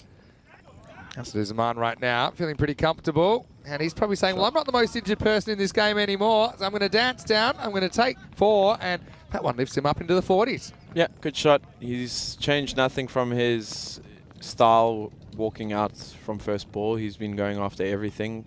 Like we said, he's maybe carrying a little bit of an injury. But 41 off 17, that's what you want from your opener, right? Coming off a half century yesterday as well. 66 for 2 after 6. Yeah, interesting one. I think if they went at this rate, got to 110, it's competitive. You feel like it's a little bit under, considering the Punjab CC Amadora batting lineup. But we also saw in the last game that they were a bit susceptible. That was before the innings was rescued by Adnan Ali and Simran late in the piece. Let's get ready for over number 7 then. Looks like Parveen is going to come back for his second over. Yep, Parveen coming in. He's same field, so he's got to be full here. Outside the line there. Yeah, this is one thing you can do to a bowler if you're a right-hander and they're bowling from that side of the wicket, is you can use your legs as a bit of a second line of defence. Yeah. So this is probably hitting the stumps, but I think it hits him outside the line. May or may not have been hitting the stumps, but you've got that kind of immunity to try that on. And if you do get bat on that, it's pretty hard to stop. It'll run away with the pace of the ball. Yeah, good option. Just the execution there. But, yeah, like you said, coming over the wicket left armour, unless you've got that shape coming in, yeah, probably 8 times out of 10 is going to be pitching outside leg, and it's you know, a free shot really. That's well disguised. Should be taken, and is good catch. Yeah, that's really good bowling. It was the kind of back of the hand slow ball, but there's no change in arm speed. So finally, Asad Zaman is going to go. You see again, he's trying to press forward. He's just fooled, and you can see that. And he gets down the end of the bat, and hung in the air a while. Nicely taken by Syed Ali Naki, and that will be the end of a very good innings from Asad. But he has to go for 41, and the score is 67 for 3. Yeah, good knock from Asad. Can be proud. He's done really well in the tournament so far. Batter that we've got coming in now is Sadam Akbari. Also, really good cricketer. Bowls some good off-spin. I don't think I've seen him bowl in this tournament just yet. So, interesting there. But can hit a long ball. If memory serves me correctly, scored 100 last year in the league. So, handy with the bats. And they'll just have to kick on now, you know. Yeah, this is a real crossroads in this innings, isn't it? With just under 4 overs to go, because they've lost Asad Zaman that was doing most of the damage. Jade Alam's played a role since he's been there, but hasn't really been super destructive. Going at 19 off 15. Anyway, Akbari gets his opportunity here at number 5. Oh, maybe he doesn't. Hard to hit those. Interesting there. Probably just not happy with something in the run up there. Yeah, just didn't feel right. Yeah. I've always said, if you're not right at the point of delivery, just pull out. Hold on to it. Unless the clock's running out. Yeah. Well. Yeah, it's going to cost you 5. It's well bowled. That angle, that natural angle across the right-hander is... yeah, it's tricky. One of the worst things that Rana, yeah. Yeah, saves 4 there, though. I did say that he's a bit tall, you know. He's bending over mountains to get down to that. Yeah. How do you find the clock? Obviously, hey, the Cardam Rover, you've got the clock on the big screen, and that helps. Obviously, it's quite necessary with the program we've got. This is just angling across. Yeah. Do you find that once you're in the habit of bowling overs that quickly, it's not too difficult? Obviously, something you have to be pretty conscious of. How do you control that as a captain? Yeah, I think the clock is something, it's there, but I don't think it should like be on your mind constantly. You know that you've got pretty much 4.5 minutes and over. Your bowlers know that now. We've played enough T10 cricket to kind of manage it, as we see Pavin coming in. Oh, that's got to be stone. He must have hit this. That's all I can think. Must be bat. Yeah. Let's have a look at it on the replay. Yeah, bit of bat, just signal made. So yeah, tiny little bottom edge, and he's tapping his bat subtly. Just so the thing that we can't hear as well, compared to the players and the umpires out in the middle, I mean, they obviously picked up a double noise there. So that tiny little inside edge must have saved him from dismissal there. Just want to say a quick hello to Kitty Hundley as well. He's watching from Virginia in the USA. Hello, Kitty. Hopefully you're well. Nice to hear from you. As this one slides across and takes us to the end of the 7th over. The score is 69 for 3 after 7. For all of you out there that are enjoying ECN cricket, there's plenty more to come this year. And I'm going to tell you, not just these this time, I'm going to tell you the extended draft schedule, okay? And I'm going to do it really quickly. So we've got Portugal, Cyprus, Italy, Milan, and then obviously Gibraltar is snuck in there. Then Austria, Bulgaria, Romania, Sweden, Hungary, Czech Republic, Switzerland, Germany, Italy, then the ECC, then Croatia, Malta, and planning to finish the year in Spain. Could change, but it's a pretty cool tour, isn't it? Got to get on the tour. Jealous. Get on the tour. Maybe it's time to hang up the boots. Nah. You're too young. Here we go. Adnan Ali is having a good day, isn't he? His first one is whipped away for 1 as Jade Alam moves to 21. Yeah, good start. Nice and full. Difficult to get underneath that, and the angle helps. I've got a question for you. Name somewhere in Europe that you would like to play that you haven't visited. You can take a bit of time to think about it. You can name more than one. Oh, quite fancy Switzerland. Switzerland? Well, we're going to Switzerland this year. No, in fact, I've been to Switzerland. I've actually played in Switzerland, but I've never covered ECN cricket in Switzerland because it was during the pandemic and I wasn't there in 2020 when we had a previous series there. This is up in the air, but it'll be one hopper. I will say, Switzerland, they bring it. They play a fair bit of T10 cricket in the local competition. Yep. I mean, they really, even though we haven't visited for an ECS since 2020, they have kept the competition going. And I think you saw that with a very attacking Alton team at the ECL, and also their national team doing a pretty good job during the ECC as well, when they were involved last year. And also great to see Switzerland back in international competition after a bit of a time in the wilderness due to some kind of internal issues. Yeah. Politics are never good in sport, are they? So, but they're also good to see them back. They're unavoidable as well. Yeah, that's true. That's one thing we see everywhere we go. Ain't that the truth? Yeah, so Adnan continuing his good day. He's bowled really well today, actually. So that's just pretty much hoiked down to deep square. It still baffles me that they haven't put at least one of those fielders on the leg side down, and they're doing it now. Yeah, bit of after the horses bolted though about it. This looks like Miguel Stoneman doing the fielding. Some ball retrieving. Yeah, just getting a bit of work in before tomorrow. Of course, you guys Werash playing the first 2 matches tomorrow. Yeah, it's about time he does some fielding. That means you probably get out of the commentary box for a couple of games. Well, I might try and rope you back in. Yeah, I enjoy being here. It's nice sitting next to you watching cricket. Down leg side, and Rana clangs another one, but it will just be one wide. Yeah, I know you're a bit of a fan yourself. You can admit, I know that you're a lurker sometimes. I like to see you in the chat from time to time. Yep. How do you consume your ECN? Are you kind of an audio lurker? Audio lurkers are people that are, say, cleaning the house or whatever, doing something else, and will have it on like a radio station. No, I'm more just to pop in, see what's happening, especially in the See, that's been hit over. It's going to be on the one bounce, yeah. Doesn't try and turn it into a catch, Umar. Couldn't lurch forward. We'll get 2. That's good running. Yeah, for me, I always enjoy just tuning in, especially a few of the series that I've got some interest in. You know, if we're coming up into some internationals, I'll pop in and say hi. It's always good to say hi to you, Rico, and what's his face? Yeah, can't remember the other guy. Yeah, it's distant memory. So that's just put in between the gap and should be 4. Yeah, well good batting. I mean, this is so fast. I talked about the 4s rate earlier. I mean, we're almost up to 1 4 per over on average, which is, it's quite high. It's probably 50% more 4s than we normally see. And that's all because of this outfield being so fast and also a bit awkward. I think a lot of balls that would normally be 1s do get fumbled across the line because of the nature of this outfield.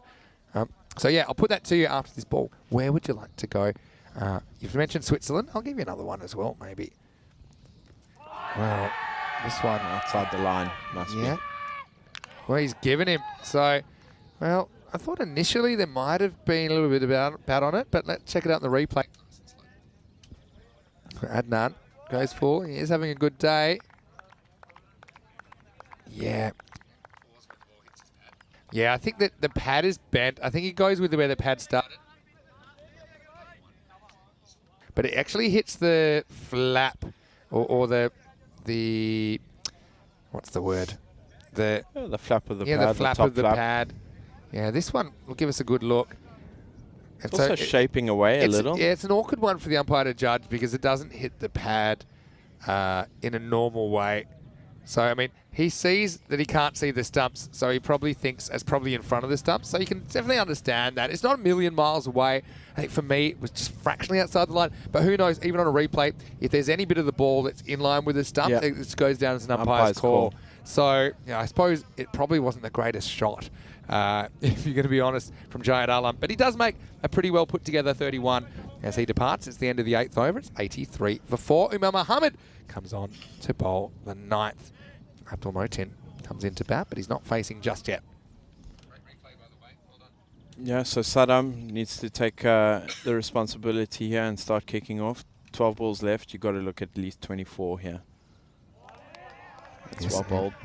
Just beats him for angle, doesn't he? Yeah, so one place I'd like to cover cricket is probably Iceland. We were meant to have an ECS there in 2020, a 2-day series, but everyone was set up. I think it's only have 4 teams there, so it's a bit tough. But the night before, the restrictions changed and the series got cancelled during the pandemic. I think it's, you know, not the greatest batting from Saddam here. Yeah. Well, one thing I do like about Umar Mohammed, at least he's trying to get off the wicket. He's fighting his natural instinct to go left, and he's just at least getting the message, and at least that's a step in the right direction. Yeah. Literally a step in the right direction. And there we go, down to deep square again. And that'll be out of here. Maximo time. Well, Akbari needed to do something, didn't he? He crawled to 1 off 6, but yeah, Dave can turn around quickly, had a bit of length, and once again, that right arm around, you've got the immunity once that ball pitches to the right of the stumps. He turned on it, got plenty of it. Maximo time. Yeah, just stand on off stump and tell him to come and hit the stumps, and with that field setting, it's easy. Oh, and that's just mother cricket, isn't it? Yeah, well, you make your own luck. Akbari probably felt he was due a few runs. This time, he tries to horn it in the same direction. Runner might be tall, but he's not that tall. That runs away for 4. I think he could have gone for the dive there, old runner. I've seen him take some speckies in training, so I'll be having a little chat with him after that. Yeah, he wouldn't have been expecting to have the gloves in this innings, that's for sure. But also, I'm just checking whether he's bowled his second. Yeah, he's bowled out, so it makes it a bit easier because he won't be able to come back and bowl now. I'll just get one here, but I saw that Bruno or Diesel is in the comments right now saying tomorrow maybe he'll keep me company in the commentary box. Well, we have heard a little bit from Bruno. Yeah. Who else? Obviously, you're kind of our go-to man when we need a commentator in Portugal. Who else do you think would do a good job? We tried Miguel Stoneman before. What about Faf? Faf, you can hardly understand him when he talks, so that might be a bit tough. But what about subtitles. Mia? Oh, yeah. What about Mia? Lisbon Lynx, get her on the comms, promoting a bit of the women's cricket. She feeds us very well. Yeah, but I don't Her think and we'll get Emma. her out of the clubhouse. I could try. It's 95 for 4 after 9. Yeah, I could do that. I know that we like to hear from a variety of voices. So, 1 over to go. Alex? Yeah? Get the Alex Aussie on. would be a very interesting guy Yeah, to talk to. no, he's got a lot of knowledge, funny guy. Alex Macy. He uses his head a lot, you know. Yeah, he did take one in the head recently when he was doing some important work around the ground. Okay, so last overtime, Adenali's going to bowl it. Having a pretty good day, although his first over did go for 14. A lot on this last over. Let's see if they can get something swinging. Yeah, big over here. It's got to go big. It's hit nicely down the ground, well fielded, so just a single. These are all important stops, aren't they? Yep. Yeah, like I said in the beginning of the innings, I think if it's 110 and above, the Friendship will be quite happy with that. So, you know, you've got to at least get 3-4 boundaries here off these last 5 balls. It's well bowled. Well kept too by Rana. Yeah, Big to man be got fair to down. Rana, he does well there. Yeah. Gets his body behind it. Those second bounces are difficult to deal with, but it will be a bye. They'll scramble through. This is actually a pretty good technique. Because what you're doing, okay, you're turning, you're kind of protecting your face and your vital organs, but you're still trying to get everything behind behind it that you can. Yeah, so good start to the 10th here. Creeping up towards that 100, hey? Yep. Trying to lace that. Oh, no. Well, foot fielding. Yeah, well, Rana, to be honest, he does the same again, but this time doesn't get the line of the ball right. So it just hits him and deflects away. You see, it hits him on the edge of the leg. And unfortunately, Samar Ali couldn't do much about it either. So that's going to bring up the 100 for Friendship CC. They've just crept up there, haven't they? We knew that when they lost Mohammad Azaduzaman in the 7th over, 67 for 3, it could be a bit of a struggle to get the 3 figures, but they have gotten there. And there's still 3 balls left to come. Yeah, 100 looks better than 90. So that's played straight down the ground and 4 runs, good shot. Yeah, and this is another example of the ball just accelerating, meters per second. And you can see the fielder isn't that far from the ball, but it is just a bullet, and he's just late getting the hands down. Handy runs coming at the back end of the innings. Yeah, really important. Like we said, creeping up to that 110 mark, and 110 looks a lot better than 100. Yeah, it does. They all count. 2 to come. Here's Adnan. Oh, that's straight down the throat. Oh, no, too calm, too cool. And then just... now you might as well keep going.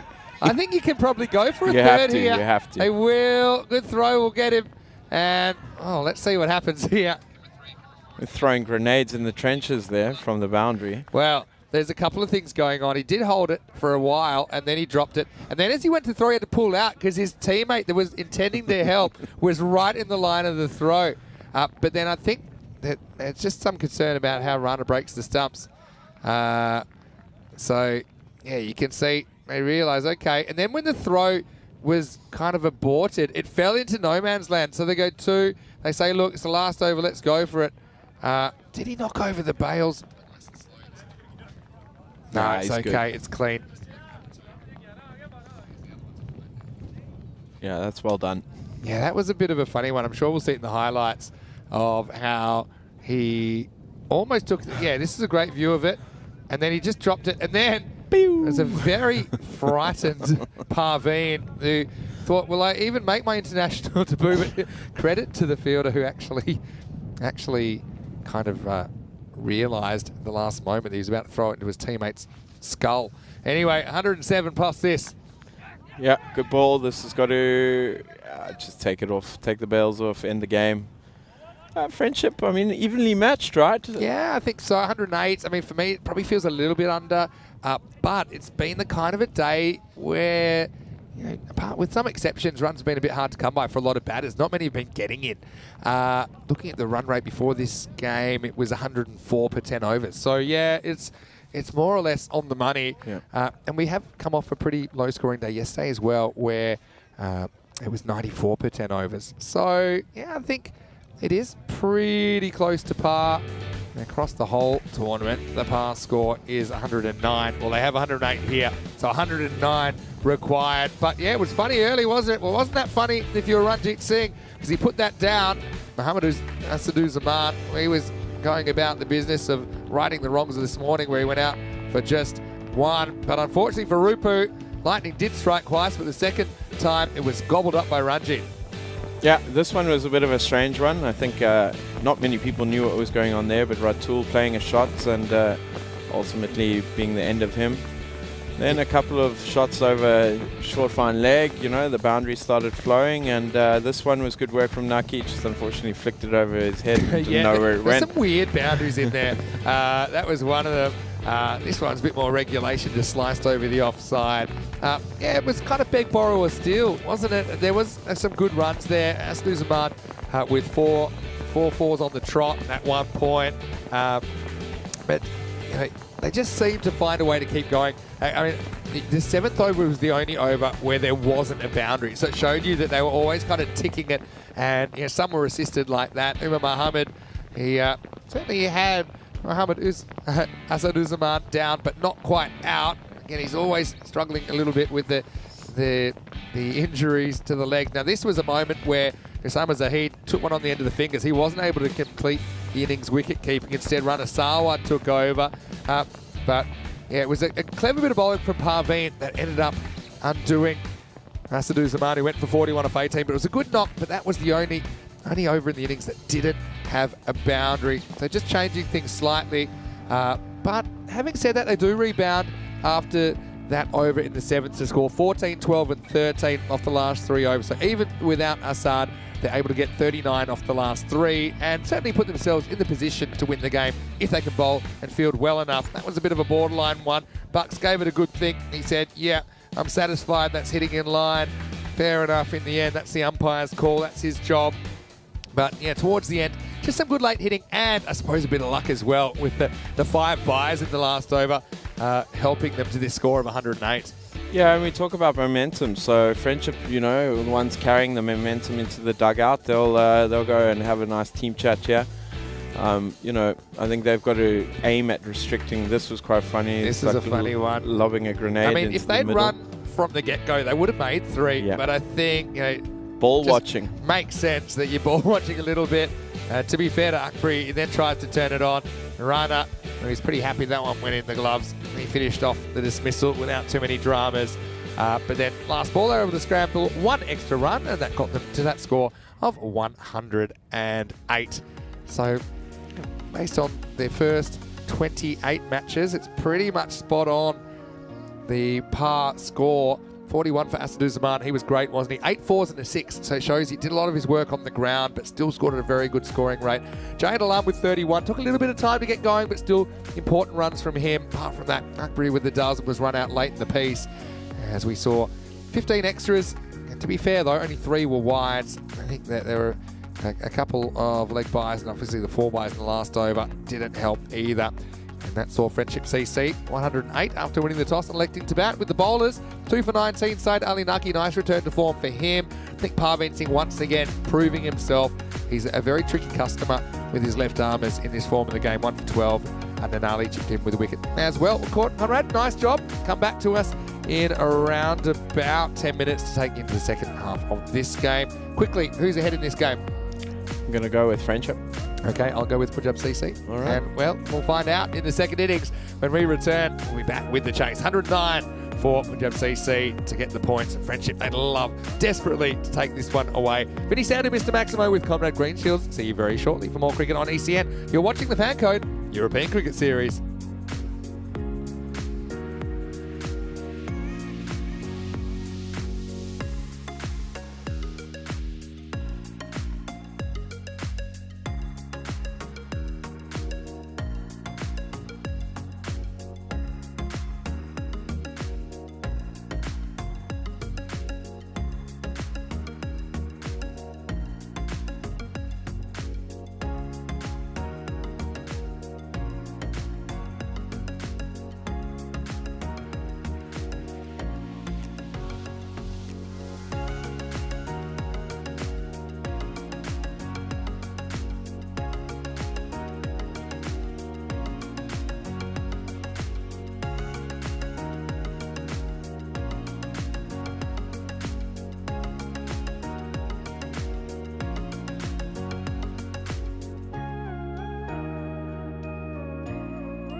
The European Cricket Series is proudly brought to you by HCL Software, FanCode, and Grizzly Bear Sports. Good afternoon to you, wherever you're watching from around the world. Great to have your company. Vinny Sander here, Mr. Maximo for ECN, and we're heading into the second half of the fourth match of the day. It is match 29 between Punjab CC Amadora and Friendship CC.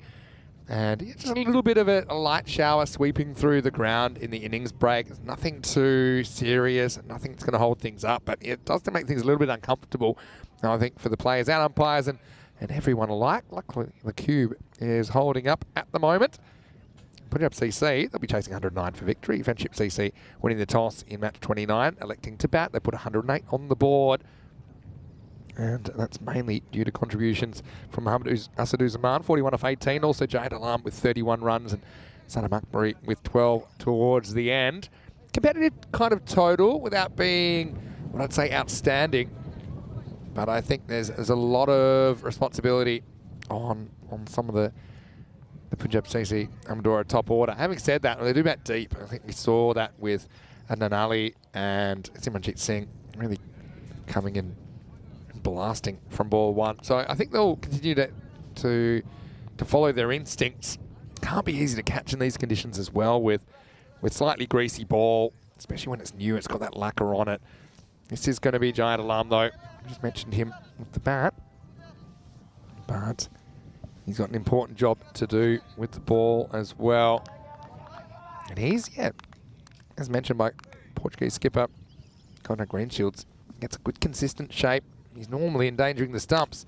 This one doesn't really swing back. In fact, it's blasted out of the ground. Ranasawa, Maximo off to the races. And this is the opening partnership I would expect to see from Punjab CC Amadora.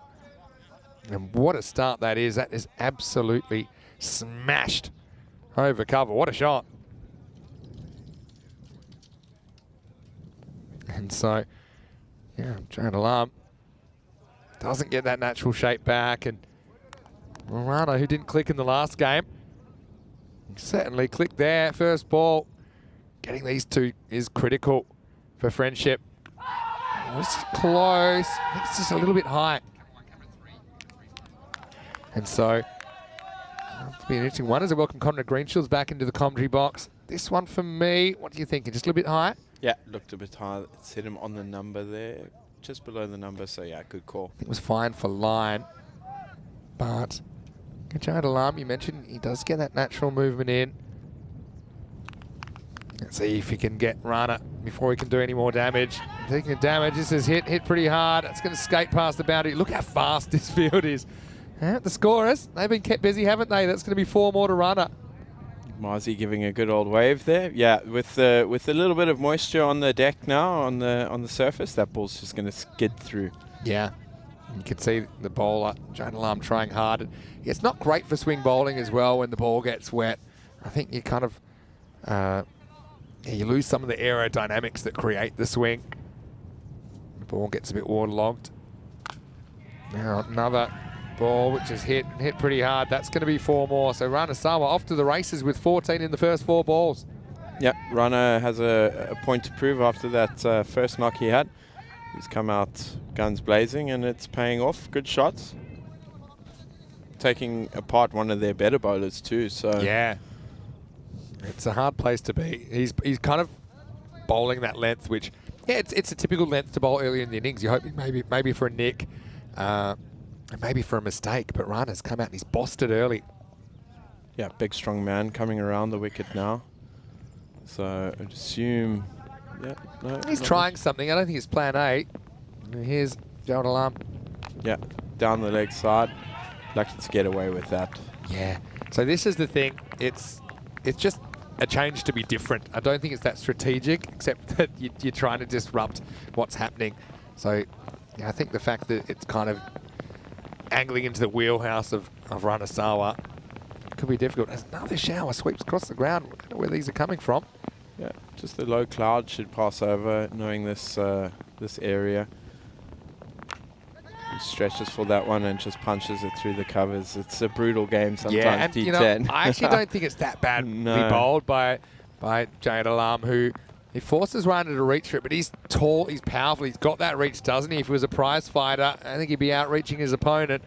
And that's the case there as he square drives that to the fence. It's 18 for no loss after 156 matches since we've had a golden ball. And Conrad, I'd be honoured to share a golden moment with you. I think you might be doing a few more games over the next few days. Yeah, we've got to plan that as we. Well, we're going to have a delay, and yeah, the rain sweeping across the ground. I don't know. Yes, it was heavy for a second. Now I think already it's eased off. So I mean, it's a tough one. I got a feeling that this will pass and it won't be that much of a delay. We'll have to see. Look, you can see already. Yeah, get back. Rana sprinted off, and now he's got a sheepish sprint. Called back. I think that this game will continue. Yeah, I mean, it's just a passing shower. We know that it's going to happen. You can see the lower clouds coming, but they are moving quite fast, and the sun's trying to peek out from the back of them. So, yeah, we've played in worse, haven't we? Yeah, exactly. And I think, yeah, it's not uncomfortable, but it's certainly playable. Yeah. And so, yeah, I think they're just having a bit of a discussion. They said, look, you remember when it was raining a minute ago? Well, it isn't anymore, so I don't think we'll have to do anything drastic, like take you to a classic game as yet. Yeah, that's the middle, and yeah, just like that, it's pretty much stopped. No time lost either, so no, get back on with it. Rain delays are just a factor which can throw both teams as well. It disrupts the natural rhythm of the game. I mean, Friendship, I'd say they're miles behind in this game. It's just one bad over, I suppose. But if you didn't get to the 3 over minimum, then the points would be shared. Don't see that happening in this game. Yeah, and also Punjab have come out with their big guns, Imran Rao and Rana, so showing some intent. Like we said, you know, this tournament's going to come down to run rate for the 3rd, 4th, maybe even 2nd. I think Marlow have cleared the pack, especially with the weaker teams coming up towards them. But for the rest of us, it's a fight, and that run rate's going to be important. So trying to chase this down quickly. Fighting form's good form, I think, though, if you're going to make the semi-finals. You want to have been under pressure, because you will be under pressure on finals day. Every team will be 2 teams or 2 matches away from the trophy on Friday. Here's Imtiaz. Imtiaz starts off with his natural angling in, and he tends to bring it away sometimes, so can be quite a tricky customer. He's nagging. That's what I call him. He's nagging, isn't he? The way can't go wide of the crease, and yeah, you're right. Just pushes that in, but then can nip it away a little bit. Handy little bowler, and quite effective in the league too. So a good matchup here between Rana and Imran. That's a bit too short and worked away down to the fine leg for 4. Yeah, asking for trouble there. This is just too short. Doesn't give it a chance to move, really. It's just into the natural swinging arc of Imran, who helps himself to 4 around the corner. A lot of boundaries going down there today, if I'm not mistaken. So maybe something the teams can look at. Fine leg, especially on this field. If you miss your line a touch and it beats that guy a meter, 2 meters to his left or right, it's generally 4. Yeah, I mean, pretty much all boundaries are downhill here as well. Those ones behind probably seem shorter because of the pace already on the ball from the bowler. Anyway, Rana with a comeback. I think this comes more or less off the toe, the very toe of the bat. Let's have a look at it on the replay. I think he's chalked that. Yeah, let's have a look at it. Yep. Right off the toe. He looks for where he wanted to hit it, and then he looks at where it is, and he looks a bit confused. And now Imran stays on 4. Another bit of a shower sweeps across the ground. And yeah, this is clever by Imtiaz. He knows they're a bit behind in this game, and if you offered him a point now, he'd probably take it with these 2, and so he pulls out of the ball, knowing we haven't hit the 3 overs yet. Yeah, he's playing a shrewd game. Yeah. Smart captain here. Smart. Let's get the rain. Come on. Like I say, they're not a million miles behind in the game, but they are behind. And that's just a very good straight shot. Yeah, even further behind now after that strike from Imran. Go Maximo down the ground. Again, it just hasn't quite got the length right. Maybe that's a bit overpitched. Having said that, it's a kind of challenge length, isn't it? I mean, if you get that wrong as a batter, it can go straight up. And instead, it disappears out of the ground, 6 runs. Yeah, nice confident shot from Imran. And like we said, powerful opening partnership here. This will be a key one to break for Friendship if they've got any chance. As that one's dropped short again, and Imran's just helped it over for 2 bounce 4. Yeah, and this is more or less, I think, a deliberate tactic to go a bit shorter and trying to induce a top edge, which he kind of does, but they didn't have the deep wicket out, and you only have 2 outfielders at this stage, so that's why it's tough to protect the boundaries. That probably was a mistake from Imran, but it will still get him 4 runs. Yeah, 4 in the book, and pressure on Friendship here. As that's absolutely drilled, but there's a fielder being placed back there, and it's just a single. Yeah, would have been handy a minute ago. As we get to the end of the second over, the score is 33 without loss after 2. Very strong start from these 2 powerful openers for Punjab CC. Also 2 that you can expect to see featuring for the Portuguese national team during the summer. Let's have a look at the table. You can see that Marlow and Gork 11 lead the table with 5 wins. Having said that, Gork 11, they played more games than anyone else, so your team are where you could still kind of overtake them, I think, with a couple of wins tomorrow. These 2 mid-table, and that's why it's a big game, I think, because either they're on the same amount of points or there's 4 points between them at the end of this game. So I had a question from Shrug in the chat. Hello, Shrug. Hope you're well. I'm also keeping half an eye on the Jersey score, which, at the moment, it's a game that could go either way. He had a question about the Portuguese format in the domestic league. What's the format? When are the games played? And basically, how does it run? Yeah, so it's T20 format. We have the Kendall Cup, which is normally between Oeiras and Porto. That's a 2-day format. Is that it? That took off. Tough chance that, if he's got any bad on that.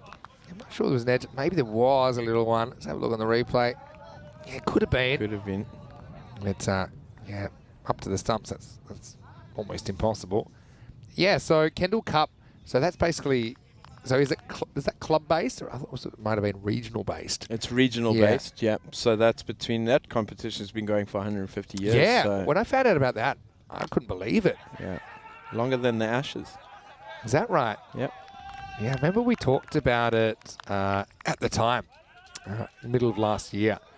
So yeah, the Kendall Cup has been going since, hold please, while this is buffering. So it's been played since 1861 on an almost annual basis. Crazy, eh? That's crazy. And we're talking... Cricket in Portugal. Yeah, so this is going to run away for 4, and Sawa will get another boundary. This one wasn't the most convincing. It was a bit of a teaser for the fielder, wasn't it? But slips through the grasp and it slips away to the boundary. Yeah, maybe a little bit of misjudgment there. It could have been backtracking a little bit earlier, but lucky for Rana, it's cleared him, and another boundary in the book. Yeah, so the Kendall Cup interests me. It's a 2-day match between representative teams from Lisbon and Porto. So you're saying, yeah, Porto, obviously we know the Porto club. Yeah. Seen them before in the ECS. As this goes up, and again, not quite out in the middle, but it's enough to get another boundary. And that's just knowing the field, I think. Knowing there's no outfielder back square of the wicket on the offside. He's got a bit more of a margin for error there, Rana.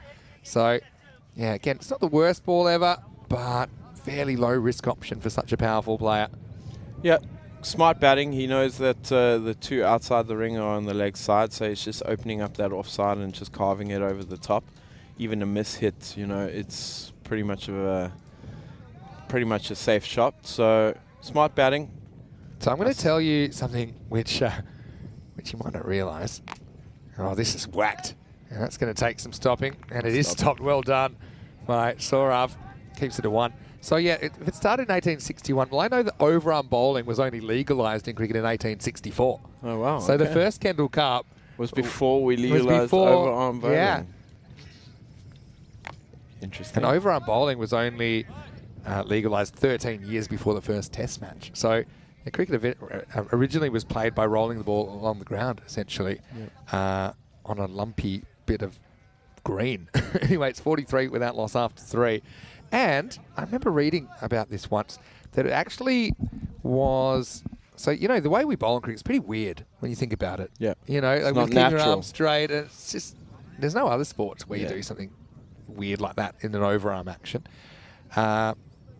So it was a player who, back in the day in the 19th century, he would practice with his sister he didn't have any brothers, so his sister would play, and they had those long dresses at the time, those really long fancy dresses that would go out for miles. And so she couldn't actually bowl underarm like with a straight arm down. She had to bowl slightly round arm. And he found it really difficult to play because of the awkward bounce that it would get. And so he kind of passed this on. And so then I think for a while, around the mid-1800s, you could bowl, but it could be sidearm, and it couldn't be kind of higher than the perpendicular. Okay. So you could bowl come like around that. but lower. Yeah. So you come around but lower. You couldn't have your hand above your elbow. Yeah. And then eventually they said, hey, this is actually pretty fun. Why don't we? I imagine all the no ball calls there would have been around then. They've said, yeah, let's let people have the arm go all the way Rotate over. all around. But you can't throw it. You can't bend the arm and straighten it. Anyway, this is going to continue now, and Sawa is off to the races. Maximo, this opening partnership with 49. But isn't it interesting how it came about? And the evolution of the game. The early cricket bats looked a bit more like hockey sticks. Yep, that's right. Because, you didn't really need to deal with the ball bouncing too much. It was essentially rolled, and the early wickets were actually a hole in the ground. I think if you go way back. So A hole in the ground. Yeah, a hole in the ground. You just roll it and hope the guy misses it and pops into the hole. Pop in the That's hole. why the popping crease is, it's where, that's where that comes from. Because they try and pop the ball in the hole. Okay. Learn something new every day. Because that's a good shot. Just flicked off the hip. Too short, too straight, and Rana is having a field day here. He is. Yeah, it brings up the 50 in the 50 partnership as well for Punjab CC Amadora. Yeah, I remember as quite the student of the game when I was young. And Lots of history in the game. it's an interesting evolution. I mean, most sports are, all sports are constantly evolving. So that's when sometimes when people say things to me like, the game's fine as it is, don't change it. I'm not saying you change fundamentals. Just for on a whim, you think it out. But cricket's actually always been changing over the hundreds of years it's been around. So, for example, I'll give you an example in a second. After this ball from Sabir Hussain, and it's going to be a good ball. It's going to rock and roll the batter, Sawa. He raced to 37, but now he has to race off. He plays around what looked like a slower ball from Sabir, and so the opening partnership is broken. It's 53 for 1. Yep, played all around it, well disguised. I think it is maybe just a touch slower, and deceived him in the air, and the ball's done a little bit of a dip and hit the base of the stumps. I'm going to try and look at this ball. It might be the one that's just held back in the palm a little bit more, or just a slightly different grip. But yeah, the arm speed was still there, wasn't it? So it was a very clever bit of bowling from Sabir. But it is the first wicket to fall at 53 for 1. Parveen takes a step into the middle. Parveen will want to make up for earlier when he got bowled for a duck and it wasn't a very good shot. In fact, it probably was the kind of shot that would have been at home in the cow paddock because it was a little bit agricultural. And now he comes out at number 3. He was opening up earlier on today. Yeah, so back in late 20s and early 30s, there were a bunch of high scores. I think we saw 1,000 scored, over 1,000 twice in first-class cricket in Australia. So they made the stumps bigger, they made the ball smaller. And there's always been innovation. So I'm not a kind of change everything at any cost. But I do think we should always look into ways that we can improve the game and retain the fundamental charm of it. So that's why when we talk about some of the dynamics that are a bit different in ECN cricket to other cricket, the fact that it's opened up to whole new audiences and lots of people that they didn't think they liked cricket, and the amount of messages I get saying, I thought cricket was something completely different and I'm kind of hooked on it now. I think it means we're doing something cool. Yeah, I think for your traditionalists, it's nice test matches, the longer format, but you want excitement, you want that intensity in the game, not only on the field but also watching it at home, and I think T10 brings that to the table. You never know what's going to happen. It's not predictable. Yeah, that's true. 53 for 1 after 4. Yeah, so it's funny then we have people saying that they're traditional cricket, and they're talking about T20, for example, which has only been around about 20 years. And also people were nervous about that too. Yeah, if you yeah. remember, people was There's going to ruin always the game. They say the first through the wall always is the most bloodied, right? Yeah. So if you want to go right back, I mean, we talk about limited overs cricket, and they said this will be the death of cricket when they started doing, I think, 60-over matches in the UK. The first one international was actually an accident. It was an abandoned test, and they decided to put on a 60-over match in Australia. That was in 1970-71 season, I think. But then, yeah, more of it was getting played. And obviously World Series cricket was a bit of a game changer. Yep. That's shaped the game that we know today. And Chazarana comes back on. It's a bit short, and he's going to be in big, big trouble as it's up and it's out of here. Maximal. Well, they might got on Ranasawa, but Imran just keeps on keeping on. He whacks that one out of the ground. Too short from Rana. Yeah, with that angle, too short, too straight, and with no one back there, it's, you know, it's easily clearing the boundary. And with such a big man, he doesn't even have to get half of it, and it's gone. So thinking about the innovations in cricket in the last, let's say, 50 years, and I can name 3 of them. Well, the third might surprise you. Here's Rana. Oh, no ball. Well, that's actually why it is a no ball, not a wide for off the pitch. It's come back, and it's come back heaps. So, yeah, it's going to be no ball plus 4 byes, and that's so harsh on the keeper. But Rana's death staring the keeper here. well, the keeper goes in the direction that he thought it was going to go. And to be fair, I think Rakibul Hassan tries to change direction, but it was too dramatic. Yeah. So now a free hit coming up, and just nothing really going right for Friendship in this inning so far. So you're 3? Yeah, I'll tell you in a minute, but I never want to interrupt a free hit. Sound the horn. Oh, are we going big here? Where are we going? Dead straight. If I was Rao Imran, I just wouldn't premeditate. I'd just try and hit the ball hard and correctly. Just pretty much what he does, and that's back down to the ground. Maximal as the off the pitcher is going to end in a Dorothy Dixer for Rao Imran. So essentially, they get 11 runs off that ball, and it's lonely on the bench at the moment. Yeah, just good, clean hit, free hit. Like we said, there's nothing better than standing at the end there and know that you can just have a free, full go at the ball, and whatever happens, happens. So runner under pressure here, early in the over too. So yeah, Punjab making a big push here. That's a better line, better length. Moral victory for Runner. Okay, so number 1, it's got to be World Series cricket. I mean, popularising limited overs cricket, the white ball, the coloured clothes, the night matches.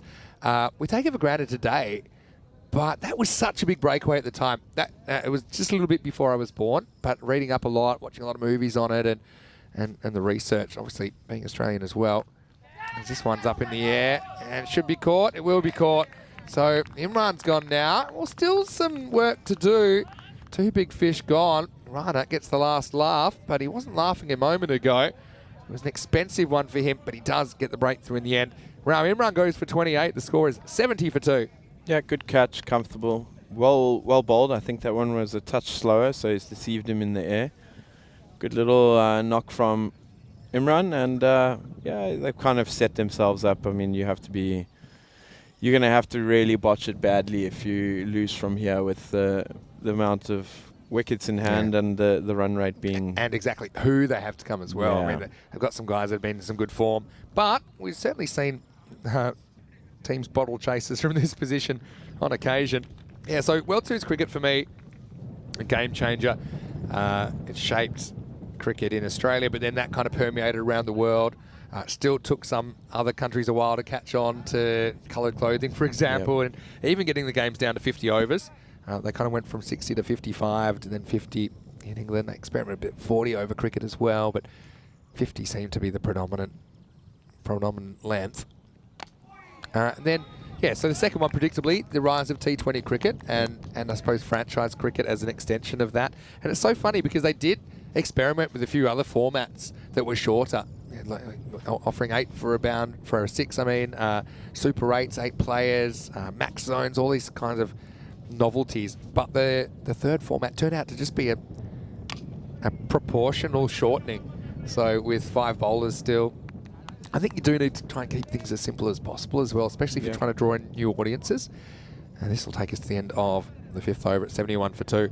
Yeah, so 2020 would be number 2. And for me, 100% it's ECN and the changes, the fundamental changes in dynamics, and the fact that I suppose, look, on our budget, still the message is going out there. Yeah. People see snippets of this and that, but the volume of cricket we're playing, the amount of matches we're playing, the different game dynamics, the different mindset of T10. And I'm not just talking about T10, I'm talking about our European cricket version of cricket, which really has opened the game up to even more new audiences. And that snack-sized 45-minute halves, I think, has been a real game changer. Yeah, I think it's a great format. It's tough to play. I wouldn't sugarcoat it in that sense. This is what I think. You talk to any player, you'll be hard-pressed to find a player that says it's their favourite format of cricket. Yeah. And I think it's because it makes you uncomfortable. It makes you uncomfortable when you're batting because you're having to take chances before you want to. Yeah. You can't really settle. When you're bowling, it's unforgiving at times. And yeah, it can be tough. Get messy. It's like you're running into a hurricane sometimes, right? And you keep doing it. Yeah, exactly. They bring it back, Jade Alarm, to try and grab a wicket. This one going to grab a bit of the tram line. Yeah. And will be called wide by Buck Stoneman. But I think the result is incredible entertainment because players are constantly under pressure, because players are, uncomfortable is the word I'd use, but in a way that you see some incredible television. Some amazing shots. That's the thing about T10 too, though, as a batter. And yeah, like myself personally, I'm more of a traditional batter. I like getting myself in, and the T20 format, you can still do that, the 50 over and the longer format. But in the T10, you have to push yourself too. So you've got to push your skills, and sometimes it's fun, sometimes it's not, but you got to keep we're all in it for the challenge. Keep your emotions in check. Yeah. I mean, the one thing I do think is a bit more forgiving for the batters is, okay, you do pretty much have to go almost straight away, but you might get 2 or 3 innings in a day. Yeah. And that is something which is very foreign to me, coming from, I'd say, longer form. I did enjoy short form cricket. I loved playing a bit of 2020 when it first came in. I was still in the game for about 5 years when that came in. As this is sliced away, this will be for Imam Muhammad gets a boundary. He brought back Jade Alarm to try and take a wicket, but at the moment he hasn't been able to break through. A little skip in front of off stump. And then, once again, finds an area. It wasn't attended with an outfielder. Yeah, lucky shot, but again, four in the book. And Friendship was struggling here. I think even if there's 1 or 2 wickets, I think Punjab are backing themselves to get this. It's almost run a ball. There's not much risk that's needed, and they've got the hitters anyway. So yeah, and we haven't even seen Adnan Ali and Simran that did all the damage in the last innings. Yeah. Has hit this spot a few times, but I suppose if you're trying to actually break the partnership, there's probably not the line that'll create a chance. And maybe they're just trying to push that required rate back up as well. Yeah, I see that Steve's talked about the Hong Kong Sixers, and that used to be one of my favourite tournaments to watch. As this is driven down, and it will end the 6th over. The score is 77 for 2. Yeah, have you ever seen the Hong Kong Sixers? I can't say I have, but I do remember when it was around, but it also disappeared very quickly. Yeah, it disappeared very quickly. Yeah, you're exactly right. And there's a few parallels with ECN cricket. I mean, ECN cricket is hard to believe it, but it's less Mickey Mouse than the Hong Kong Sixers was. I remember Ryan Campbell, who I've worked with a bit in commentary, and Michael Hussey were commentating it. The last year that I remember it being on was 2017. And it was also streamed on YouTube. And this is a couple of years before ECN kind of gathered momentum with all the T10 cricket we've been doing. But I remember it was just must watch. They were kind of 6 over games, 6 players a team. The boundaries were probably 35 to 40 metres, just because that's how much space they had.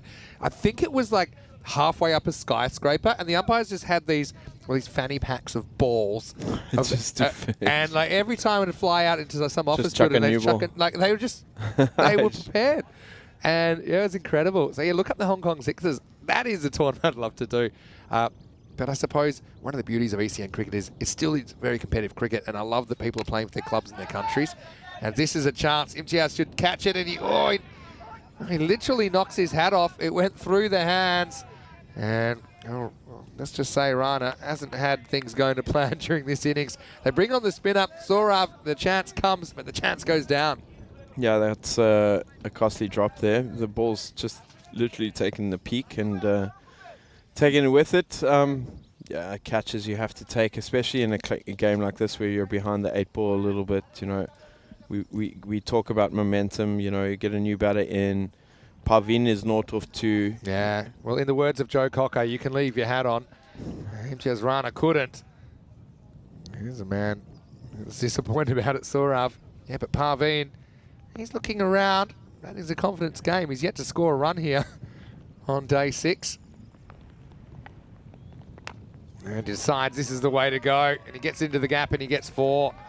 I think this is going to be 4. We'll check it on the replay. It certainly is a boundary in the first runs of the day for Pavin. Yeah. Bent down, opened the leg there and just went through the line of the ball. I think this is just inside. Yeah, just inside. So he does get the boundary. And they'll single up 4 now. Andrew Hogan saying, hey everyone, it's 2 a.m. here. Yes, hello. And I think the clocks go back in the east coast of Australia maybe in about a week. Is that right, Andrew? Let us know. Also say hello to Mrs. Hogan. What's she up to at 2 o'clock in the morning? You know. Anyway, Pavin is going to go even larger this time. 4 and 6 pick-up sticks. It's a confidence game. He looks a new player now. Gets one more or less out of the middle. Another one follows as they zero in on this target. Yeah, you can see how costly a drop can be just on the other end too. If that catch is taken, new batter's in on strike, but instead it's a single for Pavinon and it's 10 off 2 and that game is, yeah, pretty much done and dusted. If you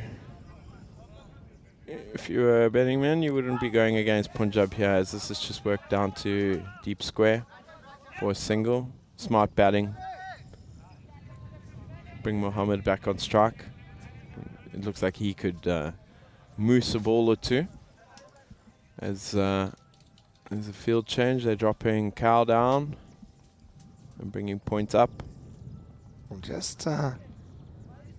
looking up Hong Kong Sixers. I did hear it was going to come back, but I'm not sure if it fell through or not. It was meant to come back after a 5-year hiatus in 2022. But yeah, I feel like I would have known about it. Yeah, you would have heard, it would have been advertised, no? Maybe European cricket's just taking over and it's pushed Hong Kong Sixers away. Maybe. Well, I actually think I'd love to do an ECS in Hong Kong. I mean, that one thing we've talked about is inevitably with the rise and growth of ECN, I think eventually we'll be outside European borders. I just think it's inevitable. But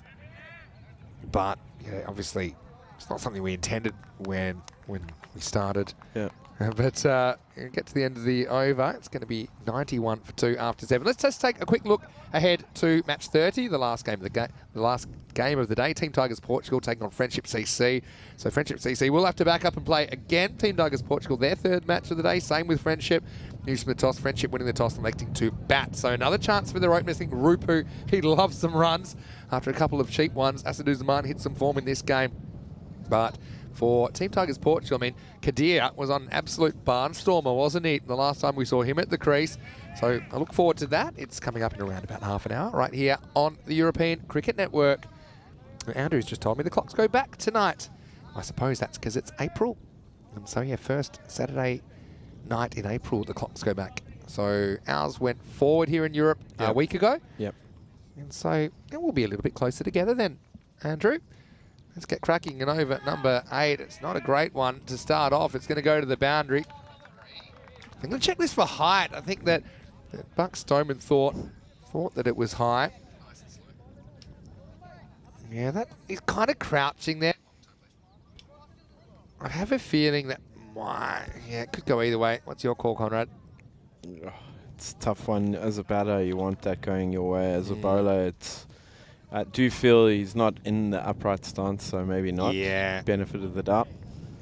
Yeah, we can be super technical about it. I'll give you the call in a minute. The call in the end. I haven't seen it yet. Just 4. Just 4. Okay.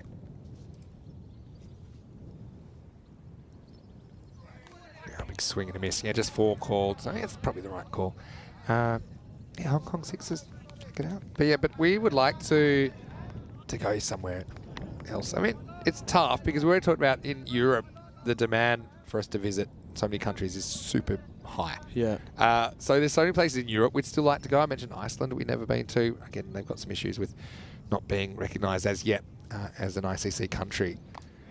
We've got countries like Norway and Finland, and haven't been to Finland for a while. I've never been to Norway or Denmark. Again, certain federations at the inception of ECN, there were differing levels of enthusiasm. I suppose some countries were concentrating on maybe trying to push for 50 over cricket or concentrating on T20 international cricket. I could totally understand that. I think those countries now are kind of wanting a seat at the table. And there's a few on the bandwagon. Well, there's a few in line ahead of them, I think, that we've been to. This is smashed away. Well, this could be over quickly. They need 12. There's half of them. Parveen. This is a nice little confidence builder for him. And you'll be liking this as the Portuguese captain to see him coming into a bit of form with about maximal 6 runs. Yeah, we know what he's capable of. A little bit of a confidence boost coming into the final push of the tournament. So I think we're up against them tomorrow. So taking notes here, I'll be in his ear saying it could be better. But yeah, he's doing the job here, and it could be ended in this ball. He mooses us straight down to long off, easily dealt with. The way he's hitting it is confident as well, isn't it, at the moment? Well handled by Nazrul Islam down there. I'll tell you what, we're going to obviously have a finish here shortly, but I can see that PNG versus Jersey game's a good one. They need 24 off 12, so I might keep an eye on that one as this draws to its conclusion. Umar Mohammed could finish it off with one swing of the bat here. Yeah, leg side, and there we go. Well, it'll tie the game at least. Corner. Yeah, he's been a little bit quiet, I suppose, so far, Umar, which isn't normally the case. He gets his second boundary, and that'll tie it up at 108. Yeah, so where would you like to go in the world? We talked about Europe. To play cricket? And maybe where would you like to see an ECN outside Europe? Oh, I don't know. How Corey is big for ECN Las Vegas. I was just about it. Well, I didn't even. No, I can't say that. So you have to choose another one. What about LA? Oh, yeah. In Los Angeles. Hollywood. ECN Hollywood. Yeah, that would be amazing. Oh, yeah. Right under the mountain there. The ball could have a little star on it. A few of the stars around. Yeah, I can see that. Could think of maybe ECN New York, Central Park. New York, or South America. Manhattan. Argentina, they play a lot of cricket. I know that. All right. Any score wins it now for Punjab CC. And, well, here's the good news. It's only one wide because that'll finish the game. So Saurav can be happy that that goes his way. But in the end, it's going to be 12 balls to spare. A fairly comfortable victory. And yeah, Friendship CC, again, they didn't probably put enough runs on the board. I know that Asaduzzaman scored 41 and Jadalam 31, but yeah, 108 not standing up. And I think Punjab CC, for me, it was about the way they went about that chase. They made bigger inroads early, and look, despite losing a couple of those players, it never really looked in doubt, did it? Yeah, I think they came out with the intent shown straight away by sending in Sawa and Imran, and the big boys took it to the bowling attack and got Punjab off to a flying start. And yeah, I think after about the third over, I think the Friendship kind of head started dropping shoulders, and you can see the energy in the field kind of slip away, and it's always tough to come back from that. The writing was on the wall, wasn't it? I mean, 18 and 15 to start it off, but then they went 10, 10, 18. So all 5 of the first 5 overs went double digits, and so they were going at the rate or above it every over. And then a few things kind of unravelled, didn't they, in that 5th over? Imtiaz Rana bowled that ball off the pitch that cut back viciously and beat the keeper. And even though he got the wicket soon after, I mean, there were no real nerves from the batters to follow.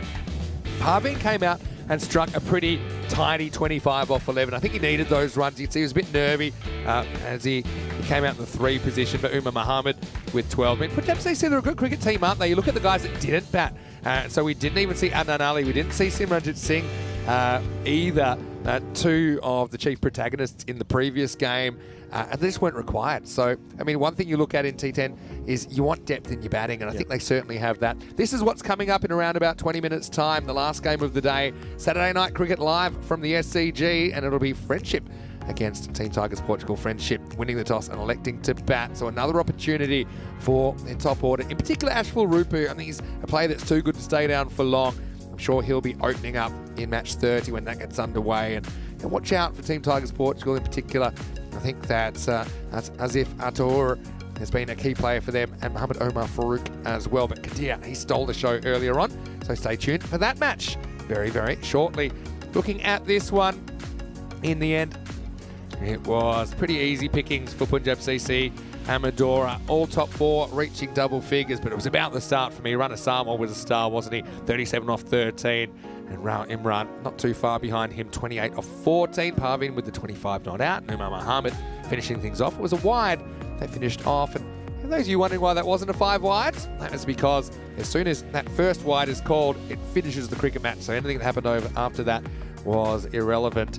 Imtiaz Rana with a wicket, although he had a few issues keeping the ball on the pitch at one stage, which cost him.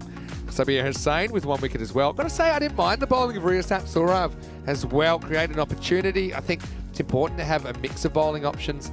I suppose the other issue there is that Jade Alam couldn't really get the ball talking the way that he wanted early on, and they were pretty brutal on him in the first over with 4 boundaries. So pretty good one. And tonight, well, Team Tigers Portugal, Conrad, they have been impressive today without getting a result, and maybe they're coming up against a Friendship CC lineup that are a little bit short of confidence because they've lost 2 games today. Same with TTP. So I mean, it's going to be a pretty fierce contest coming up in match 30. Yeah, I think it's going to be a great game.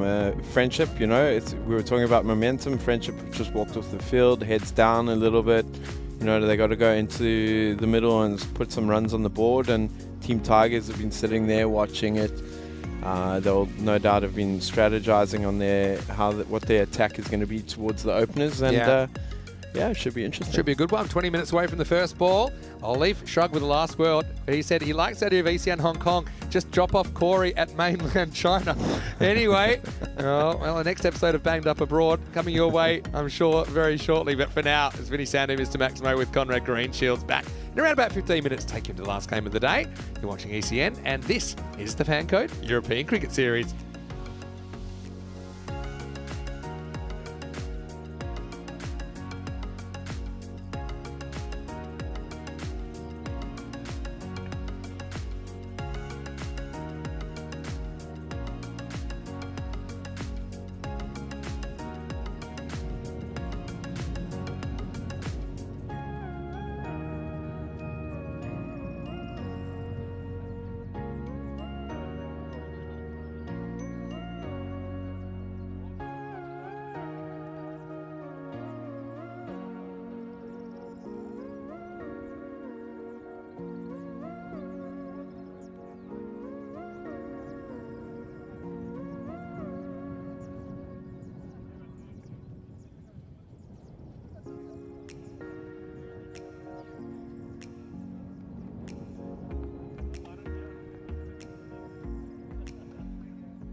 The European Cricket Series is proudly brought to you by HCL Software, FanCode, and Grizzly Bear Sports. Hello, welcome back to the Santarem Cricket Ground in Portugal. It's time for the last game of the day on day 6 in this FanCode European Cricket Series. So it's match 30, which is coming up. This is a game between Team Tigers Portugal and Friendship CC. Both these teams have played twice today, and neither of them have registered a win yet. So one of them will break the duck here in match 30. A little bit earlier, Tyrone Peters had the 2 captains for the coin toss. Let's see what transpired.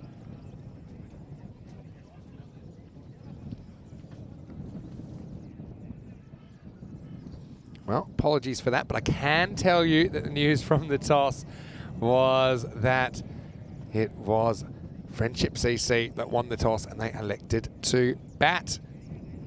And so we'll get to see them with the first rights, and it will be Ashful Rupu, I'm sure, and Mohammad Asadu Zaman that will open up. They haven't really monkeyed with that opening combination too much. Also got Mohammad Nasrul Islam in there, probably he'll bat 3.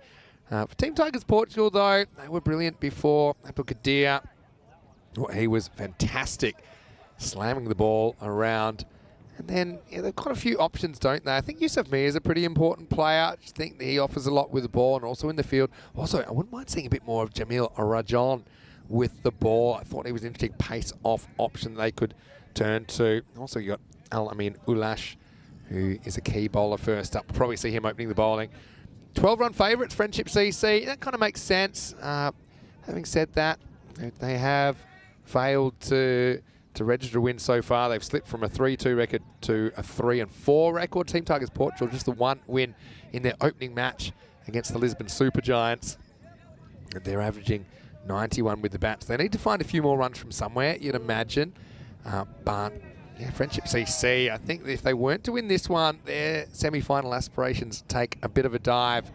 So it looks like the umpires heading out there to the middle. Still a bit of cloud cover. We've had spots of rain, but nothing too serious during the break as well. It's about 4:30 local, which is 5:30 in Central Europe. And right now it's about 19 degrees. So not the worst conditions we've ever seen, but yeah, maybe a little bit tough. We saw some of the bowlers, fielders, struggling to grip the ball earlier. And we see the fantastic new club rooms in the background. And it has been renovated, and you can see a bit of wind as well as Conrad Greenshields comes back in the commentary box. And yeah, really nice view of the ground there. Yeah, looks amazing. Really like it. Old Diesel doing the rounds. Diesel is walking in the background. What a clubman. Tell me a little bit about Diesel. That's him in the background there. Looks like he's just coming over this way, yeah. But yeah, he is. That's Bruno, is his actual name, Bruno Cavalieri. Yeah, part of the Oatis setup. Yeah, he's always injured though. Yeah. Whenever we give him a call up, he's always telling us he's injured. He's Has got he a ever bit of a actually gammy shoulder. Has he ever actually played a game? He's played a friendly, a social game. Okay. Came out to bat. I was in the middle with him actually, and never held a bat before, and absolutely smoked one straight to extra cover. Really? Hit the leather off it, but got caught. So, yeah, he's always around. Loves the club itself. Clubs can't survive without people like Bruno. I mean, they go over and above, and we're certainly very thankful to have him as a fixture here at the Irish Club. Anyway, it's time for match 30. Shake, rattle and roll. It's Al-Amin to bowl to Rana, who's come out to open the batting. So yeah, a little bit of a surprise that it looks like Imtiaz Rana's opening up with Rupu. All I can think is that Mohammad Asadu Zaman has sustained a bit of a leg injury. We saw him hobbling around. So I don't know if he'll bat at all. He is he is in the 11 that I had listed. Yeah, big swing and a miss from Imtiaz first up. And another. Yeah, good bowling from Al-Amin. He's been very consistent today, one of the better bowlers of the day. Hitting that length, it's popping nicely. It's going over the top of the bat. And Rana backing away, maybe should just stay nice and stable and just hit through the line of the ball. One thing... Bat on ball counts. One thing I noticed in the break is Jersey did hold on to win by 11 runs against wow. Papua New Guinea, so they won their first ever ODI. one-day international. What a performance. So Shrug is pretty happy in the chat. Strike 3 for Rana. This isn't the plan when you come out and open the batting. Yeah, it's not good batting at all, to be fair. He's just standing outside leg and hanging the bat out to dry. Yeah, he's just hoping to get some bat on that and hopefully it'll fly. But yeah, I mean, Rana's an interesting one, isn't he? Because we saw him batting all the way down at 8 earlier on. And then in that last game, we didn't see him bat. And they batted 7 batters. So he's gone from the bottom to the top. He gets closer to this one. By that, I mean he kicks it away. And it will be the first run of the match. Yeah.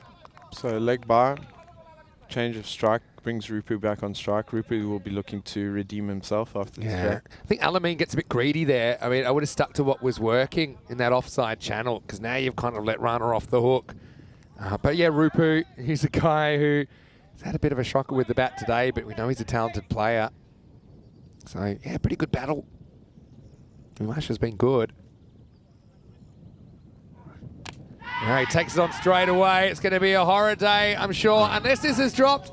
Well, the lifeline was played, and I cannot believe that got dropped. Rupu dropped without scoring. And, well, this one might have damaged the fingers of the fielder. That's Atora, the captain, who's normally so reliable. Oh, wow.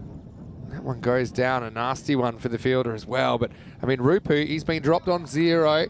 Then he was caught on 1 in the last game. That one was due to the drop catch. Yeah. And then he gets dropped on 0 again. That is a dolly, Vinny. That's you're catching that 11 times out of 10. And Rupu went for a second ball duck earlier on today as well. In fact, they don't run there, so he doesn't even get a run. So, I think Rupu was walking. Yeah. He thought it was dead. yeah, I think you might be right. It'll test the patience of the bowler, Alamin Ulash, who hasn't conceded a run off the bat as yet, just the leg by off the over. And then bowls an absolute seed. What an over. It'll go down as a maiden, even though it's a fake maiden, because there's 1 run off the first over. It's 1 for no loss. Yeah, perfect delivery. That's angling in, and I think if we saw, it just shaped away a little bit and beat the outside edge. Okay, so let's have a look at these Portugal squads. And we know that this is going to be in exactly 1 week's time. And well, you'll be leading Portugal, but yeah, nice to see a few players back that we haven't seen for a little while in a national shirt. Also, a mixture of Portugal-based players and a couple that are not based in Portugal at the moment, such as Sean Gomes. I know that Nippo's been playing some cricket in the UK. That's why we haven't seen him during this series. Is there anyone else there that's not residing in Portugal? Top of your head? Machado is not. Machado, He's also in the UK. Nipu's playing at the same club as Sean, actually, and he has another opportunity. No, surely not. Well, Yeah. this is going to be caught. And, well, Rana probably can't believe his luck because he's going to go for a 5-ball globe to get us going. This is Yusuf Mir. I talked about him a little bit in the introduction. And, yeah, I'm not sure it catches it in the middle of the hands, but he grasped it to his chest. And, yeah, for Imtiaz Rana, it couldn't really have gone worse. But that's this game. I mean, you'll be up, you'll be down. You'll have your games where it doesn't really click. And that was one of them for the skipper of Friendship CC. He's the first man to fall. It's 1 for 1 of 1.1. Yeah, surprisingly, they didn't think of putting Najrul up at the top. Might have been a better option, considering Rana hasn't faced too many balls today. Well, all I can guess is that Asadou Zaman probably won't bat in the top 6 if he hasn't come out yet.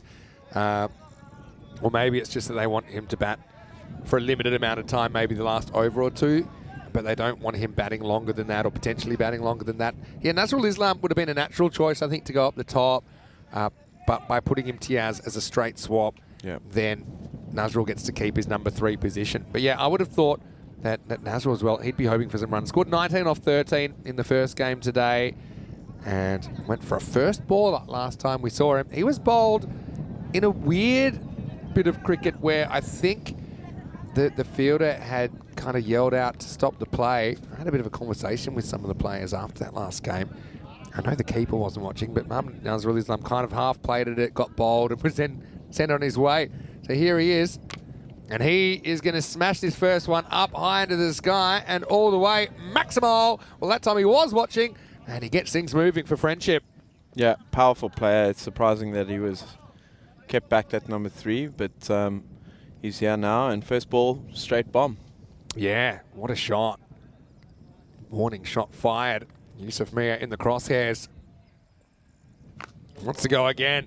This one's a little bit shorter, and he heaves across the line. This will be 4 more. And yeah, Nazrul, this is why I thought he might be a natural choice to open, because he likes the power play, doesn't he? And he decides to go across on this. And the reason is it's a little bit shorter, so it's almost like a front foot pull or a swat across the line that gets him 4. Yeah, good shot. Picking up the length early, and no risk there with no one out on the boundary.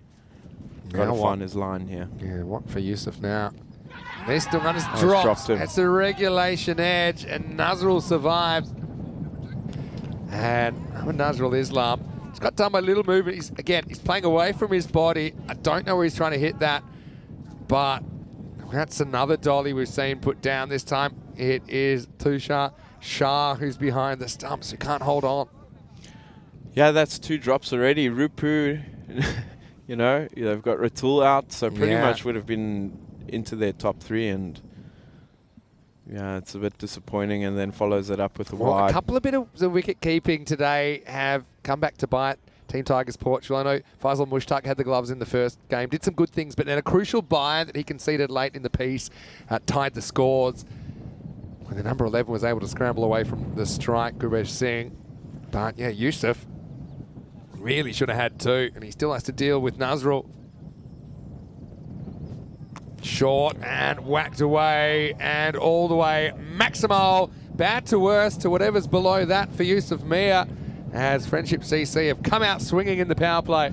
Yeah, costly drops. You know, like I said, they would have had Rupu back in the shed, Nazrul, and then you're into that middle and you're still hiding Assad, who's carrying a bit of an injury. Yeah.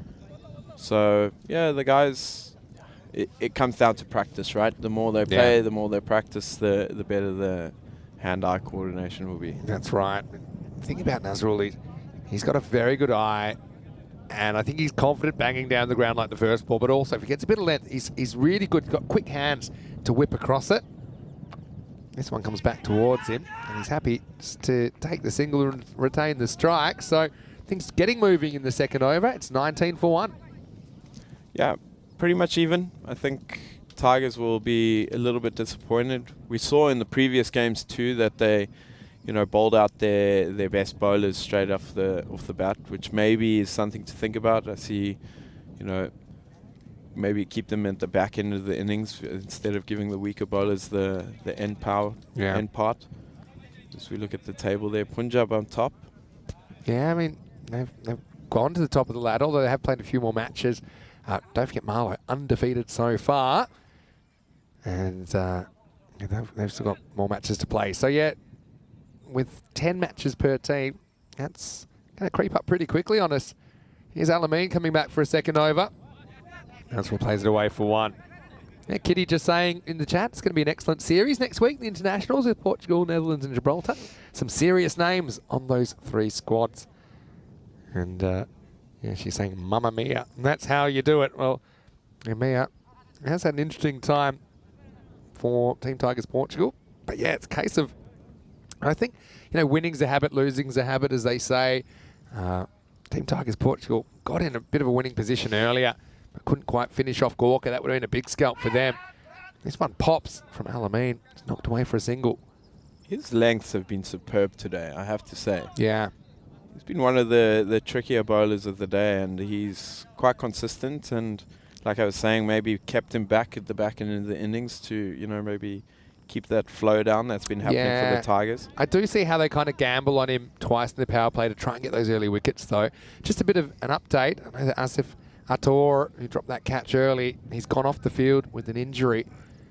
Assuming that's a finger injury. This is a proper uppercut, and this one might have gone all the way. It has. Maximal! Well, up and at him, and that's one way you can deal with the extra bounce. You just go with it, and he rides it all the way for 6. Yeah, if you're going to go hard, and Ratul does that and gets the maximum reward. So, good shot. Not much risk with the third man being up. That's right. It's a hard shot to stay in control of because you're kind of putting it in the lap of the gods.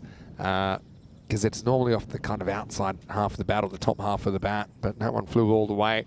Nazrul's off to a flyer, 24 off 7. Yeah, so currently, as if Ator is off the field with that finger injury. And Masood Mia, the 12th man, is substitute fielding for him. And so makes the adjustment, goes a bit fuller. Again, I like the efforts there from Alameen, but won't be able to prevent the single. It is the last game of the day, so why don't we do a few random questions as well? We normally do that last game of the day. I'll do a bit of food chat. I went to a great place. I can't remember what I had last night, but Paolo joined us for dinner.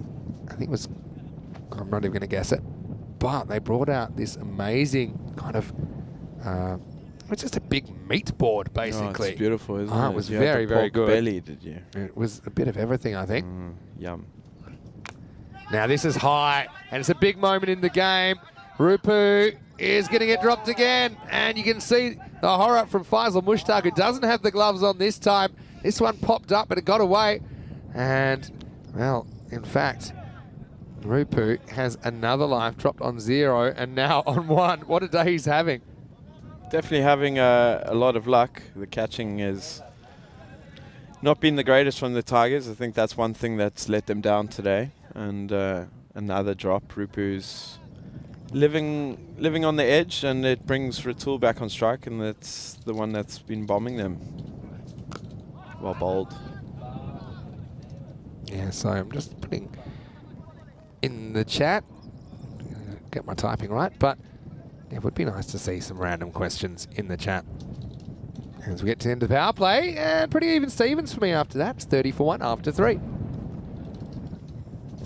Yeah, so food chat, yeah, that was great. Also had a beautiful bottle of wine from Portugal. They're still having a bit of trouble with the gravity on the numbers taking off, but that's okay. For the most part, the graphs have been good. Yep. How do you like, I don't know how much you've been able to watch. Obviously, you've been playing and working around the ground, but we've got the red line. The worm. They're the worm, the new and improved worm. Yeah, I like it. Yeah, because you can kind of see whether they're behind the rate or ahead, rather than just showing the totals. Yeah, it's a good graphic. It gives you what you need. It tells you. I know Corey struggled with it a little bit, but yeah, you know, yeah, it's pretty typical. simple, right? Yeah. This is going to be Mohamed Bakor is going to bowl over number 4. Just saying, yeah, I'm ready to go. You ready to go? And they said, yep. Okay, let's roll. And now he said, actually, I'm not ready to go. So 30 for 1 off 3. And Nazrul Islam has 26 of those 30 runs, and he didn't even open. And yeah, again. And been dropped. Yeah, Imtiaz Rana, 0 off 5. He didn't know that was going to happen, but burnt a few balls in the power plate. As now we got a chance, and it's going to be taken. So yeah, big moment in the game. Again, Rupu seems to have all the luck with the drop catches, and that's a big wicket. Nazrul Islam, he's a key, isn't he? And he gets it more or less down the bottom of the bat, and catch offered, catch taken by Muhammad Omar Farooq. So that is a bit of a flashpoint in match 30. With the score on 30, they lose Nazrul Islam. It's 30 for 3. Yep, big wicket, Ratul. I remember him in our game. He took us apart a little bit. So for the Tigers to get him fairly early, could have had him earlier, is a good thing, especially. And it looks like, yeah, Saddam Akbari walking in. So they are hiding Assad, keeping him down. So, you know, 2 more wickets. Imagine if Rupu was back in the hut already too. It would be looking like a bit of a different game. But I think if Tigers can restrict them to probably about 100, they would back themselves, especially the way they've batted today. Yeah, I think so. Yeah, so 30 for 2 the score. And so, yeah, we are seeing Mohammad Asadu Zaman coming in at number 4. I still think that wasn't really a tactical change. It was more an injury force change to at least maybe give an innings off. And if the top order clicks, maybe doesn't have to bat. If you only lose a wicket, or even towards the end, you can throw some other guys out there to throw the bat. But I think they need him to do some heavy lifting. And Bakor, it's had an interesting day with the ball, hasn't he? He's got a wicket first ball. Now, a nice looking drive. Just a single. Yeah, nicely straight. Yeah, and driven and handled. Yeah, but Rupu has the immunity cloak on, doesn't he? Not because he's got a free hit. It just seems to be dropped all the time. Yeah, you've got to make it count now. Now he wants to get funky, and guess what? It's another chance. He's sprawled out. That's got to hurt. He's going to go. And I think that's on the full, isn't it, Conrad? I think that's got to go as a chance, although the fielder did well to turn it into a chance. Yeah, that's got to him there. He did well to get there. And tough chance, but a chance nonetheless. Proper wipeout job from him and Hassan as well. Oh, got Diesel coming up with a question in the chat as well.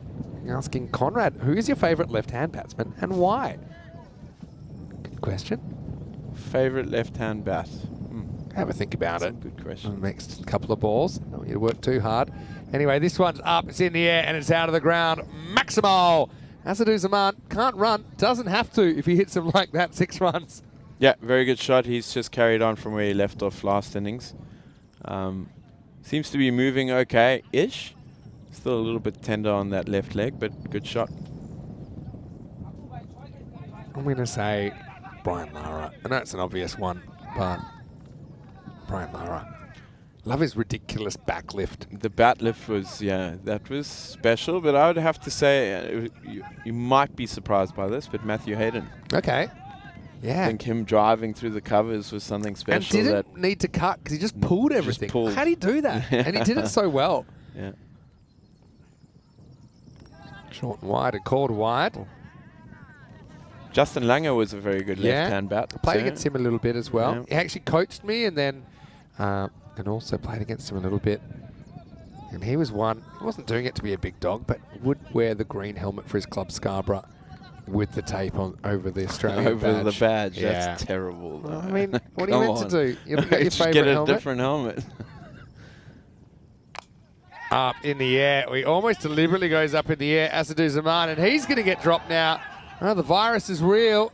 And Faisal dropped 2 in this innings. This is a weird shot because he starts to think he's stronger than he is. And he thinks if I just pop it in the air, it'll probably go for 6. It's miles away from where he is. Again, difficult conditions, a bit of grease around, a bit of light rainfall. And Faisal grasses it. Bakor, he doesn't know what to feel at the moment.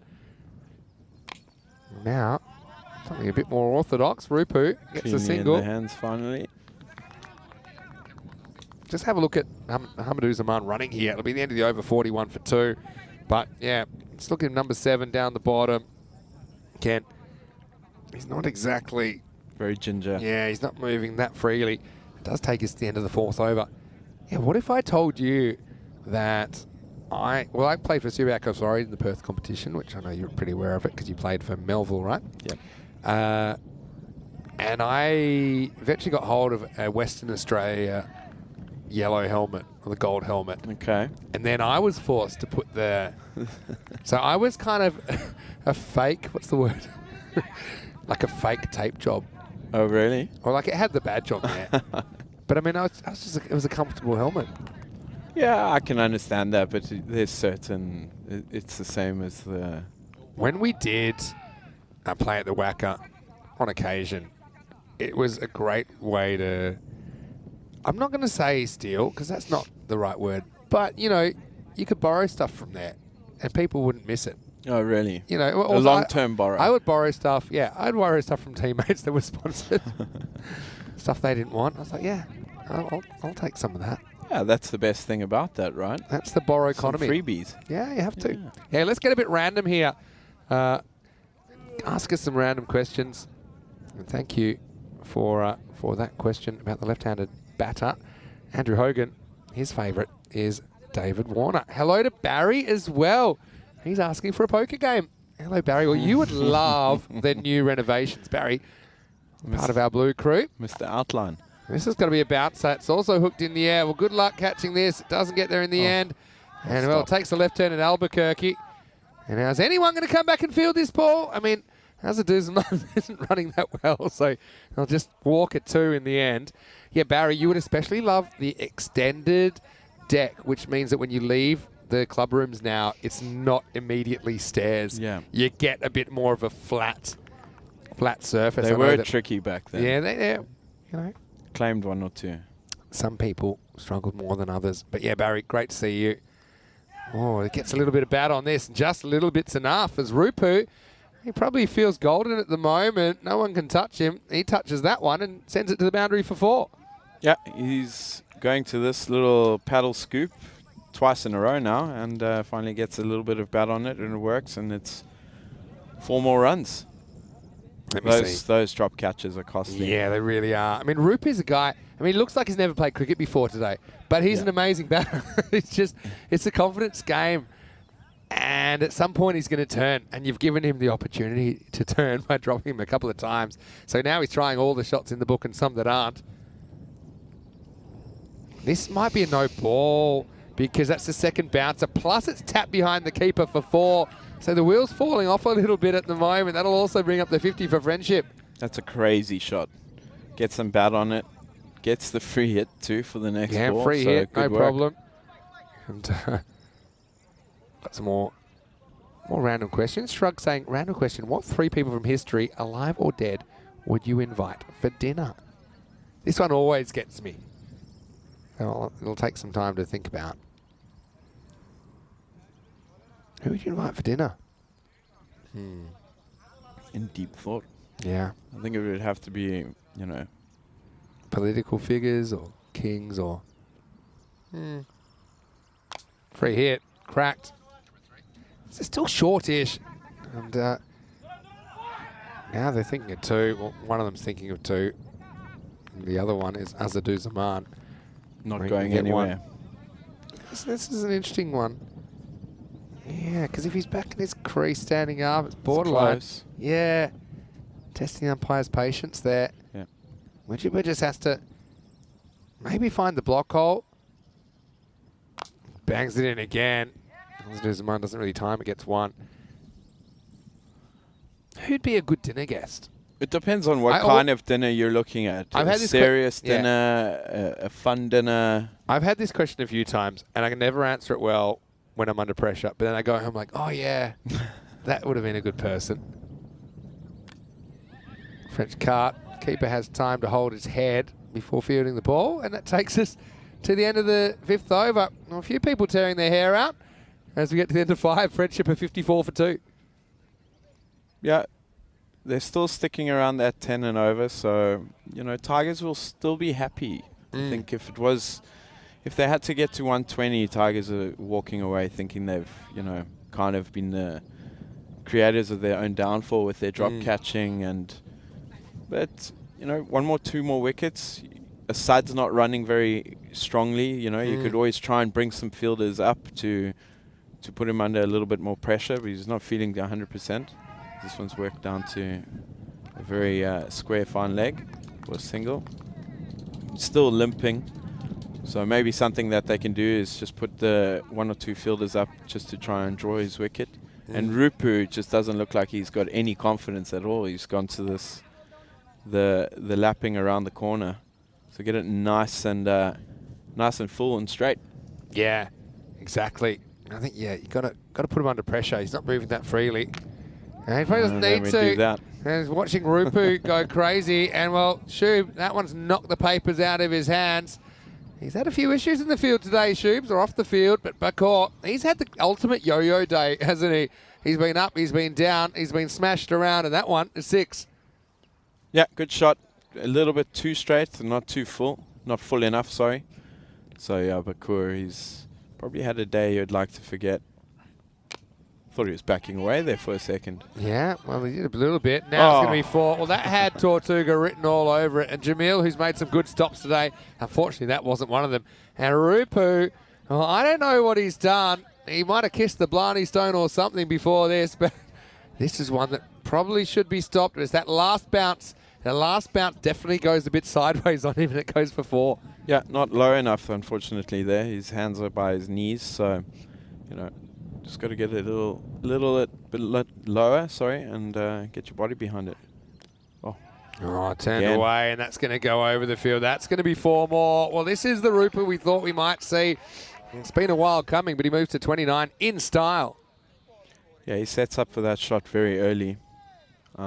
He's pulling them off nicely. Yeah, that fine leg, that short fine leg is a little bit too square, and maybe, to try and take that shot away from him and try and push him to play in front of square, just drop that fine leg back.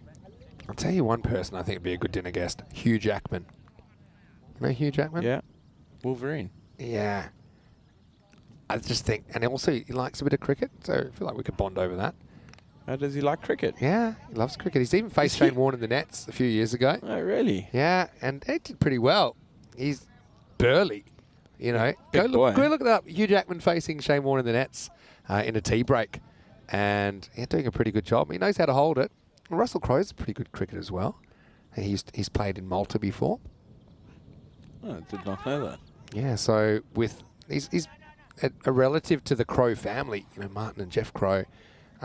Can't remember the exact relations they are. Oh, really? They're related? Yeah. Okay. So, you know, Johnny Grimmer from Malta, he's played against Russell Crowe in the scorecards. They used to do that. He goes to the Masters Sports Club a fair bit to play tennis and a few things. That's absolutely... And you know what? This is a no ball as well. Rupu goes bananas on this, but this is a back foot no ball. This is smacked up and out. Just look at this back foot again. Yeah. He's just cutting the side line, and then Asaduzzaman, he picks it up. It's a good call by Paolo. I mean, he's got to call what he sees, and yeah, for sure, he's just gone a bit too wide. Again, I don't like that rule. I think you look at where his front foot is. His front foot's fine, so who cares where his back foot is? It's just something. It's not changing anything. For further discussion. But anyway, free hit coming up. This time it's probably on the line, but his heel's in the air, which is fine. So Rupu, he's just having a great time out there, isn't he? 36 off 18. The first time I scored 100, I was dropped 12 times. And I think Rupu's having that kind of energy at the moment. As we get to the end of 6, it's 78 for 2. Apparently got to the stage where I was hitting him straight up and just calling 2. 12 times is 12 impressive. times. Yeah, I was 16. So I'm going to go Hugh Jackman, just something interesting. I think Elvis Presley would be a pretty interesting guest. Nelson Mandela, people that surprise you, people make you laugh. Maradona would be an interesting one. I wonder what would be for dessert. And yeah, I wonder who else. Maybe like a great grandfather me to say, hey, look at how it turned out. Yep. I don't know whether he'd be happy or not. Anyway, it's going to be started a new over, and now Rupu has just found his mojo. And this is a classic case of if you give someone enough opportunities, eventually they're going to click. He's moved to 42 in quick time as Mohamed Omar Farouk comes on, and his first ball smashed out of the ground. Yeah, those drops proving costly. Dropped on 0, dropped on 2, I think, and then from then he's just kicked off and doubled the score for Friendship. Oh, he leans on this. Does it have the legs, though? I think it probably does. It does. Maximal. Rupu goes back-to-back off Mohamed Omar Farouk. He's up to 48. It might have been the least convincing first 5 runs of an innings I've ever seen, but he's starting to warm up, and he's just gaining in confidence every ball. Yeah, that was a beautiful shot. Backed up, gave himself some room, and then just extended the arms, and, I mean, it looks pretty when it comes off, It's right? good batting. This is short, and it's going to be whacked away. This is going to be his 50. And he has batted so well, as he's been given a few opportunities. But you have a look at Rupu. He just knows he's probably had a bit of luck, or more than a bit of luck. And he signals to his teammates saying, yeah, I'm back. And we really need these points. I'm ready to step up. You make your own luck, they say in the classics. And he moves to his 50 off just 21 balls. Mohamed Omar Farouk gone 6-6-6. This one, I'm not sure it'll go all the way, but it might. It does. Maximal, 4 on the spin. And this guy right now, well, he was so not hot. Now he is hot, and it's not going to stop soon. We could be on for 6-6. Isn't it over here? Yeah, he's got a point to prove here. It looks good. I like his footwork, trying to put the bowler off. And moves back into position and hits it exactly where he was wanting to. Yeah, so I mean, you can penalise fielders for fake fielding. Can you penalise batters for fake footwork now? Because normally that just kind of messes them up more. If he scores 100 here, I mean, we're going to have to get the counsellors to Team Tigers Portugal training. Here he is. He's trying all the tricks now. Eventually he gets oh, the ball. Is that caught? I think he sliced That's it back. Straight up in the air, that. Yeah, they're going to have a look at this. I feel that it's probably straight off the bat. Here it comes. Now the ball is, yeah. Yeah, I think it bounces and then it's hit back up. We have to go frame by frame here. The ball enters. Yeah, for me, it's a clean catch. Again, the question is, does he hit it into the ground or not? I don't think so. I think it's pretty clear. It's gone. And we can't get it much better than that. So I think his luck's going to run out on 60. And again, it's whether they think that's clear and clear evidence. I think it is. And so... You can see Rupu knows it too in his reaction there. It's one of those ones you hope is a bump ball, but I don't think it is. That's pretty clear to me. We're having a good look at this because it's a big moment. If we can rock and roll that as the ball comes through. Yeah. That's pretty clear to me, clear evidence. And I'm waiting for the decision.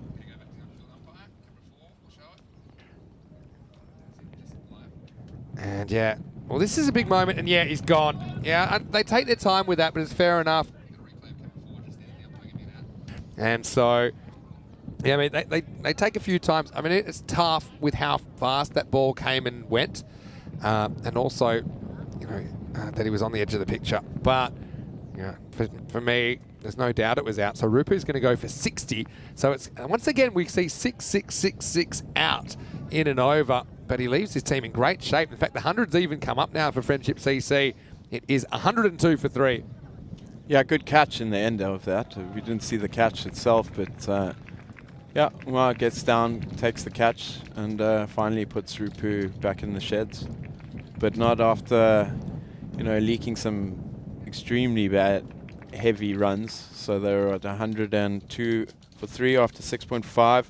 You know, from here you're looking at going another 30, you know, 10 and over, and you're getting yourself up to the 130s and then try and end the game. Exactly right. Farouk, pretty happy, I think, to see the back of Ashville Rupu. What an innings, though. I mean, 60 off 23, considering all the dramas he had early. He was just popping them up in the air for fun, but they didn't hold on to him, and it cost them about 55 runs, I think, in the end. As Jade Alum comes to the crease. One ball to deal with in the 7th. This is going nowhere, but he will get a run as we get to the end of 7. The score is 103 for 3. Let's have a look at what's coming up tomorrow. The cricket never stops on ECN. Sunday action. And, well, where is your team playing in the morning action? There, you've got a pretty tough game against Punjab CC Amadora. Also, you've got LSG tomorrow. And we'll also get to see Gamblers and Fighters at various stages throughout the day. How do you feel going into tomorrow's matches? Yeah, we're looking forward to it. We're ready. We had a bit of a shaky start in the beginning of the tournament, but I think we're finding our straps, and a couple of new players. Brendan will be joining us again tomorrow, so we will. Yeah, we'll be up for the fight, ready for Punjab and then the Giants. Yeah, this is what you missed. While we're looking at that, yeah. They're all important games, aren't they? Just a little bit of bounce, a little bit of wobble. And so this is going to be a no ball, and I think it might be for the field. I think they had 6 outfielders. You could see Paolo looking around, and also had a bit of assistance from his compatriot. So that will actually be a no ball. So they're not helping themselves, are they? I know both these teams are into their 3rd match, so you can see mentally they're probably a little bit shot. And that's something you just have to deal with. So the free hit is hit, and it's knocked down in the outfield, so just a single. So, yeah, looking at tomorrow, obviously you've got your sights set on the semi-finals. Yeah, Brendan Bunderhorst, I think, yeah, you said he's had some work commitments, and that's why we haven't seen him during the week. Will we get to see anyone else new? Wow, this is up. Yeah, we won. But maybe Keegan De Silva might be floating around. Yeah, the little terrier has made his way back to the ground. So that's good to know. Keegan's here. Saw him. Yeah, you saw him. Difficult with his height.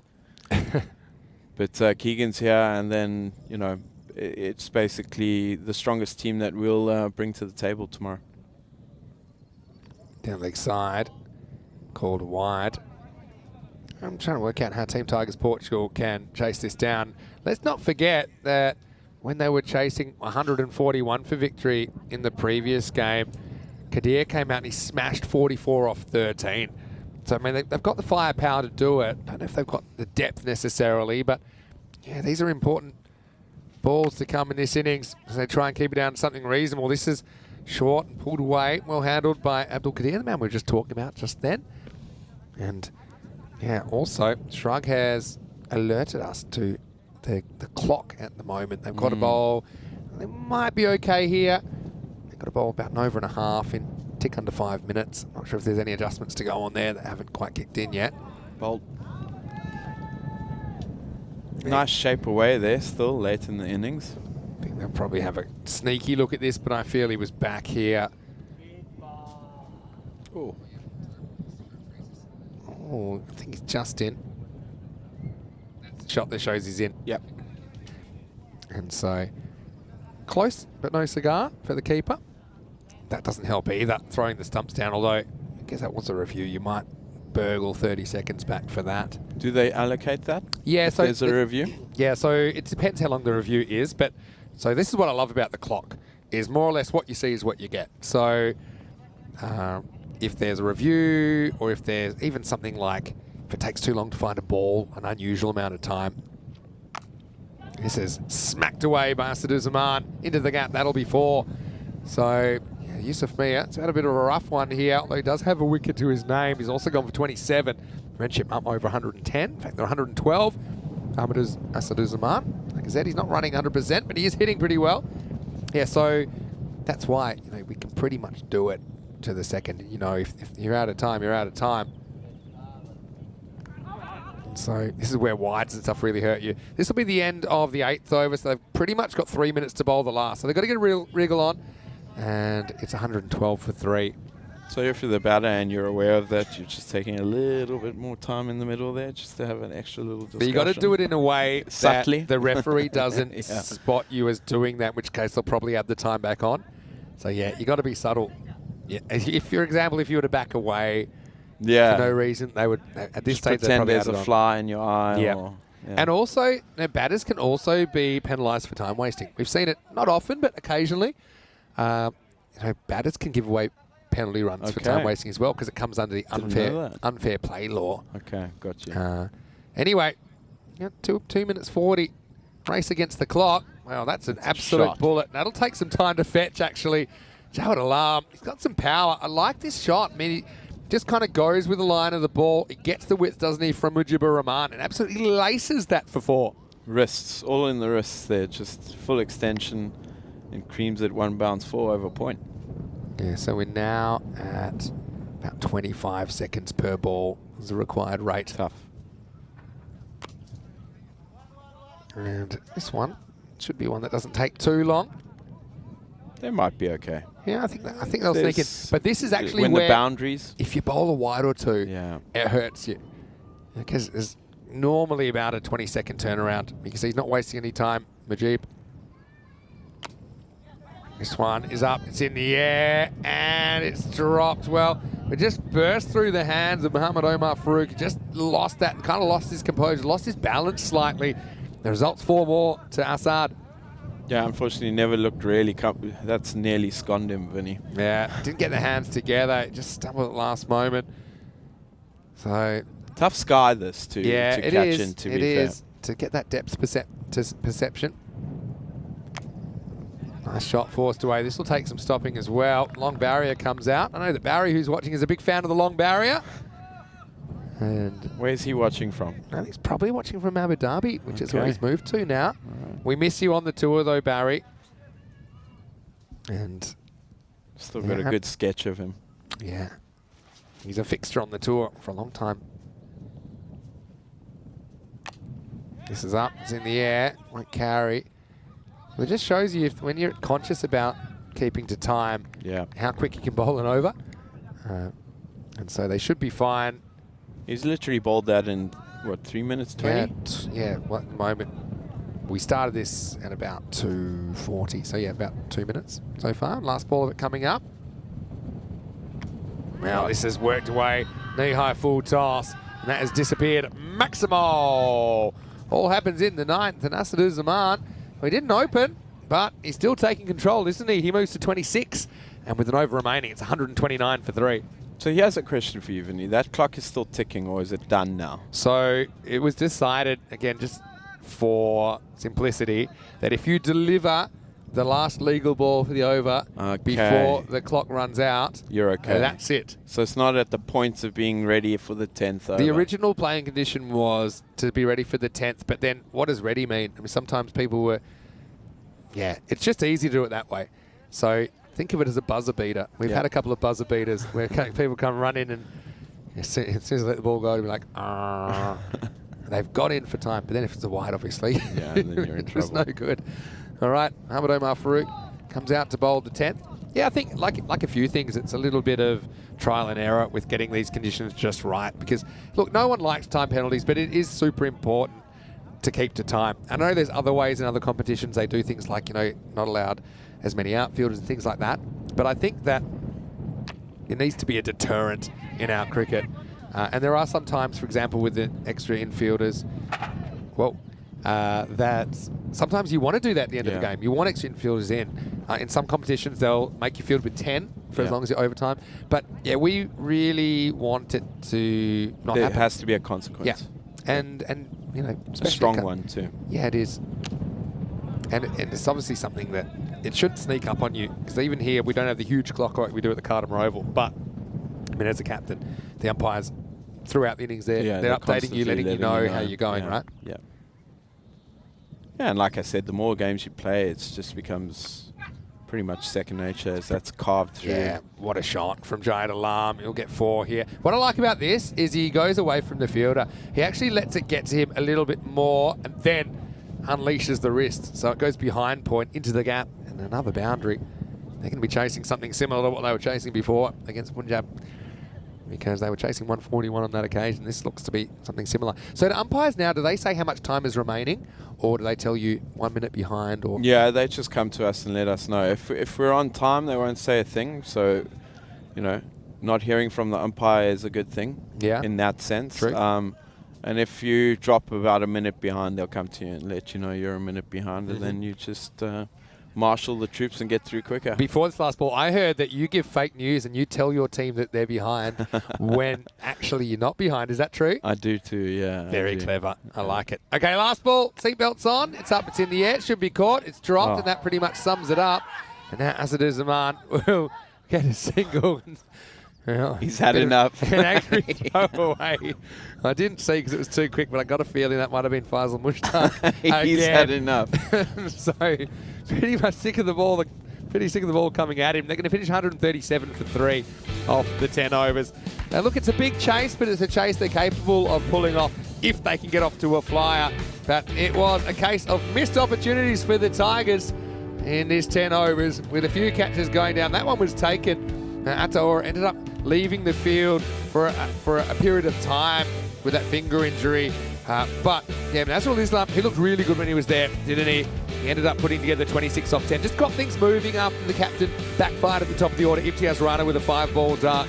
But it was Rupu. He had more lives than the Cheshire Cat, didn't he? But he made the most of it on the way to 60 of 23 balls. Yeah, living life large in this innings and took full advantage of it. I think he was dropped 3 times, if memory serves me. And then Ratul dropped here too. Oh, caught, sorry, my bad, Umar. But Rupu then started riding his luck with a few ram shots. There he's dropped, played an amazing one, which was over his head, and then just started to click and worked every corner of the boundaries.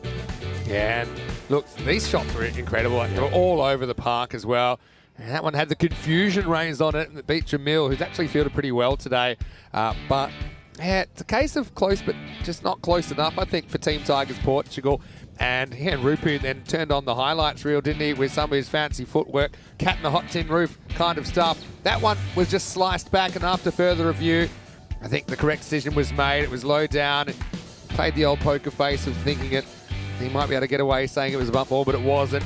Yusuf Mia came out and he went for a few runs as well. And look, this is the difference, I think, between teams that are kind of, I suppose, considered better teams than others. It's not that they're necessarily way better cricketers. It's just they can keep their standards up for longer. Yeah. And I think Team Tigers Portugal, they've just let a few chances slip between their fingers literally today on day 6. Yeah, a few too many drops today all around in all 3 games. But again, it's a learning curve for them, and you know, I'm sure we'll see them bounce back stronger next week. Yeah, no doubt. Let's have a look at the scorecard.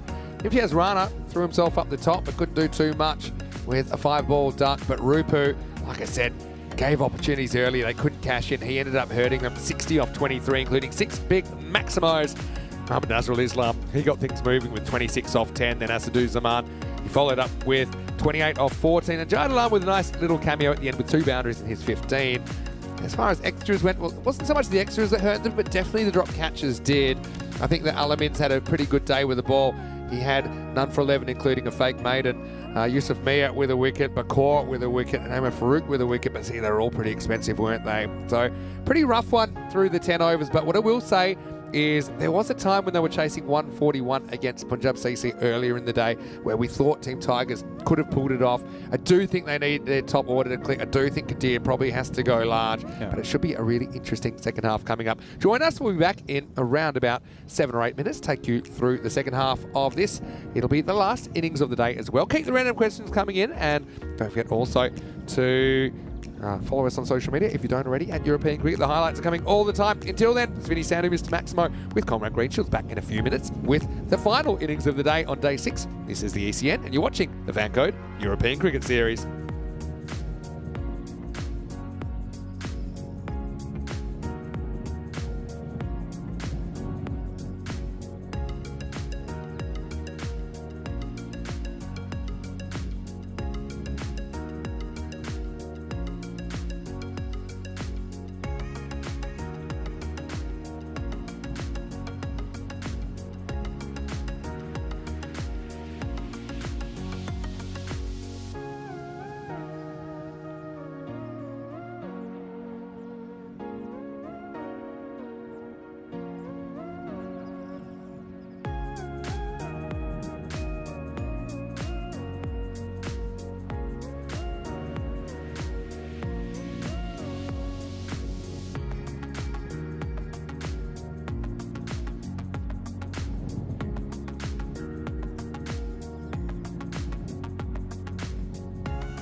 The European Cricket Series is proudly brought to you by HCL Software, FanCode, and Grizzly Bear Sports.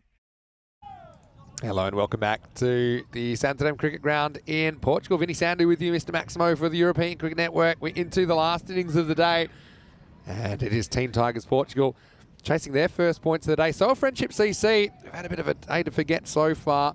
They've slipped to a 3-4 record after being 3-2 at the start of the day, and well, they were let off the hook a little bit with some missed opportunities in the first innings, drop catches costing Team Tigers Portugal as Friendship CC amassed 137 off their 10 overs. So the target for TTP will be 138. Very interesting. Couple of contests coming up as well. And there's, got to about 5:30 local time almost. Vinny Sandu here, Mr. Maximo, with Conrad Greenshield to take you through the last innings of the day. And Kadir, he's going to face up. He was on fire earlier, wasn't he? Yeah, big opening partnership this.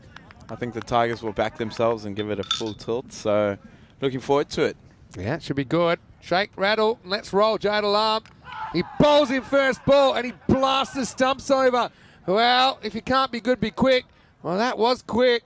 And Kadir tries to hit the first ball into outer space. Instead, he gets shake, rattled and rolled.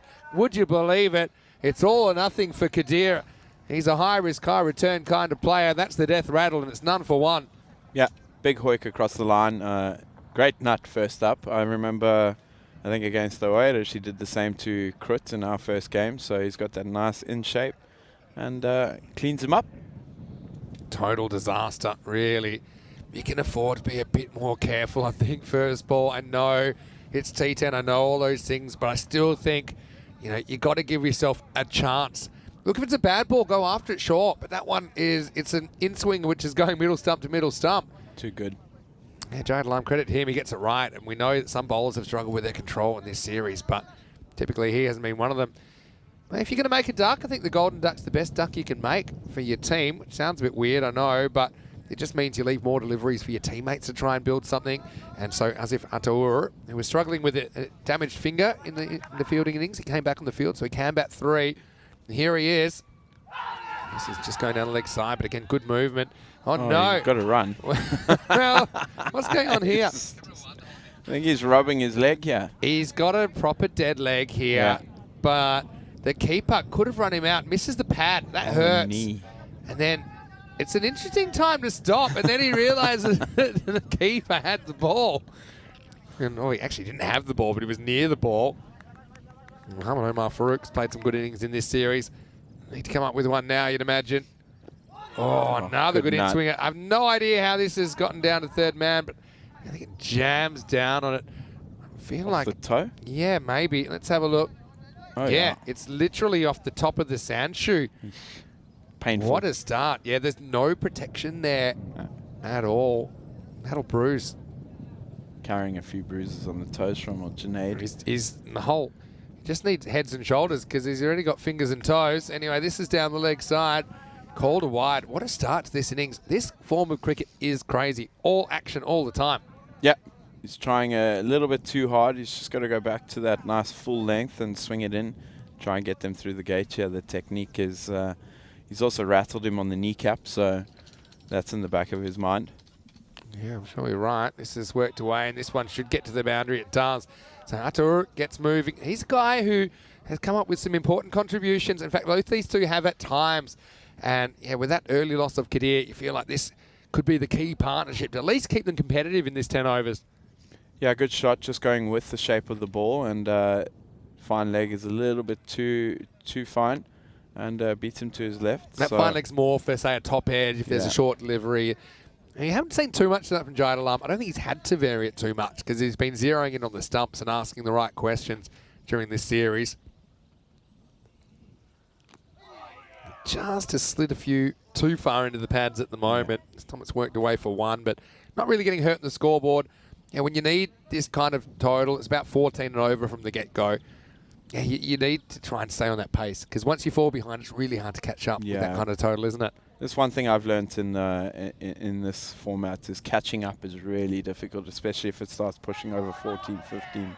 Another shoe blaster. Well, You know, talk about living and dying by the sword. Have a look at this. Another one. Maybe chops that onto his foot, and then he just stays frozen in time. I think he was hoping the keeper might throw and he might get an overthrow. But he knew what he was doing. And it takes us to the end of the first over. Pretty entertaining one. It's 8-1 after one. Well, 57 matches since the Golden Ball. And we're waiting for one. Haven't had an ECS Golden Ball since Eliminator 1 in Malta, which was when the Bujiba Blasters beat Masa, knocked them out of the competition. Some pretty exciting games that day on Elimination Day. Here's Imtiaz Rana trying to get something going his way in match 30. First one is a swing and a miss. Yeah, again, that natural angle in with his shape up into the delivery. And then it's weird with that whole shape and then still managing to tail it away from you. It doesn't have to move it much to get the batter, does he? But yeah, this emotional roller coaster continues. This is a slice off the end of the bat. Should be caught. It is caught. And so it's Sabir Hussain that takes the catch. Ataura has to go. One captain gets another. And so 2 wickets down within the second over. It's 8 for 2. Yeah, good catch. Backing track. And tracking back. And managing to snare it. Yeah, twice you've used backing track today. I know, right? Something else on the mind there. Maybe we'll have to ask your resident DJ expert, Girish Singh, in your team. That's maybe why. A good backing track. Backing track. Anyway, that hurts, doesn't it now? Tushar Shah is going to come to the crease in the second over. So Kadir goes first ball. Ataura goes for 5. Mohamed Omar Farouk, last remaining batter in the top 3 right now. We'll see Shah facing up to Rana, the friendship captain. He just offers a little bit of the bat, and it will be stopped.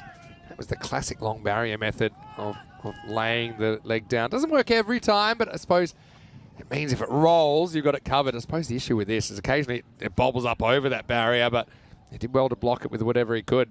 Yeah, good stop. It's quite tough down there, especially that area. It's a lot bumpier than the rest of the field, so he's done well there. Oh, it's just completely deceived him here. That's the movement you were talking about as well, where it just shapes in. And watch this right to left at the end. It's a mixture of swing and also a little bit off the pitch, I think, for Rana. He's a pretty clever bowler. But yeah, I mean, he's been up, he's been down. It's a real mental test, isn't it, to keep your wits about you, because you can't take too much to heart in a series like this, whether it's good or bad. You have to stay pretty level-headed. Yeah, it is a tough format, and it's very humbling in the cricket sense, as that's just blasted over for 6. Yeah, why not? And Shuv gets more fielding practice. Yeah, this time he just throws caution to the wind. Again, it's not a bad ball, but he fetches it, gets a good swing on it, and just gets it over the boundary for 6. So yeah, trying to stay at that 14 and over. They want to be 28 or so after this over. That's probably not going to happen. But at least if they could maybe land another boundary here, they're not that far behind. Or short. Bent the back there, old runner. This is the sort of length that I would think normally get the ball over the bowler's head, over the batter's head. But I just think in the end, yeah, it's okay. Yeah, it's just okay. Top of the permissible range. So end of 2 overs, the score is 15 for 2. Yeah, falling behind here. It's the run rate's creeping up way too quickly, and I mean, you've got nothing to lose. Yeah. So just throw the bat and see what happens. Tell me your feeling after playing. Well, I don't know how many matches you've played. Do you want to have a guess at how many matches you've played on ECN? I actually know this. Miguel Stoneman came to me yesterday and told me I have 64, I think. Wow, that's up there. I think we saw that Mohamed Isan from Spain has played 100. Oh, wow. Which is pretty good. But you're right up there. Yeah, 61. 61. Yeah. So what are your thoughts about batting first versus batting second? Do you think that it matters? What are your personal preferences? Do you think across the board that there's a trend, that there's an advantage to batting first or second? I'll get your thoughts after this ball from Jane Alarm. She's going down the leg side. Now, well, there's a big mix-up, and it's going to be gone. So Tushar Shah, well, he was toing and froing. He was coming, he was going. It was the hokey pokey. He was in, but he was mostly out. And so smart keeping as well. Rakibul Hassan just summed up the situation. As you can see there, that's Omar Farouk. Well, he liked the idea of a run. When he saw the danger, he retreated pretty quickly. And so it's a disastrous run out. You have a look here. It's never good when they're running in the same direction. Just all ball watching. That's what's going on there. 15 for 3. Yeah, and that's important. You've got to look at your partner, be on the same page. You should never be running in the same direction. So 15 for 3 in the third over. You're worried that this could go south pretty quickly for the Tigers. They've had a long day. So a friendship, though, to be fair. Both teams searching for their first points of day 6. Yeah, the 3-game day is quite tough, especially when it's warm. It's a little bit cooler now, but yeah, it does take it out of you. And yeah, Tigers are slipping away fast, yeah. Pitched up, and Bakor gets a chance at number 5. Yeah, so what do you think about batting first versus batting second? I think it's much of a muchness. It also depends on your opponents, you know. I think that's got to be taken into account, but the pitch doesn't change, the conditions don't change that much. So it's not so much that. Yeah, personal preference, that's well bowled. Personal preference for myself, I prefer, you know, setting a score.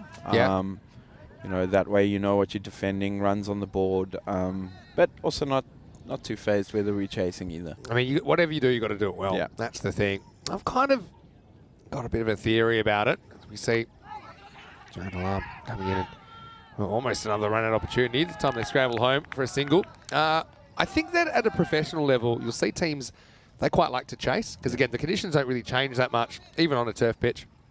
But I think that as a batter, you have a bit more of an opportunity to dial up or dial back your risk, a reference reward. point. Yeah, watch this. It's come off the pad. Back to the bowler. Yeah, so you can decide how risky you want to be or not. Okay. Whereas when you're bowling, you're kind of always trying to restrict and you don't have as much of a dial that you're dialing up or dialing back. At the professional level, that's why I think we see a lot of teams wanting to bat second and chase, so they know how risky they need to be. Catch. Anyway, this is going to be edged. It's going to be caught. Omar Farouk's the next man to go. Giant Alarm finishes his spell with a wicket. He's having a very good tournament. Finishes with 2 for 9. You can see that just working away. It was too close to cut, though, wasn't it? And Mohamed Omar Farouk just offers an opportunity. Rakibul does the rest. And a disastrous power play for TTP. After 3 overs, it's 18 for 4. But yeah, just going back to that, what I think in ECN cricket, though, is that I still think with the recognised batters, they're pretty comfortable in a chase. But when you get to the middle and lower order, I think the pressure can get to them sometimes. Whereas if they're batting first in that situation with that many runs on the board, they're just batting with freedom. They're not really thinking too much about a target. They're batting playing aggressively. with freedom and flow. Yeah, and so if you look at the stats, I think it's around 52, 53% of matches are won by teams batting first. Again, there's not much in it. No. But I do feel that for me, I feel batting first, runs on the board, pressure, kind of building that pressure and getting the second team batters feeling that pressure is a bit of a key. That's a big thing, is the amount of pressure you can create in defending if you've set first, you know, and it's a bit of a wayward delivery. But yeah, I think, you know, setting a score and then putting pressure, and like you said, the ECS, the ECL, the ECC, it's all about the teams that can handle that pressure. And you know, I think we've seen it, you know, with the Spanish side. They've done really well in chasing and backed themselves. The Dutch side as well. Yeah. So, you know, it's who cracks first, right? Yeah, who blinks first? It's a game of chicken, isn't it? Yeah. I want to say hello to Kitty. She's back from lurking. She's asking where everyone's watching from. She's in the USA. I think you're in Virginia, aren't you? Kitty, let us know. Shrug's watching from Jersey as well. Getting some good outswing here. First one swung way too much a couple of balls ago, but he's been pretty good here, Sabir Hussain. Yeah, but I just think, recognised batters, top 3, top 4, they're pretty comfortable in a chase. But then a couple of quick wickets, and when you come in, even if you only need 8 or 9 and over, I mean, normally you'd say, no problem, but when you need it, by the way, that's great bowling. Just from squared him up there. He's just putting on a show under the cloud cover here. But yeah, we can see, how many games do we see where teams need, say, 20 or 15 or something like that, which they should be able to do easily. But the game tightens up, doesn't it, in the second innings, whereas if they didn't know what they needed, they probably get those 20 easily. Well, this one goes a bit wrong, and it's going to be whacked away to the boundary. It's a little bit high. I think they'll probably have a look at it. And Bakor probably feels like he needs a break. I think that's not going to be too high because of him taking a step forward, and where he hits it is probably waist high. Well, this is going to be called. So, yeah, I suppose it wasn't a slower ball, so it wasn't really coming down. So Not dipping. Yeah, fair enough.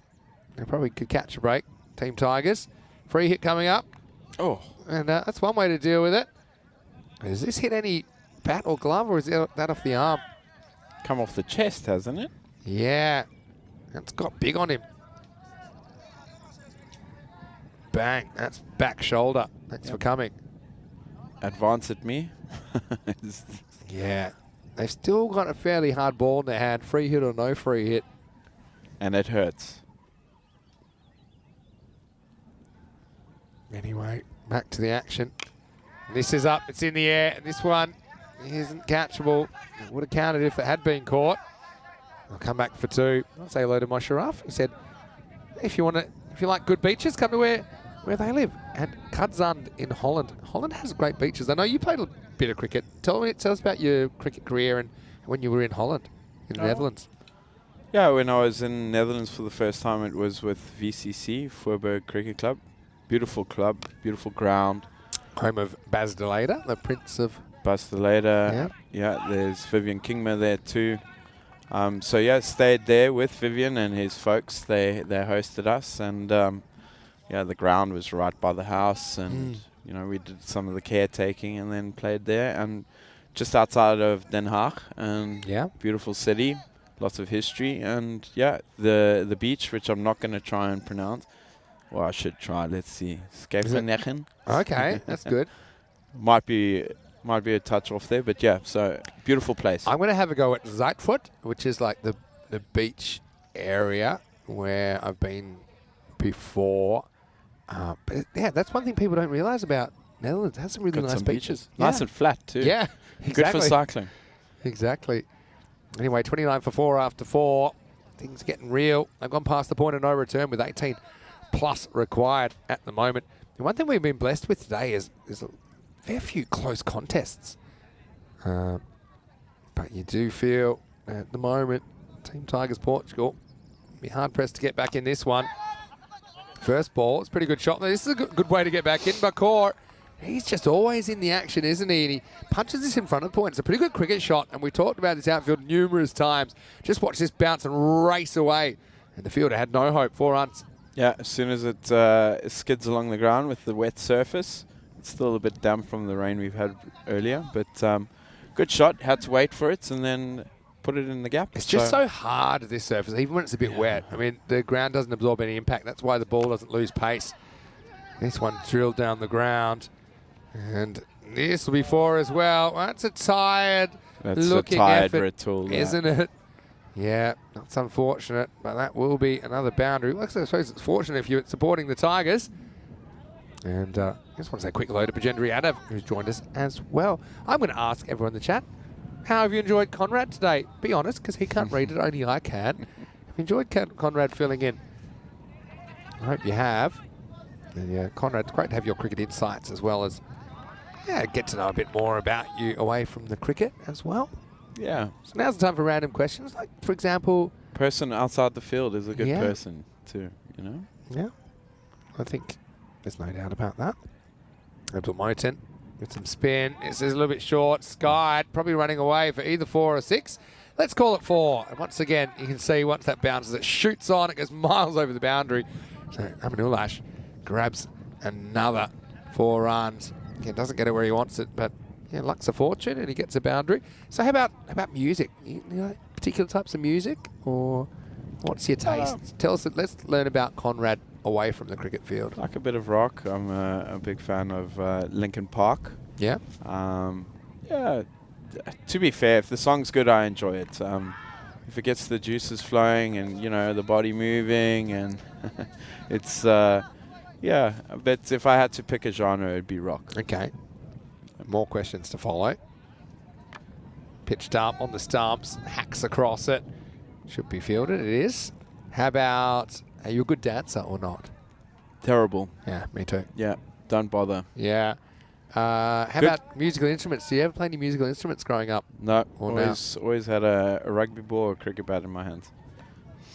Work away. Bit of work for the man in the circle. They get one. Takes us to the end of the first half. As long as they don't want an overthrow. Now they do want an overthrow. So we'll have to update the score. I think that'll make it 46 for 4 after 5 once they add that one on. It's never over till it's over. So, yeah, a long way behind. That leaves them 92 to get. Although we have seen that happen on occasion. It's just hard to see it happening in match 30 right here from Santarem. Okay, so never really got into music. How about it? Are you a good singer? Nope, Do you ever not get into at all. karaoke? Do you have like a karaoke go-to, or you just there's no chance you're not getting up there? Never tried karaoke, so never been to a karaoke bar. Never stood in front of a mic. Yeah, I wouldn't. I wouldn't try it. Sounds like a actually, challenge, actually. Yeah, well, let's see.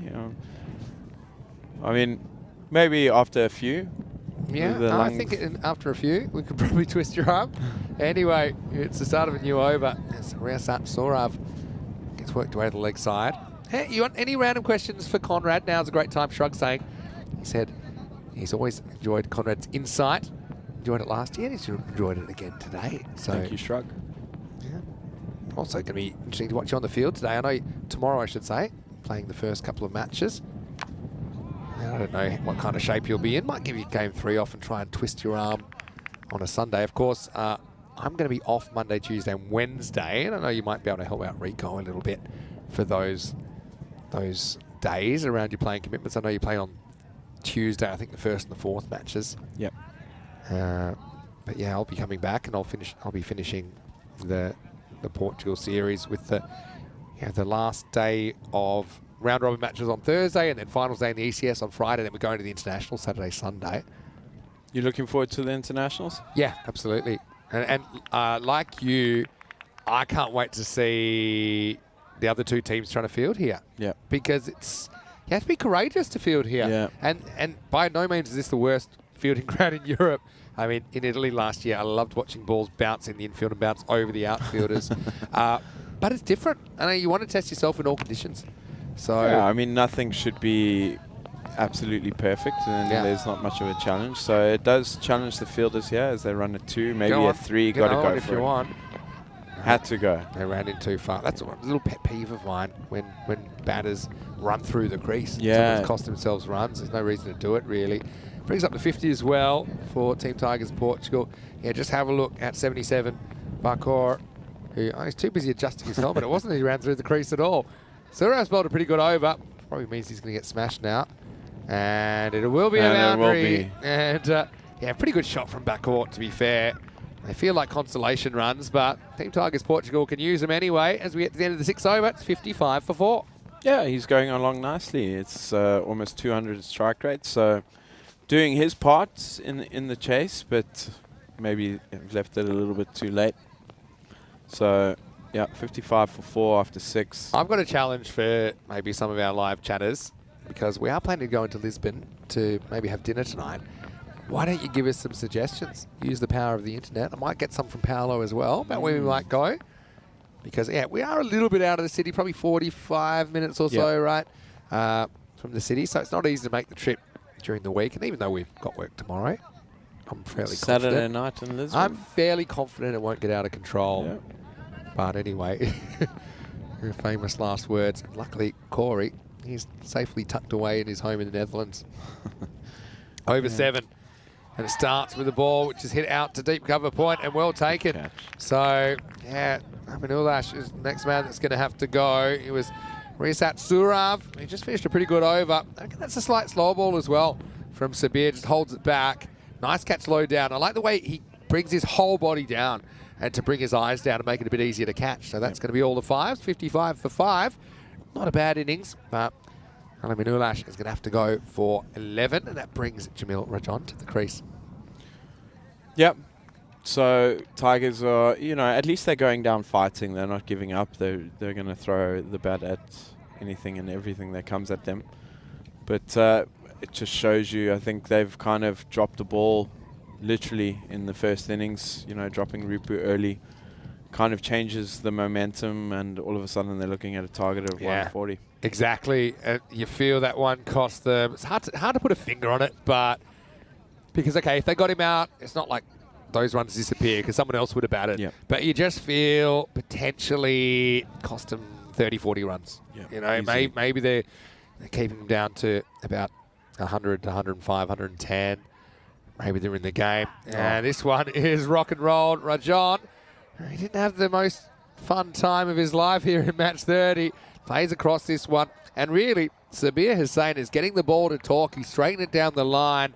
Over goes the castle. Another one goes down.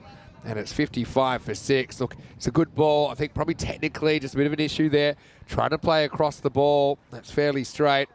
And poor Jamil, he looks back and he doesn't like what he sees. It's 56 for 6.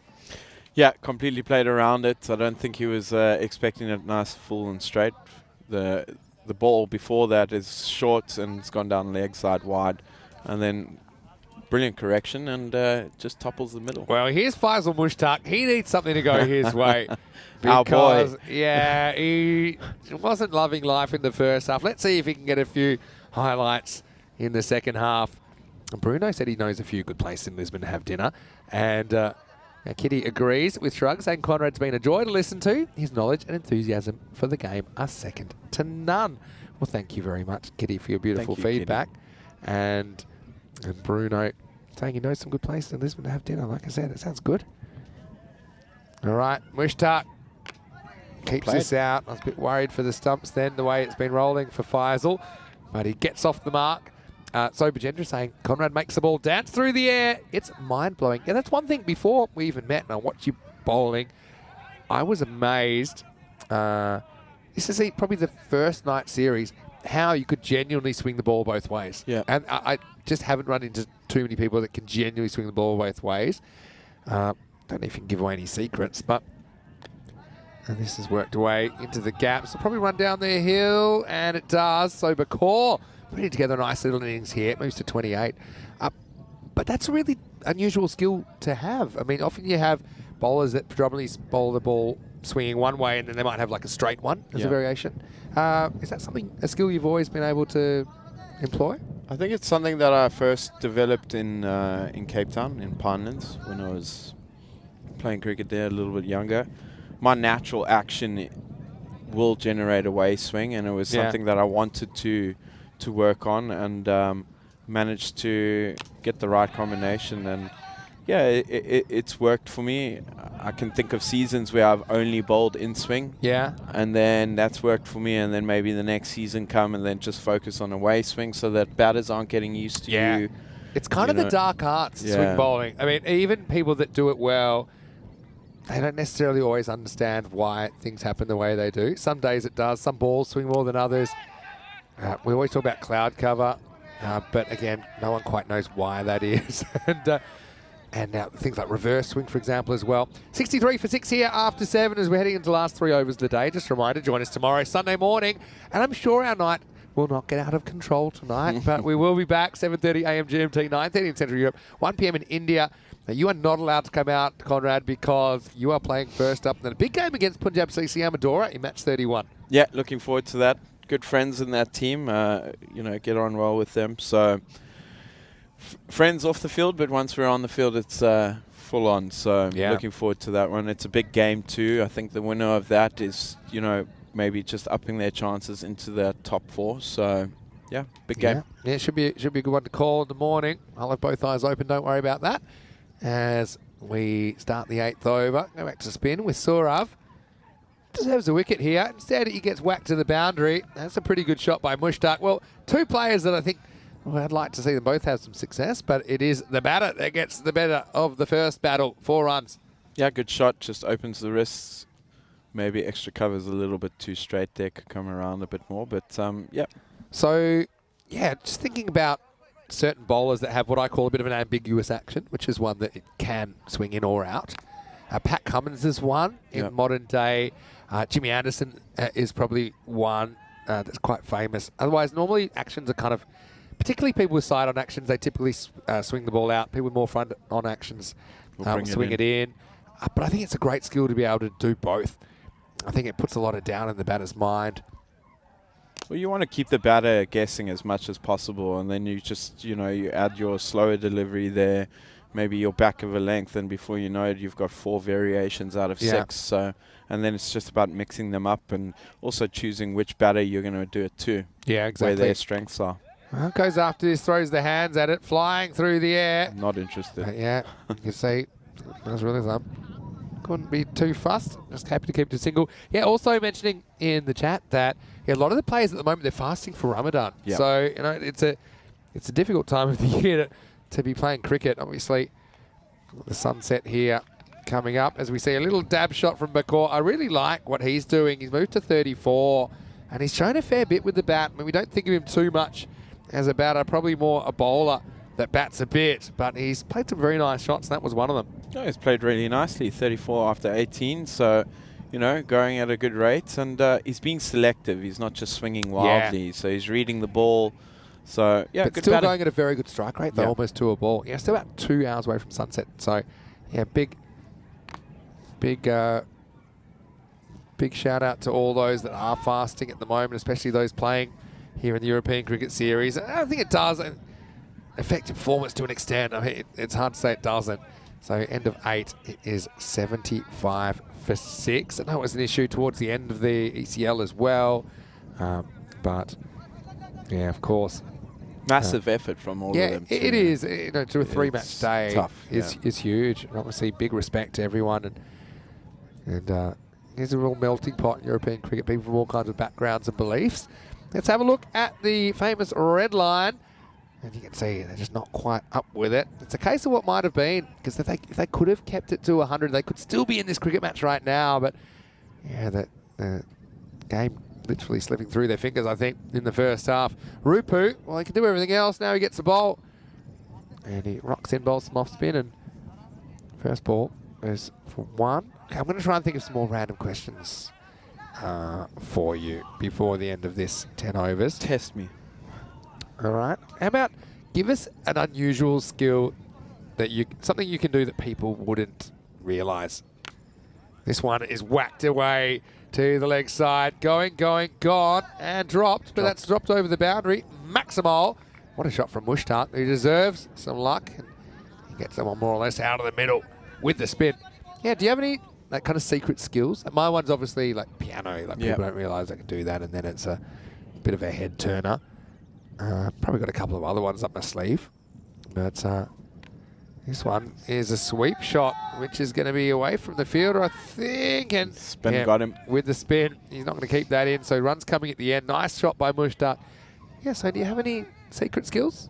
Yeah, secret skills, I'm not so sure. But I've always been handy with sports. But one thing I am quite proud of is my cycling skill. I used to do a lot of road cycling. Right. And in full, we're talking about in all the get-up, the lycra? Yeah, the lycra. Padded, shaved backside legs, of the padded on the bum. Okay. Yeah. Because you're pretty hairy now. Are you compensating for all the shaving you had to do? Making up for the old days? Lost hair, yeah. Oh, no. Well, that's a shocking misfield.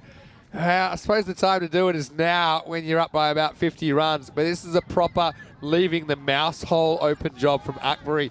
Just watch this one. It's dribbling towards him. Oh, and it's a long barrier of fail. It's a long day. It has been a long day. It's a long day. Well, at least I think they'll wind up on the winning side. But that certainly, imagine a game where it's a lot closer. That can haunt you for a long time. Rupu, well, fine, he's getting some luck served back to him. He had a lot of it in the first half of this game. A load of Factopedia as well. Once again, shout out to all those observing Ramadan at the moment. Okay, so you're a cyclist. Yeah. Cycling. So road cycling. Road cycling. Hills? Hills, you have to climb mountains, hills, doing, over 100k races. So wow. Good fun. That's a good one. Yeah. I didn't know that. Didn't peg that one. Yeah, did not. I used to teach people how to drive boats through surf launching. Oh, okay. Yeah, 92 for 6 after 9 as we'll get to the last over coming up. Okay. So, yeah, okay, you've got experience teaching people how to surf launch. Yeah. Okay. Yeah. We've probably spent about a year complete underwater. with diving. Really? Yeah. Oh, I say quite an experienced diver. Yeah. That's super interesting. I've only done a little bit of that, but it's fascinating. Yeah. Seen a lot, done a lot, so especially underwater. And you're only 33 years old. That's probably why you look 43 with all that experience. It's all that sun on the ocean, right? Thanks, Vinny. That was a cheap shot. I apologise. That's all right. But, at least you can see. You know what? Here's Bucker. He's facing up. Yeah, true. 37 not out. And it'd be a great effort from him if you could somehow jag a half century here. I mean, 13 runs is a lot to get in one over. Anyway, he's going to knock the first one. It probably will struggle to get two here. Thinks about it. Thinks against it. Yeah, it's always nice to dig a bit below the surface. So, yeah, you're pretty much you're a very good all-rounder in cricket, but then also in life with some of the non-cricket skills that you've described to us. Anyway, Mushtaq, he's made a pretty handy contribution as well. He'll get one here, moves to 24.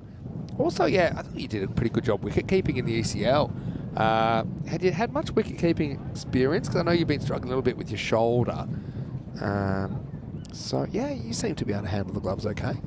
Yeah, I kept a bit at a school level, so I had that, that knowledge of, the stance and all of that. But, it's a bit of a mental game, wicket keeping. I don't think people realise if they're just watching it on TV.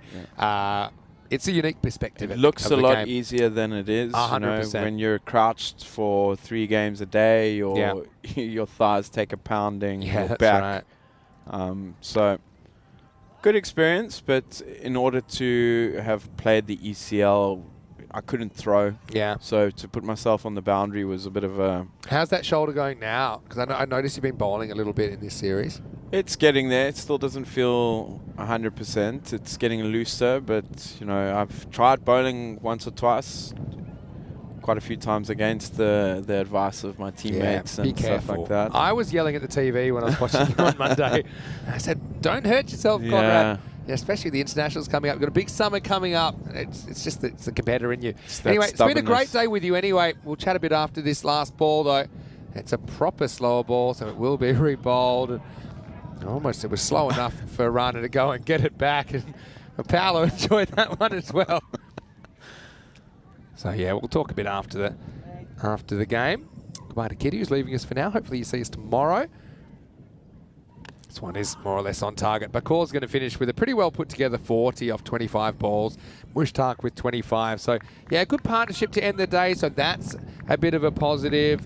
The partnership in the end is worth 42.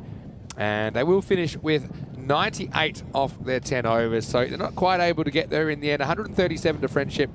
98 to Team Tigers Portugal as we reach the end of day 6. And let's just go through the highlights. And it wasn't much of a highlight for Kadir. He got shake, rattled and rolled first ball. And from there you knew it was going to be an uphill climb, even though they had a couple of batters to come. But that was a signal of intent, wasn't it? I mean, Friendship hadn't taken any points away from day 6. They were determined to defend this total. And really, with those early wickets, they didn't give Team Tigers much of a look in. No, they took every opportunity that came to them. I think that was the difference between the two teams. So Rana getting a few wickets here. Tigers never gave up. They were always going to play their shots.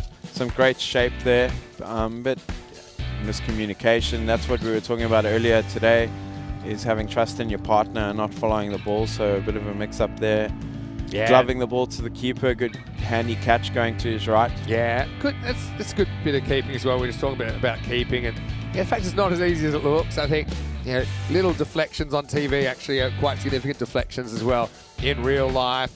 It's a bit of a concentration game.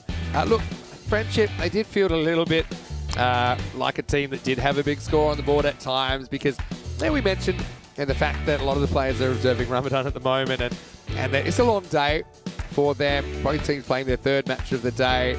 I think it's not so much the physical toll, it's the mental toll as well of being up for the game. That was a really good bit of bowling by Sabir Hussain. He had the ball on the string there for a while. And then Surav, we saw him. I didn't mind his off spin at all. Rupu again came on with some finger spin. And look, that one was dropped, but it was dropped off the field. But yeah, a pretty useful partnership at the end, but it wasn't quite enough to get them to the 100 mark or anywhere near that target of 138. Looking at the scorecard, Kadir went first ball. That was a big body blow, wasn't it? In fact, the top 4 only contribute 13 runs. It was always going to be tough. But Core with 40 not out, I like the way he went about his innings, but it was just a tough hill to climb, wasn't it? 25, nice to see Faisal Mushtaq as well getting some runs. You have to kind of roll with the punches a little bit in this format of the game. You'll be up, you'll be down. Just 9 extras given away. 6 in no balls and wide, so not giving too many away for free. 2 for 9, Jay Alarm continue his good series. 2 for 18, Sabir Hussain thought he bowled really well. The other wicket went to Imtiaz Rana, who I think was able to contribute with the ball after a slightly disappointing stint as an opener in the first half of the game. Well, Conrad, it has been awesome to spend a whole day with you in the commentary box. How did you find it? Loved it. Loved every minute. Took a while to get back into it, but you know, the more time you spend here, the more confidence you get, and it helps having you here. So yeah, well, you seemed really comfortable. Hopefully Rico enjoyed his day off. I know he's told me from time to time he has been lurking throughout the day, and I know that he'll be back on Monday. But Conrad, I know that you'll be on the field tomorrow. Maybe we can grab you maybe later in the day. Best of luck with your 2 matches tomorrow. Of course, you are taking on the Punjab CC Amadora team in the first match, and also we'll be taking on Lisbon Super Giants in the second match. But yeah, who knows? Maybe we can grab you a little bit later in the day. So we do start tomorrow, 7:30 a.m. GMT, which is 9:30 a.m. in Central Europe, and it's 1 p.m. in India, day 7 of 12. So right now we are at the halfway point of the round robin stage, and that's the result in match 30, 137 to 98. Friendship getting their points today. Team Tigers Portugal, I know that they'll be a bit disheartened after they play 3 matches. They don't win any of them, but they certainly push some very good cricket teams. And I think, you know, it's a big step forward for them, big step up for them, but they've been really competitive today. Yeah, I think they can be very proud. I was just thinking now, watching at these graphics, that I think in all 3 innings they've averaged over 90. So, yeah, you know, their run rates have picked up, which is a positive sign. They've picked up early wickets. They've dropped a few catches, which is maybe something they can start looking at. And then that will change the game. Instead of chasing 130, you're looking at 110, and, you know, they're getting a lot closer. So, yeah, positives for them. 95, 103 and 98. So yeah. 3 scores that'll win you cricket matches. But yeah, I think where they let it slip was in the field. But again, we'll see them a little bit later in the competition. I want to say a big thank you to all of you out there as well. Thanks for joining us on the live chat. All of you that tuned in on FanCode, of course, in the subcontinent. All of you that were watching through our YouTube channel as well, ECN European Cricket Network. A reminder to like and subscribe to our YouTube channel as well. Click the thumbs up on the video. And also, don't forget our social media at European Cricket. Great place to go if you want to catch the latest highlights and best bits of these matches. I want to say a big thank you to Blue Crew, to the officials and Sprint Productions as well. They've been outstanding. We're going to take a break. We'll be back tomorrow morning with day 7. Big thank you to Elza, who's put together the highlights of the day, along with Martins and Kirill's from Spring. We'll leave you for now. We'll see you tomorrow. The action will resume. And Conrad, well, he'll be out of the box. He'll be into the middle. And we'll see you then for day 7. Vinny Sandu here, Mr. Maximo, with Conrad Greenshields. On behalf of everyone at the ECN and the EC family, wish you a very happy and safe evening. We'll see you tomorrow for more FanCode European Cricket Series. Good night, everyone. Hasta mañana.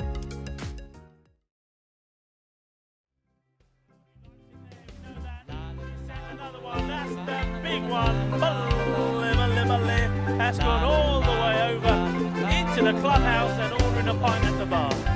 Hundreds of clubs all over Europe are coming together today. Thousands of cricketers want to be stars, show their talents when they play. We've got commentary, action-packed cricket frenzy. You're hooked, you can't deny.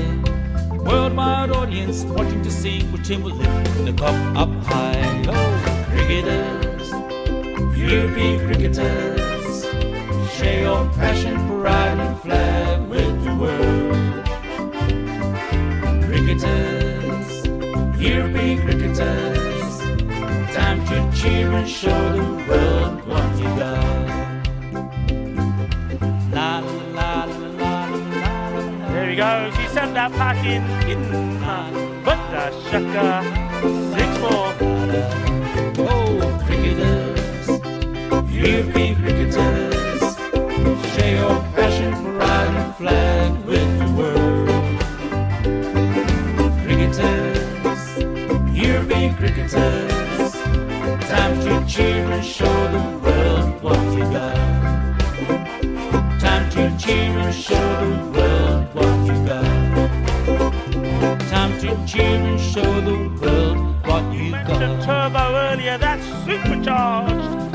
6 runs, that's gone into orbit. It's another Kookaburra ball that's going to be circling our planet for years to come.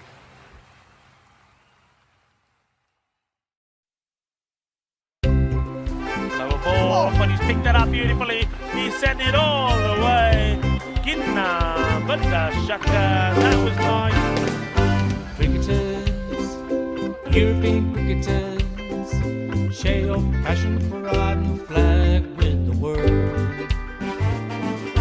Cricketers, European cricketers, time to cheer and show the world what you got.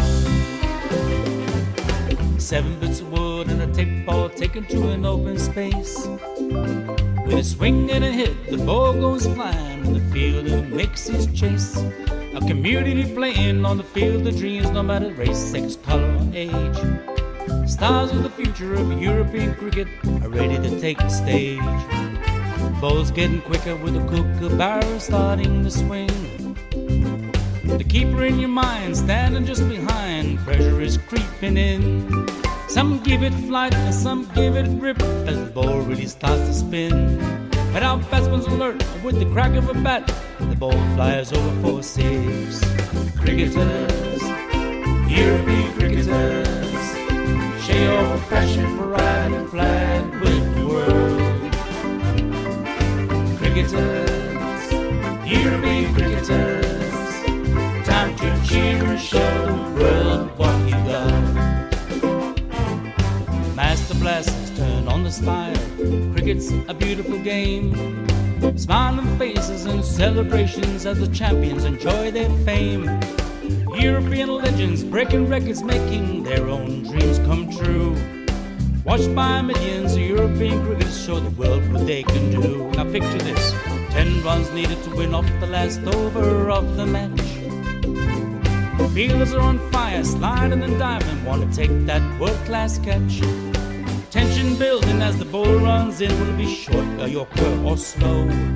A 6 will win it, 4 to tie into the golden ball we go. Cricketers, European cricketers, share your passion for riding the flag with the world. Cricketers, European cricketers, time to cheer and show the world what you got.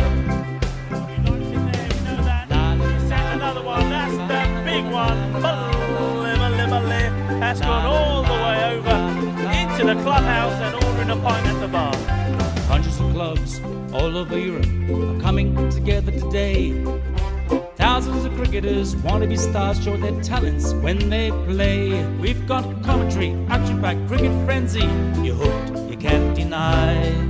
Worldwide audience watching to see which team will lift the cup up high. Oh, cricketers, European cricketers, share your passion for riding the flag with the world.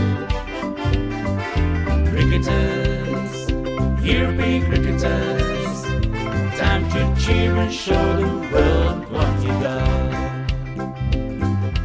La la la la la la la. There he goes, he sent that pack in, but the shaka, 6-4. Oh, cricketers, European cricketers, share your passion for riding the flag with the world.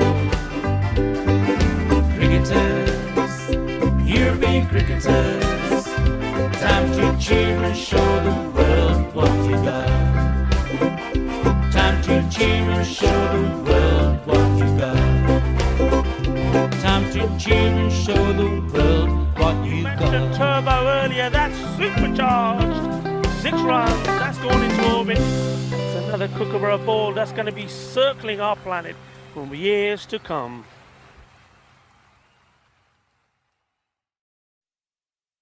Lower ball, but he's picked that up beautifully. He's sent it all the way. Ginna, but the shaka, that was nice. Cricketers, European cricketers, Share your passion, pride, and flag with the world. Cricketers, European cricketers, time to cheer and show the world what you got. 7 bits of wood and a tick ball taken to an open space. With a swing and a hit, the ball goes flying in the field and makes his chase. A community playing on the field of dreams, no matter race, sex, color, or age. Stars of the future of European cricket are ready to take the stage.